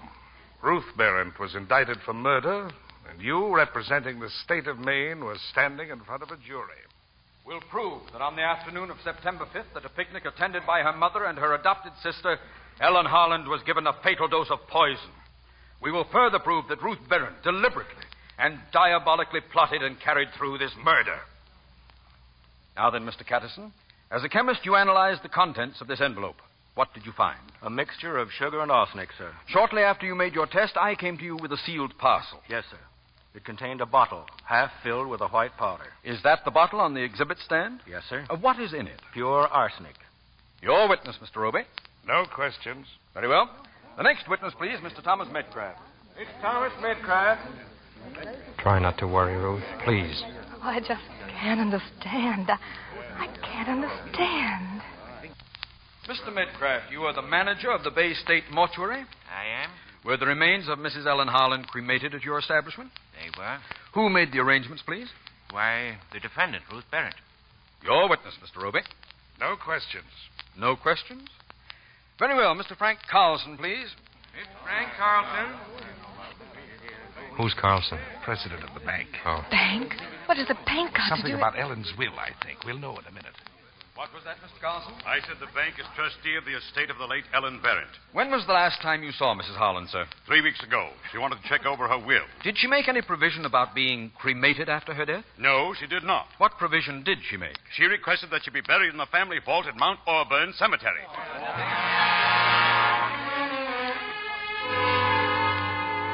Gentlemen of the jury, in the 3 days this trial has been in progress, I have purposely refrained until this moment from placing a most important witness on the stand.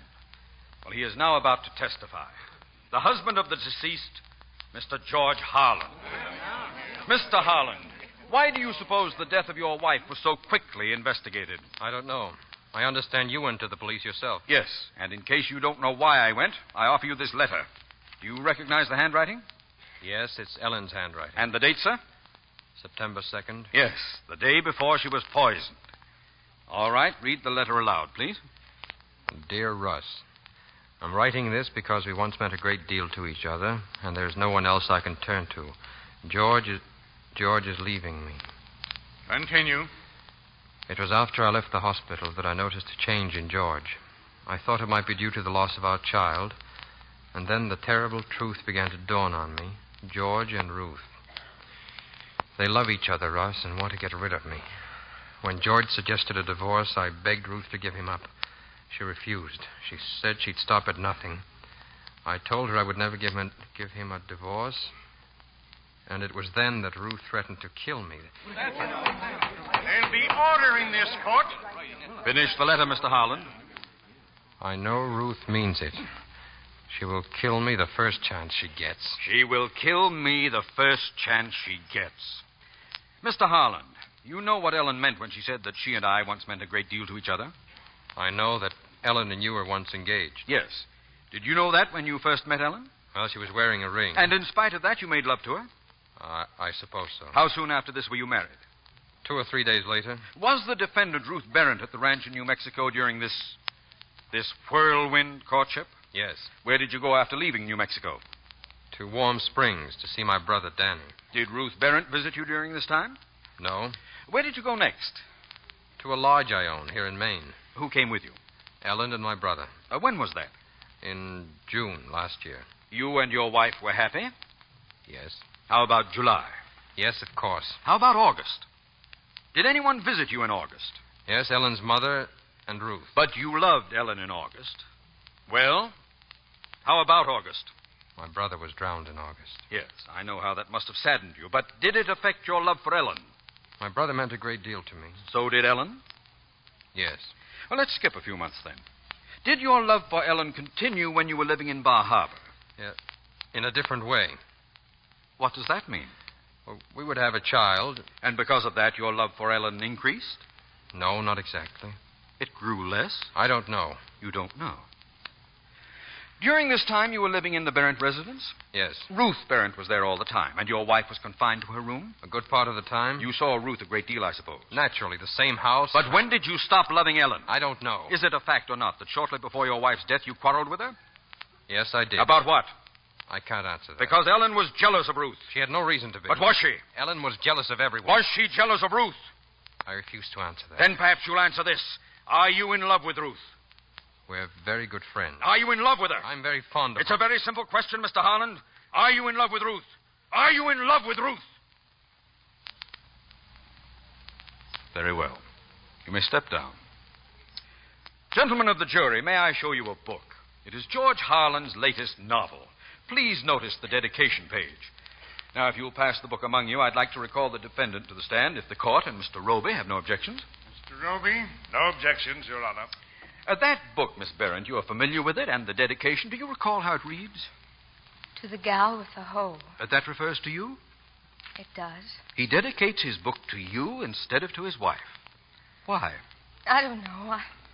I don't think Ellen was very much interested in the book. But you were. Yes, I helped George with some of the revisions. Was that while Ellen was in the hospital? Yes. Where does most of the action take place in that novel? In Mexico. A place called Tasco. Have you ever been to Tasco? No. But you had planned to go there, hadn't you? Why? I wanted to get away. So you could be joined there by someone you knew? No. Did George Harland suggest you go to Tasco? No, never. All right. Let's change the subject. Let's talk about this bottle here, Miss Barrett. The one Mr. Catterson testified contains pure arsenic. Ever see this little bottle before? I suppose so. There were many similar bottles in Professor Barron's laboratory. You had access to them? Well, they were in the basement of the house. I imagine anyone would have access to them. Now for the picnic. You took food to the picnic in that wicker hamper. Who prepared the food? We both did. Ellen and I. Who prepared the sugar? Who put it in the envelope? I don't know. It must have been Ellen. Why must it have been Ellen? Because she was the only one to take sugar with her coffee. Thank you. But who served the coffee at the picnic? I did. And you handed her the sugar? Yes. Well, that is, I handed her the envelope. Well, I assumed it contained sugar. And that night Ellen was dead, and the very next day her body was cremated. Oh, yes. And the following day, George Harland left with the ashes to dispose of them somewhere in New Mexico. Not somewhere. There was a very definite place. Nevertheless, it was no longer possible for an autopsy to be performed to determine the exact cause of death. Well, Ellen had asked to be cremated. She wanted her ashes scattered with those of her father. Then why did she specify in her will that she wanted to be buried in Mount Auburn Cemetery? I can't answer that, Mr. Quinton. I don't know. There are a great many things you can't answer. You can't answer how the poison got into the envelope containing the sugar. You can't answer why you made plans to leave this country shortly before your sister was poisoned. Well, perhaps you can answer this. When did you first fall in love with George Harland? When did you tell him you were in love with him? All right. Did you ever tell him that you loved him? No. When did you fall in love with him?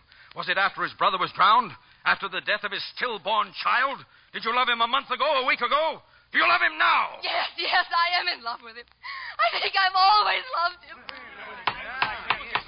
That is all, Miss Barrett. Will George Harlan take the stand? Your Honor, I beg a recess. Miss Barrett is ill. She's fainted.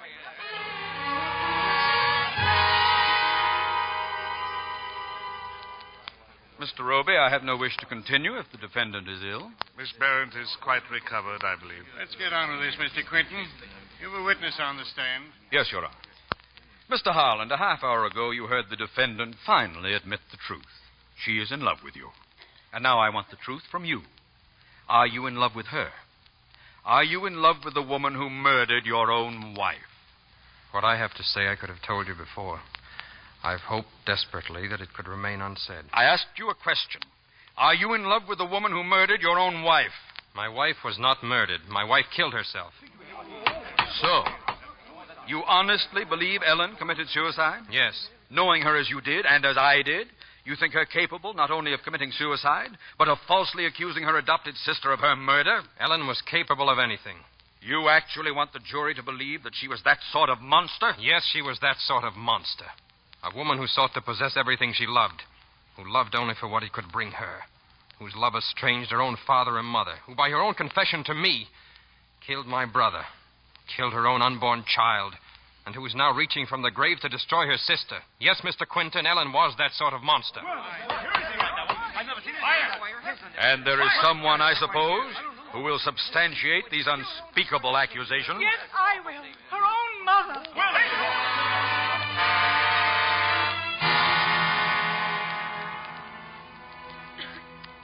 The jury might have doubted George's testimony, Quinton, but there was no doubt after Ellen's mother stepped from the stand. It meant branding the memory of her own daughter forever. But, and how long was it, Quinton, that the jury took to bring in the verdict? 8 minutes, wasn't it? Not guilty. And Ruth was free. Ruth was free, and I resigned as district attorney. But it was too late to help George Harlan. In withholding knowledge of Ellen's crime, he'd become an accessory. 2 years in prison. But Ellen had lost. I guess it's the only time Ellen didn't come out first. Well, it's getting dark. George should just about be at the lodge by now. But Ruth? Where's Ruth, Mr. Roby? Where? Where she has been for 2 years. At the lodge. Waiting for George to come home. Home? I guess that's a good place for me, too. Let's go, Quinton.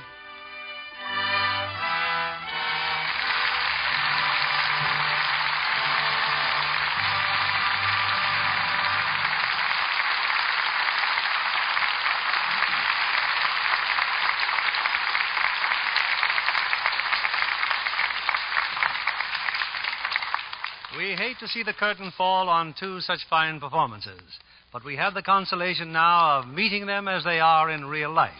Gene Tierney and Cornell Wilde. Gene, it shows great talent for anyone as gentle-natured as yourself to play a role like Ellen.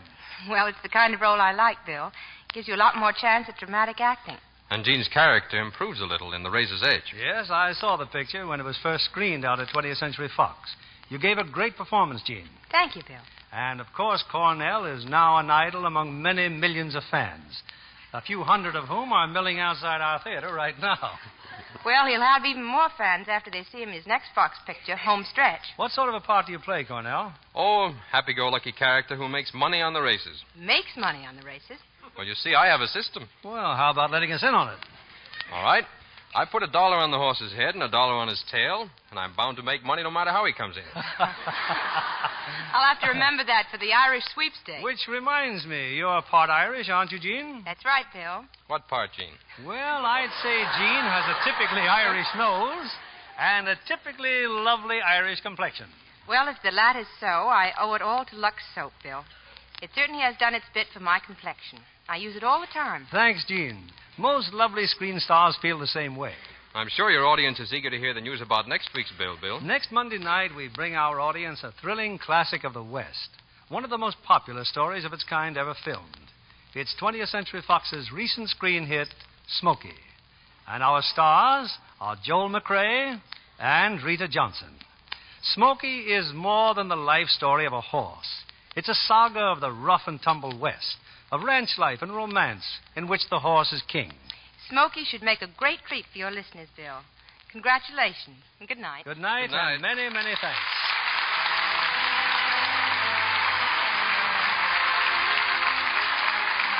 Lever Brothers Company, the makers of Lux Toilet Soap, join me in inviting you to be with us again next Monday evening when the Lux Radio Theatre brings you Joel McCrea and Rita Johnson in Smokey. This is William Keeley saying good night to you from Hollywood.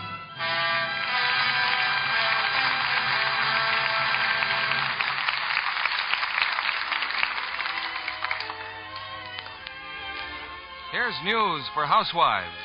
Your butcher is now offering a much higher price per pound for your used kitchen fats.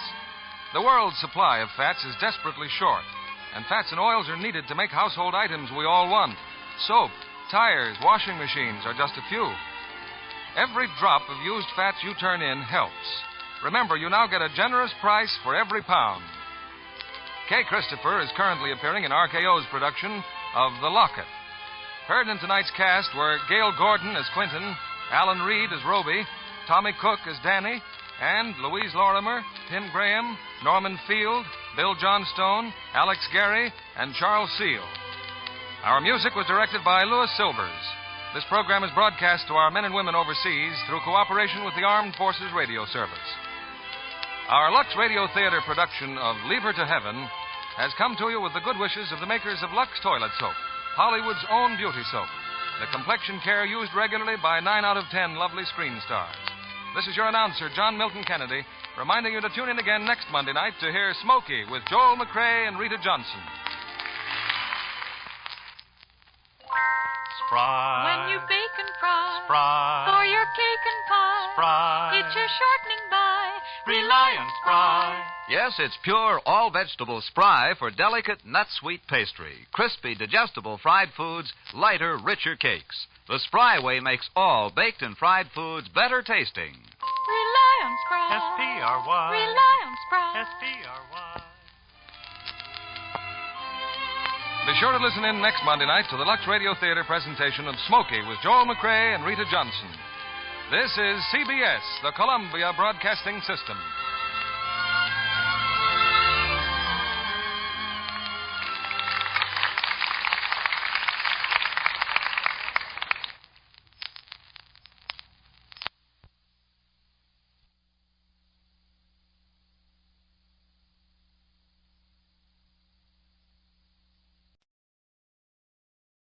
Lux presents Hollywood.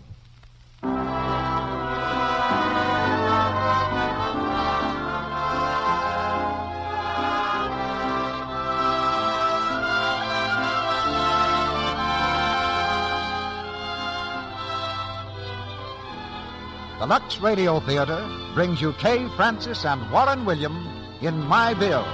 Ladies and gentlemen, your producer, Mr. Cecil B. DeMille.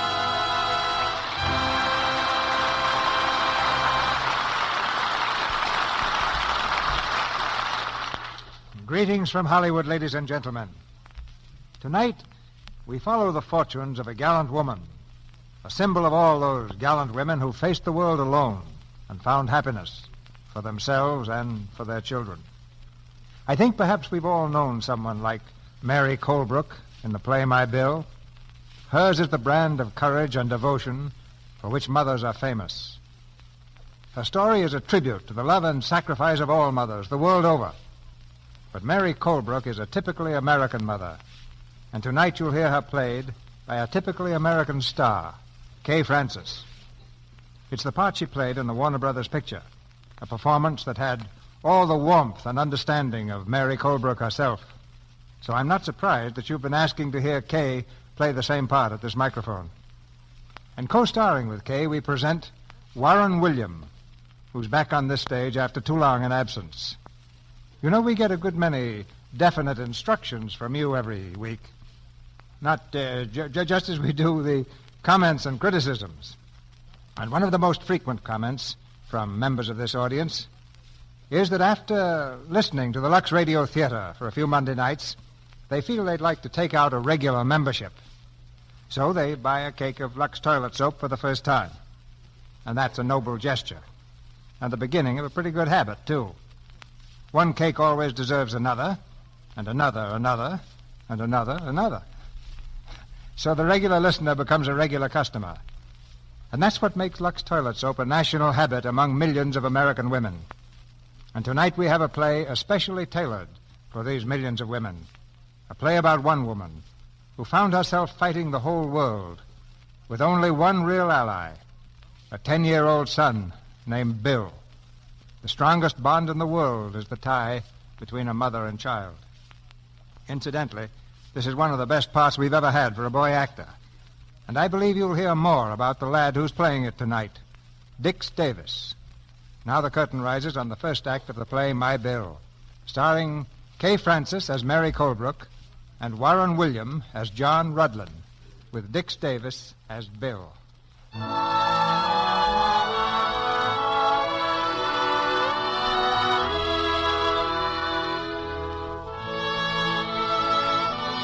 In the quiet little town of Colebrook, Massachusetts, is a quiet street called Colebrook Avenue. There, in an old frame house, simple and dignified, live the Colebrookes, for whose ancestors the town was named. There are 5 in the family. Mary Colebrook, a young widow, Reginald, age 18, Muriel, 16, Gwen, 12, and Bill, 10. Muriel, 16, is on the telephone, engaged in a long-winded conversation. Well, I don't know, Lynn. Gwen, will you soft pedal there? Hello, Lynn. I'll have to talk to Mother. What? Mother, postman. I'll get it, Gwen. You keep on practicing. Wait a minute, Lynn. Here she is now. Mother, Lynn wants to know if I can go to his sister's party tomorrow night. Why, of course, dear. But I can't go if I don't get that new dress. Miss Colebrook, the butcher's in the kitchen. He says he wants to see you. All right, Beulah. As soon as I get the mail. Mother, wait. What about my dress? Hello, Lynn. Oh, wait a minute. She's gone again. Mother, will you please listen? Of course, dear. What is it? Well, Lynn wants to know What's the mail, Mother? Oh, nothing much, Gwen. Just bills, I guess. Any news from Aunt Carolyn? Well, I don't see anything. Well, when is she coming? Well, I don't know.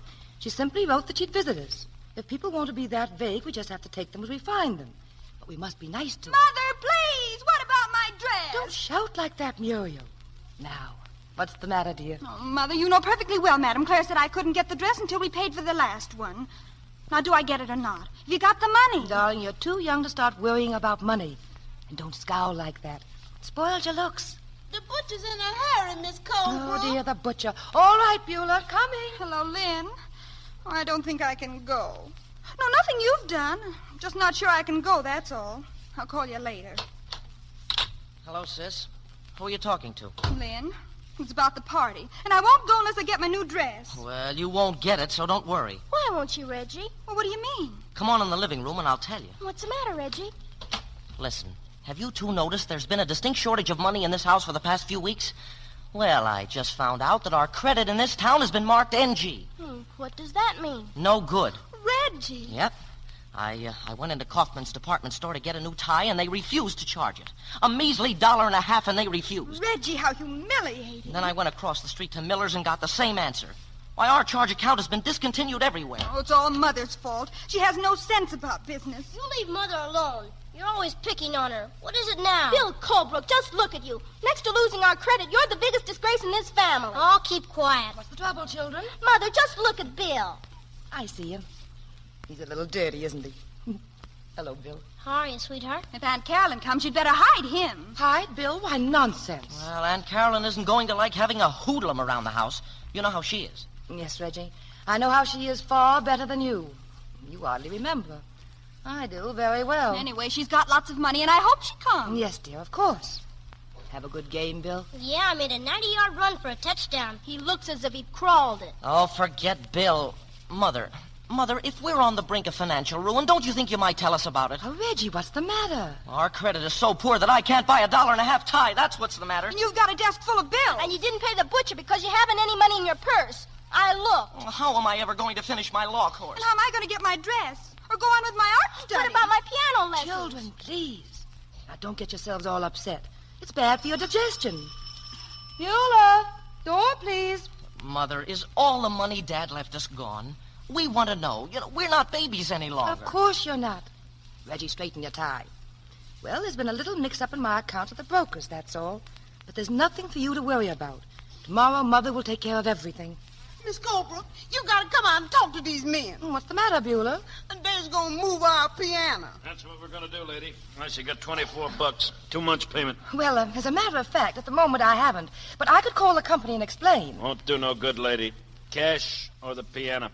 Let's get it, Jake. You leave my piano alone. Gwen, please. Don't you dare touch that piano. You're the next guy. You know they're all like that. You got to leave like this anymore. Hiya, Colebrook. Lynn. Oh, hello, Lynn. How are you? The door was open, so I came on in. I dropped over to see why Muriel won't go to the party. You moving? Watch it. Oh, no. No, we're just getting rid of the old piano. Oh, what's the use of kidding Lynn, Mother? The fact is the piano is being taken away from us. Why don't you shut up? Because I'm tired of Mother's poor flushing. That's why I've had enough. Go on, you big bag of wind. Bill, don't. Well, I'm sorry you had to come right now, Lynn. Just everyday problems of a family. Sure, I know. Of course. But I'm afraid it's a little upsetting for Muriel. It's horrible. Don't feel like that, Muriel. I know how these things are. And everything's quite all right anyhow. Don't try to lie, Mother. You're just an ostrich. That's what you are. Am I, darling? You're just burying your head in the sand to hide from reality. Muriel, you shouldn't talk to your mother like that. Oh, don't you tell me what to do. What do you know about it? Does your family pay its bills? Your mother knows what's happened to the money your father's left her. Well, Lynn's father is very much alive, dear. Oh, you know what I'm talking about. Muriel, take it easy. Look, Mrs. Colebrook, I have a little money, and if you'd let me help her... Mother, if you take so much as 1 penny from Lynn, I'll never speak to you again as long as I live. Never, never, never! What a gal. Gosh, I never knew she got like that. Oh, she doesn't usually. Well, but things have been a bit upset lately. She'll be all right tomorrow. I certainly hope so. Look, if there's anything I can do... I'm afraid I'm the one who will have to do things. Goodbye, Lynn. Goodbye, Mrs. Colebrook. So long, Bill. So long, Romeo. Better luck next time. You'll never see him again. Gwen, go wash your face. You're a sight. I don't care. When I think of all that practicing I've done just being wasted, I don't care about anything. Are things really bad, sweetheart? Well, they aren't too good, Bill. Well, I got some money. Can you do anything with 65 cents? Mm-hmm. You can get a quart of ice cream. The children always feel better when there's ice cream for dessert. Yeah, but what about everything else? Tomorrow, Bill. I'll think of something the very first thing in the morning. Okay. But don't let them get you down, sweetheart. I'll go get the ice cream. Thanks, darling. Hello? Cambridge National Bank. May I speak to Mr. John Rudland, please?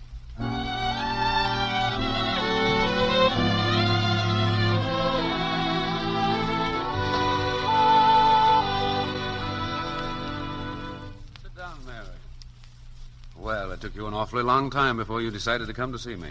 Yes, John. And I know I shouldn't have. I hope you'll never say that and really mean it. What can I do for you? Well, I need money. And I've nothing to offer as security. Yes, I know. Well, how could you? It's my business. Bankers are supposed to know about those things. Why didn't you come before? Oh, pride, I suppose. A woman hates to admit that she's a bad businessman. Is that the only reason? Well, no. You see, every time I decide to come, I'd remember how jealous Robert used to be of you. That was a long time ago, Mary. Yes. Yes, Robert's been dead almost 9 years. It's hard to believe sometimes. It doesn't seem that long. It seems longer to me. John, please. Mary, you're a strange person. You've been hiding away up there in that house all this time. Never going anywhere, never seeing anyone. What are you getting out of life? I have 4 children. They've been my life, John. And they've kept me pretty busy. I imagine so. Well, how much money do you need?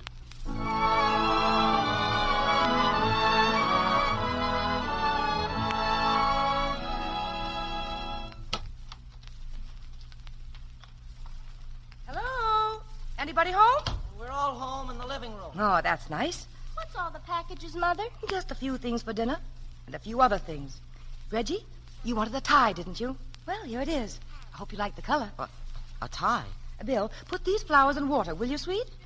Flowers? Mother, what's the meaning of this? And Gwen, dear, the piano will be back this afternoon. The man said at 3. Oh, Mother. Muriel, here's your dress, darling. Madame Claire just finished it. Mother, you got it. Oh, and Reggie, I want you to pay the rent, the lights, the grocer, and the butcher.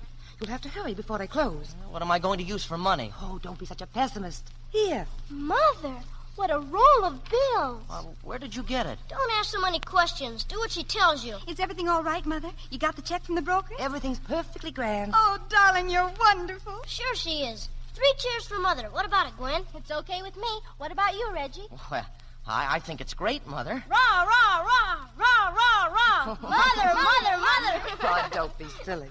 I'm glad you're so happy, kids. But please remember one thing. Anyone can be normal in normal times. That's no test. It's when things go against us that we show our true colors. We must never weaken. And no matter what happens to us, ever, the main thing is that we must stick together. Oh, you're absolutely right. Now hurry, Reggie, and pay the bills. Muriel, call in and tell him you can go to the party. Gwen, you'd better move the furniture back again and make room for the piano. And Bill, what are you doing this afternoon? I've got a football game. Oh, yes. The Tigers versus the Panthers.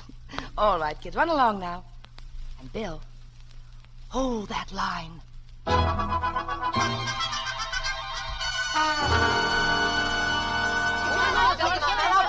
All right, signal 62, 78, 23, hike. Kick it, Bill, kick it. Oh, boy, what a kick. Nice work, Bill. Hey, holy mackerel. You busted a window. Oh, gee, it would have to be Mrs. Crosby's window. Yeah, that old crab. Well, let's get back to your ball, Bill. I'll get her back. I ain't afraid of her. Right back, fellas. You'll get your ball, young man, when my window is fixed. And not a minute before. Now go away. All right, Mrs. Crosby. I guess you're just what everybody says you are. What do they say I am? A mean, nasty old woman who locks herself in. Why, you get out. Get out of here. Hey, what's the matter? My heart. Gee whiz. Here, sit down. Want me to call a doctor? No. No doctors. Got any medicine in the house? Upstairs. But I'm all right now. Don't bother. Here, let me rub your hands. That'll stimulate the blood. What happened? Just one of my spells. Gee, ain't there anyone to take care of you when you get one? No. I live alone here. In this big house? I should think you'd get awful lonesome and want someone to talk to now and then. I haven't anyone. Gee, I'm sorry. I guess what my mother said must be right. What did she say? Well, just last week she said, Mrs. Crosby isn't really mean. It's just that she hasn't got a single friend anywhere. And that's why she feels the whole world's against her. She said that? I wonder if she wouldn't pay me a visit sometime so we could get acquainted. Oh, I'll ask her about it. You'll like my mother. She's swell. I'm sure of it. Well, I guess I'll be getting on home if you're all right now. Oh, just a second. Oh, what did you say your name is? Bill. Well, Bill, before you go, you better get your football. Gee, thanks, Mrs. Crosby.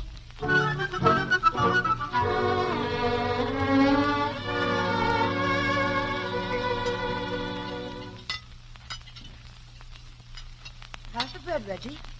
Now, Gwen, eat all of those vegetables. They're good for you. Oh, gee. Excuse me, will you, Mother?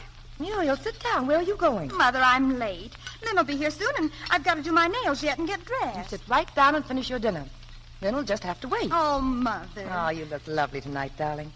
Your eyes shine like electric light bulbs. Oh, yes, Reggie, did you pay the light bill? Yes, I went right to the main office. Mother, I've been trying to find out where you got all that money. You didn't... Hiya, kids. Hiya, sweetheart. Oh, Bill, you're late for dinner again. Everything's stone cold. Oh, that's all right, sweetheart. Think nothing of it. Where were you, anyway?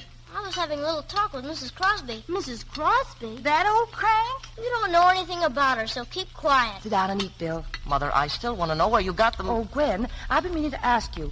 Did you notice if they brought back the same piano? It's the same one. But how do you know, dear? I wouldn't want to get an older one or anything. The middle C is flat. Yeah, that's ours, all right. Mother, will you listen? Have some peas, Bill. Thanks. Mother, please. You've been stalling all through dinner, but I think it's time you answered my question. Why, what question was that, dear? Oh, you know what I mean. Where did you get all that money yesterday? Yeah, she never did tell us, Mother. As long as she got it, that's the important thing. Mother, I insist upon knowing. Of course, Reggie. I got it at the bank. How? How does anyone get money from a bank? Thank you, Bill. That's right. I just asked them for money, and they gave me a note. You see, Reggie, you were worried for no reason at all.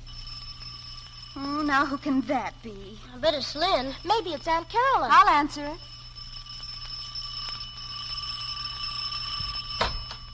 Good evening. Don't you ever answer the doorbell? Yes, when it rings. Sometimes it doesn't. It's erratic. Like your mother. Well, are you going to let me in? I'm your Aunt Carolyn. Oh, I'm sorry. Please come in. Mother, Aunt Carolyn is here. You're Muriel, of course. I'd have known you from your earliest pictures. You're quite pretty. Thank you. This is Gwen, and this is Reginald, and Bill. Hello, Aunt Carolyn. How do you do? Hello. Colbrooks. I can see the qualities of the Colbrooks in you. Eternal qualities they are, make no mistake. How are you, Aunt Carolyn? We're delighted to see you. We've looked forward to your visit. Thank you. You must be tired after your journey. May I get you some dinner? No, thanks. I've had my dinner. Well, perhaps you'd like to freshen up a bit. I'll take you to your room. Thank you, but I've taken a house down the street. Oh, I see. Well, I'm sure we're all disappointed. Oh, let's stop pretending. Where do you go from here? What do you mean? I mean now that you've hit the bottom. Well, how do you... Oh, I found out all about your problems, even if you didn't send me a signal of distress. Mother, what is she talking about? Is there anything wrong, Mother? So you've kept them in the dark, lied to them, your own children. Well, I'll tell them. Your mother has squandered every cent your father left you. You mean we're broke? We have nothing? Nothing. You're penniless. Mother! Well, I'm sorry, children. It's true. I've done the best I could, The best you could. Everyone in this town says you're scatterbrained, and they're right. You're a stupid, impractical woman. You can't talk like that to my mother. It's time somebody told the truth. Have you thought what'll happen when we're thrown into the street, Mother? We don't own this house, you know. Have I thought about it? Reggie, I haven't slept for weeks. But how could you go through that much money? You don't understand, dear. I didn't know anything about business when your father died. I never had to.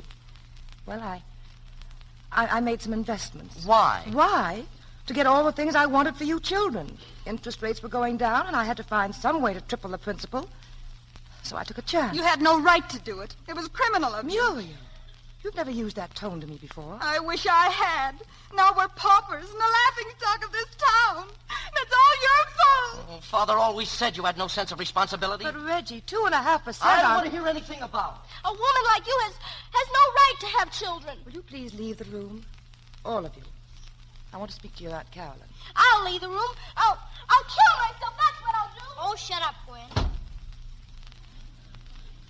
Why have you come here, Carolyn? To take care of my brother's children. Before he died, he told me everything that was in his mind about you and begged me to watch over them. And how do you propose to take care of them? I want you to give them up. Well, I won't do it. Never. Then I'll take them from you. You tried, Carolyn, and now... What? There's nothing you can do. And when the last dollar is gone, they'll come to me of their own accord, because I can give them the things they need. Will you please go now, Carolyn? I think you've said just about enough. I've said everything I want to say at the moment. Good night. Where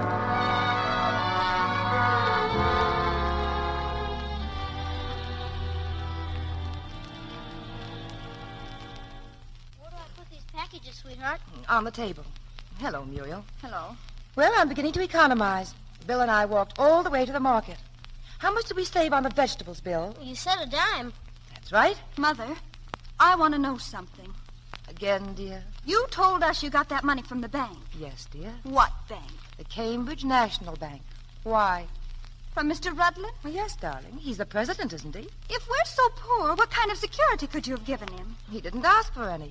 I just gave him a note, payable on demand. Oh, Mother, how could you? That bachelor. Well, I don't understand you. You've given a note payable on demand to John T. Rutland, who's the most despicable man in this town. Now, darling, you're going through the hysterical period of your life, but you can't afford to be too ridiculous. A lot of people don't like John Rutland because he's a banker. He's smart, but he happens to be a very fine man and an old friend. He's no good, and he's always been in love with you, hasn't he? Muriel, where did you... He was after you even when my father was alive. Aunt Carolyn said so. Oh, Aunt Carolyn. When did you see Aunt Carolyn? I didn't, but Reggie did, this morning. Oh, I see. Well, she stops at nothing, does she? Oh, I wouldn't worry about John Rutland or that note, dear. I'll pay him back. You'll do nothing of the sort. You're not going to disgrace this family anymore. When the time comes, I'll pay what you owe. You'll pay? Yes. I'll marry some rich man and save this family. I've just sent Lynn away. Boy, are you nuts. Oh, no, Bill. She's just melodramatic. She has a self-sacrificing complex. But I think that shows something good in her. Are you ready, Muriel? Come on, I've got the bag. Reggie. Gwen. Well, where are you going? There's no use making a fuss, Mother. The girls and I are leaving. Leaving? Yes, I've had a talk with Aunt Carolyn, and she's invited us to live with her. Reggie. Well, you can't do this. You're traitors, that's what you are. Now, we're simply trying to be practical, Mother. You don't seem to realize what our position is. I realize better than you know. Oh, but we're not licked yet. I'll find some way out of this difficulty. Already I've begun to economize. I may even find a job for myself. But no matter what happens, you can't leave. Well, if you intend economizing, why should you object to our going to live with Aunt Carolyn, who can well afford it?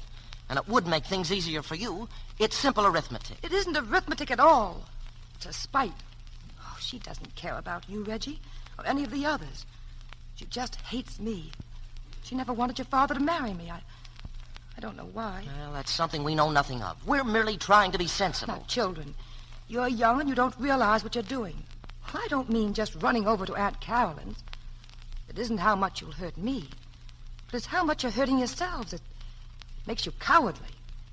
I can stop you, you know. You're not of age, but I won't. I'm going to let you make your own decisions. But you ought to know that this is all wrong. Why, we agreed to stick together. It's too late for speeches, Mother. We're leaving. Come on, Gwen. Muriel. Goodbye, Mother. Go on, scram. You're a fine bunch of heels. That's all I can say. They've really gone. And I couldn't stop them. Don't cry, sweetheart. They're not worth crying about, honest. Why, I could have managed somehow. It would have come out all right if we just stuck together. Sure it would. But if they've turned out to be rats, you can't help it. Oh, that's children. But, Bill, you don't understand that they're still my children. And I want them back. Sure, I know how you feel. But never mind, sweetheart. I'm here. Yes, Bill. Yes, you're here. You're still with me, aren't you?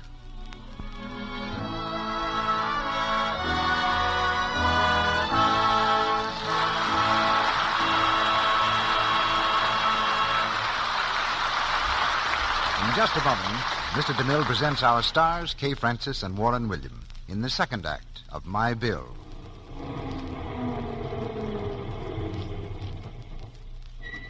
Does that sound familiar? A crowded bus is stopping to take on a passenger. It's Mrs. Randall, all tired out from a hard day shopping. Goodness, I wish these buses wouldn't start till a person's had a chance to get her fare out. Oh, wait, driver, I'm caught in the door. There, that finishes the feather on my hat. Took the top right off, I'll bet. Phew. It's good to get a seat even if you are practically shoved into it. I'm so tired I almost wish the Johnsons weren't coming over tonight. Glad I've got this new dress, though. Hope Jim will like it. I wish I was home. I can't wait to get into a good, warm Lux soap bath. It'll make a new woman of me. Mrs. Randall has the right idea. After that Lux toilet soap beauty bath, she will feel like a new woman, rested and wonderfully refreshed. And here's the important thing. She'll be confident of the charm she knows is most important of all, the charm of perfect, exquisite daintiness. You see, Lux soap has active lather that carries away perspiration and every trace of dust and dirt. It leaves skin really fresh, sweet, and its delicate perfume is so refreshing. And 10 to 1, when Mrs. Randall slips on that new dress of hers this evening, she'll say to herself, I feel so fresh after that lovely Lux soap bath. It's really wonderful. yes, fastidious women love the way a Lux toilet soap beauty bath makes daintiness sure. Why don't you use white, fragrant Lux toilet soap for a daily beauty bath? It's such a luxurious soap, and it costs so little. We pause now for station identification. This is the Columbia Broadcasting System.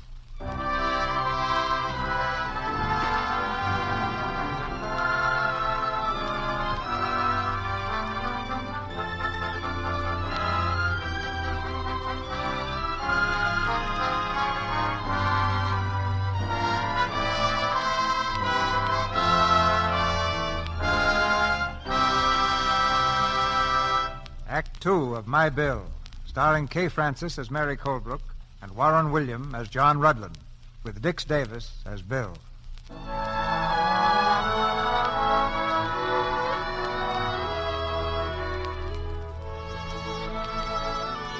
It's a lonely place now, the little house on Colebrook Avenue.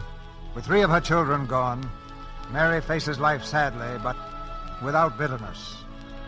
Young Bill is concerned chiefly with the financial problems involved.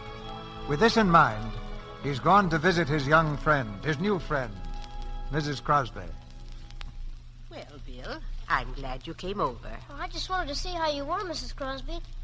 Besides, I need some advice. I'm flattered you want to take me into your confidence. Well, even if you haven't got a lot of kids, you kind of understand. Mm-hmm. Now, what is it that's troubling you?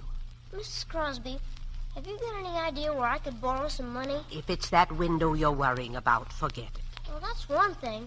But I've got to get some money for other reasons. And I've got an idea. I see. You want to negotiate a loan. Huh? Negotiate. That means talk it over.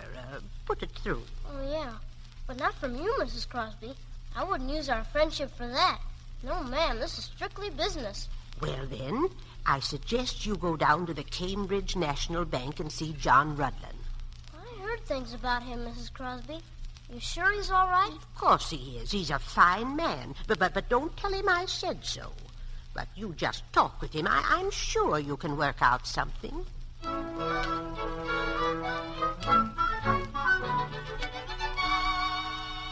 seat, Bill. What can I do for you? Well, Mr. Rudlin, I want to negotiate a loan. Huh? Oh, I see. What for, Bill? Well, Mr. Rudlin, I want to go into the newspaper business, and I'm desperate for $3. What do I have to do to get it? I mean, I haven't got any securities and that kind of stuff. No security, eh? That's bad, isn't it? Yes, sir. But I have a pretty good reputation. That counts too, doesn't it? Yes. We always consider the borrower's reputation, Bill. And I've never heard any slander about you. But do you think that business conditions are ripe to open a newspaper stand? Well, they're ripe for me anyway. All right, Bill. I think we can manage to let you have that loan. Oh, boy. Oh, Miss Kelly. Yes, sir? Will you draw up a loan for $3 for Mr. William Colebrook? What? Why, yes, sir. Right away. And, Miss Kelly, tell the office boy he doesn't need to go out to buy papers. Hereafter, we'll take from Mr. Colebrook. Yes. Oh, boy, thanks. Don't you think the idea's got possibilities, Mr. Rudlin? Sounds good, Bill. And why don't you get a regular route besides? People to subscribe through you. Say, that's great. No wonder Mom says you're smart. How is your mother, Bill? Well, there's nothing wrong with Mom that money can't cure. That's why I'm starting now. Good boy. Take care of her, Bill. She's a fine woman.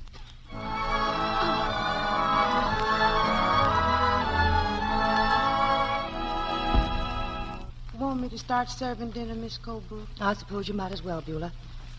I guess they aren't coming. Yes, sir. Oh, I was so sure they'd be back for dinner, Bill. I couldn't believe they meant it. Well, I can't see why you want to be sad about losing 3 palookas like them. Oh, maybe it's not altogether their fault, Bill. Maybe I've trained them badly. I've always allowed them to be completely free about everything. They think I've done wrong. And I suppose they feel justified in leaving, especially with all Aunt Carolyn can offer them. Look, sweetheart, did you ever have a talk with Mr. Rudlin before he made those bum investments? No, I didn't. I wish you had. He seems like an awful nice guy to me. What do you know about him? Well, I'll tell you. I figured that since we were broke, I ought to get busy and make some money. So I decided to go into the newspaper business. I went down to borrow some money from him. You borrowed money from Mr. Rudlin? Well, I'll pay him back. I only got $3. But, Bill, how did you happen to go to him? Well, Mrs. Crosby recommended him. You know, I told you I was over the other day, and we've kind of got to be good friends. Bill, you certainly get to the strangest places. Well, Mrs. Crosby's all right. She wants you to come over and visit her sometime. Yes, I will. But not now. I've got too much on my mind. Yeah, I guess so. Oh, I don't know which way to turn, Bill. No? Well, I don't want to be telling you what to do, sweetheart. But I think the first thing you ought to do is look for a job. Bill, I think you've got something there. You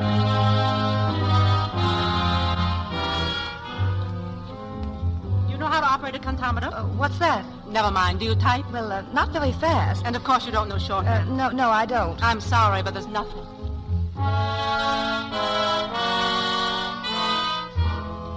I can sell, Mr. Barnes. I know it. I don't doubt that, Mrs. Colebrook. But you see, it would be embarrassing for our customers to have to buy merchandise from a former member of their social set. There's nothing I can do. Sorry. All right. Thank you.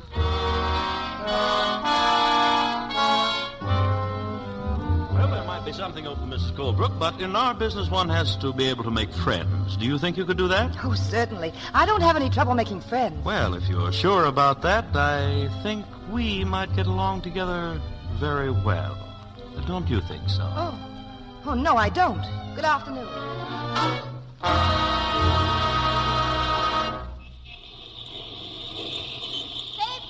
Paper, read all about it, paper. Hello, Bill. Oh, hello. We've just been shopping with Aunt Carolyn. Yeah? Paper. Wayne, come along. We haven't got all... What's this? What are you doing here? Oh, I'm selling papers. You want one? Bill, does Mother know about this? Sure she does. A Colebrook selling newspapers. What's the matter with that? My mom says it's okay, and if she says it's okay, it's okay. I'll put a stop to this if it's the last thing I ever do. She's disgraced the Colebrook name long enough. Come along, children. Just a minute. What did my mother ever do to you anyway? What are you so mean to her for? That goes for the rest of you, too. Keep your voice down. People are looking at us. Let them look. They ain't seeing much. Children, come along. Hurry, children. Yeah, hurry. You ought to be ashamed. They're nothing but a lot of palookas, all of you. Paper, read all about it. Palookas. Paper. What's the latest news, Bill? Oh, hello, sweetheart. How you doing? Oh, swell. I made 80 cents so far today. How are you doing? Did you find a job yet? Not yet. Well, don't worry. Something will turn out. Sure it will. Sure, look at me. A couple of days ago, I was broke. Now I'm in business for myself. Yes, and you're a great success, too, Bill. Look, sweetheart, you don't mind, do you? I mean, about me selling papers on the street? Mind? Well, I'm proud of you, darling. That's all I wanted to know.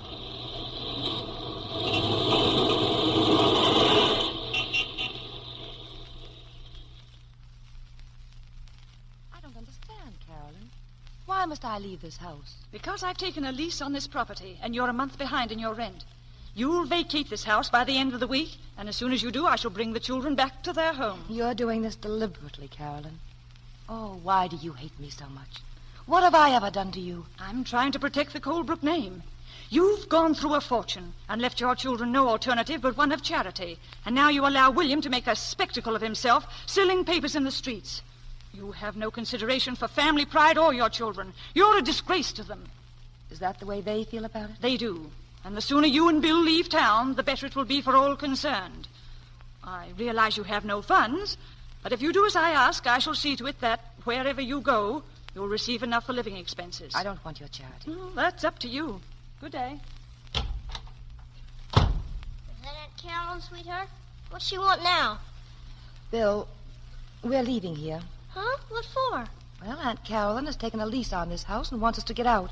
Giving us the needle again, huh? Well, we can find another place. No, Bill. We're leaving Colebrook. What? Just because she wants to get rid of us? Well, it's the children, too. They're ashamed of us. Me being broke and you selling papers. Well, where do you want to go, sweetheart? New York. I've got just enough to get us there and take care of us until I can get a job. Couldn't find anything here? No. Oh, besides, Bill, the whole town knows about my children leaving me, and I've got to get away. Okay, if that's the way you feel about it. There's a train for New York in a few hours. Will you be ready? All right, I guess I can sell newspapers there, too. I'm sure you can. All right, I'd like to say goodbye to old Mrs. Crosby. Can I? Well, of course, dear. I'll pack your things for you.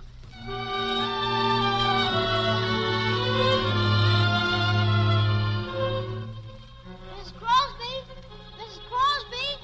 Miss Crosby, are you home? Miss Crosby! Bill, here. Miss Crosby, what's the matter with you? My heart. You shouldn't be alone like this. I'll get my mom. She'll know what to do. Hurry. Hurry.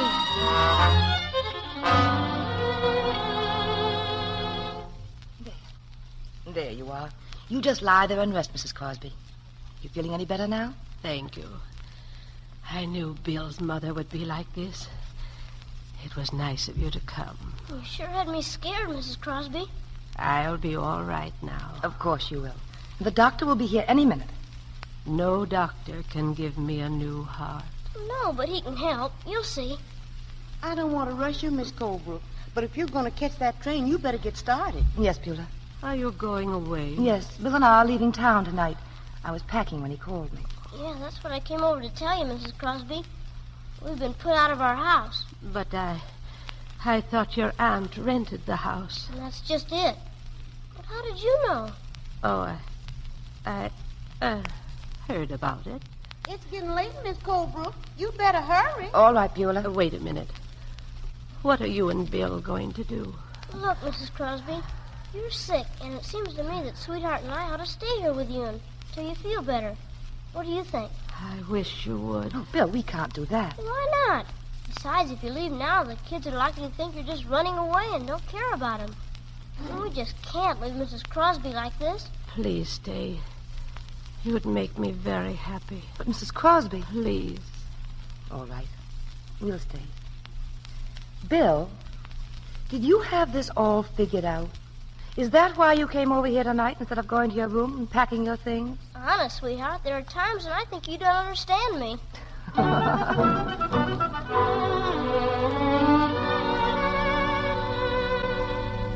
Well, Doctor, is she any better? I'm afraid not. She's a sick woman, Mrs. Colebrook. This condition's been coming on for years. Now, well, it's too late. But isn't there anything we can do? Nothing except stay with her. She's very lonesome, and, oh, yes, she wants to see John Rudlin. Will you phone him? John Rudlin? She was rather insistent about it. I'll be getting along now. Good day, Mrs. Colebrook. Good day, Doctor. Hello, Dr. Haley. Good afternoon, Bill. Hello, sweetheart. Bill, what are you doing home at this time of day? Well, I closed up for a while. How is she? She's been calling for you all afternoon. You'd better go in and talk to her. Okay. Bill, wait. She's very sick, Bill. Yeah, I know. But she'll be okay with you taking care of her. Look, darling, sometimes, no matter how much care you take care of people, it doesn't make them better. I don't know what you mean. Sometimes people get tired, Bill. So tired that nothing can help them. They've lived such a long time, and they need rest. And then after a while, they stop trying to go on. There's nothing to be frightened of. Even they aren't frightened. Do you know now what I mean, darling? I guess so. She's a good friend of yours, isn't she? Yeah. Go into her now, my sweet. She's waiting. Hi, Duchess. Hello, Bill. How's the paper business? Swell. I made $1.20 today. How you doing? Not so good. Has Mr. Rudlin come yet? No. Mom's calling him now. What do you want to see him for? Business. Think you're the only one who... Oh, gosh, isn't there something I can do for you? Yes. What?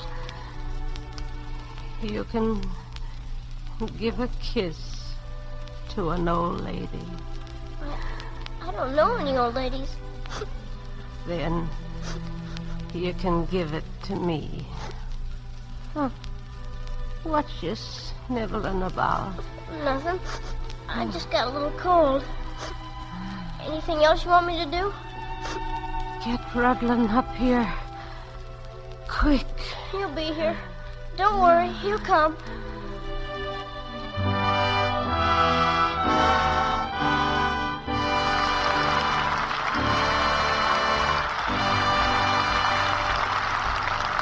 After a short intermission, Mr. DeMille and our stars, Kay Francis and Warren William, will return in Act 3 of My Bill.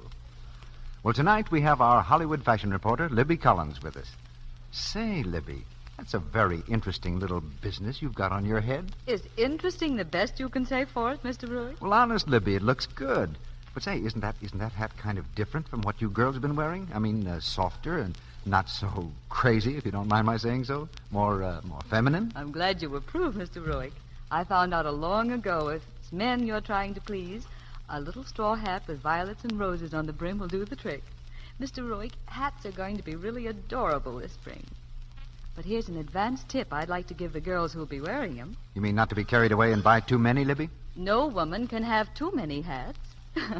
But seriously, Mr. Roy, it's what's under the hat that I want to talk about. For that freshest springtime look, now's the time to begin regular, thorough complexion care. Then, When a girl perches what you call one of these little businesses on the top of her curls, she's much more likely to be glad of what she sees in the mirror. Libby, isn't that where the Lux toilet soap comes in? It certainly is, Mr. Ruick. A few minutes, once or twice a day, devoted to Lux Soap Active Lather Care is a grand investment. I'm a busy person, so I don't have much time, but I can take an active lather facial in almost no time at all. It certainly does the trick. Libby, will you tell us how you take your Lux Soap facial? It's very simple. I just pat the nice, rich Lux lather lightly into my skin, rinse with warm water, then cool and pat my face dry. Active lather really removes dust and dirt and stale cosmetics thoroughly. And here's the important thing. I take these Lux Soap facials regularly. Never neglect this care at bedtime, no matter how tired I am. You're a wise woman, Libby. And thanks for the tip. To the women in our audience, I say, won't you try these Lux beauty facials for 30 days? Here in Hollywood, famous screen stars take them regularly. They say their skin feels so smooth and soft after a Lux facial. It looks so fresh, too. You'll be delighted with this gentle Lux care, they tell you. So why not get 3 cakes of Lux toilet soap tomorrow? Now, our producer, Mr. DeMille. The curtain rises on the 3rd act of My Belle.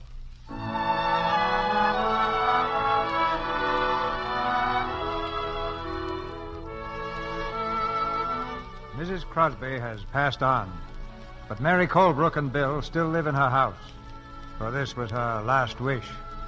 Meanwhile, Aunt Carolyn, established in the old Colebrook home, rules her charges with an iron hand. What did I tell you about leaving your things in the living room? Oh, I'm sorry, Aunt Carolyn. I was just going out. Where? Well, I had a date with Lynn. I thought you weren't going to see him anymore. Well, I thought it all over, and if it's all right with you... It's not all right with me. But... We'll discuss it later. Gwen, did you practice today? No, I don't feel much like playing. I didn't ask you that, my dear. Now, if you want to continue with your lessons, you'll have to make them worthwhile. Yes, Aunt Carolyn. Did you see this in the paper? It's about Mrs. Crosby's funeral. Who's Mrs. Crosby? Well, that's the lady Mother's been living with. Oh, I wonder what she'll do now. Well, they'll have to leave the house for one thing, I hope. Then they can leave town. Maybe she'll be able to borrow some more money. From whom? Well, I don't know. I asked you from whom, Gwen? Well, from Mr. Rudlin. Has she ever borrowed from him before? I think so. Then I suppose she'll do it again. What do you mean? Stripes on the zebra. You can't change them. Well, I'm going up to bed. It might be a good idea if you all go to bed early for a change. Good night. Good night, Aunt Carolyn. I'm getting tired of being bossed by her. So am I. What right has she got to tell me when to practice? What right has she to tell me I can't see Lynn? Yes, and I think she's gone a little too far with Mother, too. Forcing her out of this house. Well, I never expected her to do that. If you ask me, it was pretty low down mean. I saw Bill on the street today. He said that Mr. Rudlin was going to let them stay at Mrs. Crosby's place until the estate was settled. Yes, but what then? Afterwards, I mean. Well, I don't know. Something ought to be done. Something will be done, only I don't want John Rudlin mixed up in it.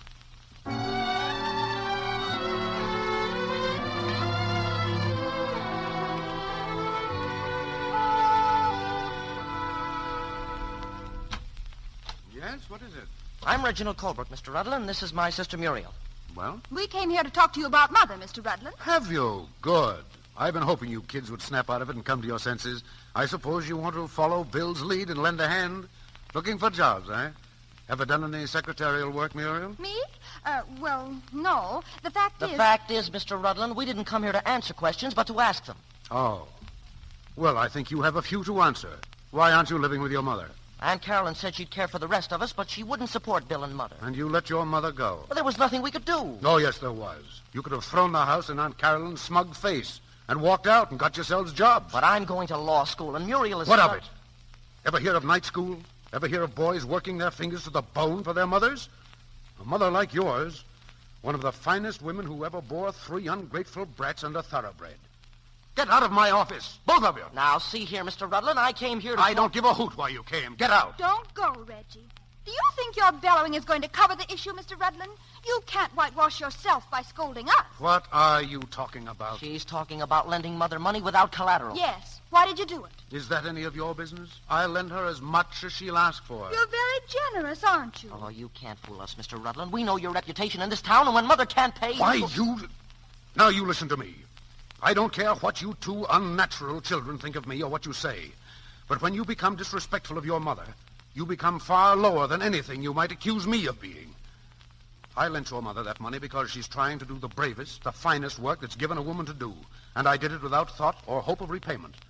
There's a lot more I could tell you about your mother, but it would be a waste of time. All I know is that when I look at you two, I'm glad I'm not a father. Now get out!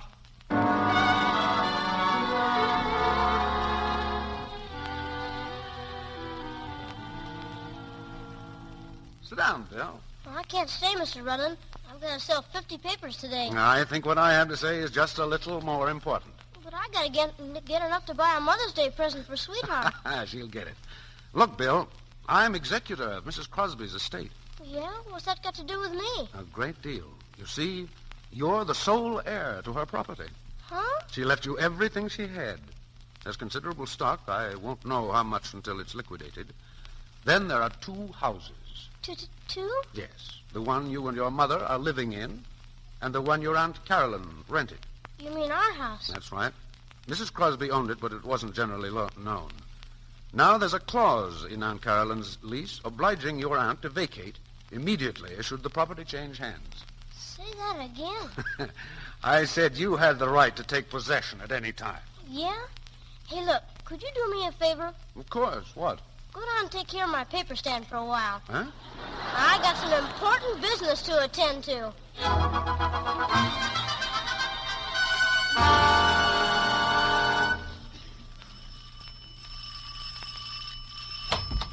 Took you long enough to answer that bell. I beg your pardon? Who are you? I'm the butler. Oh, yeah? Where are the others? Where's Aunt Carolyn? She's not at home. Well, that's swell. You can start packing because you're not at home either. What's that? That's right. You and Aunt Carol and anybody else that's around. This is my house, and I'm coming in, so get out of my way. Who is it, Jenner? It's me. Bill. Bill, for Pete's sake. Bill, where did you come from? What are you doing here, Bill? I'm taking over, that's what. This house belongs to me. What? You heard me. Mrs. Crosby owned this house, and she left it to me in her will. Are you joking? Do I look like I'm joking? She left me this house and hers and a lot of other stuff besides. And Mother's moving in right now. Oh, Bill, that's wonderful. Gee, that's great. Congratulations. Okay, but you're still moving out. Now go on, scram. Oh, now wait a minute, Bill. There's something we want to tell you. Yes, Wait, Bill, you... nothing. You can't come crawling back just because the ship isn't sinking anymore. Now go on, beat it, scram.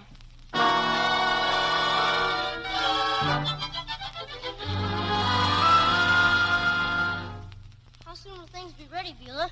Oh, in just a few minutes. Everything's cooking, and I just finished fixing these flowers in the hall.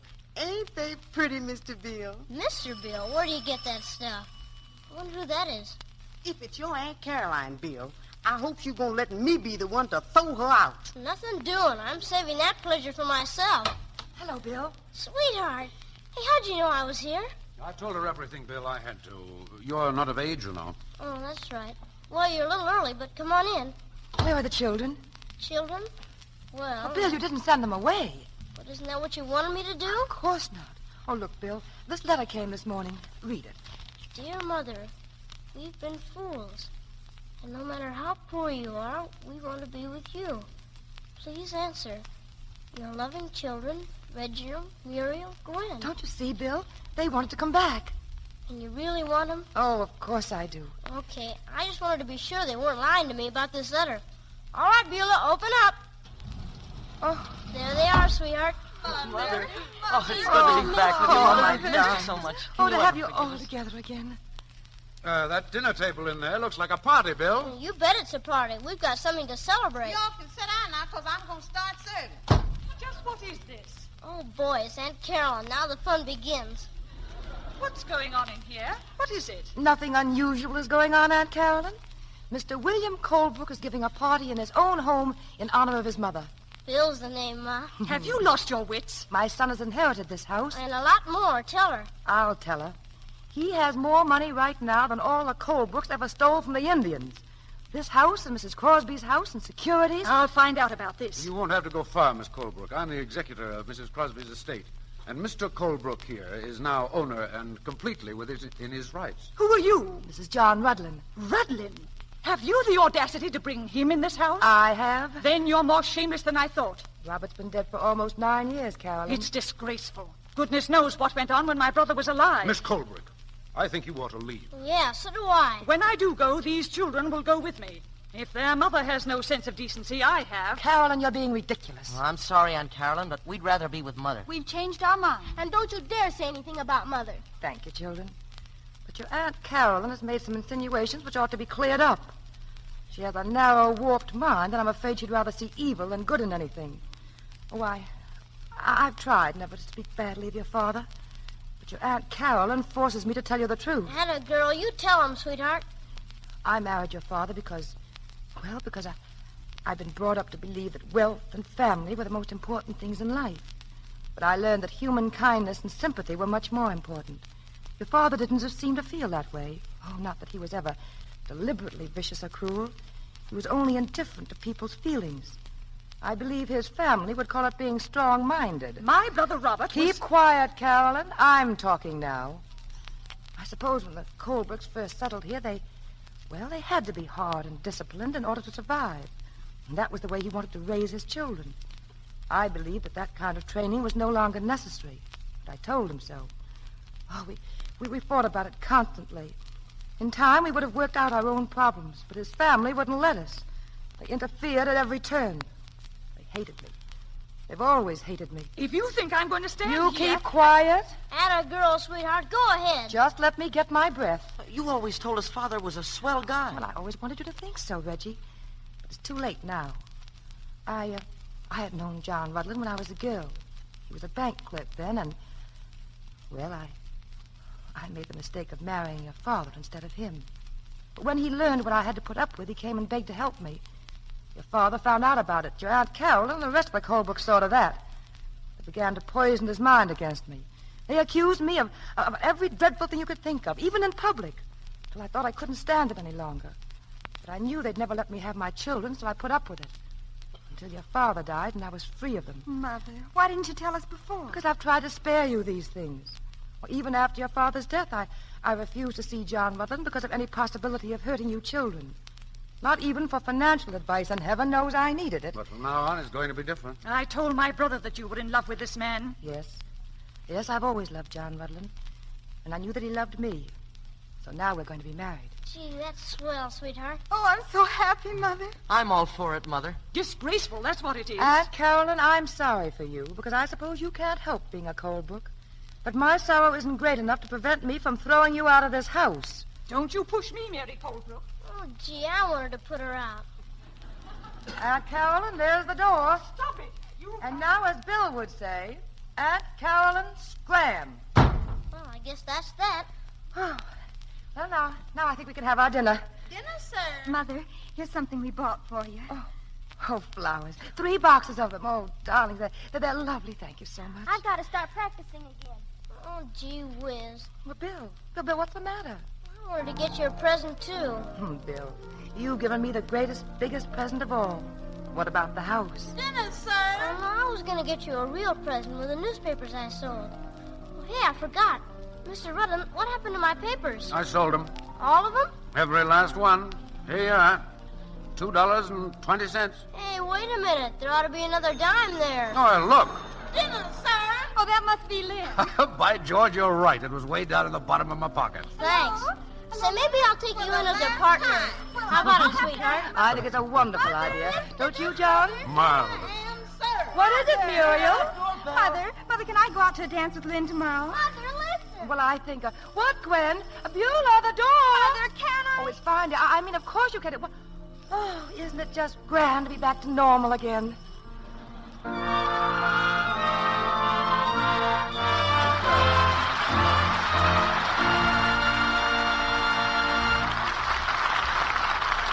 The curtain falls on tonight's play, and Kay Francis and Warren William return to the footlights. We congratulate them on a fine performance.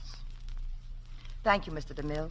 And I know you'll join us in awarding a big red apple to Dix Davis, who played Bill tonight. He certainly deserves it. He's a fine trooper. No, we haven't got a red apple handy. So suppose we find him another part instead. Kay, it was very pleasant appearing with you again. Just like old times, Warren. It's several years since we did a picture together. You know, Kay, I like to remember Warren as a tall, decisive figure in a toga. A toga?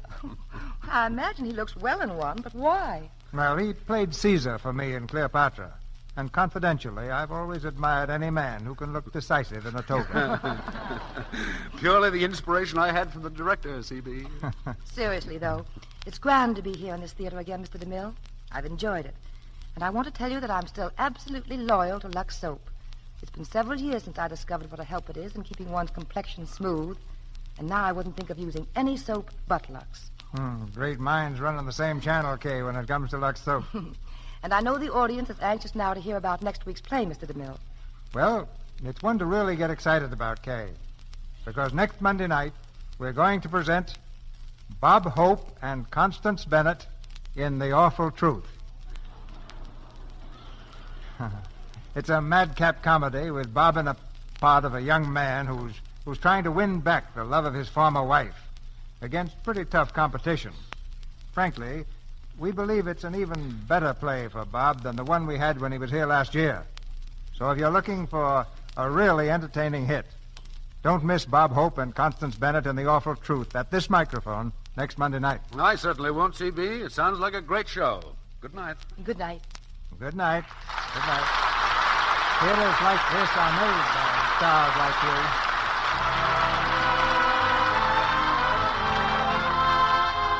Our sponsors, the makers of Lux Toilet Soap, join me in inviting you to be with us again next Monday night when the Lux Radio Theatre presents Bob Hope and Constance Bennett in The Awful Truth. This is Cecil B. DeMille saying good night to you from Hollywood.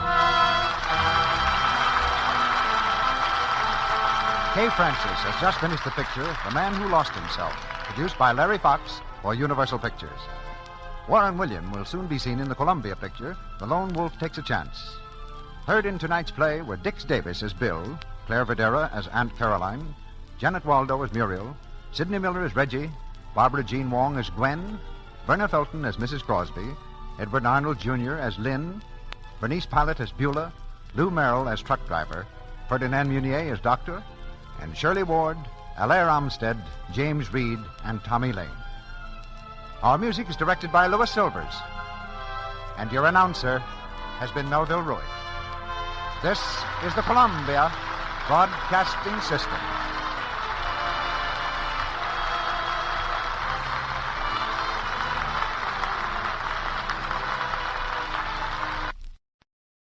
Lux presents Hollywood.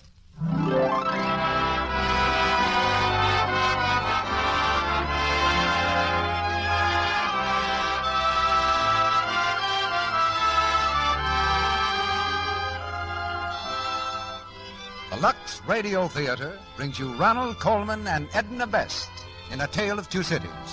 Ladies and gentlemen, your producer, Mr. Cecil B. DeMille.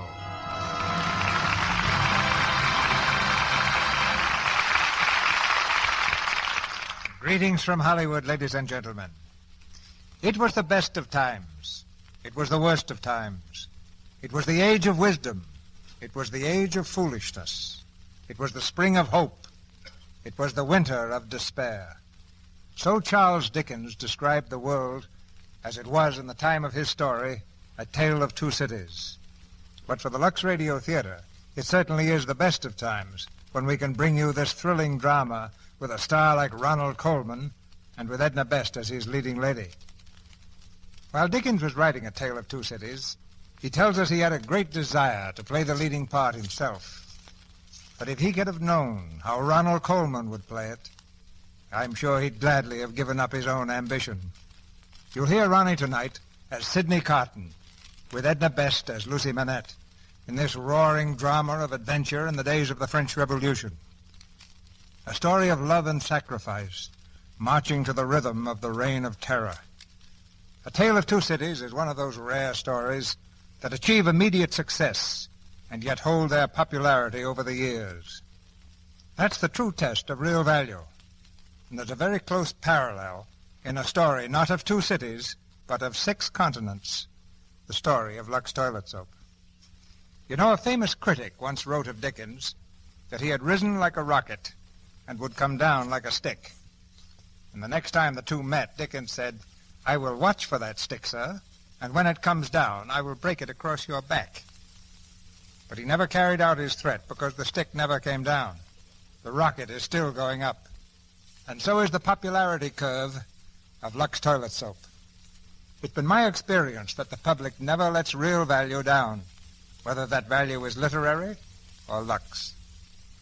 Now we turn back the clock 150 years to A Tale of Two Cities, as the curtain goes up on the first act, starring Ronald Colman as Sidney Cotten and Edna Best as Lucy Manette, with Hallowell Hobbs as Mr. Lorry and Dennis Green as Donnie.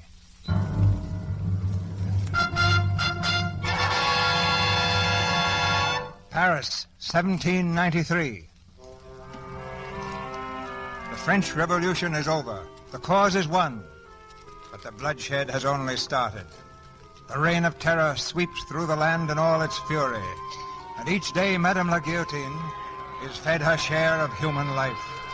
The dripping blade rises and falls, and the crowd counts in monotonous rhythm as each noble head rolls to the ground. 21! The knife rises again and sweeps downward. 22 lives in a single day, and more to come, and more and more, until nightfall draws a curtain on the scene. Behind the bleak walls of La Force prison, the doomed of the following day await their fate.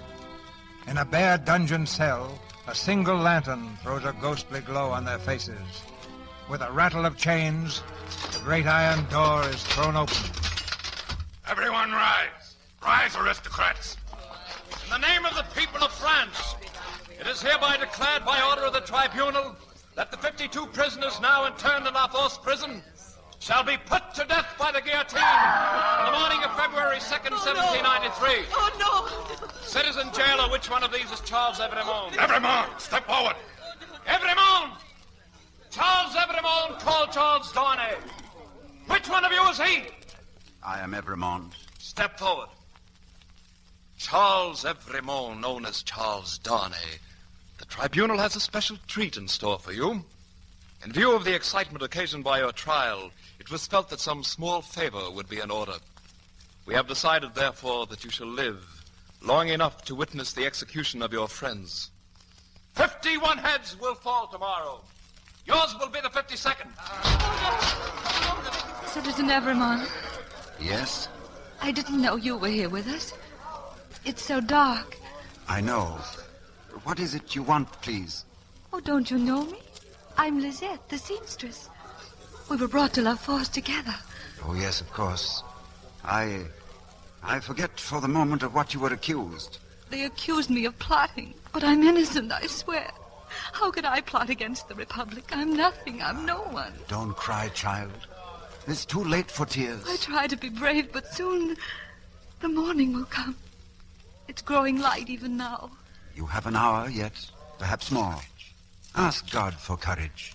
Look, the sun is rising. I'm afraid, and yet I'm glad. At least we can see again. We can... What is it? You're not Evremond. You're not Charles Evremond. Quiet. I knew Charles Evremond. His eyes were blue. Yours are brown. His hair was light, and yours... Who are you? Like you, I am nobody. But you are going to die for him. Why, monsieur? I could never make you understand. But I could set you free. One word from me and... You can't do that. You mustn't. Please. Tell me about yourself. Oh, how can I? It would help so if you'd talk to me. Perhaps it would help you too, monsieur. There's so much to tell. It all began long ago. When? 25 years ago, 1768. Have you ever been in England? No, never. There's a long hill on the Dover Road that sweeps down to the sea. It's a pleasant road on a summer day with the sun shining, but the devil's own highway at night in the winter rain. On just that sort of night, in 1768, a coach topped the rise of the hill. The mail bound east for Dover. Come on, get up. Top of the hill, Tom. Better resting for a moment. Whoa. We'll be lucky if we make the boat for Calais this night. Listen, hear that? What do you say? I say a horse at the canter coming up the hill after. I say a horse at a gallop. Ho there! Stand or I'll fire. Who are you? What do you want? Is that the Dover mail? I want a passenger if it is. What passenger? Mr. Jarvis Lorry. Keep where you are. Is there a gentleman named Jarvis Lorry in the coach? I'm Lorry. Who wants me? It's me, Mr. Lorry, Jerry. Oh, I know this messenger guard. There's nothing wrong. I hope there ain't. Hello, you. Come on at a foot pace. Well, Jerry, what is it? A dispatch, sir, sent after you from London. Be quick about reading it, sir. I don't like this. Oh, it's not very long, you see. Wait at Dover for Mademoiselle. Oh, very good. Jerry? Yes, Mr. Lorry? Ride back to London as fast as you can. Tell them my answer was, recall to life.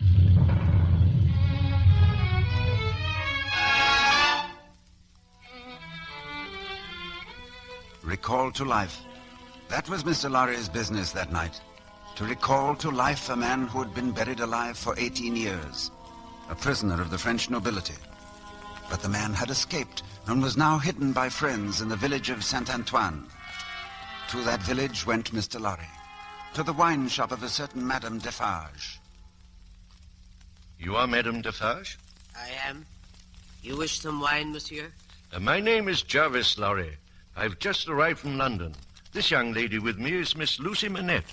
Good morning, mademoiselle. Please tell us, is my father here? Is he safe? Your father? There is no one here, mademoiselle. But Mr. Lorry was told... One moment, my child. Madame Defarge, perhaps I should have presented my credentials sooner. Recall to life. There is a man here. A man old beyond his years. A mender of shoes. Will you come this way?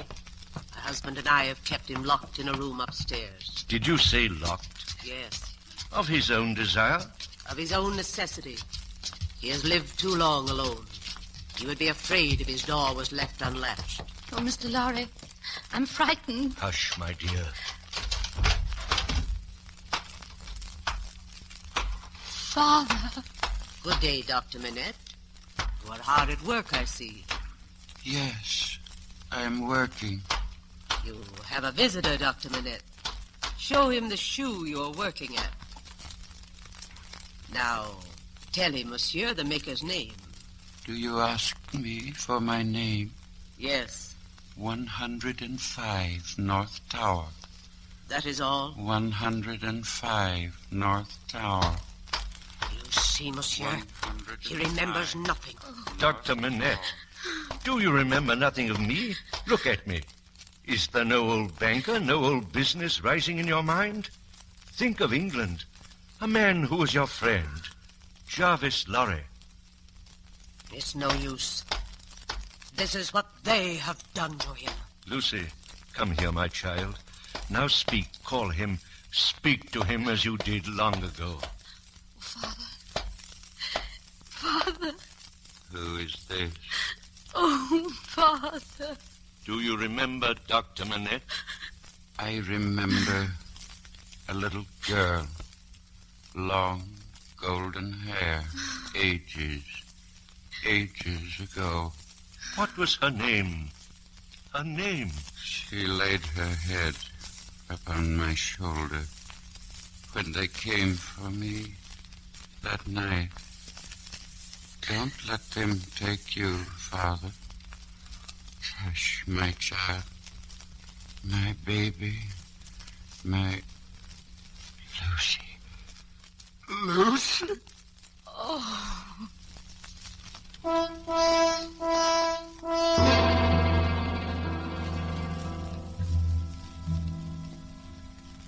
They crossed the Channel that night to a safe refuge in England. There for 5 years the good doctor rested, until at last his memory returned and he was well again. But now, in the English courts, a trial was in progress, the trial of a certain Charles Darnay. accused of plotting treason against His Majesty's government. Dr. Manette, called as a witness, sat with his daughter near the judge's bench. The court was hot, humid. Only one man seemed quite at ease, the assistant counsel for the prisoner. His court wig dipped in a slovenly fashion over one eye. His court gown was stained with wine. His name, if anyone was interested, was Sidney Cotten. Cotten, we must act quickly. With the evidence they have presented, Donny will hang by morning. Cotten, do you hear me? I hear you, Mr. Stryver. Well, what shall I do? If I were you, I'd sit down. Donny is my client. I'm trying to protect him. I pay you well for your assistance, and I expect to have it. You'll have it, Stryver, when the time comes. I see you've already had your bottle today. 2, I believe. You're drunk. You're always drunk. Cotten, listen to me. At the present time, I'm more interested in Dr. Manette. Dr. Manette, to the stand. You are Dr. Manette? I am.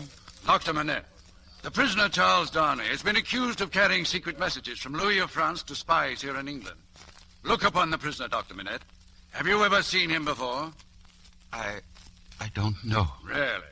Is it not true, Dr. Manette, that the prisoner was a fellow passenger with you 5 years ago on a boat from Calais to Dover? I cannot say. When I came from France that night, I had been newly released from a long imprisonment. I have little remembrance of the occasion. My mind was a blank for some time. I see. Your daughter made the trip with you, did she not? Yes. That will be all. Are there any questions from the defense? Any questions, Cotten? No questions. No questions, Your Worship. Miss Lucy Manette to the stand. Now, Miss Manette, look upon the prisoner, please. Have you ever seen him before? Yes. Where? On board the packet boat you mentioned. You spoke to him? You were friendly with him? Yes. Good.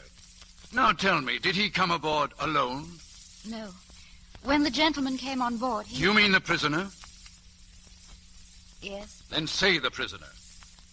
When the prisoner came on board, there were 2 gentlemen with him. But these 2 did not make the crossing. No. Now tell me, did you see them give certain papers to the prisoner that night? No. You're sure of that? Well, I don't know. It was dark. Then they might have given him certain papers, is that right? Yes, but... That will be all, Miss Oh, Bennett. but please, I know he isn't guilty. That'll be all, please. Are there any questions from the defense? Well, Cotten? No. Cotten, you're mad. No questions. No questions, Your Worship. Your Worship, the prosecution would like to recall its chief witness. The prisoner's accuser, Mr. John Barson. Now, Stryver, we might have some questions. Mr. John Barson? Right here, sir. Mr. Barson, look upon the prisoner. Do you recognize him, Mr. Barson? I do, sir. He's a spy against His Majesty's government. That's what he is. Repeat your reason for that statement. I will. I was on the mail packet that night myself. I saw the kind of papers that passed into his hands. They were lists of our troops. Thank you, Mr. Barson. No more questions. The counsel for defense? Well, Cotten, ask him these questions I've written down. Mr. Barson, how do you know the papers you saw were lists of British soldiers? I saw them. Oh, you saw them. Then you took them out of the pockets of the prisoner, Charles Darnay? Yes, sir. No, sir. They fell out, they did. Oh, then you didn't take them. You're not a spy yourself. A man who makes his living by making accusations? That's a lie, a downright insinuating lie. One moment. Well, Cotten? Stryver, you've no imagination. Mr. Bassett, where do you get money to live on? My property. Oh, your property. Where is it? I don't exactly remember. Then perhaps you remember how you got that property. I inherited it. From whom? From relatives. Distant relatives. Oh. How many times have you been in prison, Mr. Bassett? 6 times, isn't it? What's that got to do with it? You ever been kicked for cheating at dice? Well, now, I was... Mr. Bassett, you are positive it was the prisoner you saw that night with those lists? I am. It could not possibly have been someone else. No, it couldn't. Mr. Darnay, you will please face this witness. Now, Mr. Bassett, look at Mr. Darnay. Look at him carefully. Well... And now, Mr. Bassett, look at me. Not me, the assistant counsel for the defense. Do you notice a resemblance between us? Very much alike, aren't we? Well, now that you mention it, you are. As a matter of fact, it could have been me you saw with those supposed lists that night, couldn't it, Mr. Bassett? Well, now Couldn't it, Mr. Bassett? All right. Yes. That's all. Thank you. Order. Are there any more questions? Jury will retire to consider its verdict.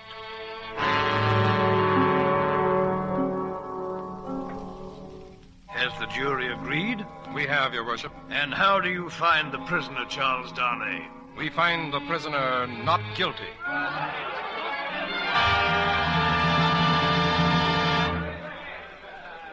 Mr. Darnay, may we congratulate you, sir? Thank you, Doctor. I'm happy our testimony did you no harm. Oh, thank you, Miss Lucy. I'm sure it did nothing but good. It was Mr. Cotten who really won your case. Mr. Cotten? Mr. Cotten, sir? Did someone call me? May I thank you, sir, for saving my life? Oh, only a part of my business. Mr. Cotten, this is Dr. Manette and Miss Lucy Manette. Mr. Cotten? We thought you were splendid, Mr. Cotten. It's nothing. It's just mere professional claptrap. May I ask, sir, how did you happen to notice the resemblance between you and me? It's very simple. I looked at you and admired your bearing and your character, and you see, I've nothing but admiration for myself.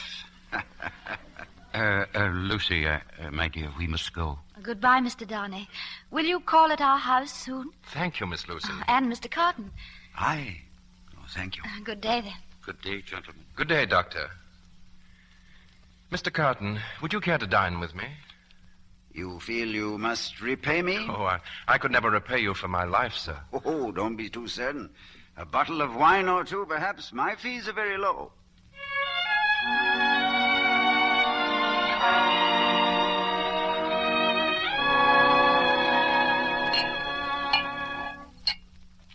Another glass, Mr. Darnay. Thank you. I've had enough. Enough wine? Interesting condition.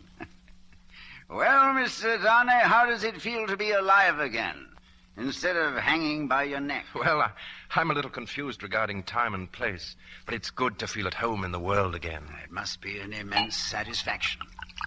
For me, the world has nothing to offer except wine like this. So you and I aren't much alike in that particular, are we? You speak very faintly, Mr. Darnay. I didn't speak at all, sir. Come, Mr. Darnay. Why don't you call a health? Give us a toast. What toast, sir? Why, it's on the tip of your tongue, man. I swear it's there. It's been there all the evening. Out with it. Very well, then. To Miss Lucy Manette. To Miss Manette, then. There's a fair young lady to hand into a coach in the dark, eh, Mr. Darnay? There's a fair young lady to be pitied by and wept for by. How does it feel, Mr. Darnay, Is it worth being tried for one's life to be the object of such sympathy and compassion? I don't take your meaning, sir. Mr. Darnay, let me ask you a question. Do you think I particularly like you? Well, you've acted as if you do, but I don't think you do. I don't think I do either. Nevertheless, I hope there's nothing in that dislike to prevent my calling for the reckoning and parting without ill blood. Oh, no, nothing at all, no. Do you call the whole reckoning? If I may, sir. In that case, innkeeper, more wine. Yes, sir. Good night, Mr. Cotten. One last word, Mr. Darnay. You think I'm drunk. I think you've been drinking, Mr. Cotten. You know I've been drinking. Well, since I must say so, I know it. You shall likewise know why. I care for no man on earth, and no man cares for me. Much to be regretted. You might have used your talents better. Maybe so, Mr. Darnay, maybe not. Good night, sir. Good night. And don't let your sober face elate you, for you never know what it may come to. Innkeeper, wine. Coming, sir. Well, Cotten, has Miss Darnay shown you what you've fallen away from? What you might have been? Change places with him, and would you have been looked at by those blue eyes as he was? Come on, have it out in plain words. You hate the fellow.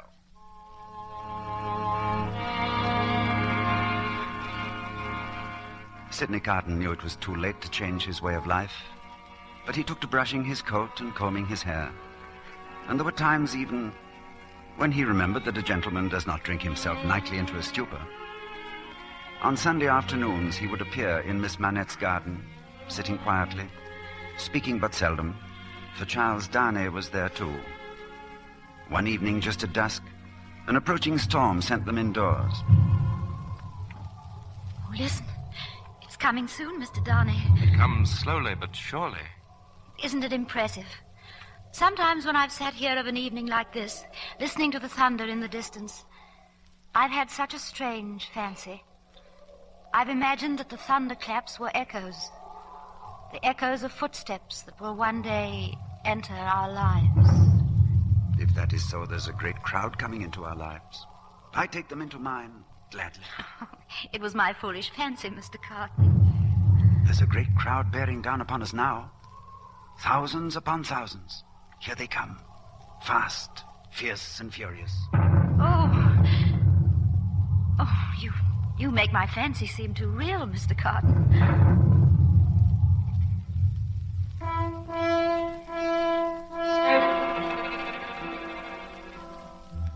There was a great crowd coming into their lives. A numberless, overpowering crowd which one day would decide the fate of these three. At first it was but a whisper in the city of Paris. A whisper that was to grow with the years into a crashing roar of hatred. Slowly but surely, as the storm came, the crowd was coming too. Up from the cellars of Paris, up from the bare fields of a starving peasantry, the crowd was coming, chanting its hate, screaming for blood. The people of France in all their might rising in revolution.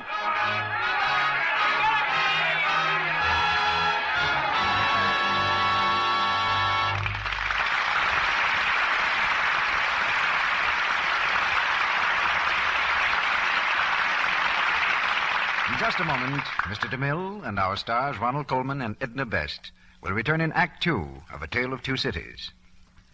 And now, while we're waiting... Oh, Mr. Ruick, may I tell you about... About what, Sally? Not what, but who.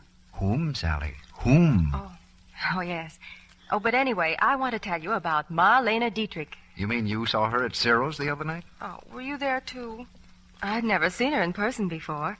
Isn't she simply beautiful, Mr. Ruick? And that gorgeous evening gown she was wearing. Trust you to notice that. Well, naturally. And her complexion, Mr. Ruick. No one could help noticing that. It's lovely. You're right, Sally.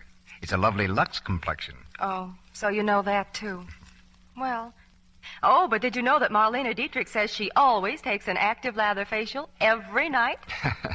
Yes, Sally, I do know that. But here's a chance for you. Maybe all the ladies in our audience don't know just how Marlene Dietrich and other famous Hollywood stars take their daily active lather facials. Well, I was coming to that, Mr. Ruick. These active lather facials that Hollywood stars use are so easy and so quick. You just pat Lux Soap's creamy lather lightly into your skin. Rinse with warm water and then with cool. With a towel, you pat your face gently to dry. Then just touch your skin. See if you don't agree with Marlene Dietrich. Here's what she says. Skin feels smoother after an active lather facial with Lux Soap and softer. Thank you, Sally. Now, all you ladies listening in, you who want the charm of a lovely complexion, won't you take a tip from Hollywood's famous stars? Just try active lather facials regularly for 30 days. Get 3 cakes of Lux toilet soap tomorrow and begin giving your own priceless complexion this care that screen stars depend on. You, too, will find these beauty facials with gentle Lux toilet soap a wonderful aid in keeping skin exquisitely smooth and soft, appealing. We pause now for station identification. This is the Columbia Broadcasting System.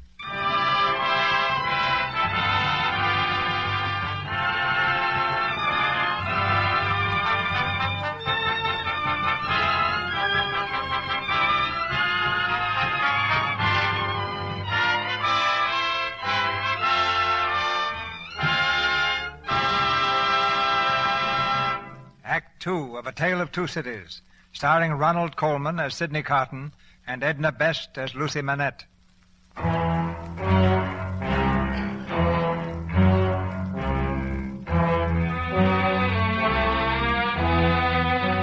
In La Force prison, awaiting death by the guillotine, The man called Darnay continues his story. The little seamstress, condemned to die with him within the hour, listens quietly, her eyes fixed on his face. As time went on, Sidney Cotten appeared less and less frequently in the Manette home, for he knew that Lucy loved Charles Darnay. It was in an evening in April, almost 10 years ago, that Charles Darnay spoke to Lucy's father. I've only hinted at marriage to Lucy, sir. I didn't want to speak until... Well, there are certain things about myself that I feel that you have a right to know. Yes? Dr. Manette, my name is not Darnay. I chose that name when I first left France and my heritage. Heritage? I'm of noble birth, sir, but I don't boast of it. Through generations, my family gained its wealth and its glory at the expense of the poor. When my uncle died, I was the sole remaining heir. I returned to France to sign away my title to the estate. Why do you tell me this? Because, sir, I know what you have suffered at the hands of the French aristocracy. Your uncle's name and yours, what was it? Saint-Evremond, the Marquis Saint-Evremond. He was... Doctor, you're ill, sir. No. That is all you have to say? That is all, sir. Charles, Lucy is not to know what you have just told me. Not now, do you mean? Not now or ever. She is not to know. Your word. Very well, Doctor. You have my word. Now go, please. Go. Go. Saint-Evremond. Saint-Evremond.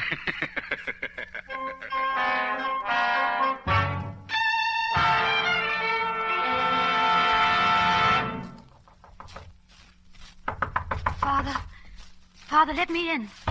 Father, it's Lucy. Let me in. Oh, please. Lucy, what is it? What's the trouble? Oh, Sidney. I got your message. Is there anything wrong? It's Father. He's been locked in his room all day. Oh, I'm so afraid. Dr. Manette, open the door, Dr. Manette. Miss Lucy, I found a key in the storeroom. Oh, give it to me, will you? And take Miss Lucy downstairs. Yes, sir. Come, my dear, come. Oh. Dr. Manette. Dr. Manette. Do you hear me, Doctor? What work is this you're doing? Walking shoe. It should be finished. Let me... Sidney, is he all right? Yes, he's all right. Dr. Jemison is with him. Oh, you've been very kind to stay so long. I tried to reach Charles, but he wasn't at home. I was so worried. Oh, there's nothing to worry about now. He needs rest. A few days, and he'll be well again. What could have caused it? After all these years, to go back to that? What happened to him? How can we know? A shock, perhaps. Some sudden jolt of memory. A man's mind can play queer tricks. Miss Lucy, I brought you a cup of chocolate. Thank you, Miss Pross. And the doctor says everything will be all right. You're not to worry. Oh, thank you. Well... Oh, Sidney, you're not leaving. It's growing late. Not for me, of course, but... Well, I doubt if you see the dawn very often. I don't. But I can welcome it today. A few hours ago, everything was so black and fearsome, and now all my troubles are past, all my hopes reborn. It's always that way, isn't it? There are some hopes a man may have, which remain in the shadows forever. Do you have such hopes, Sidney? Oh, no, I am like one who died young. Sidney, you've come often to the house in the past few months, and yet we know very little about you, except that you are our friend. Is there nothing that I can do to help, Sidney? Oh, I could never hope to repay what you've already done. May I tell you something? Will you hear me without shrinking from me? What is it? You have been the last dream of my soul. Seeing you here in your home has stirred old shadows that I thought had died out of me. I've heard whispers from old voices impelling me upward that I thought was silent forever. I've had unformed ideas of striving afresh, fighting out the abandoned fight. The dream. All a dream. But I wish you to know that you inspired it. Oh, Sidney. Will nothing of it remain? Oh, perhaps as a dream might linger on after the dreamer awakes. But try to hold me in your mind as sincere in this one thing. I would embrace any sacrifice for you or for those dear to you. Think now and then that there is a man who would give his life to keep a life you love beside you.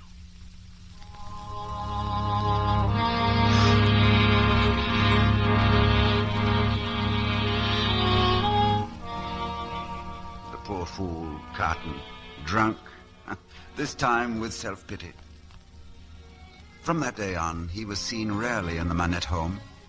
He was there when Lucy and Darnay were married, and again some years later when their child was born, a girl. But his visits were short, and he would slip away at the first opportunity. In France, during these years, the echoing footsteps of the crowd had been growing louder. Grim patriots who were to bathe the soil of France in the blood of the hated nobility. And then the storm broke in all its fury.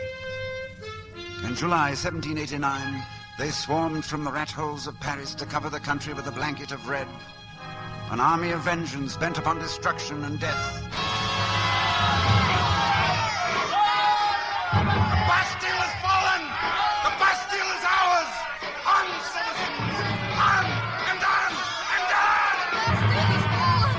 Madame Defarge, how can you sit and knit so calmly on this day, our day of victory? Our day of victory will come when every noble head is rolled from every noble shoulder.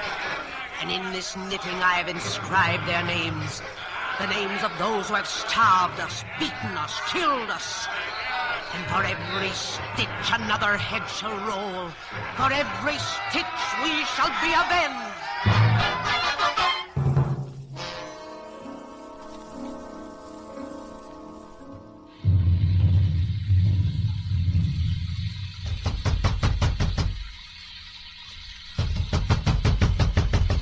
Who is it? Who's there? Open the door. What do you want at this hour? I'm looking for Mr. Sidney Carton. The inn is not open. There's no inn in London open at this time of night. I want to see Mr. Sidney Carton. Let me in. Now, where is he? He's in there.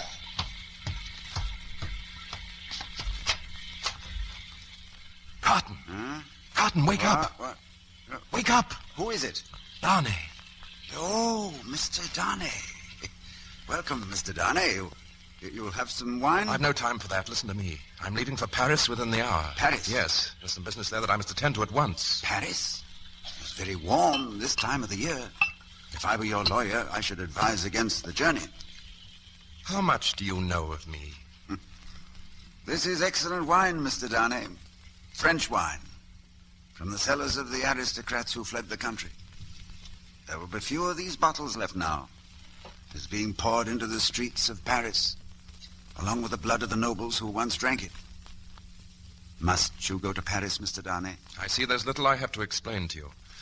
But I received a letter this morning from a man who was once my servant. They have threatened to send him to the guillotine unless he can explain why he's in possession of certain property. That's why I must go, to save his life. And what of your own life? Oh, I'll be in no danger.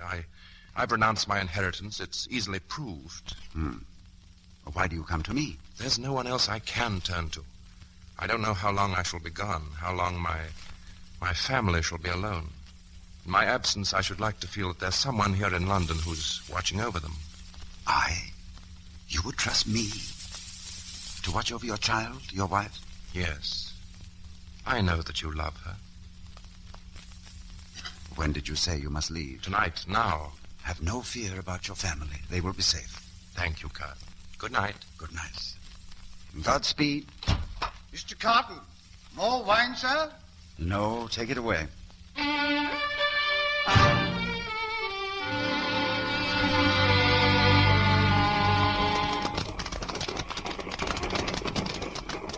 Halt! You there in the coach. Where are you going, citizen? I'm going to Paris. Let me see your papers. Well, if you'll hurry, please, citizen. I must be in Paris within the hour. What is your name, citizen? Charles Darnay. Darnay, also known as Evremond. Why, yes, but I... You are consigned, Evremond, to the prison of La Force.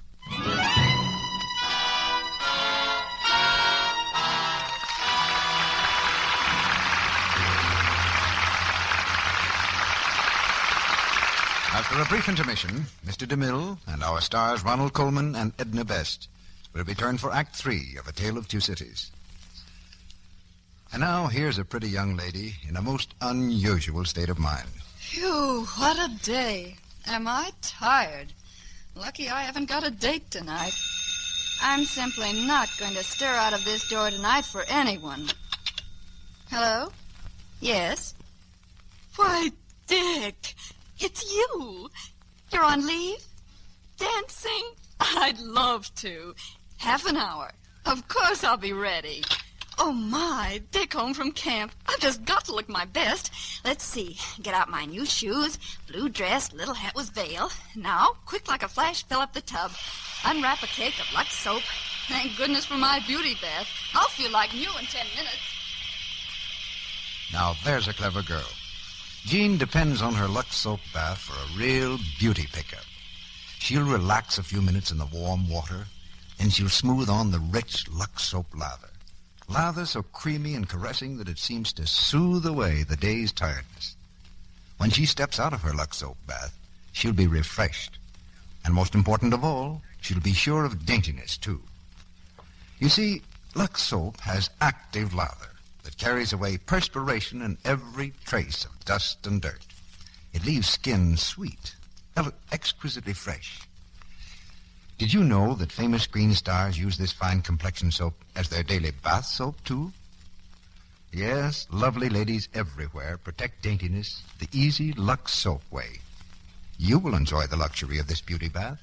You'll be delighted, too, with the delicate flower-like fragrance that Lux leaves on your skin. Buy this fragrant white soap the economical 3 cakes at a time way. Get some Lux toilet soap tomorrow. Now, our producer, Mr. DeMille. It's curtain time for the third act of A Tale of Two Cities.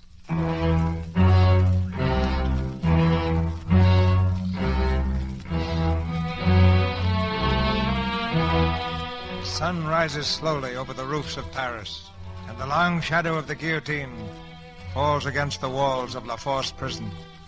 In the cell of the condemned, the man speaks in a hushed voice, his story meant only for the ears of the little seamstress.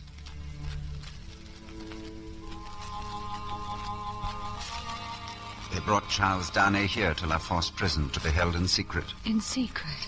But somehow the news filtered back to England, and soon his wife and child were in Paris with Dr. Manette and Mr. Lorry. Mr. Lorry? Their old friend. For months they waited for some word from Darnay in his cell, but no word came. And every day through the streets the tumbrils passed, filled with condemned, on their last journey to the guillotine. Father, did you see him? Did you see Charles? No, they would not take me to his cell, but I have news. Yes? Charles is summoned tomorrow for trial. Tomorrow? Oh, Father. I think it will go well, my child. They are going to allow me to testify for you. But they'll brand you a traitor. They'll kill you, Father. No, my child. I bear a charmed life in this city. I have been a prisoner in the Bastille.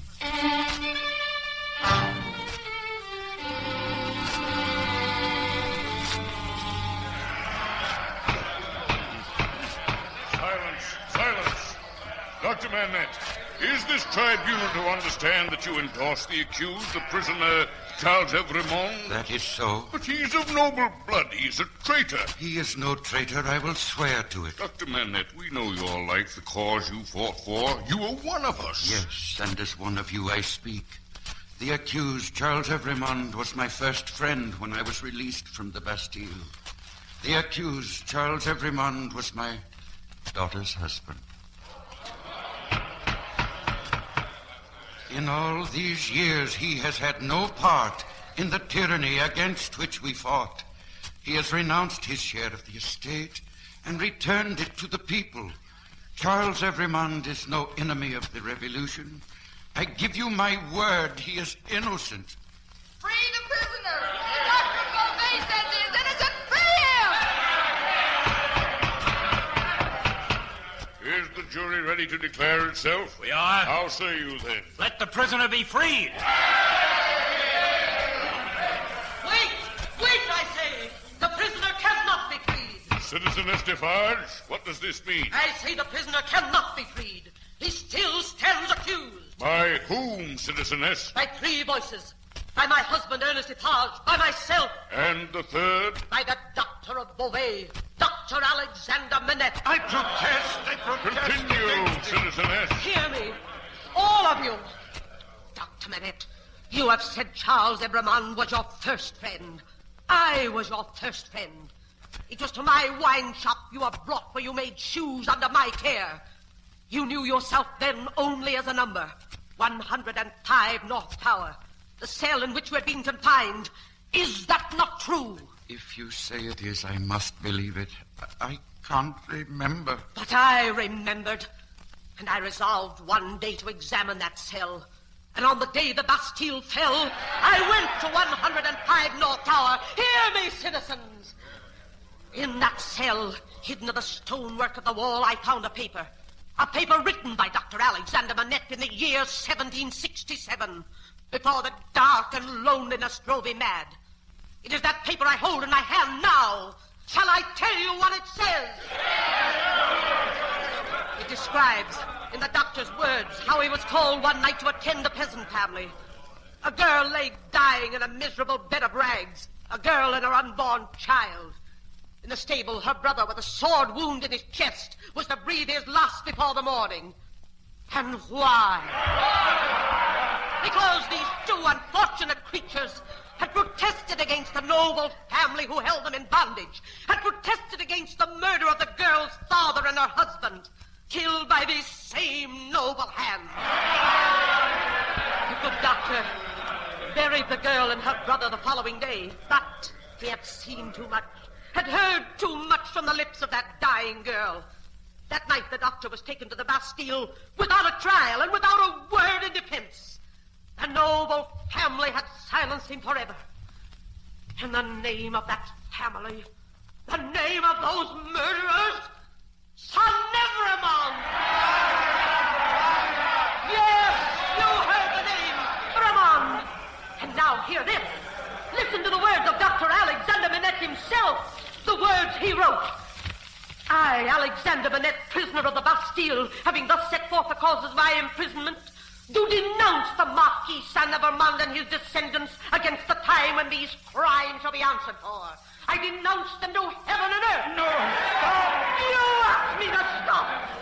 Listen to me. I have long had the crimes of the Evremond family knitted in my register. Ask my husband, is that so? It is so! On the great day when the Bastille fell, I brought this paper home and we read it together, my husband and I. Ask him, is that so? It is so! Then when we had finished, I told him that I had a secret to communicate with him. I told him what it was. I struck this bosom of these two hands as I strike it now, and I said, Defarge, I was brought up among the fishermen of the seashore, and that peasant family so injured by the Evremonds is my family. That sister of the mortally wounded boy upon the ground was my sister. That husband was my sister's husband. That unborn child was their child. That brother was my brother. Those dead are my dead. And that summons to answer for those things descends to me. Ask him, is that so? It is so! Then tell wind and fire to stop. But don't tell me! What say you now, citizens? Does this Evremond go free?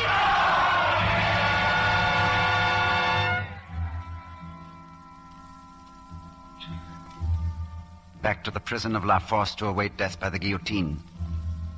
That was the sentence passed by the tribunal. That same night, a coach left Calais for Paris, carrying but one passenger, slouched low in the seat, his shabby greatcoat pulled high about his neck. Reaching Paris, he haunted the inns and taverns, wandered like a lonely ghost through the city, and at last made his way to the lodging house, where Lucy waited news from La Force. Sidney Cotten. You must forgive my coming at this hour. I didn't wish to be seen. I knew you'd come. I've been waiting. Sidney, they're going to take Charles. They're going to kill him. How long has he? Until the morning. And they won't let me see him.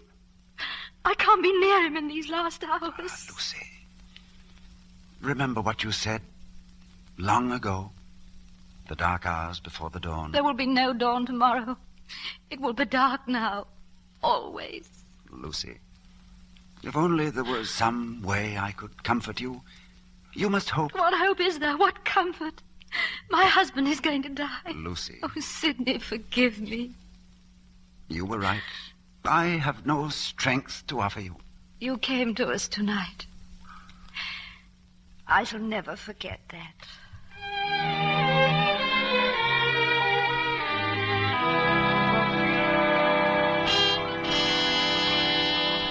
I tell you, it is useless to speak to Dr. Manette. He is in no condition to see you now. Mr. Lorry, if you will forgive me. There is nothing you can do here, Mr. Cotten, nothing. Mr. Lorry, you are a man of business, are you not? I am. Well, I am here on business. Oh, really, sir? Oh, I know your opinion of me, Mr. Lorry.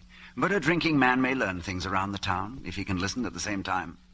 I have learned that Dr. Manette is in great danger. He and Lucy must leave Paris tonight. Leave Paris?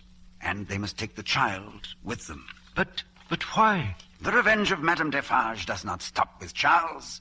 The accusation is against the Marquis Saint-Evremond and all his race. Lucy, her child. Ah. Now, may I see Dr. Manette? It would do no good, sir. He's gone back to his work. His work? He wouldn't even know what you were saying, Mr. Cotten. Mr. Lorry, you have a pass that will let you through to Calais? Will it serve for Dr. Manette and Lucy? Yes, for as many as are with me. Then you will use it tonight. You will arrange for a coach to meet you all here at midnight. The coach will take you to the side gate of La Force prison. Do you understand? The prison? There you will be joined by another person who will make the trip with you to England. Don't stop to ask questions. Proceed at once to the gates of Paris and on to Calais as fast as the coach can take you. But this other person, who will it be? Who? Mr. Sidney Cotten. I don't understand. Oh, I may be in poor condition for travel. I usually am at that hour. But as soon as I am in the coach, drive on. But you, at the gate of La Force, will you be within the prison tonight? Yes. Yes, I'm going to see Charles. A certain Mr. Bassett, English spy, is a turnkey in the prison. He will open the doors for me. I don't understand all this, but you give me hope. And you will save them all, Mr. Lorry. Not only I, sir. I shall have a young and ardent man at my side. Yes, with the help of heaven, you shall. Tell me, Mr. Lorry, yours is a long life to look back on? I'm in my 78th year, sir. You've been useful all your life, trusted, respected. There are many in this world who would miss you. Oh, a solitary old bachelor. No, there is nobody to weep for me. Wouldn't she weep for you? Lucy, yes, thank God. I didn't quite mean what I said. It is a thing to thank God for, isn't it?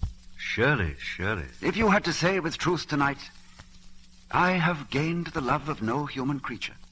I have done nothing good or serviceable to be remembered by. Your 78 years would be 78 heavy curses, would they not? I think they would. But you are young, Cotten. Yes, I'm not old.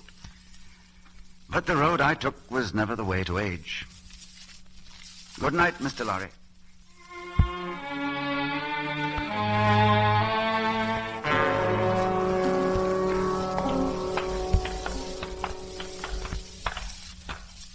How long before Downey is taken from his cell and put with the others? I can't tell that. Perhaps only an hour now. All right. Leave us alone, Bass. All right. Leave us alone, Basshead. But stay within call. You'll keep your promise. I told you that I could get you in and out again. But for you both to try to leave... I know. Open the door. Open the door. Open the door. Who's there? Have you come for... Cotten, you? Of all the people on Earth, I'm the least expected. Is that it? Why are you here? I came to see you. Oh, you shouldn't have taken the risk. It can serve no purpose. It can serve one. I bring you a message from Lucy. A message? A request, rather. That you do exactly as I say and ask no questions. Now, take off your coat. Take off my... Yes. Take it off and change it for mine. Quickly. Are you mad? Do as I say. It's her wish. Very well. Now, put on my coat. And your hair, rumple it. So. as mine is. Cotten, there's no escaping from this place. You'll only die with me. It's madness. Have I mentioned escape? Oh, do as I say. Now, take my cravat. Here. Give me yours. Cotten, I warn you, you can't. Be quiet. Shh. Look, there are pen and ink on that table. Is your hand steady enough to write? It was when you came in. Well, steady it then, and write what I dictate. Quickly. To whom do I address it? Oh, to no one. Write. If you remember the words that passed between us long ago, you will understand when you see this. Have you written that? I don't... What vapor is that? Vapor? There's a strange odor, something that crossed me. I'm not conscious of it. Take up the pen and finish. I told you once there was nothing I would not do. Nothing that I would not... What is it? There is something. That odor. You mean this on my handkerchief? Yes, it's so... Now, breathe deeply. No, breathe. No. Yes, breathe. But breathe. I can't. Breathe. Oh. You, down there. Basset, are you finished? Are you ready to... What's this? What's the matter with him? It's nothing. He's unconscious. Carry him out to the gate. But you changed clothes with him. Listen to me. Sidney Cotten fainted from the shock of parting with an old friend. You'll find a coach at the side gate. Put him into it. Tell them to drive as fast as they can to Calais. No, wait. I'll finish this note. If you remember the words that passed between us, you will understand I told you once there was nothing I would not do. To keep a life you love beside you. God bless you for your sweet compassion. Here, take this note and hurry.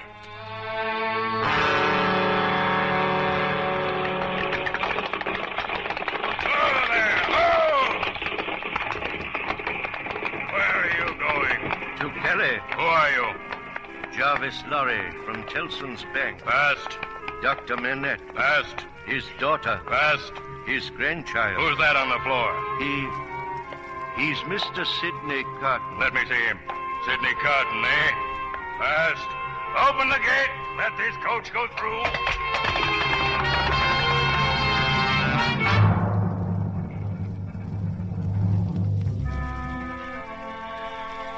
Yes, they are on their way now.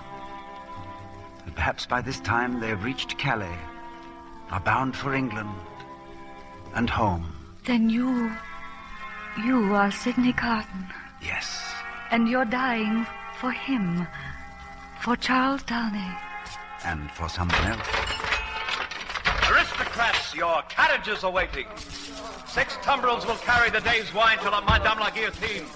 Guards, take them out. You, Evremond, it will be as I promised for you. You shall wait for the last tumbril. Your head shall be the 52nd today. I am ready. Move along there! Move along! Mr. Cotten, may I go with you? Keep your eyes on me, child. Mind nothing else. I mind nothing while I hold your hand.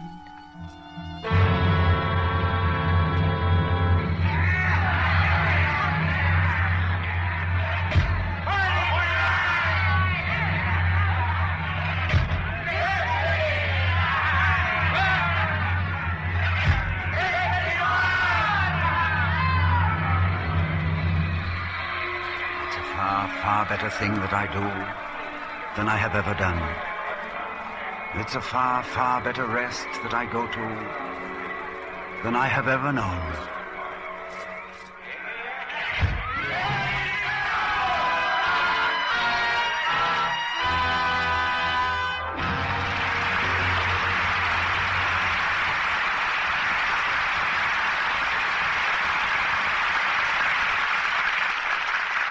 Sidney Cotten has found his destiny, and the roar of the crowd fades into the silence of 150 years ago.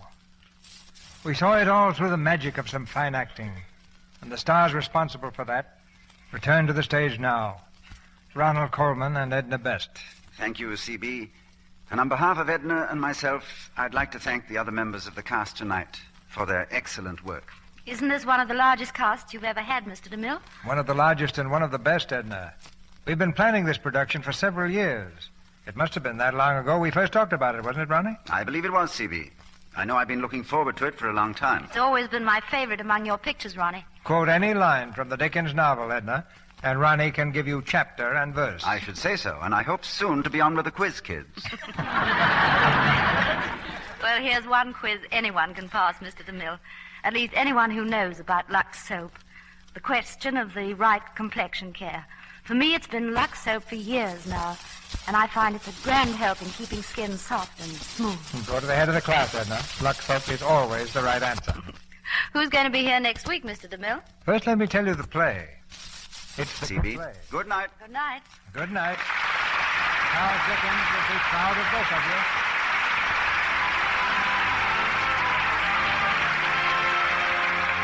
Our sponsors, the makers of Lux Toilet Soap, join me in inviting you to be with us again next Monday night when the Lux Radio Theatre presents Lana Turner and Lionel Barrymore in The Devil and Miss Jones.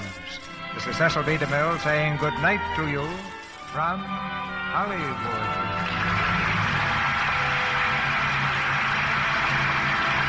Heard in tonight's play were Verna Felton as Madame Defarge, Griff Barnett as Dr. Manette, and Kathleen Fitz, Alex Harford, Victor Rodman, Edwin Max, Boyd Davis, Jeff Corey, Thomas Mills, Ferdinand Munier, Arthur Q. Bryan, Don Thompson, Jane Morgan, Charles Seal, Eric Snowden, and Torrey Carlton. Tune in next Monday night to hear Lionel Barrymore and Lana Turner in The Devil and Miss Jones. Our music was directed by Louis Silvers, and your announcer has been Melville Ruick. This is the Columbia Broadcasting System.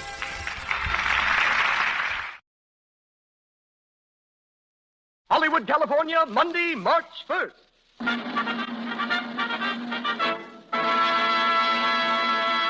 The Lux Radio Theatre presents Charles Winninger in Cappy Ricks with Sally Eilers and Richard Allen.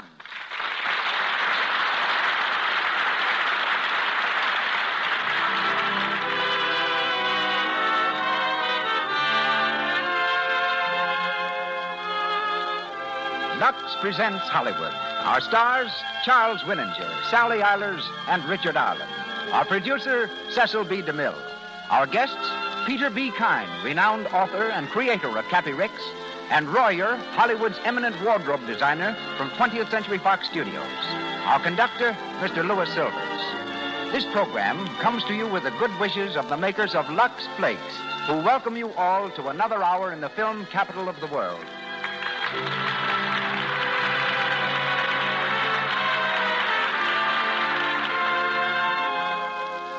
Before we start Cappy Ricks, a word about the product which sponsors tonight's play, Lux Flakes. Since I've been the announcer on the Lux program, I've been very much impressed with the real enthusiasm women have for Lux Flakes. They rely on it in so many ways, and they tell me it never lets them down. To show what I mean, here's a letter a New England girl sat down and wrote to the makers of Lux Flakes.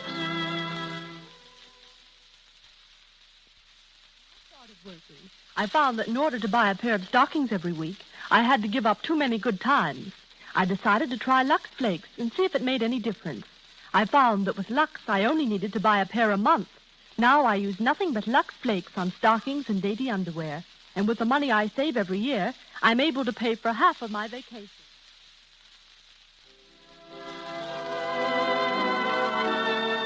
And now, our producer.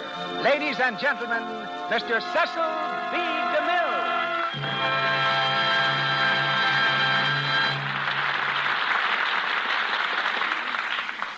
Greetings from Hollywood, ladies and gentlemen. A week ago, while cruising the bayous of Louisiana, among the most beautiful and isolated communities in the world, I came on a tiny fishing village, standing on stilts and soft with the talk of Arcadian fishermen. Situated on Bayou Barataria, it was named Lafitte, for the pirate and patriot I'm to make the hero of my next picture, The Buccaneer. To this little town, Lafitte returned from his raids laden with spoils, his dark, handsome face flushed with the conquest of Spanish merchantmen. and here he auctioned off his loot. Entering the general store to buy provisions for the rest of our journey, I looked into the corners where shadows sprawled like sailors gone to sleep. Instead of the chests of Spanish gold, the priceless fabrics of the East, and the heaps of jewels that reposed there when we bought Louisiana from Napoleon, on the shelves, I give you my word, there were neatly arranged cartons of Lux Flakes.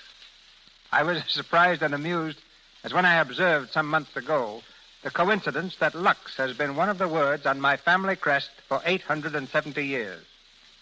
Since then, we returned to Hollywood by way of New Orleans, where the famous Bonnet Carré spillway, diverting more water per second than flows over Niagara Falls, forms an impregnable defense against the ravenous Mississippi. The city is safer than it was from the old buccaneers. But tonight, our hero is not Jean Lafitte. It's Charles Winninger, who made his professional debut as a fiddling member of his father's troupe at the Chicago World's Fair in 1893. Like another fiddling prodigy, Jack Bennett. Charlie realized after a time that he was hiding his talent under a Stradivarius. So he sold his violin and turned comedian. His talents are currently on view in Universal's Three Smart Girls. But millions remember him as Captain Andy in Ziegfeld's Showboat. Tonight he again wears gold braid in the role of Cappy Ricks, as peppery and old salt as ever shivered a timber. Heard as his daughter, Florrie, is Sally Eilers, who went from Mack Sennett comedies to stardom in all 10 of Hollywood's important studios, and starred with James Dunn in the Academy Award winner, Bad Girl. She appears shortly with Jimmy in the Universal picture, We Have Our Moments. Tonight she has for her leading man, Richard Arlen, who prepared for this picture by appearing in more than 60 pictures. Dick has just returned from England, where he made The Great Barrier. We hear him tonight as Matt Peasley. And now, it's anchors away as the Lux Radio Theatre presents Charles Winninger, Sally Eilers, and Richard Arlen in Peter B. Kyne's story, Cappy Ricks.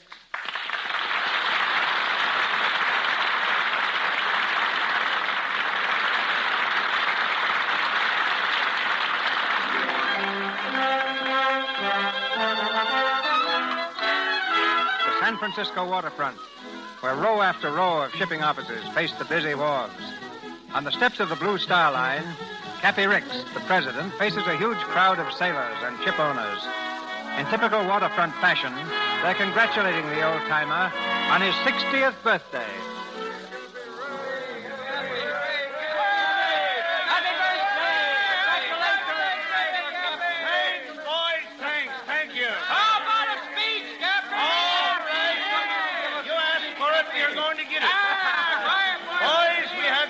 Times together. Oh, yeah, we worked and fought and won and been licked. We've made money, lost, and made it again.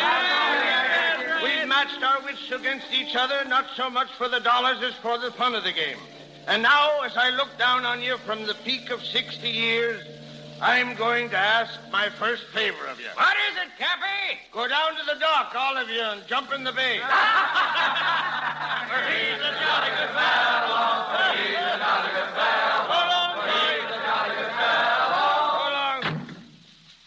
Good morning, Mr. Ricks. Congratulations. Thanks, Skinner, I thanks. didn't think you'd be coming to the office this morning. I didn't think I'd get here myself when that crowd got a hold of me.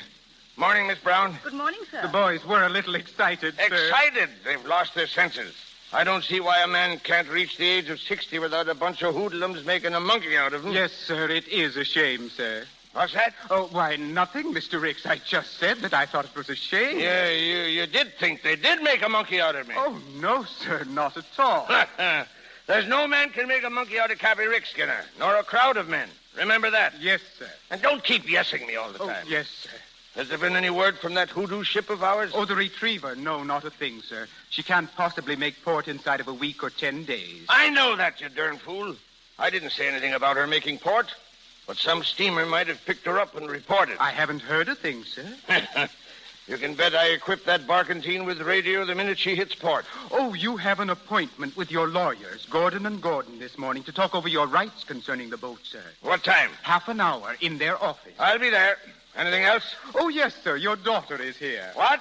Where? In your office, sir. Well, why didn't you tell me, you knock-kneed landlubber? I'm sorry, sir.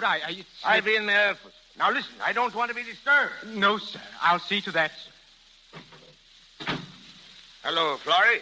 Hello, Dad. How are you, darling? What are you doing down here at this hour? Your Aunt Lucy said you skipped out of the house before breakfast. I want to speak to you alone, Dad. Huh? What about? Well, first to congratulate you. I owe you 60 kisses, you know. One for each year. That's so. I'll collect them on the installment plan. One at a time. All right. Here's the first. That is a good one. Must be something behind it. Dad. Come on, out with it. How much do you want this time? Not a penny. No? No. It's something more than money, Dad. Something I want terribly. Mm-hmm. Well? It's what I was speaking about the other night at dinner. Now, Florrie, don't start that all over again. But, Dad... I told you once and for all that I don't want you working down here at the office. But, Dad, listen... In the first place, it ain't necessary. And in the second place, you don't know anything about the shipping business anyhow. But I do. I've been around the docks with you ever since I was old enough to walk. And I've listened to you talk every night at dinner for the last 15 years. I know as much as anyone knows, and I want to come in with you. Work with you. Now, Florrie, listen to me. I don't know why I should be talked seriously about this. It's silly. But I want to tell you something. The shipping business is no business for a girl. It's a man's game, a fighting game. It's give and take every minute of the day. If I went and took you in as a partner, my competitors would laugh me off the waterfront. I don't have to be a partner. No, nor anything else around here. I won't have it. Is that your final answer, Dad? Absolute. Oh, Florrie, now, don't act so hurt. I'll do anything in the world for you except this. I can't do this. It's all right. But I haven't given up yet. Now, Florrie. You always said I was stubborn. You certainly are. And that I'd take after you. Yes. You're too much like me for your own good. Oh, Mr. Riggs. Yes, what is it? Your appointment with Mr. Gordon, sir. It's almost time. All right. Don't rush me. Oh, no, sir. I didn't mean to rush. Well, get me a cab. Oh, yes, sir. And be quick about it. We've got to get out of here. Oh, yes, sir.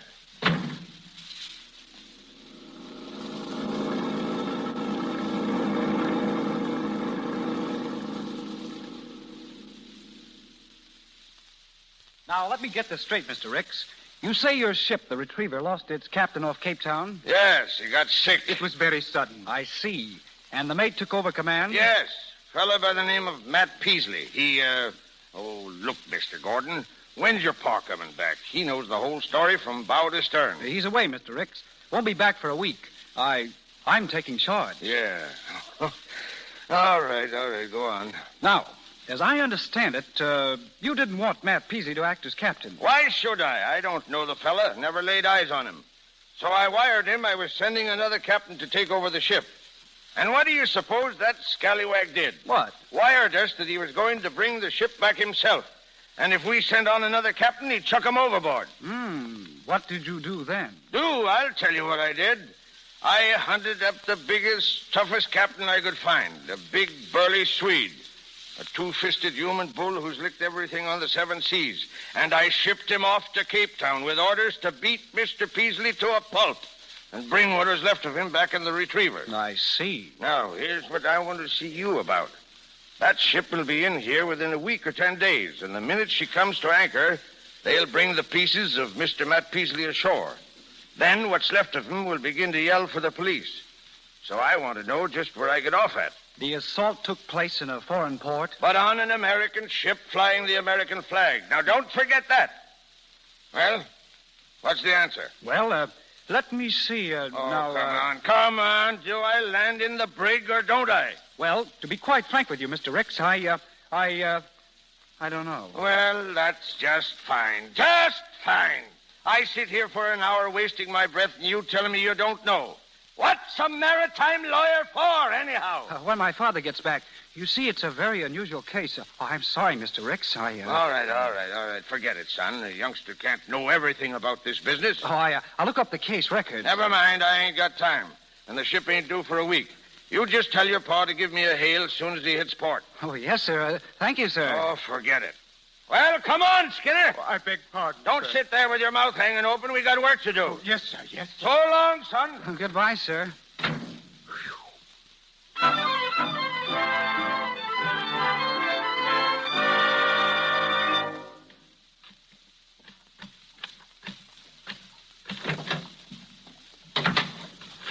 Hello, Jimmy. Oh, Hello, Miss Ricks. Did my father get back yet? No, ma'am. I guess he's still over at Gordon and Gordon. Is Miss Brown in? Nope. Out to lunch. Everybody's out to lunch except me. What's the matter with you, Jimmy? Oh, I gotta stay and mind the office, and I got some important typing to do. And you're starving, I suppose. Well, I haven't eaten since breakfast, but I guess I can last another 5 minutes or so. You go ahead out. I'll do the typing. Oh, you think it'll be all right? Sure, run along. Gee, thanks. Thanks, Miss Ricks. Don't be long, though. I won't.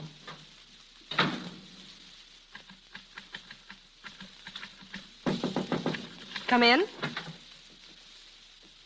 Well, how do you do? Hello. Mr. Ricks in? What's the name, please? Matt Peasley, captain of the Retriever. The Retriever? The Retriever isn't in yet. Oh, yes, it is. Anchored off of Meg's Wharf not 20 minutes ago. Who's in command? Me? But Captain Peterson. Oh, you mean that big, sweet old Rick sent out to Cape Town to take charge? Yes. I brought him ashore and sent him up to the Marine Hospital. What? You mean to say that you licked him? Well, if I hadn't, he'd have licked me. He ought to take a peep at him. Oh, for heaven. I'm afraid I don't understand. Oh, excuse me, but I can't help it. It's too funny. Do you know that fight has been the talk of this office for the past 3 weeks? Yeah? Everybody took it for granted that Captain Peterson would win. Been on Rick's mind, huh? Night and day. He's talked of it, boasted of it, gloated over it. You see, you're the only man in his employ who ever defied him. Well, he probably needs someone to tell him off once in a while. He's just an old windbag anyhow. What? Oh, I guess I shouldn't have said that, huh? You've got to be loyal to him, working in his office and all. Working? You're his secretary, aren't you? Well, not exactly. Been with him long? Long? Oh, yes. Ever since I was a little girl. He's been like a father to me. He's not so bad when you know him. Bark worse than the bite, huh? That's it. Tell me something. How on earth did you get the Retriever back so fast? You weren't due for a week. Oh, just luck, I guess. Oh, luck wouldn't speed you up 7 days. Well, I've been at it ever since I was 14. Was the Retriever your first command? Yeah, that's why I jumped at the chance. I couldn't let that big ape Peterson take it over. Oh. But you know, Mr. Ricks is pretty powerful. He could keep you from getting another boat. Well, I expect him to do that. What are you going to do? Me? I'm going to give up the sea. I'm going to go into the shipping business for myself. You are? That'll take money. Well, I found out that if you can show people a sure bet, the cinch to find the money. Oh, you have something sure. Dead sure. You see, I know where I can pick up a couple of ships right now. And for $10,000, I could swing the whole deal. Buy up the options, turn around and sell the boats, and net a profit of 100%. That'd be enough to give me a start. You could do that for $10,000? Sure. You could? Yeah, I got half of it now. All I need is another 5. Captain Peasley, if I get $5,000, would you take me in with you? You? As a partner. Are you kidding? No, I'm not. Where would a secretary get $5,000? Oh, well, you see, I have a brother who has plenty of money. He'll let me have some to invest in a sure thing like this. You're a funny kid. What's your name? Brown. Ellen Brown. You don't seem quite sure of it. Of course I am. Well, I'll tell you, Miss Brown, you better think it over before... Oh, I don't have to think it over. I know right now. All right, meet me tomorrow and we'll draw up the papers. Where? Jasper's Wharf, 10 o'clock. I'll be there, but I'm... I say it ain't the Retriever. It's Mr. Ricks. He's coming in. He mustn't see us together. Here, what's the matter? I'll get out the back way. Don't forget, 10 o'clock. Right. No. I tell you, it's impossible. But he said he was sure it was the Retriever, sir. Oh, wait a minute. Well, young fella, who are you? I'm a Blue Star officer, sir. I can see that by your cap, you idiot. Just come from the docks? Yes, sir. You know my barkentine Retriever when you see her? Yes, sir. The Retriever's anchored off of Meg's Wharf. There, sir. Are you sure, young fella? Absolutely. Well, I guess it must be true, Skinner. That squarehead captain was made good. List him for a better ship. Yes, sir. Now, mate, what do you want? I've come to report, sir. From what ship? The Retriever. Why doesn't Captain Peterson report himself? He was taken to the Marine Hospital as soon as we docked. He got sort of smashed up in Cape Town. Who smashed him? I did, sir. Then you're... Yes, sir, I'm Matt Peasley. Why, you freshwater gumdrop? What do you mean by standing there and lying to me? Don't you call me a liar. This is my office. I'll call you Take what I back like. what you said or I'll heave you out that window. What? Why, you pea-green deck swabber. Mr. Ricks, Captain Peasley. Stand back. If he was a couple of years older, I'd wring his neck for him. By older, you mean it? I mean what I say. I don't fight with kids. Now, mate, you listen to me. You beat up Peterson. I did. It was a pleasure. You know what it means? It's mutiny on the high seas. That's what it means. Captain Peterson had credentials. He might have had them, but he didn't present them. He climbed on board and presented his 2 fists. And you bashed him in, huh? Right. I suppose you know you've made us more trouble than any other man we've had in our employ. That's your fault, Mr. Riggs. My fault? Look here, yeah, you if you let me snipe. alone. Yeah, if you let me alone, I'd have brought that boat back and there wouldn't have been any trouble. Well, you'll never get the chance to bring back another. You're fired. You can't fire a man that's already quit. And now, Cappy Riggs, goodbye. Don't call me Cappy. All right, then, Mr. Riggs. And write this in your log. The next time you pick a fight with one of your employees, make mighty sure he isn't from Thomaston, Maine, where they turn out real sailors. Goodbye. Peasley. Thomaston, Maine. Peasley, of course. What is it, Mr. Riggs? I know that boy. I knew his father. The finest family of sailors that ever hauled a rope. Skinner, I want that boy for our line. But you just told him... Never mind that. You go find him and bring him back here. That boy's going to work for me.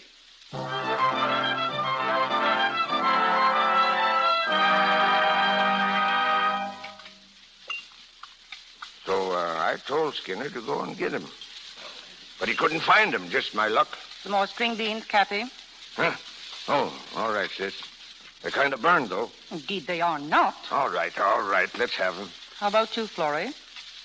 Florrie, your Aunt Lucy is speaking to you. Oh, what was it, Aunt Lucy?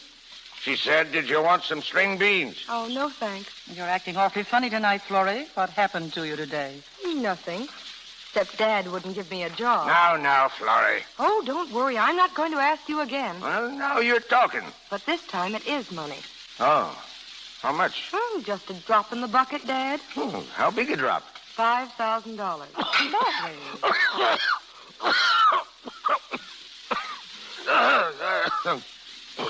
That ain't a drop, it's a splash. What do you want it for? Charity again? Well, in a way. What do you mean, in a way? Is it charity or ain't it? Well, charity's helping people out, isn't it? Yeah. Then it's charity. Now listen, Florrie. Cappy. What? You might just as well save your breath. There isn't any use arguing because you always give in the end anyway. Oh, I do, huh? Of course you do, darling. That's why I love you so much. Is that so? Mm-hmm. Mm-hmm. Well? Oh, all right. I'll give you a check in the morning.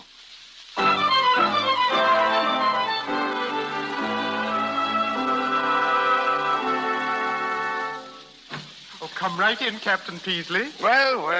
How are you, Peasley? Good morning. I found him for you, Mr. Riggs. Fine. Sit down, Matt. Sit down. Just a minute. I don't know what you want me for, and I don't care very much. But whatever it is, let's get it over quickly. Sure. You see, Matt, I made a little mistake about you yesterday, and I've changed my mind.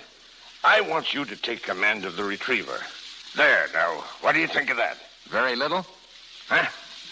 I don't want the job. Why not? Because I'm going into business for myself. Did you hear that, Skinner? He's going into business for himself. Whose peanut stand are you going to buy out? I'm going into the shipping business, Mr. Riggs. What? It takes you down a little, doesn't it? I got a partner with money. We drew up the agreement this morning. From now on, Mr. Riggs, you've got a competitor. Why? A real one. Huh? We'll make you square, Mr. Riggs. You'll wish you'd never heard of me. Skinner, show this man out. No, don't show him out. Throw him out. Mr. Riggs. I can go myself. You bet you can go. You're fired. Do you hear? You fired me yesterday. Well, you're fired again today. Now get out of here and start your business. And when I've skinned you clean down to your hide, come back and see me. If I'm in a good humor, I might lend you a barrel.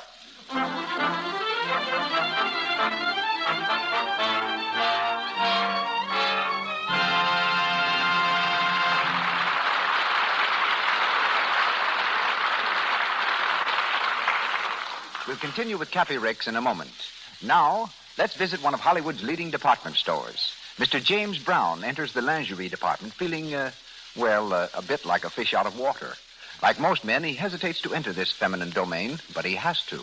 He's returned a lace-trimmed satin nightgown which he had bought as a birthday gift for his wife. He explains his errand to a salesgirl, and then... Didn't your wife like it, sir? It's a gorgeous gown. Oh, yes, she likes it, thinks it's lovely, but, well, she doesn't feel we can afford it. It's probably my fault. I've heckled her quite a bit about clothes bills. But, Mr. Brown, this gown is pure dye satin. Will wear for ages. That is, if it's washed carefully. Huh? Well, how do you wash the things? Well, I always advise Lux Flakes. Tell your wife to turn it wrong side out before washing it. Look, why don't you take the gown home again and take along with it this Lux washing leaflet? Well... I know if she washes it with Lux Flakes, the gown will stay in you looking for so long, she won't think it's a bit extravagant. Well, I guess I will take it back. She really liked it. And thanks for the tip about Lux. Yes, that salesgirl is right. If you use Lux Flakes, even the daintiest lingerie will stay like new so long that it isn't extravagant. Lux underthings after every wearing. This protects daintiness and at the same time keeps the garment new-looking. So for daintiness and economy, always wash underthings in Lux. And now, back to Mr. DeMille. Once more, we bring you Cappy Ricks with Charles Winninger, Sally Eilers, and Richard Arlen.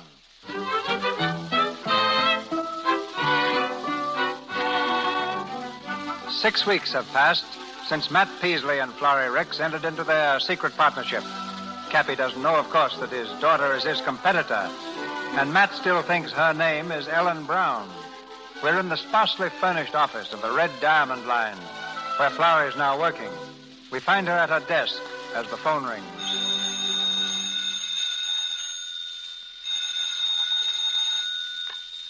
Red Diamond Line. Is this Matt Peasley's office? Yes, sir. Then by the pink-toed prophet, I want to talk with him. This is Mr. Rick speaking. Mr. Peasley's busy just now. So am I, and I haven't any time to waste arguing with a female windjammer. Are you wasting it? What's that? If you're trying to get fresh with me, young lady, you'd better think twice. I'm not taking any fancy talk from anyone, man or woman. Who's that on the phone, Ellen? Wait a minute, Matt. Hello? May I take a message, Mr. Ricks? What? I said, may I take a message? Well, what?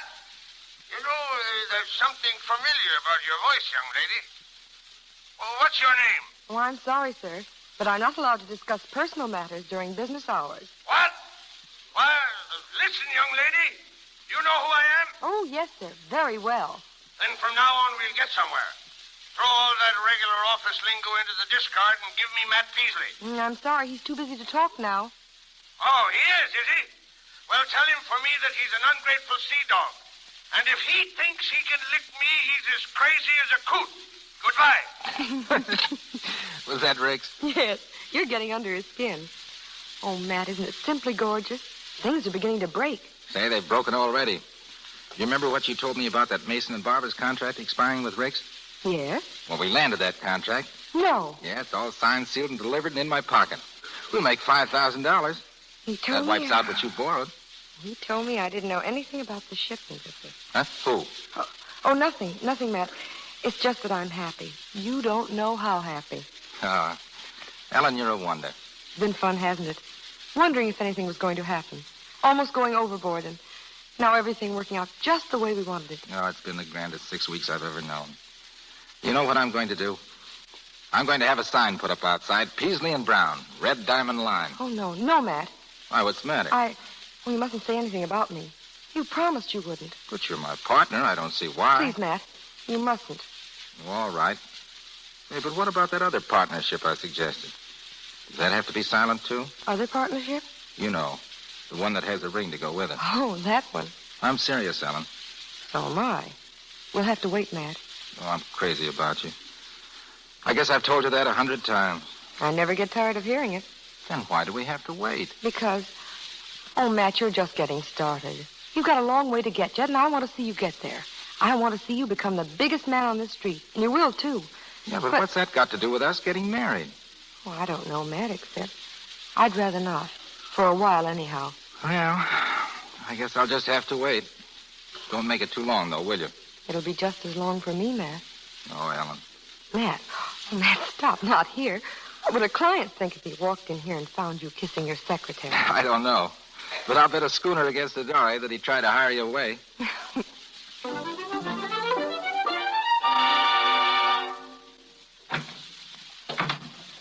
Evening, Bridget. Oh, good evening, sir. You're home early. Miss Lucy around?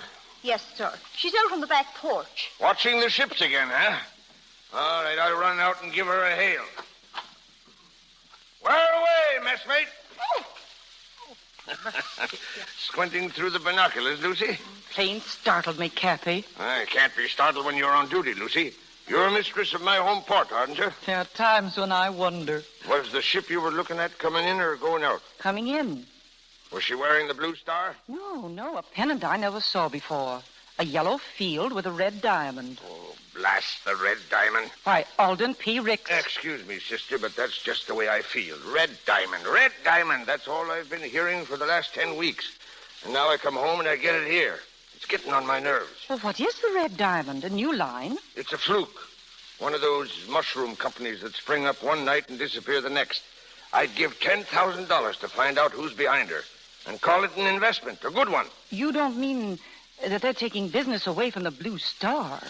Lucy, they're walking all over us. No. Got us covered with blood, that's all. You know what they've done to us?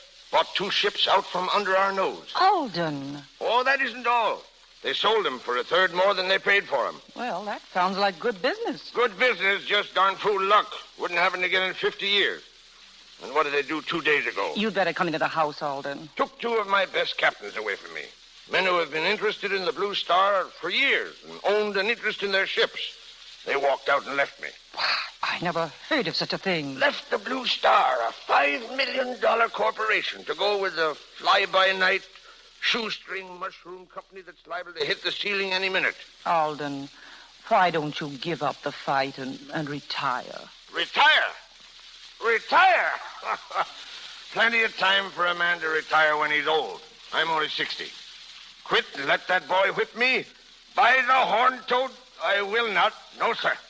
Why, Lucy, I'm tickled to death over this fight. By the time I've demolished, pulverized, and obliterated this Red Diamond outfit, I'll be 10 years younger.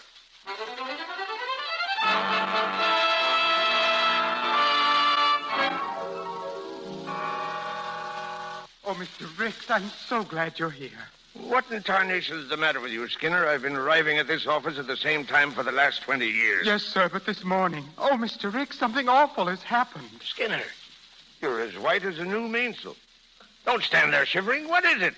What's the bad news? It's the Baxter contract. Well, what of it? Morgan Baxter's one of our oldest customers. He was, Mr. Ricks. What's that? You told me to run over this morning and sew up his business for the coming year. Of course I did. Baxter's the biggest contract we've got. You didn't want him to do a mason and barber and slip away from us, did you? He has slipped. What? Yes, sir. He's going to give his business to another line. Which one? I don't know, sir. He wouldn't say. But they've offered him a lower shipping rate on faster boats. By the pink-toed prophet! Lower rates, eh? That means whoever made the offer knew just what we were charging. Yes, sir. Oh, Mr. Ricks, you've got to do something. The Baxter business means the difference between profit and loss. I know that, you blame fool. We've got our backs right against the wall. But we're not licked yet, Skinner. No, sir. Not by a long shot. We've got to start fighting. But we have been fighting. All I want to know is which line it was that underbid us. That's all. You don't suppose it was the Red Diamond? The Red Diamond? Oh, but Mr. Ricks. Could a 10-cent outfit like that underbid the Blue Star? No, sir, but I have... Would they know what we were charging? No, sir, only there have been... Ah, Skinner, you're a waddling landlubber. Yes, sir. Red Diamond. Red Diamond. Oh, yes? That's pretty rich. Yes? Oh, yes, one moment. It's for you, Mr. Ricks. The Red Diamond line calling. Huh? What do they want? I don't know. Hello? Hello. Well, you don't have to yell. I'm not yelling. I can hear you. This is Matt Peasley talking. Oh, Matt Peasley. Well. Would you like that barrel now, Mr. Peasley, or will you wait a couple of weeks? Mr. Ricks, I'd like to rent a couple of your ships. Oh, you would? Well, that's fine. Rent a couple of my boats, eh? I'll pay you for them, of course. You see, I'm kind of rushed over here. What? Rushed? Yeah, I expect to be very busy the next few months. I just signed that Baxter contract. What? I just signed the Baxter contract. Oh, you did, eh? Why, you double-dealing deckhand, you. You pork-swilling excuse for an able seaman. I'll have your hide for this. About those boats? No, you can't have them. You can't have anything, you double-crossing, slink-eyed cutthroat. All right. So long, Cappy. See you in the poorhouse. What? Hello? Hello? See me in the poorhouse, will you? See me in... Well, what are you standing around for, Skinner? Do something. Do something. But, Mr. Ricks, I don't know what to do. He's got that contract. Do you understand? He stole it right from under your nose. My nose? Yes, your nose. Skinner, you're fired. Again? Yes, again. Wait a minute. Wait a minute. I got an idea. Come here, Skinner. But you just fired me. Well, now, wait a minute. Don't get so touchy, Skinner. Listen. Did you say that Baxter said that the Red Diamond said they'd get faster boats? Is that what you said? I'm afraid I don't understand. Did the Red Diamond agree to use faster ships than the Blue Star? Yes, sir. Then we've got him. Got who? The Red Diamond. Skinner, there are only 2 ships in this port that are faster than the Blue Star boats. The Unicorn and the Island Shipper. We got to buy them. Buy 2 boats? Yes, buy them. Peasley won't be able to live up to the terms of the contract. His boats won't be fast enough. And we'll get the business back again from Baxter. But 2 boats and finances the way they are, it will break us. Let it. It'll break the Red Diamond, too, and that's what I want. Skinner, get the owner of the Unicorn and the Island Shipper now. Have him come to the house the first thing in the morning. Tell him I'll have a blank check ready and he can name his own price.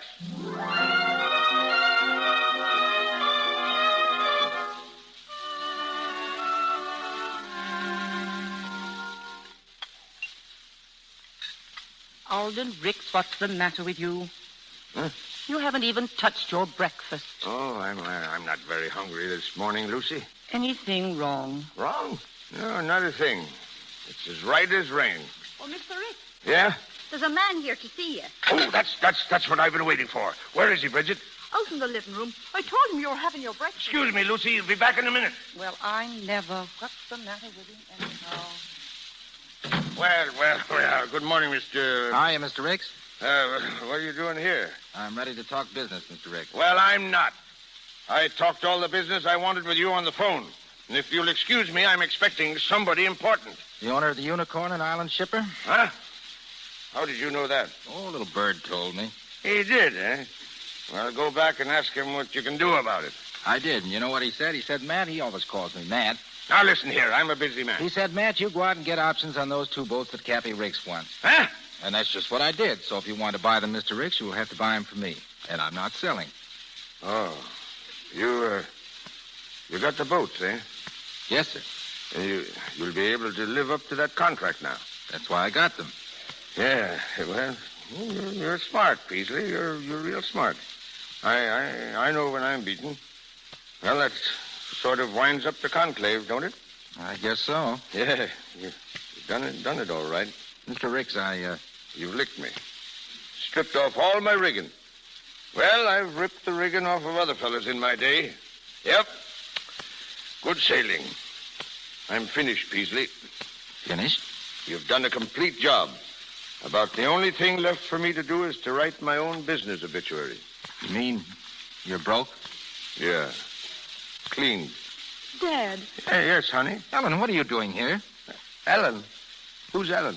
I heard what you said, Matt. I couldn't help hearing it as I came downstairs. Why were you upstairs? Huh? Well, I'd like to know who's a better right to be up there. She's been in the habit of going up and down the stairs in this house ever since she was born. You didn't expect to take that away from the Ricks family, did you? The Ricks family? Yes, Matt. I'm Florrie Ricks. Oh, I see. Well, I don't. It's all very clear now. Can't you understand? It was all right fighting Dad. It was fun as long as it was only a lesson. It gave me the chance to prove I could do something. When I heard him tell you, oh, we mustn't ruin his business, that's Dad's life.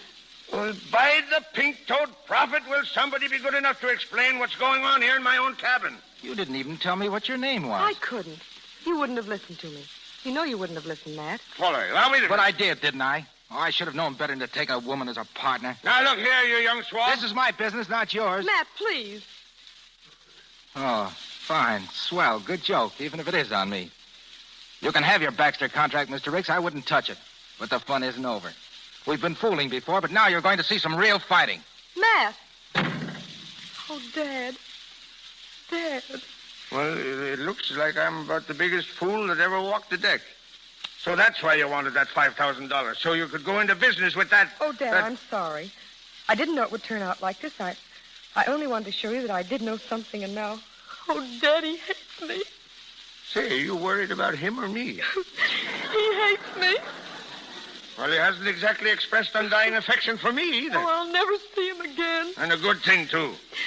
Oh, Dad, you don't understand. I love him. What? You love that knock-kneed, bow-legged excuse for a sailor? Oh, stop it! All right. He's not knock-kneed. But Florrie... Oh, Florrie, do you really love him? Yes. Yes. Well, by the pink toad, she loves him. Lucy, come here, quick.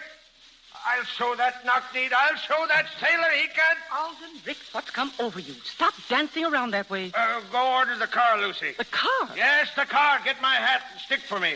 And where in thunder are my shoes? I can't go downtown in my slippers. But, Alden, your breakfast. I'm not hungry. I'm filled up. I'll teach that young pup a lesson. Wants a fight, eh? Well, he'll get one. I'll make his blood tingle if it costs my last dollar. Lucy, where are my shoes?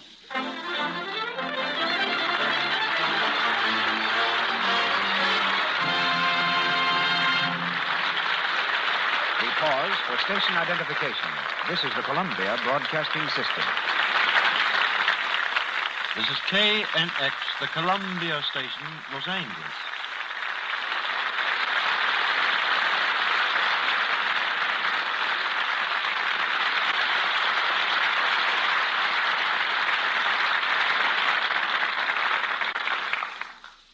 Charles Winninger, Sally Eilers, and Richard Arlen continue in Cappy Ricks shortly. 27 years ago, a young man walked out of a San Francisco hospital wondering where the money was coming from to pay his doctors and nurses' bills. Not having anything better to do, he sat down and wrote a short story based on characters he'd encountered in his last job in the lumber and shipping business. The story was purchased immediately, and since then, the pen of Peter B. Kyne has never rested. Creator of Cappy Ricks, he has written 26 novels and over 300 short stories, 70 of which have been purchased by motion pictures.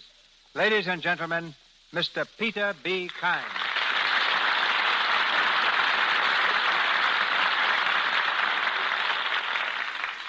Thank you, Mr. DeMille. While most of my Cappy Ricks stories are based on fact, neither Cappy nor Matt Peasley ever really lived. But they're the combination of many men whom it was my good fortune to know. The last of that old acquisitive breed who sailed many years ago from New England to write the last chapter of romance, furl the last sail in the port of San Francisco. While courage was the birthright of these men, yet they knew tolerance and philosophy. They were great readers and certainly the vast race on earth, really appreciative of the art of conversation.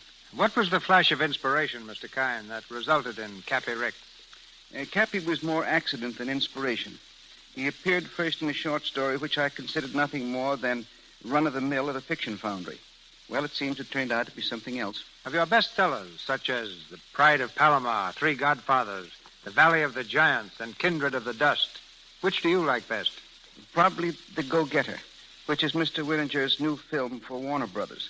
Not long after I had submitted it to Cosmopolitan magazine, I overheard a salesman taking an order for 100 copies of a new inspirational book by Peter B. Kyne. I wired my publisher that I had not written any inspirational story and to cease selling me under false pretenses. 2 hours later, I received a reply. You poor simpy informed me you don't know what you write. The Go-Getter was one of the finest inspirational stories we've ever seen. As for royalties, you can thank heaven we'll pay you the same as heretofore. That was 15 years ago, Mr. DeMille, and copies of the book are still selling, but the publishers and I have never signed a contract. How much time, Mr. Kyne, do you give yourself to turn out a story? Well, the fastest work I ever did was on Three Godfathers and The Go-Getter. Each was completed between 8 in the morning and midnight. I take things easier now and think 3,000 words a day just about justify my existence. And since I haven't written a line today, I'd better get back to my typewriter right now. But before I do, I think you'd be interested to know, Mr. DeMille, that I used to wash Cappy Ricks in Lux Flakes. Excuse me, Mr. Kyne. Excuse me, but the fiction on this program is confined to the play. But this is true, Mr. DeMille. You see, Cappy Ricks was also the name of one of my dogs, an English setter. I thought a lot of Cappy, and knowing that anything safe in water alone is safe in Lux, I always washed him with it. It made his coat shine like a new penny, and I assure you, Cappy never shrunk once. Good night. Good evening, Mr. Cotten.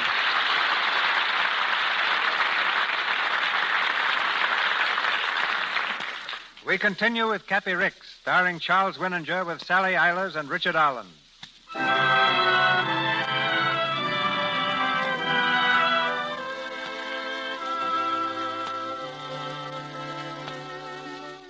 It's early the next morning. In the office of the Red Diamond Line, Matt Peasley stands by the window, staring moodily into the street.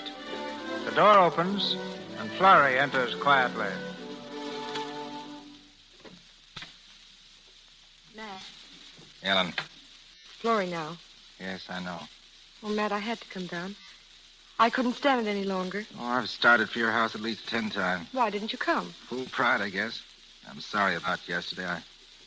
I just lost my head. Well, you had good reason to. Well, Matt, what are we going to do? Oh, I don't know. Your father was here yesterday. He threw the Baxter contract back in my face. Said he wasn't interested in charity. Said he'd rather get it by fighting or not at all. Matt, I've got to stick with Dad. You understand that, don't you? Oh, of course. He's an old man. He needs me. Maybe someday it'll all work out and we can go on like before. Maybe. I'll always love you, Matt, no matter what happens. Florrie, if your father got his business back again, pulled out of the rut, would it make any difference to you? I don't know what you mean. Well, if you didn't have to worry about competition and losing business, would you be free then to do as you want? I think so. Oh, but you're not thinking of... Oh, I don't know what I'm thinking of. All I know is that I've made a lot of money out of this business and had a lot of success, and it doesn't mean a thing without you, Florrie. Oh, darling.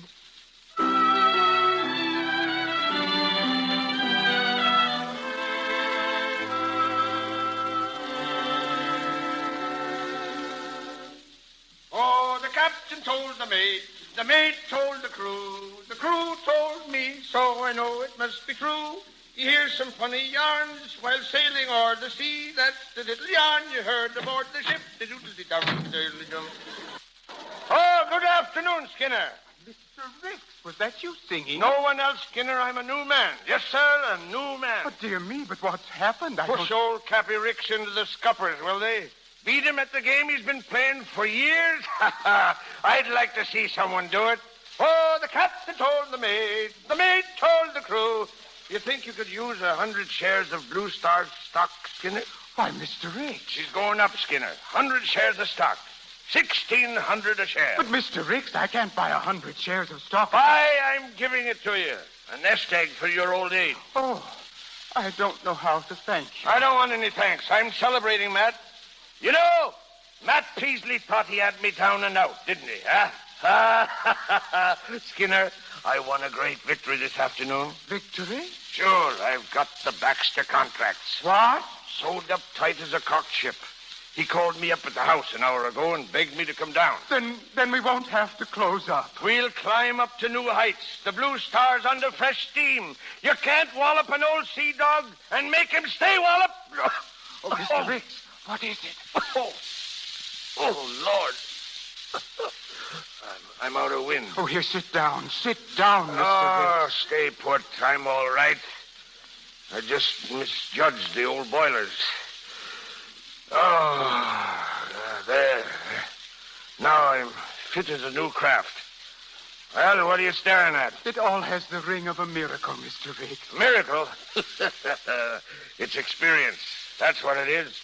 Smart businessman realizing that the tired horse is safer than a colt that has nothing but fight. What does Matt Peasley say? Him? Skinner, that's the one sore spot. It'll hurt Peasley mortal.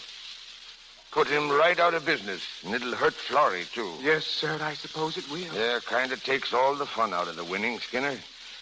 When you know it's hurting people.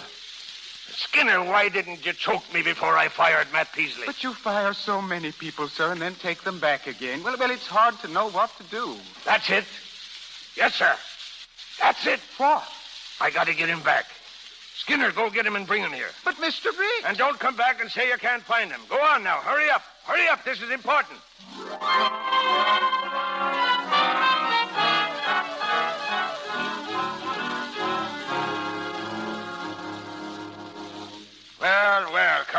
in, Matt. Come in, Florrie. It took a woman to bring you in, eh, Peasley? Yes, sir. Well, Skinner, don't stand there. Get a couple of chairs for our guest. Oh, yes, Mr. Riggs. Well, Peasley, finally moored in the home port, huh?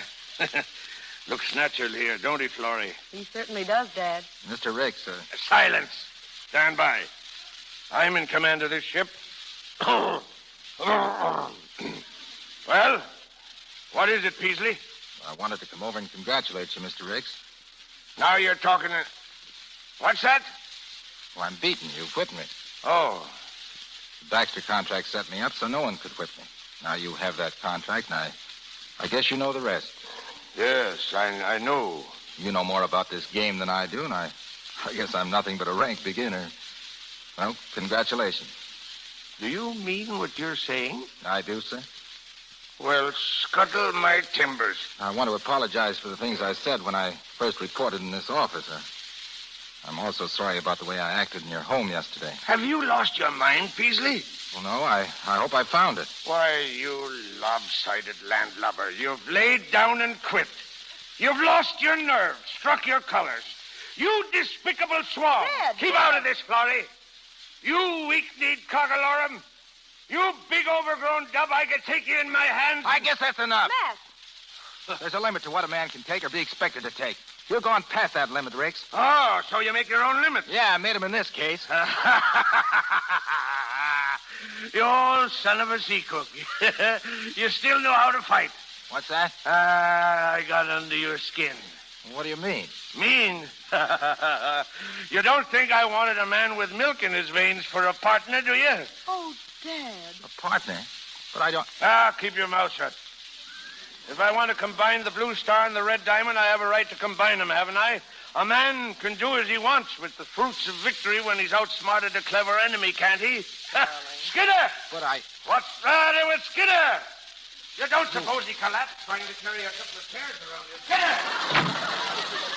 You heard what he said, Florrie. Oh, Matt, I knew Dad wouldn't let you down. The contract with Baxter.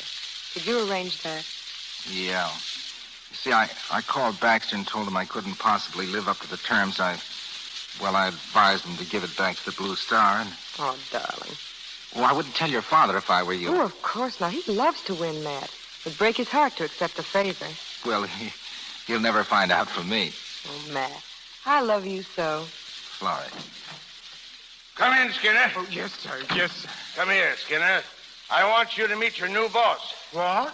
As a stockholder of the Blue Star, you have the right to know what's going on here. Skinner, this is the proudest moment of my life. I licked the cuss 2 ways. And now, Mr. Peasley? I don't know what to say. Well, I'll do the talking for both. You told Florrie Ricks she cheated you, didn't you? Yes, but... You got pretty high and mighty with her, telling her she couldn't run up and downstairs in her own house, didn't you? Well, I've told Florrie... High-handed. That's what you were. You took the tiller, canvas, pilot house, and your teeth. Well, that's all right for a partner. But it's bad for a fiancé. Very bad, Matt. But wait a minute, Silence! I'm master of this craft. And now, my fine salt-water Lotharia, I'll give you 1 minute to propose to Florrie Ricks. And 30 seconds after you finish to kiss her. He's done that already. Oh, he has he? Then clear out of this office. How can we handle business with 2 lovesick calves mooning all over the place? Well, Mr. Riggs... Get out of here. Skinner, open the door. Yes, sir. Vamoose, and stay vamoose.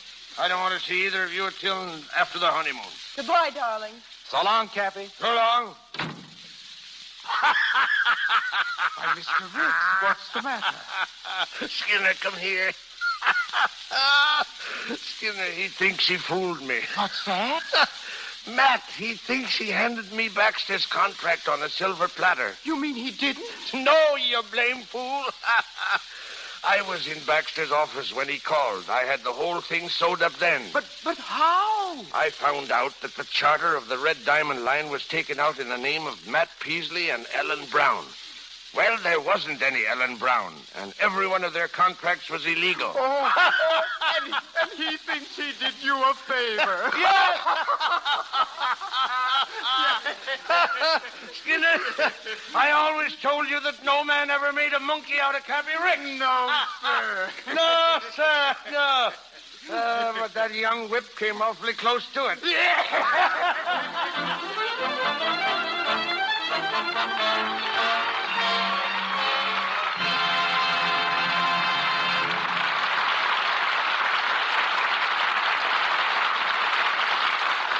And so we take our leave of Cappy Ricks.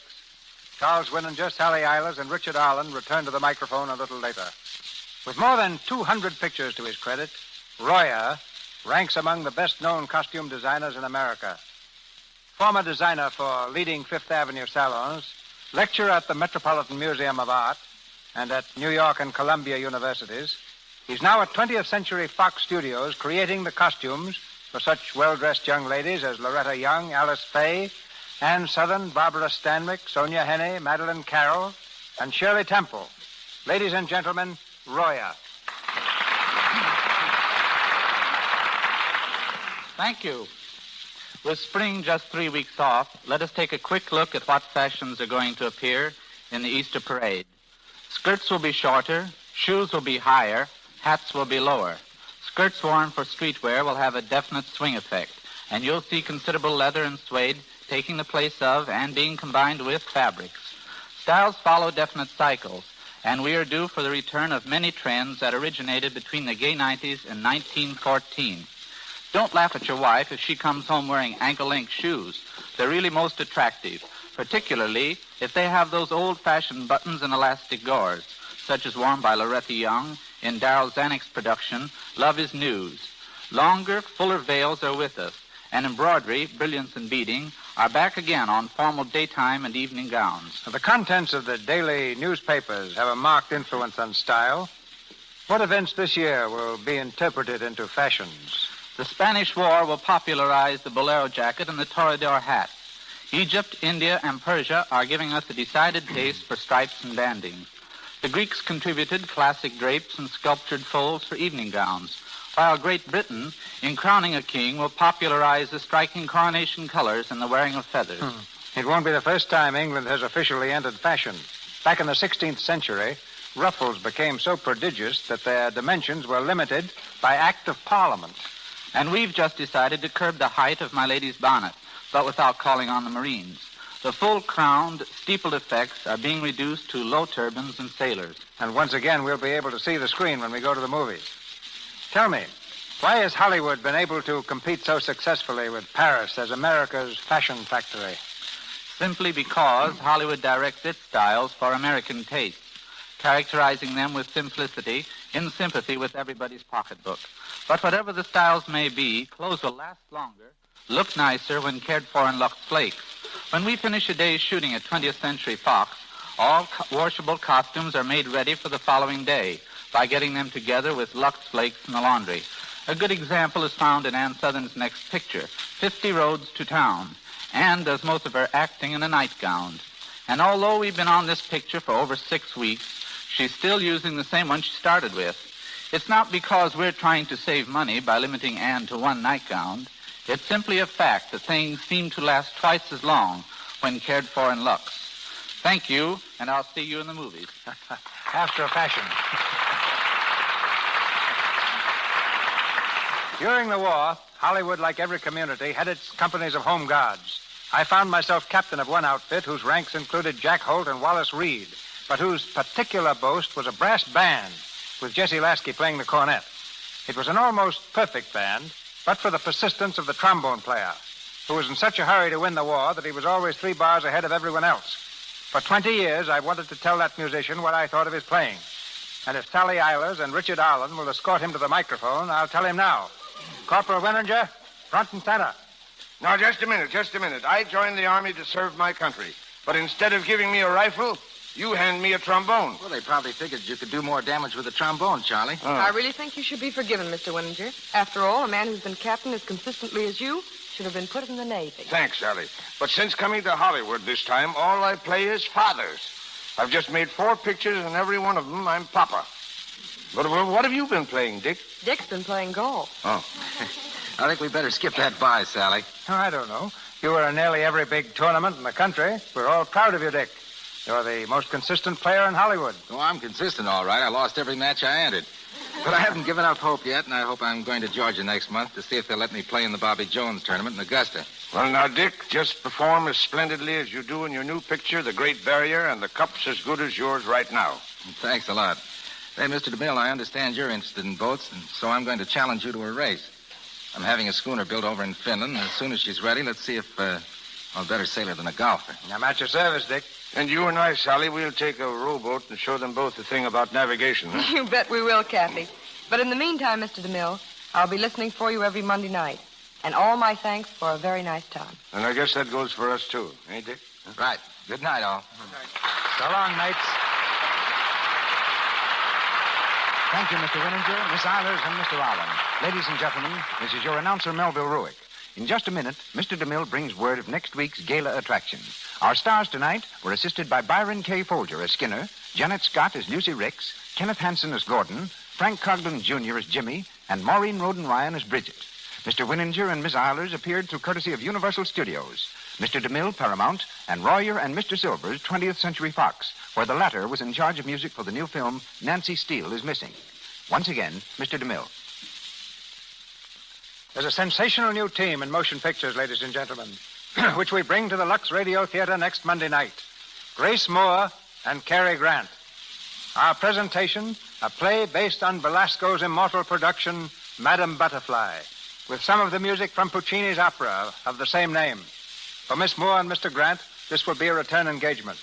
And coming to us this time in Madame Butterfly assures us all a brilliant evening.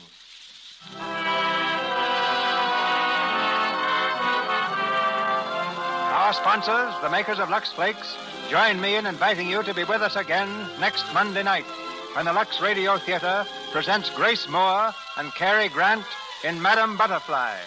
This is Cecil B. DeMille saying good night to you from Hollywood.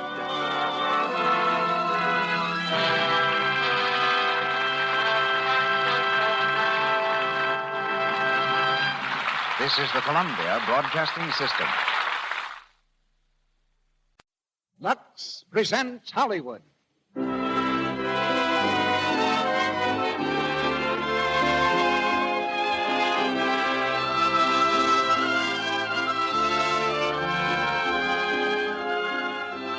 The Lux Radio Theatre brings you Rosalind Russell, Laurence Olivier, and Gail Patrick in My Favorite Wife.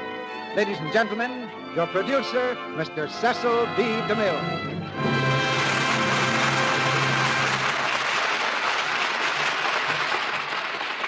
Greetings from Hollywood, ladies and gentlemen. Tonight we bring you a modern comedy based on an old-fashioned idea, the notion that woman's place is in the home. Of course, only a brave man would argue that point with a woman nowadays. But tonight, two women argue it with each other. In the play My Favorite Wife, Rosalind Russell and Gail Patrick both want the woman's place in Laurence Olivier's home. And all he can do about it is let the best woman win. Miss Russell, who's here from Metro-Goldwyn-Mayer, plays a feminine Enoch Arden. Like the sailor in Tennyson's poem, she returns after being shipwrecked on an island to find that her lawful wedded mate believes her dead and has married again. You remember that Enoch Arden was a self-sacrificing soul. When he found another man in his place, he went quietly on his way. But when Ellen Arden, our shipwrecked lady tonight, finds another woman in her place, she puts up a whale of a fight. Perhaps that's the woman's angle. Or maybe it's just because Leo McCarey, instead of Lord Tennyson, produced the RKO screen success. There's a trend these days toward gay romances like My Favorite Wife. And perhaps you've noticed that Hollywood has been making more musicals, too. That has a more far-reaching effect than you might guess. More musicals mean more girls in the cast. More girls mean more stockings for the wardrobe department to look after. And as our wardrobe man was telling me the other day, that means more Lux Flakes used at the studio. For the studio wardrobe department, that's a matter of shrewd business. And, of course, that credits all of you who use Lux Flakes with shrewd business judgment, too. Now I hope you'll all credit us with shrewd casting in My Favorite Wife, starring Rosalind Russell as Ellen Arden, Laurence Olivier as Nick, and Gail Patrick as Bianca. The magic works once more. A nod to our engineer in the control room, a signal to our players, a wave to sound effects, a flash of footlights, and the Lux Radio Theatre becomes a courtroom. Our play begins. Court of General Sessions, Judge Walter Bryson presiding as our own session. Are the parties ready in the matter of Ellen Wagstaff Arden? What's the matter, clerk? Let's get on. I'm sorry, Your Honor. The matter of Ellen Wagstaff Arden. Oh, here, right here. Present. That's about time. I'm sorry, I didn't hear the case called, Your Honor. I wonder if you Just could... a moment. Clerk, wasn't I supposed to marry somebody this morning? Why, yes, Your Honor. Well, let's get it over with. This can wait. This is a very complicated case, this Arden matter. Your Honor... Yes, but Your Honor, the Wait Arden case... Go ahead, clerk. Your Honor, this man is Mr. Arden. Says his wife is dead. Huh? Says what? She's dead. Who's dead? Ellen Wagstaff Arden. Drowned. Oh, that's sad. Very sad. Yeah, if Your Honor, Your name please... Arden? Yes, Your Honor. I know it. That's what I thought. Well, Mr. Arden, according to this brief, your deceased wife, Ellen Wagstaff Arden, was a member of an anthropological expedition shipwrecked off the coast of Indochina. Yes, Your Honor. What was she doing on an expedition? Mother of 2 infant children. Well, you'll find the circumstances set forth in my brief, sir. Said Ellen Wagstaff Arden was engaged as photographer for a period of 3 months. That's it. You see, we were going to take the trip together, but I became involved in the case, and I couldn't leave, so we talked it over, and finally she decided she'd like to take the trip herself. She needed a change. She had a tough time with the children, teething, and all that. Just the facts. Never mind the teething. Yes, Your Honor. You're a lawyer. Stick to the facts. Yes, Your Honor. They're in my brief, sir. Well, let me read it. Stop interrupting. When did you say the ship went down? Page 7, on September the 3rd, 1932. Page 7 here. I'll find it. Page 7. Last seen entering one of the lifeboats, but what's shining in my eyes here? I beg your pardon? There's something shining in my eyes I can't see. Last seen entering... You over there, that young woman. You mean me? What do you think you're doing? Put that confounded mirror away. Do you want to blind me? I'm very sorry. Better wash your face instead of painting it. Makes me sick.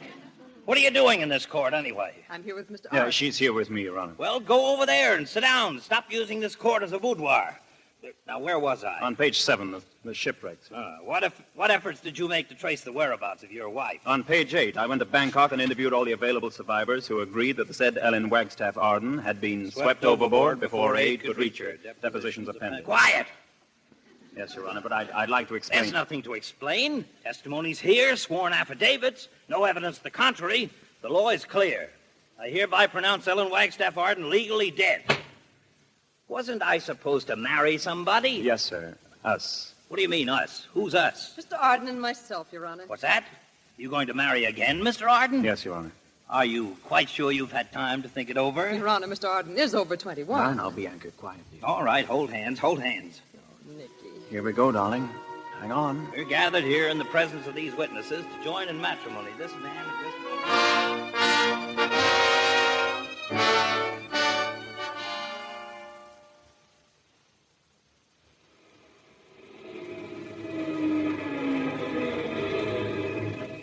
Is this where you wanted to go, lady? Yeah. Thanks for the lift. That's okay. Well, what are you crying about, sister? I can't help it. You see that house? Yeah? I live there. So what? It ain't a bad joint. Swimming pool and everything. Is that something to cry about? No, but I haven't seen it for 7 years. Yeah? Well, look, sister, not that it's any of my business, but when a girl dressed up in sailor pants asks for a lift and gets off at a classy joint like it's this... It's an awfully long story. Maybe we'll meet again sometime. Oh, okay. So long, sister. Goodbye. Thanks again.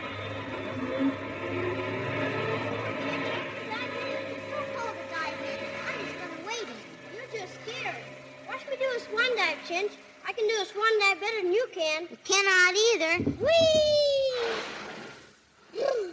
Boy, it's like an iceberg in here. Hello. Hello there. Hello. Hello. Are you a lady or a man?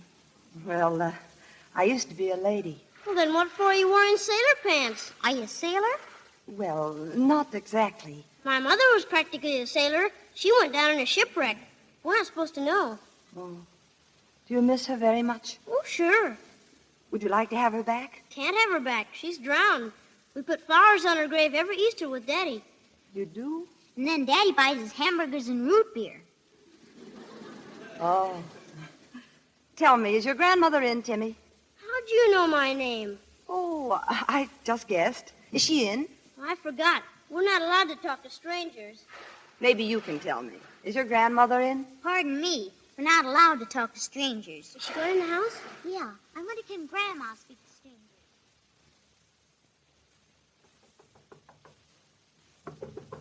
Yes, who is it? Come in, please. Hello, darling. Ellen, good heavens. No. Take it easy, Mother. Ellen. Here, sit down, darling. Oh, Ellen. Take a deep breath. There. Are you all right now? Oh, I can't believe it. I just can't believe it. Bless your heart. After all these years. Oh, is it really you, Ellen? Of course it is. Oh. How's Nicky? Nicky? Yes, you know, your son, my husband. He's all right, isn't he? Oh, yes. Nicky's fine. Good. Ellen, where have you been? On an island, latitude 12, longitude 128. And I'd still be there if a Portuguese freighter hadn't wandered 200 miles off its course. They brought me back. Oh, darling. Oh, by the way, how was my funeral? Lovely. Dr. Blake preached a wonderful sermon. Oh. I wish I'd been there. Oh, silly. Tell me about Nicky. Is he as handsome as ever? Nicky? Oh, I think so. Where is he? Where is he now? I'm dying to see him. Ellen, there's something I've got to tell you. Nick's married again. He is? Is she nice? No. Do I know her? No. He met her on the boat when he went to look for you. On the boat? It's one thing I never thought about. Nick's marrying again. Just how long did he wait? They only got married this morning. Today? And they went off in the car to Yosemite for the honeymoon. Yosemite? Oh, don't tell me he's taken her to the same hotel that we... Oh, no. Well, Nick had some business in San Francisco. Did he? Well, I've got some business in Yosemite. Ma, do planes fly to Yosemite now? Yes, I think that... What are you going to do? I don't know, but I think I'm going to be a reception committee. I'm going to get to Yosemite first.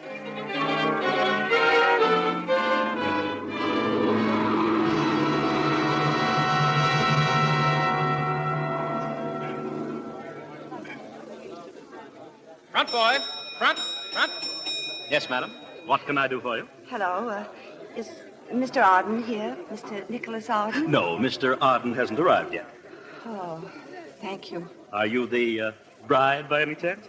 No, not exactly. I beg your pardon, madam. I'll just wait, if you don't mind. Thank you very much. Not at all, madam.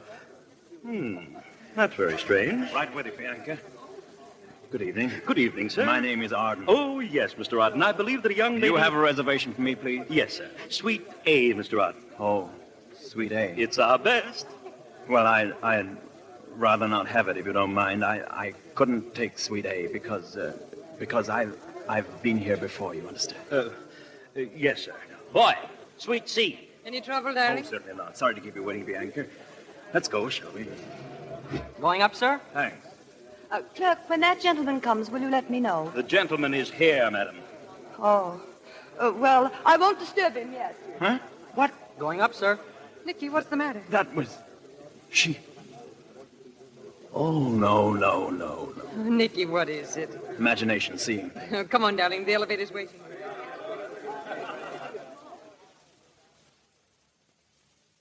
Oh, Nicky, I just love our room. Look at the view. Yeah, beautiful. Nicky, darling, aren't you going to kiss me? Oh, sure. But, Bianca, I've got to go downstairs again. Oh, what on earth for? Well, I've got to make sure that, I'll be right back. I was expecting a call, you see. But they'll ring up here. Will they? Is something the matter, Nicky? No, it's just, Oh, you know what I need? What, dear? A shave. What? Yeah, I'll go down to the barber shop, be right back. Oh, Nicky, why don't you shave yourself? I'd love to watch you. Remember the way Victoria always watched Albert? Albert who?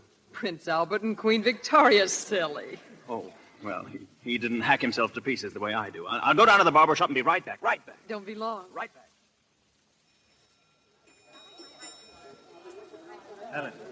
Ellen. Hello, Nick. Ellen. It is you, isn't it? Yes. Oh, Ellen. Kiss me. Oh, that's all I wanted to know, Nick. Look, let's go somewhere where we can talk, huh? Where? Well, let's go to your room. I haven't got a room. Oh, well, I'll get you one. Oh, clerk. Yes, Mr. I'd like to have another room. Another room? Yes, I just said that. Oh, certainly, sir. Thank you. Is Suite A available? Suite A? Yeah. Yes, Suite A. Front. Suite A. That's all there is to tell you. It's an awkward situation, of course, but you'll have to face it, Nick. Yeah. You mean telling Bianca? Yeah, I know, but what am I going to say? Well, that depends on what you feel. Well, it's not as easy as all that. You see, Bianca's very sensitive. She's high-strung. Oh, one of those. Yeah. This is going to be a horrible shock. Nick, are you in love with her? No. You must have told you were, didn't you? Well, Sure you did. All right, sure I did. Oh, Nick, how could you? The minute my back was turned. The minute? Oh, Nick, look at you. If you could only see your face. Oh, don't choke, darling. It's too serious. I'll take it as probably from you again. Hello? Mr. Arden, this is the desk clerk. Mr. Arden, we don't like to interfere with the privacy of our guests, but your wife is calling for you again. Well, tell my wife I'll be right up. I'm still being shaved. You know, I've got a feeling you're enjoying my misery. Nick, did you think she'd make a good mother? Was that why you were attracted to her? Yeah, that's it. You thought she'd be good for Timmy and Chinch? Yeah, of course. Oh, of course. Well, you don't believe me, huh? I didn't say I don't believe you. I'm just facing facts.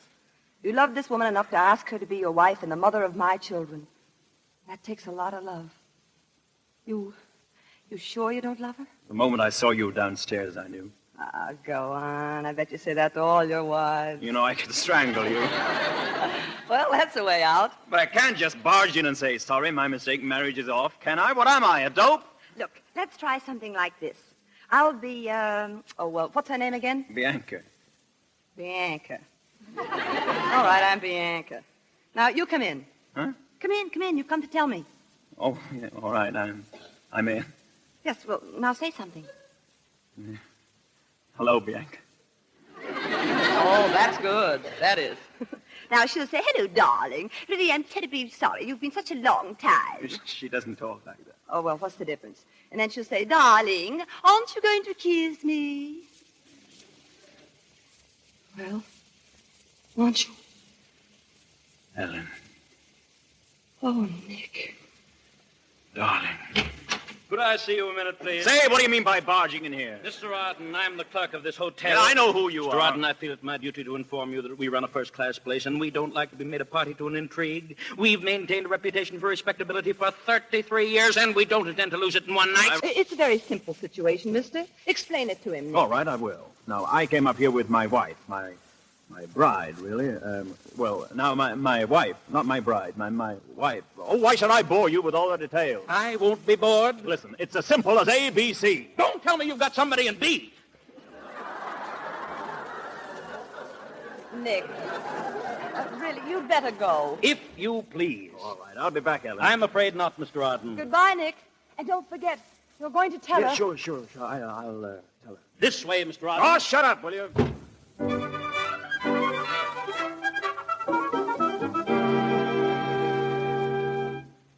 None of my business, Ellen. But you've been home here since last night, and the children are beginning to wonder about things. I know, Ma, I know. Are you going to tell them who you are? Of course, as soon as I get the chance. Ma, did you hear anything from Nick? No, not a word. It's funny. Not to me, it isn't. Do you suppose he's having trouble telling her? Well, he's had a night and a day. That ought to be long enough. That's just it. It's too long. Listen, that must be Nick now. Yes, there he is, getting out of the car, but... Oh, Ma. What is it? He's brought her with him. Oh, dear.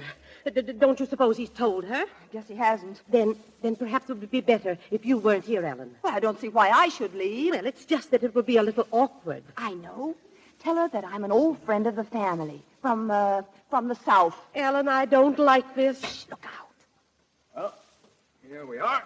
Come on. Nicky, aren't you going to carry me across the threshold? It's good luck. Oh, yeah, sure. Watch it now. Hiya, Nicholas, honey. Huh? What? Oh. Surprised? Yeah, sort of. Oh, Mrs. Arden, do you don't mind if I kiss the bridegroom? Not at all. Just one big sisterly kiss. Hello, Bianca. She's visiting with us. Her mother and I went to school together in Virginia. How nice. Oh, Nicky, isn't he the sweetest thing, Mrs. Arden? I used to just adore him. He was the darnest boy I ever did see, but faithless. Just like a bumblebee going from flower to flower. No. Oh, I was only fooling, honey. I come from a fooling family. My great-grandfather, Lucius, was the first man to give the governor of North Carolina the hot foot. You all been married before, hadn't you, honey? Why, no, of course not. Now, whatever gave me the idea you was a widow? Not yet. Well, I'll mix a drink, shall I? You must be tired, son. You both look tired. That's what I've been thinking, but not daring to say. Oh, ain't I just terrible? Did you all drive all night long? Yes, we did. Oh, now ain't that just awful? No wonder you look tired. Well, just you make yourself comfortable, and we're going to have a nice dinner for you. And after dinner, Tinny and Chimps are going to entertain you. If you don't mind, Chimps is going to play her latest piano piece on the piano, and Timmy is going to recite for you. Won't that be just grand? Yes, delightful. The village smithy stands. The smith, a mighty man is he, with large and sinewy hands, and the muscles on his brawny arms are strong as iron bands. His hair Nick, my head's splitting. I'm going to bed. Oh, no, shit. I'm afraid I'll have to. Good night. Are you coming, Nick? Oh, yeah. I'll be up in a little while. I'll be waiting. Good night. Sleep well, honey.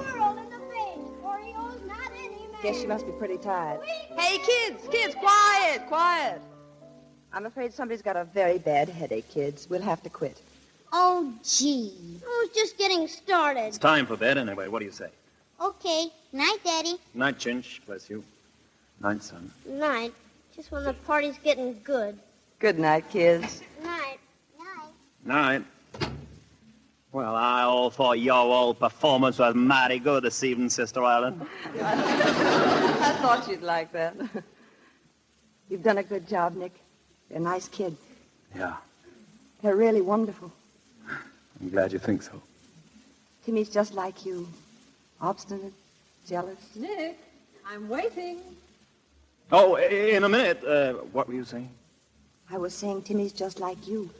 Obstinate, jealous, but adorable. I feel sorry for the woman who marries him. Why? 'Cause he's a heartbreaker, just like you. Go on. I'm one of the most faithful husbands ever lived. With a wife in every room. Nick, I'm waiting. Oh, all right. Are you going to tell her? Sure. Well, when? Right now. Of course, it's going to take tact and delicacy. Well, she's waiting. yeah. Well, here I go. Good night, Ellen. Good night. You used to kiss me good night. Did I? Yeah. All right. Oh, you Casanova, you.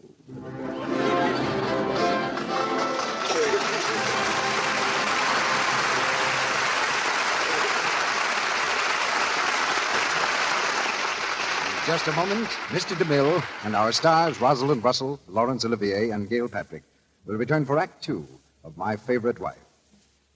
Right now, I've asked Lou Silvers to play a real old-time American tune. All right, Lou.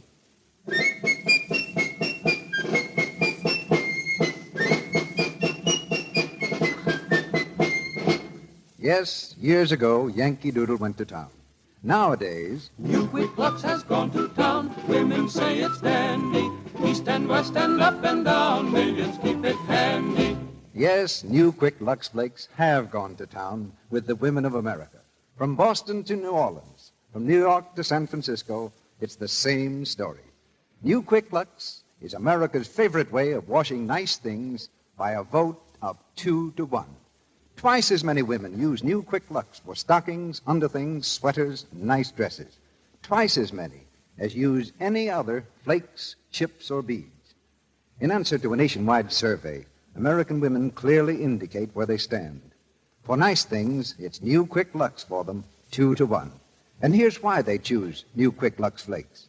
First, because it's fast. In water as cool as your hand, new Quick Lux dissolves 3 times as fast as any of 10 other leading soaps tested. And that means a lot to a busy woman. Second, because it's pure. There's no harmful alkali in new Quick Lux. It's safe for any color or fabric that's safe in pure water. Women know that they can trust their prettiest washables to these gentle suds. And third, new Quick Lux is thrifty. A little goes so far, makes more suds, ounce for ounce, even in hard water, than any of the other soaps tested. Yes, it's really no wonder that New Quick Lux has gone to town. Women say it's dandy. East and west and up and down. Millions keep it handy. Ask for new Quick Lux Flakes in the generous big package. It comes in the same familiar box, costs you no more. And now, our producer, Mr. DeMille. Act 2 of My Favorite Wife, starring Laurence Olivier as Nick Arden, Rosalind Russell as Ellen, and Gail Patrick as Bianca.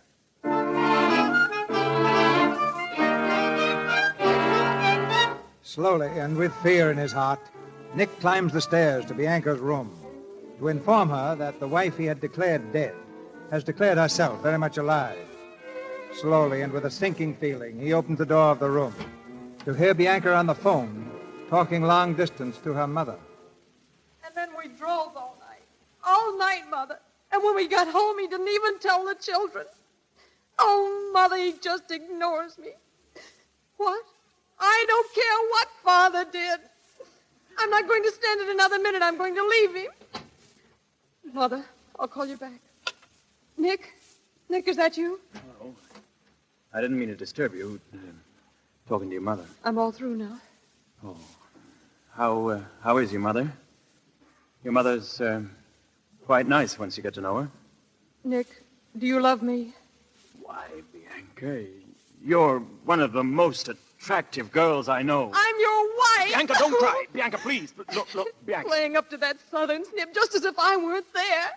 In the name of heaven, tell me, what's wrong with me? Oh, Bianca, there's nothing wrong with you. Believe me, under other circumstances, well, who knows? No, Bianca, please, stop crying. Bianca, please, let me explain. I'm waiting. Now, let me start from the beginning. Now, once there was a man who met a girl. He'd been living alone for quite some time, but he told the girl he loved her, and in the natural course of events, he married said girl. Now, What are you trying to say? Just this. Bianca? What? Bianca. Listen, did you hear that? Doorbell. Somebody at the door. You don't have to answer. Oh, yeah, I do. Somebody's trying to get in. Doorbell, right back. Come in. What do you want, please? Mr. Arden? That's right. Well, I'm Johnson of the American Life and Accident Assurance. Oh, well, come right in, Mr. Johnson. Oh, thank you. I'm awfully sorry to be intruding at this hour. Not at all. Sit down, Mr. Johnson. Glad you came. Oh, thank you. This will only take a minute. No. So stay a while. Have a cigar, Mr. Johnson. Just as you say. Fine. Well, and what can I do for you, Mr. Johnson? Mr. Arden, have you received any communication from your first wife, Ellen Wagstaff Arden? Huh? Oh, of course not. Just as I expected. You see, our district manager, Mr. Pusey, is one of those fuss-budgety types who likes to check everything. Of course, it's customary to check when the company has paid out a large sum of money. But this is ridiculous. What are you talking about? Well, he claims to have a report that a woman answering the general description of your first wife was rescued by a Portuguese freighter, as was also a man named Stephen J. Burkett, who was reported drowned at the same time. Would you mind saying that again? Oh, no, please don't get angry with me. This, Stephen J. Burkett, he was rescued at the same time as my wife? Well, according to this unverified rumor, yes. Rescued after 7 years. It's ridiculous, isn't it? And what else did your Mr. Pusey hear? Well, not very much, really. It seems he talked to somebody who had talked to a Portuguese captain. He says the woman's name was Eve. Eve? It's lucky it wasn't Ellen. Yeah. Yes. Oh, and by a curious coincidence, this Stephen Burkett called himself Adam. What? Yeah, of course. Yes. Well, you ought to be very grateful that the woman's name was Eve instead of Ellen, because aside from the money involved, can you imagine the pickle you'd be in? Yeah, just imagine. Well, and that settles it. Good night, Mr. Arden. Good night. Oh, and thank you again for permitting Not me. at all.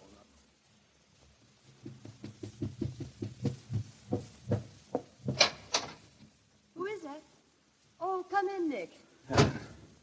How can you sleep at a time like this? I wasn't sleeping. Oh, dreaming about Adam, I suppose.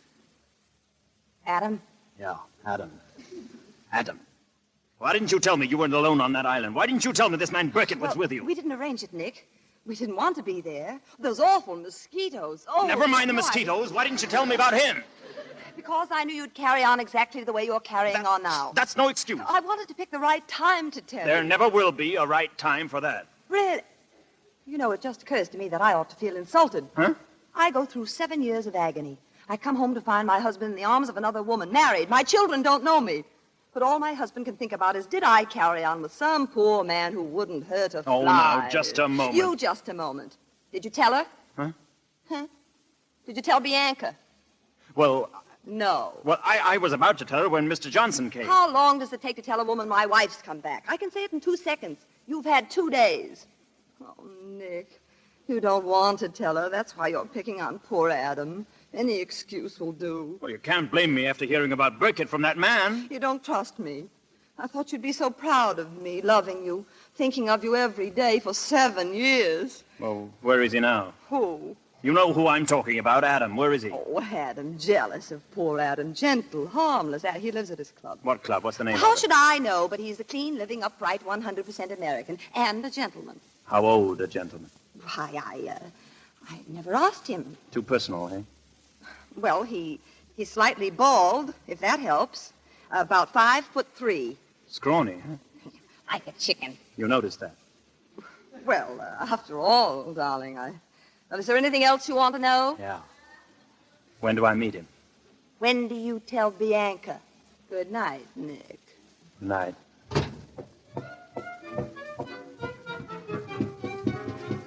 Adam, eh? Adam. Nick, stop. Sorry, Bianca. I'm in a hurry, Bianca. Where are you going now? I'm going out to find Adam. What do you mean you never heard of him, Stephen J. Burkett? Sorry, sir. There is no Mr. Burkett at this club. Hello? I want to speak to Mr. Stephen J. Burkett. Sorry, sir, we have no record of that name. Burkett? No, sir, not here. I told you once before, sir. No Burkett. Burkett? Yes, sir. We have a Stephen J. Burkett at the Pacific Club. Yes, he's here now.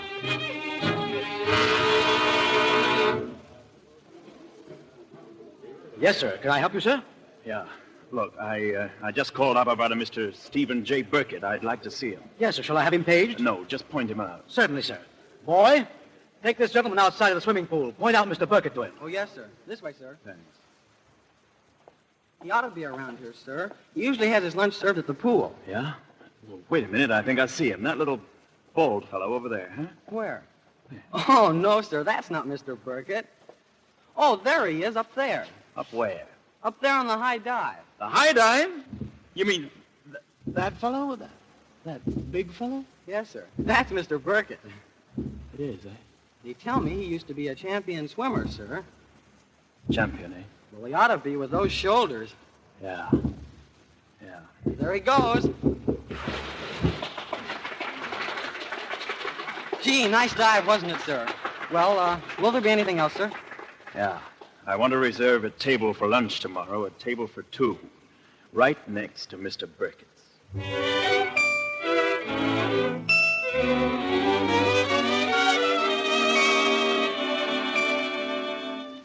Sherry for madame? Yes, thank you. And the martini here? That's right. Oh, Nick, what a grand place for lunch. I guess you thought you owed me something after all those awful suspicions. I'm sorry, Ellen. I tell you, let's drink to no more suspicions.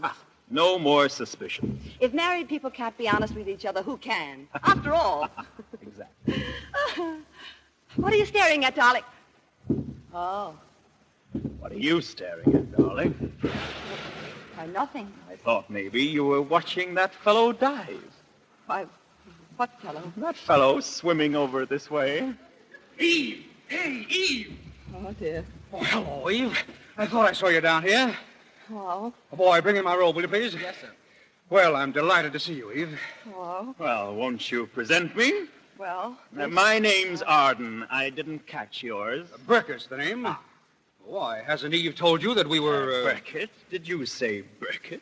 I said Burkett. That's funny. I thought Burkett was bald. Well, Mr. Burkett, why don't you have lunch with us? Delighted. The inner man is crying for nourishment. We've ordered turkey a la king. Does turkey appeal to you, or do you confine yourself to raw meat? Never touch it. I'm strictly a vegetarian. Waiter, bring me a glass of prune juice, a milkshake, and some raw carrots. Yes, sir. Well, Eve, how goes it? Mr. Burkett, I'd better tell you. My husband hasn't slept since he heard you were on the island with me. He's arranged this meeting to trap us into a confession. Just a moment. He's a very clever lawyer, so beware. I'm going to be very foxy myself. Well, I've got nothing to hide. I know, but he has. You see, Nick's married again. No. Yes. Why, that's wonderful. Congratulations, old man. Well, that's the best news I've ever had. Why, what is it to you? Well, can't you see? It simplifies everything. You see, I'd like to marry you. Oh, you would you? I've known your wife for 7 years, and no man could ask for a better companion, a truer friend, or a more charming playmate. I've admired her tremendously, but all she'd talk about was you. Well, now that you're married again, maybe she'll listen to me. Eve, will you marry me? That's sweet of you, Just Adam. a minute. Well, I don't see why you should get upset. You're not allowed to have 2 wives, you know. I know. What's your answer, Eve? Will you? Let her alone. What's your hurry? Your carrots aren't here yet. Let me ask you this. How long were you married to Ellen before the island? 4 years. Why? Well, I was with her for 7. So I claim her on the basis of seniority. I've got you there. You got me. You've got nothing but If a lot you of... gentlemen will excuse me, I think maybe you could thrash this thing out better without me. Oh, don't get up. It might surprise you to know that I can get along very well without either of you. I'm perfectly able to take care of myself. Ellen, look out, the pool! Ellen! Get a life preserver! Hold your breath, Ellen. I'll save you.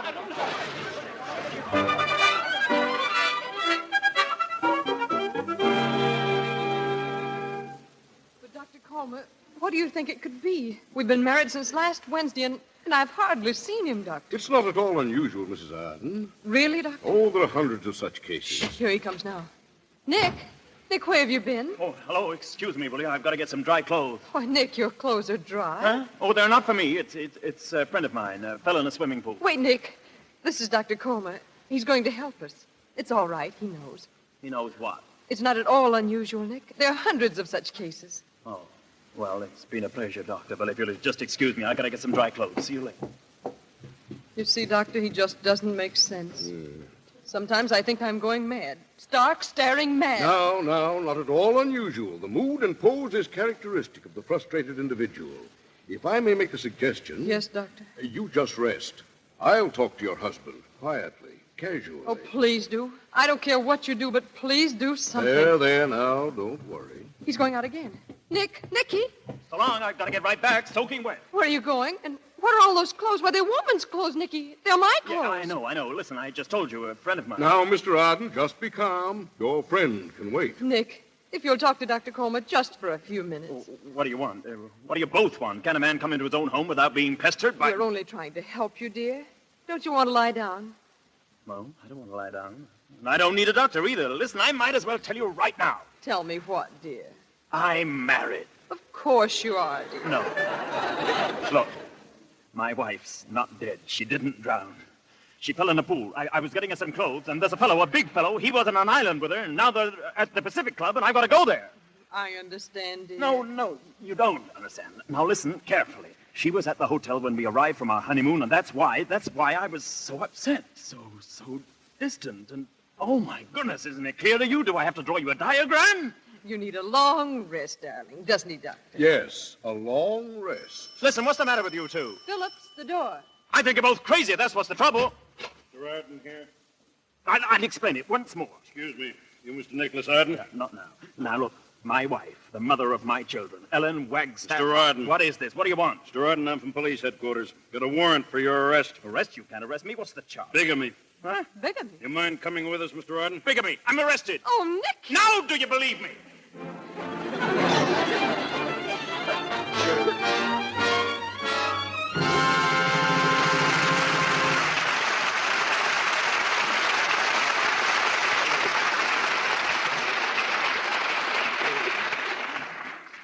And so ends Act Two of My Favorite Wife, starring Laurence Olivier, Rosalind Russell, and Gail Patrick.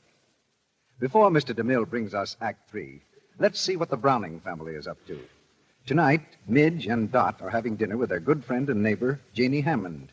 They're just finishing now. That upside-down cake was marvelous, Mrs. Hammond.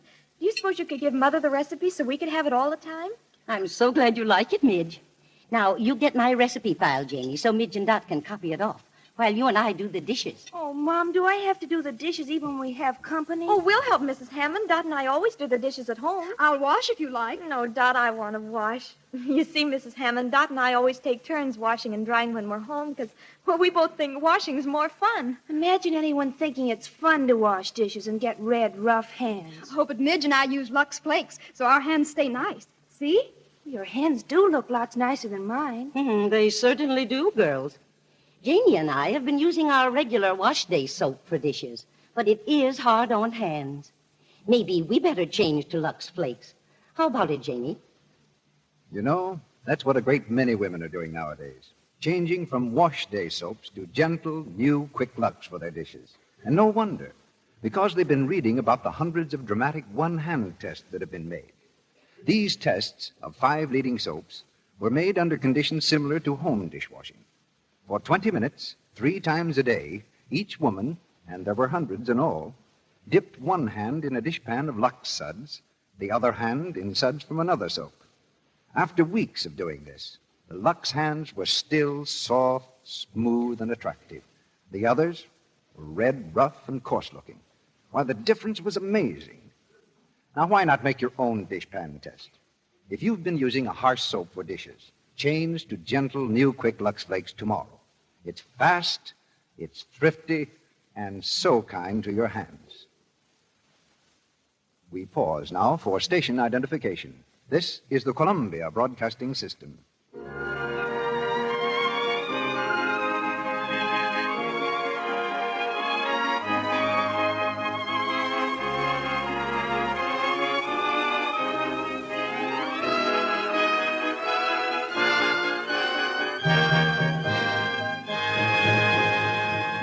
The curtain rises on the third act of My Favorite Wife.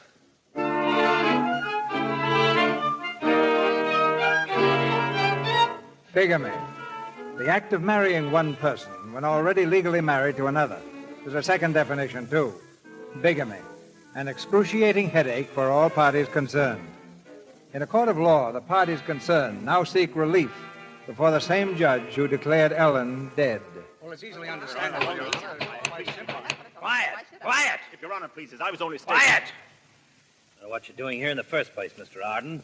Bigamy's a criminal offense. Yes, I know, Your Honor, but I'm out on bail. I don't care anything about the bail. This is a civil court. What kind of a lawyer are you? Where did you go to school? Harvard. Harvard. Mm-hmm. I'm a Yale man myself. You're the bride? Yes, Your Honor. Kissless? Yes, Your Honor. Harvard man.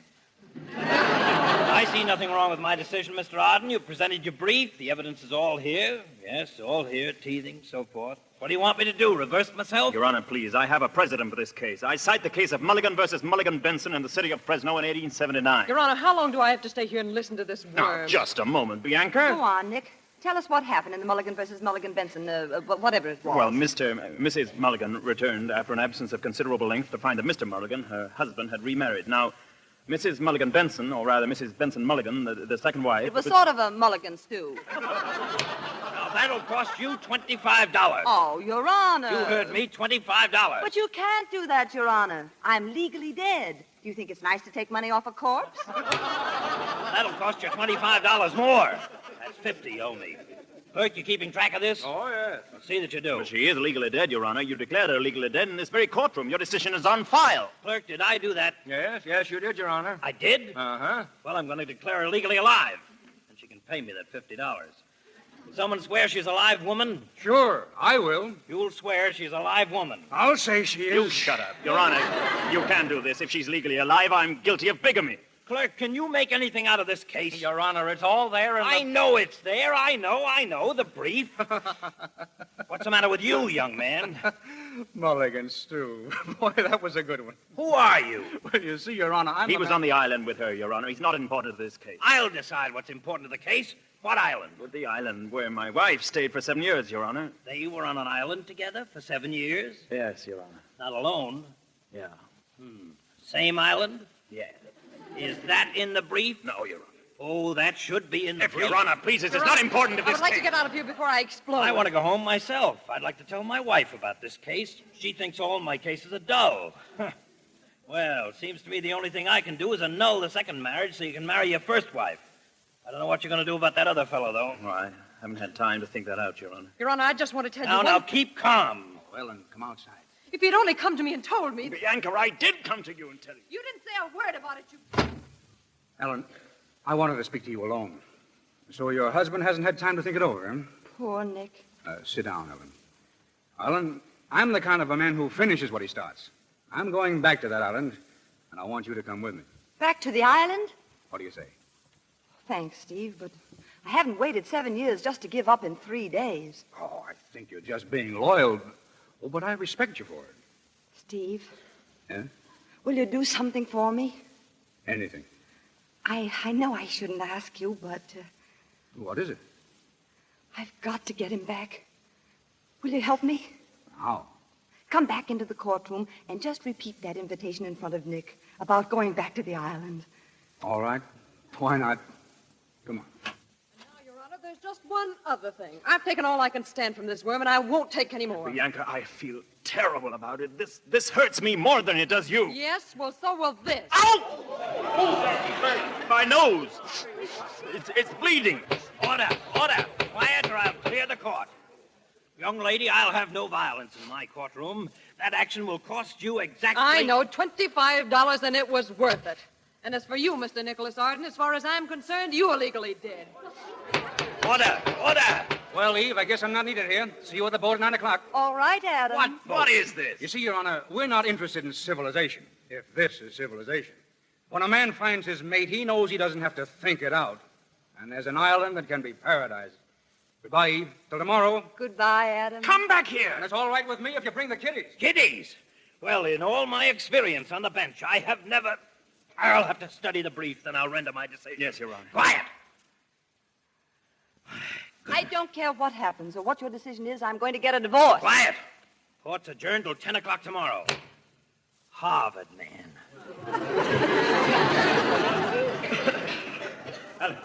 Ellen, come back here. If you think you can take those kids to a fever-ridden pest hole with that idiot, you're making a big mistake. Well, what's your offer? Well, I thought you could go up to the mountain house for a while with the kids until the gossip dies down. Oh, you did? Yeah.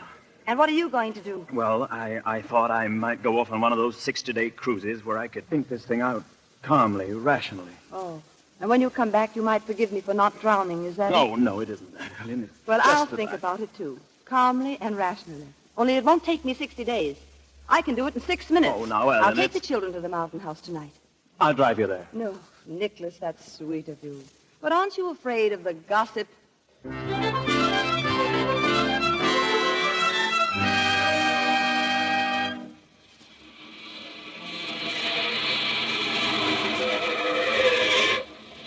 All right, kids. Come on, Chinch. Be careful, children. It's dark in the house. We'll be careful. Well, come on, Dad. Aren't you coming in? No, Timmy, your father's going to drive right back. Oh. Are you going on another vacation, Dad? That's right. Going to Yosemite again? No. You don't have to get sore. I just asked you a question. Well, thanks very much, Nick. Oh, that's all right. Goodbye. Goodbye. It's going to be pretty dark going down the mountains on those hairpin turns.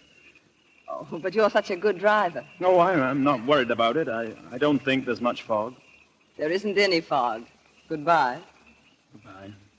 Oh, Ellen, I forgot. Look, when are you going to tell the children that you're their mother? I don't know. It may be a little difficult. I don't know how they'll take it from me. Well, would it help if I wrote them a letter? Oh, that would be nice, yes. Enclosed, please find your mother. No, this is my problem.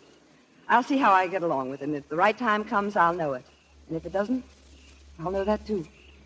Goodbye. Goodbye.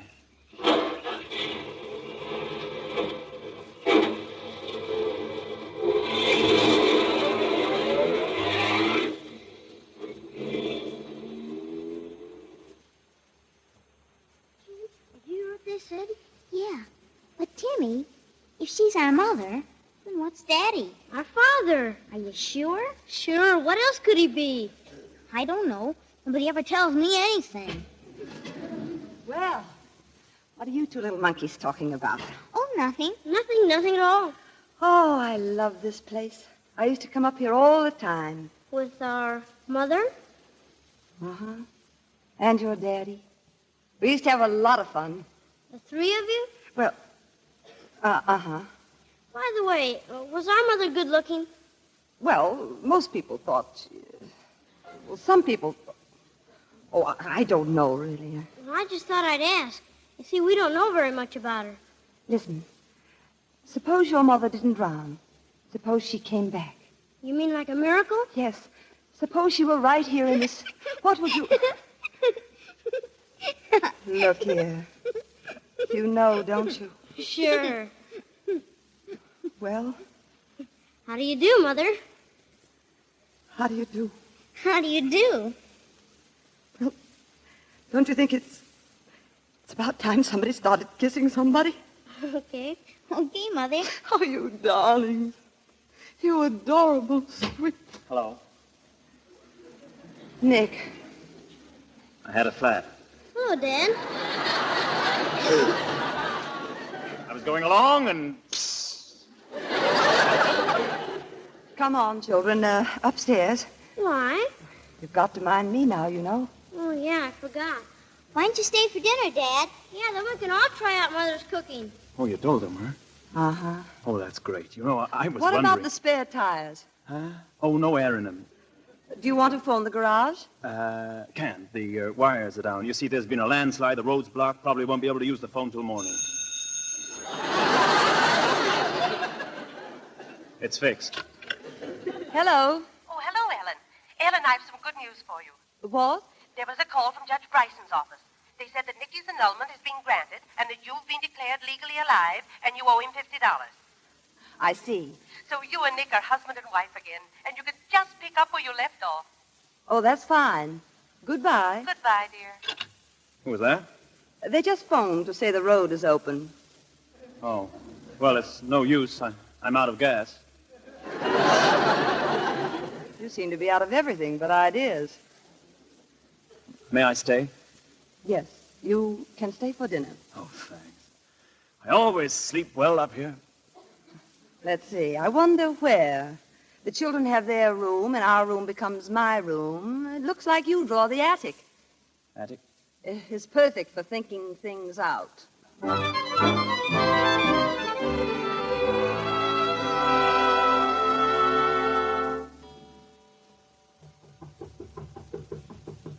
Who is it? Hello.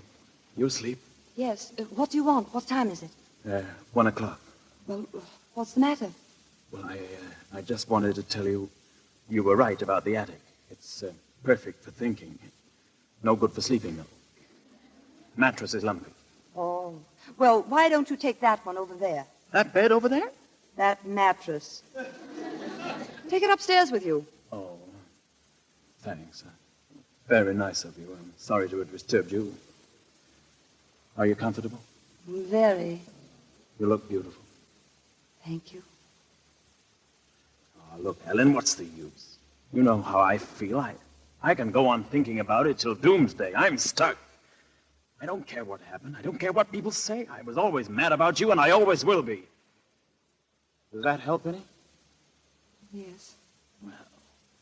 But I still think you'd better go on your cruise. Well, I'm not going. I'm not going to stay away from you for 60 days. Oh, now, that's not so long. Let's see. This is the last of October, November, December. Be just about Christmas time. Christmas time? Yes, you come back and talk to me about it then. We'll have a lovely Christmas. After all, what's 59 days more? Well, I think you're being very unreasonable. And furthermore, I won't trouble you any more tonight. Good night. Oh. Oh, Nick.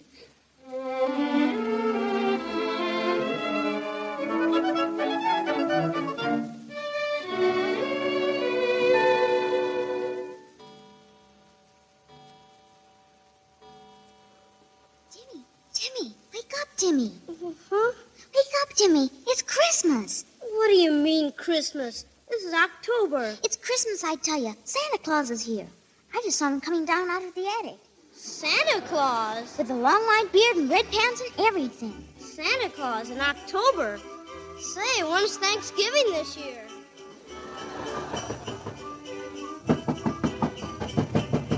Oh, Blitzen! Oh, Dancer! Oh, Prancer! What is it? What is it? What's the matter?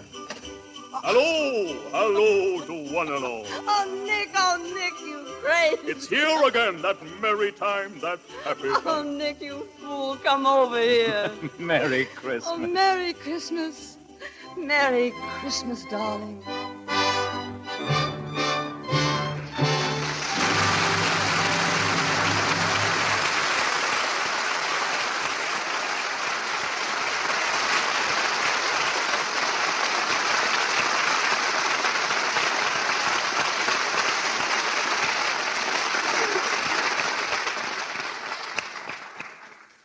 The curtain falls on Act 3 of My Favorite Wife.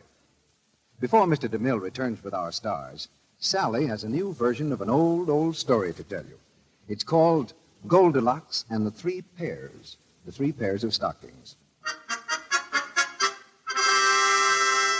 Once upon a time, there was a lovely blonde named Goldilocks.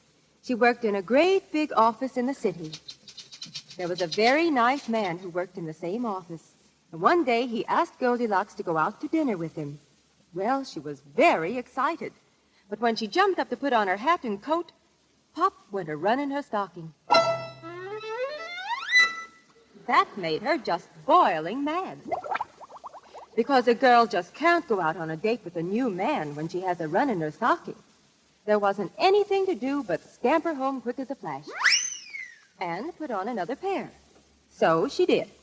But my goodness, when she leaned over to fasten her shoe, pop went a run in the second pair of stockings. Now, that was the very last pair of stockings Goldilocks had. I don't know what she would have done, but fortunately, her roommate came home that very minute. Now what'll I do? Why, Goldilocks, whatever's the matter? Oh, it's my stockings. Runs. No wonder you get runs the way you rub that cake soap on your stockings instead of luxing them. I suppose you want to borrow a pair of mine. Oh, Angel, if you'll only lend me a pair, I'll... You what? I'll always use Lux Flakes, and my stockings will live happily ever after the way yours do. And that's where the moral of the story comes in. Because new Quick Lux really does cut down on stocking runs. When you lux your stockings, they keep their natural elasticity. So, when you stoop down or run upstairs or put any kind of strain on the delicate threads, they stretch and then spring back into shape without popping into runs so often. Give your stockings this thrifty Lux Flakes care, and you'll find they wear much longer. Now, Mr. DeMille is bringing our stars to the microphone. We've had a brilliant evening in the Lux Radio Theatre, and here are the three stars who made it brilliant. Rosalind Russell, Laurence Olivier, and Gail Patrick. Thank you, Mr. DeMille. That play gave us quite a workout. Let's hope the audience had as much fun out of it as we did. Doesn't Larry make a wonderful Santa Claus, Mr. DeMille? Ideal, Rosalind. A credit to the profession. Some department store is going to get a hold of him, and we won't find him until after Christmas. He's a little thin, perhaps, but... Oh, that's easy to fix. I always use a pillow.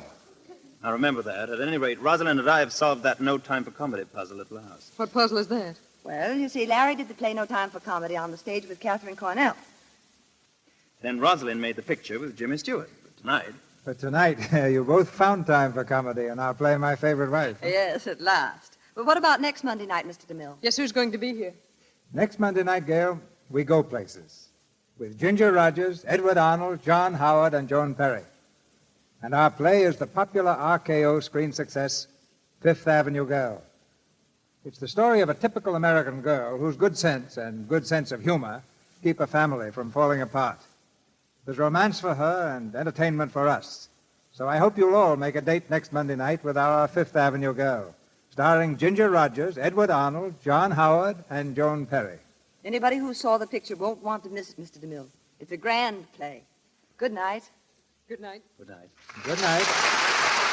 And 4 stars to the 3 of you.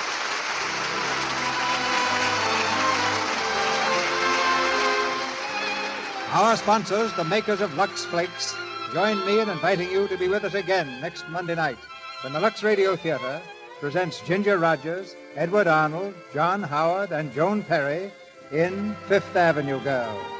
This is Cecil B. DeMille saying good night to you from Hollywood.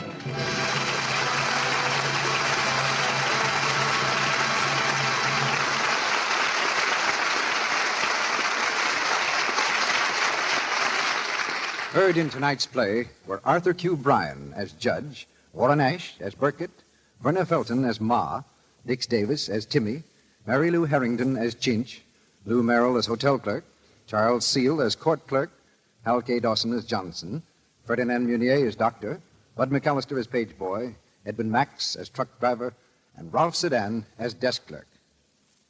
The original story and screenplay of My Favorite Wife was written by Samuel and Bella Spiewak. Rosalind Russell appeared tonight through the courtesy of Metro-Goldwyn-Mayer and will soon be seen in the Columbia picture, This Thing Called Love. Laurence Olivier's forthcoming picture is Lord Nelson and Lady Hamilton, an Alexander Korda production. Gail Patrick will be seen in the MGM picture, Fighting Sons. Our music is directed by Louis Silvers. Our Lux Radio Theatre production of My Favorite Wife has come to you with the good wishes of the makers of new, quick Lux Flakes, the tissue-thin soap flakes used by smart housewives everywhere and by the great motion picture studios here in Hollywood to protect the million-dollar wardrobes you see on the screen. This is your announcer, Melville Roig, bidding you good night on behalf of our cast in the Lux Radio Theatre. This is the Columbia Broadcasting System.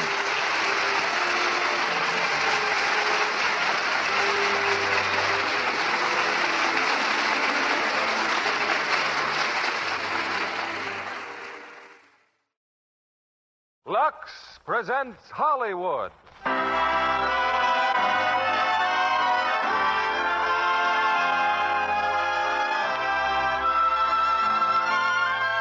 Lever Brothers Company, the makers of Lux Toilet Soap, bring you the Lux Radio Theatre, starring Ida Lupino and Zachery Scott in Saratoga Trunk. Ladies and gentlemen, your producer, Mr. William Keeley.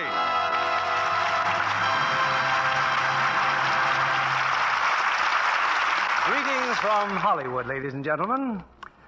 I don't believe any place in America holds more fabulous memories than Saratoga. Saratoga, where the Beau Brummels of the 1890s and their fashionable ladies squandered fortunes at the racetrack and the gaming tables, and sipped champagne beneath tall porticos and crystal candelabra. Tonight, we recapture that atmosphere of glamour and excitement with Warner Brothers screen hit Saratoga Trunk, from Edna Ferber's novel of the same name. And our stars are Ida Lupino, carrying on the high traditions of one of the theater's oldest families, and Zachery Scott as her romantic leading man. A description of Saratoga in the 90s, written by a local columnist, describes not only the smart attire of the belles of the period, but the smoothness of their delicate complexions, guarded always by an ornate parasol. Well, that's one way to protect a lovely complexion, but I'm sure today smart women depend more on Lux Toilet Soap as a better, more convenient beauty care. And the result's apparent, I believe, in the complexions of lovely women everywhere, from Hollywood to Saratoga. Here's Act One of Saratoga Trunk, starring Ida Lupino as Cleo Dulaine and Zachery Scott as Clint Maroon.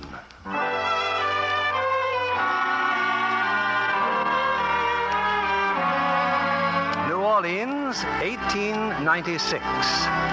In a stately old mansion on Esplanade Street, an attorney is calling with important news for his client. Come in, Monsieur José. The ship from France has arrived. Well? Your granddaughter is in New Orleans, Madame Dulaine. You will never call her my granddaughter. Never. I beg your pardon. She arrived with two servants, a negress named Angelique. Angelique and Cupidon. Yes, a sort of clownish dwarf called Cupidon. They went directly to the house on Rampart Street. Rampart Street? No one has lived there since her mother killed my son. That girl's mother murdered my son. Why did she come back? Why? Miss Delane's mother died in Paris a month ago. Perhaps she... She came here to cause another scandal, to humiliate us.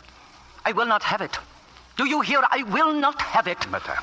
That will be all, Monsieur Jose. Rampart Street. The house on Rampart Street.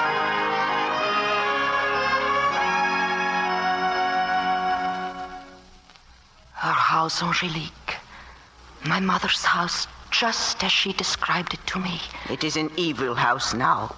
And we will not stay here, Miss Cleo. We leave. No, we are staying. Cupidon, open the shutters. Yes, Miss Cleo. Let in the light. Let in the light. Yes, I will like it here very much. Filth you like? Cobwebs and dirt and ruins? It can be cleaned. Miss Cleo, please. The Delanes will only make trouble, like they did for your mama. I'll teach them trouble. Ghost in this room, Miss Cleo. Come and look. Angelique, what room is that? The room where he died, your papa. It was right here that the lawyer came and told your mama that the Delanes had made the marriage annulled. But didn't my father tell her? Did he leave it to the lawyer? His people, the Delanes. They fixed it so your papa could not be here. Then he came as soon as he could. This very room. Ooh, blood on the floor, mademoiselle. Still here. Blood. My father's blood. I saw it then and I see it now. And your mama kneeling here, screaming. You have a man, you be still. Let him alone. Your mama took your papa's gun. She was going to kill herself when your papa rushed in. They said she murdered my father. They sent her to France. He tried to take the gun from her. It went off and killed him instead. That stain on the floor. Your mama meant that to be her blood. My father's blood. I love this room. I shall sleep here tonight, in this room. No. And every night. I will show these Delanes I am not my mother to be sent across the sea and turned into an ugly, broken-hearted woman. I am as good as they are. And I shall marry and be rich and respectable. Richer than they are. You'll be a fool about men just like she was. And her mother before. No, never. Men will be fools about me. Your mama and papa. Why did they have to fall in love and marry? An actress from the stage and Nicolas Delane. His people sent her away and they'll do the same to you. Be still. Everything they did to her, I will do to them. And I will do it twice. Once for my mother and once for me. I am Cleo Dulaine, and I have come back home.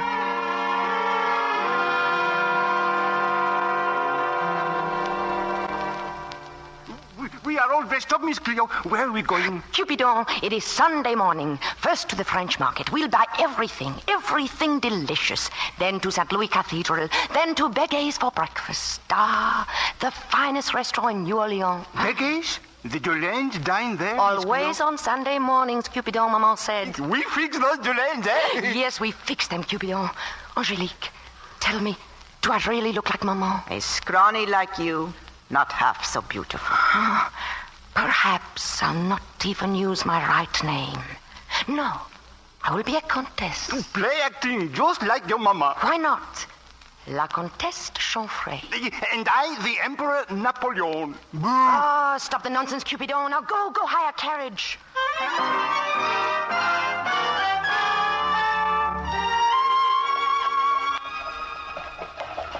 Wait here with the carriage, Cupidon. Ah, so this is it.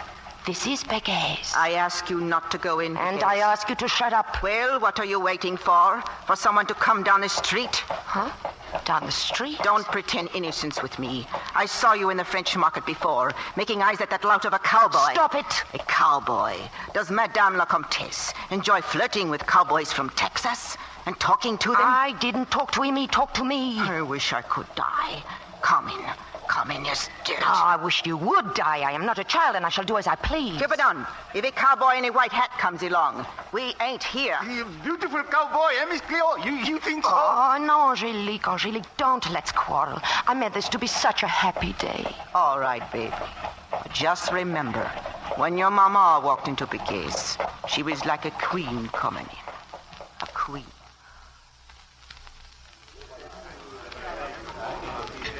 Bonjour, madame. Bonjour. You are Monsieur Begay. Oui, madame. Oh, I've heard my mother speak of you so often, monsieur. Oh, thank you. They say I resemble her. I am La Comtesse de Chanfray. Madame la Comtesse? This table will do very nicely, monsieur. My servant will sit. This table? Oh, madame, it is reserved. The family of Dulaine. But how splendid. They will be delighted. But, madame... You see, I'm related to the Dulaines. Sit down, Angélique. Now, monsieur, I want all the delicious things Mama used to describe to me in Paris. She spoke of my food in Paris? Oh, madame, what a pleasure. Crawfish bisque, followed by poulet chantéclair. Oh, c'est magnifique. Enchanté, je vais préparer tout de suite. What are you staring at, Angélique? They've just come in. The Dulaines. Your father's mother. His sisters, his brother. Dégueu, bonjour. I trust everything is not gobbled up. Oh, Madame Dulaine, bonjour, Madame, bonjour. Will they recognize me? Shall I speak to them? Who is that at our table? Why, Madame la Comtesse, monsieur. Madame who? Well, she said she's a relative. Maurice, look. It couldn't be. Come, all of you. We are leaving. You see Angélique running already. Just look at them. As soon as they are gone, we too... This here brigade. Oui, monsieur. Madame Dulaine. Mais, monsieur, please, there has been a great mistake. You told him you'd be here. Told who? What are you talking about? The cowboy, as if you did not notice. Oh, I told him nothing. A fine husband you'll get. Oh, yes. Maybe you've already picked that Texas. Oh, Texas. I am not even looking at him. Then do look. He can't even read the menu. Even the waiter is amused. Oh, if he were mine, Angélique, I would have for him 4 dozen white handkerchiefs of the finest linen. And you would embroider his initials in the most delicate scroll. Me? Embroider for that cowboy? And linen, too, for his shirts, I think. Yes, fine pleated linen. Oh, waiter. What are you going to do? Oh, waiter. The gentleman over there with the white hat and boots. Oui, madame. Tell him if he is having difficulty selecting his breakfast, I should be most happy to assist him. Oui, madame. Carmen is dead. Shut up before I send you away to starve.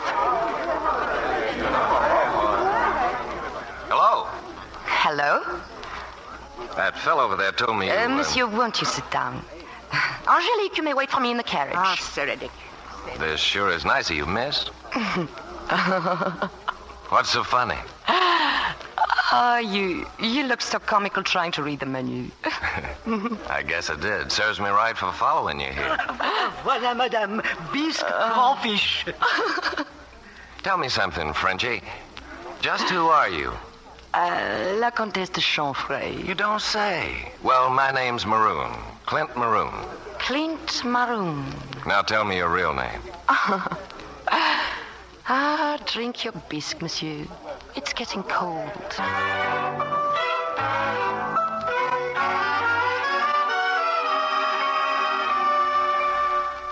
Oh, I must be out of my...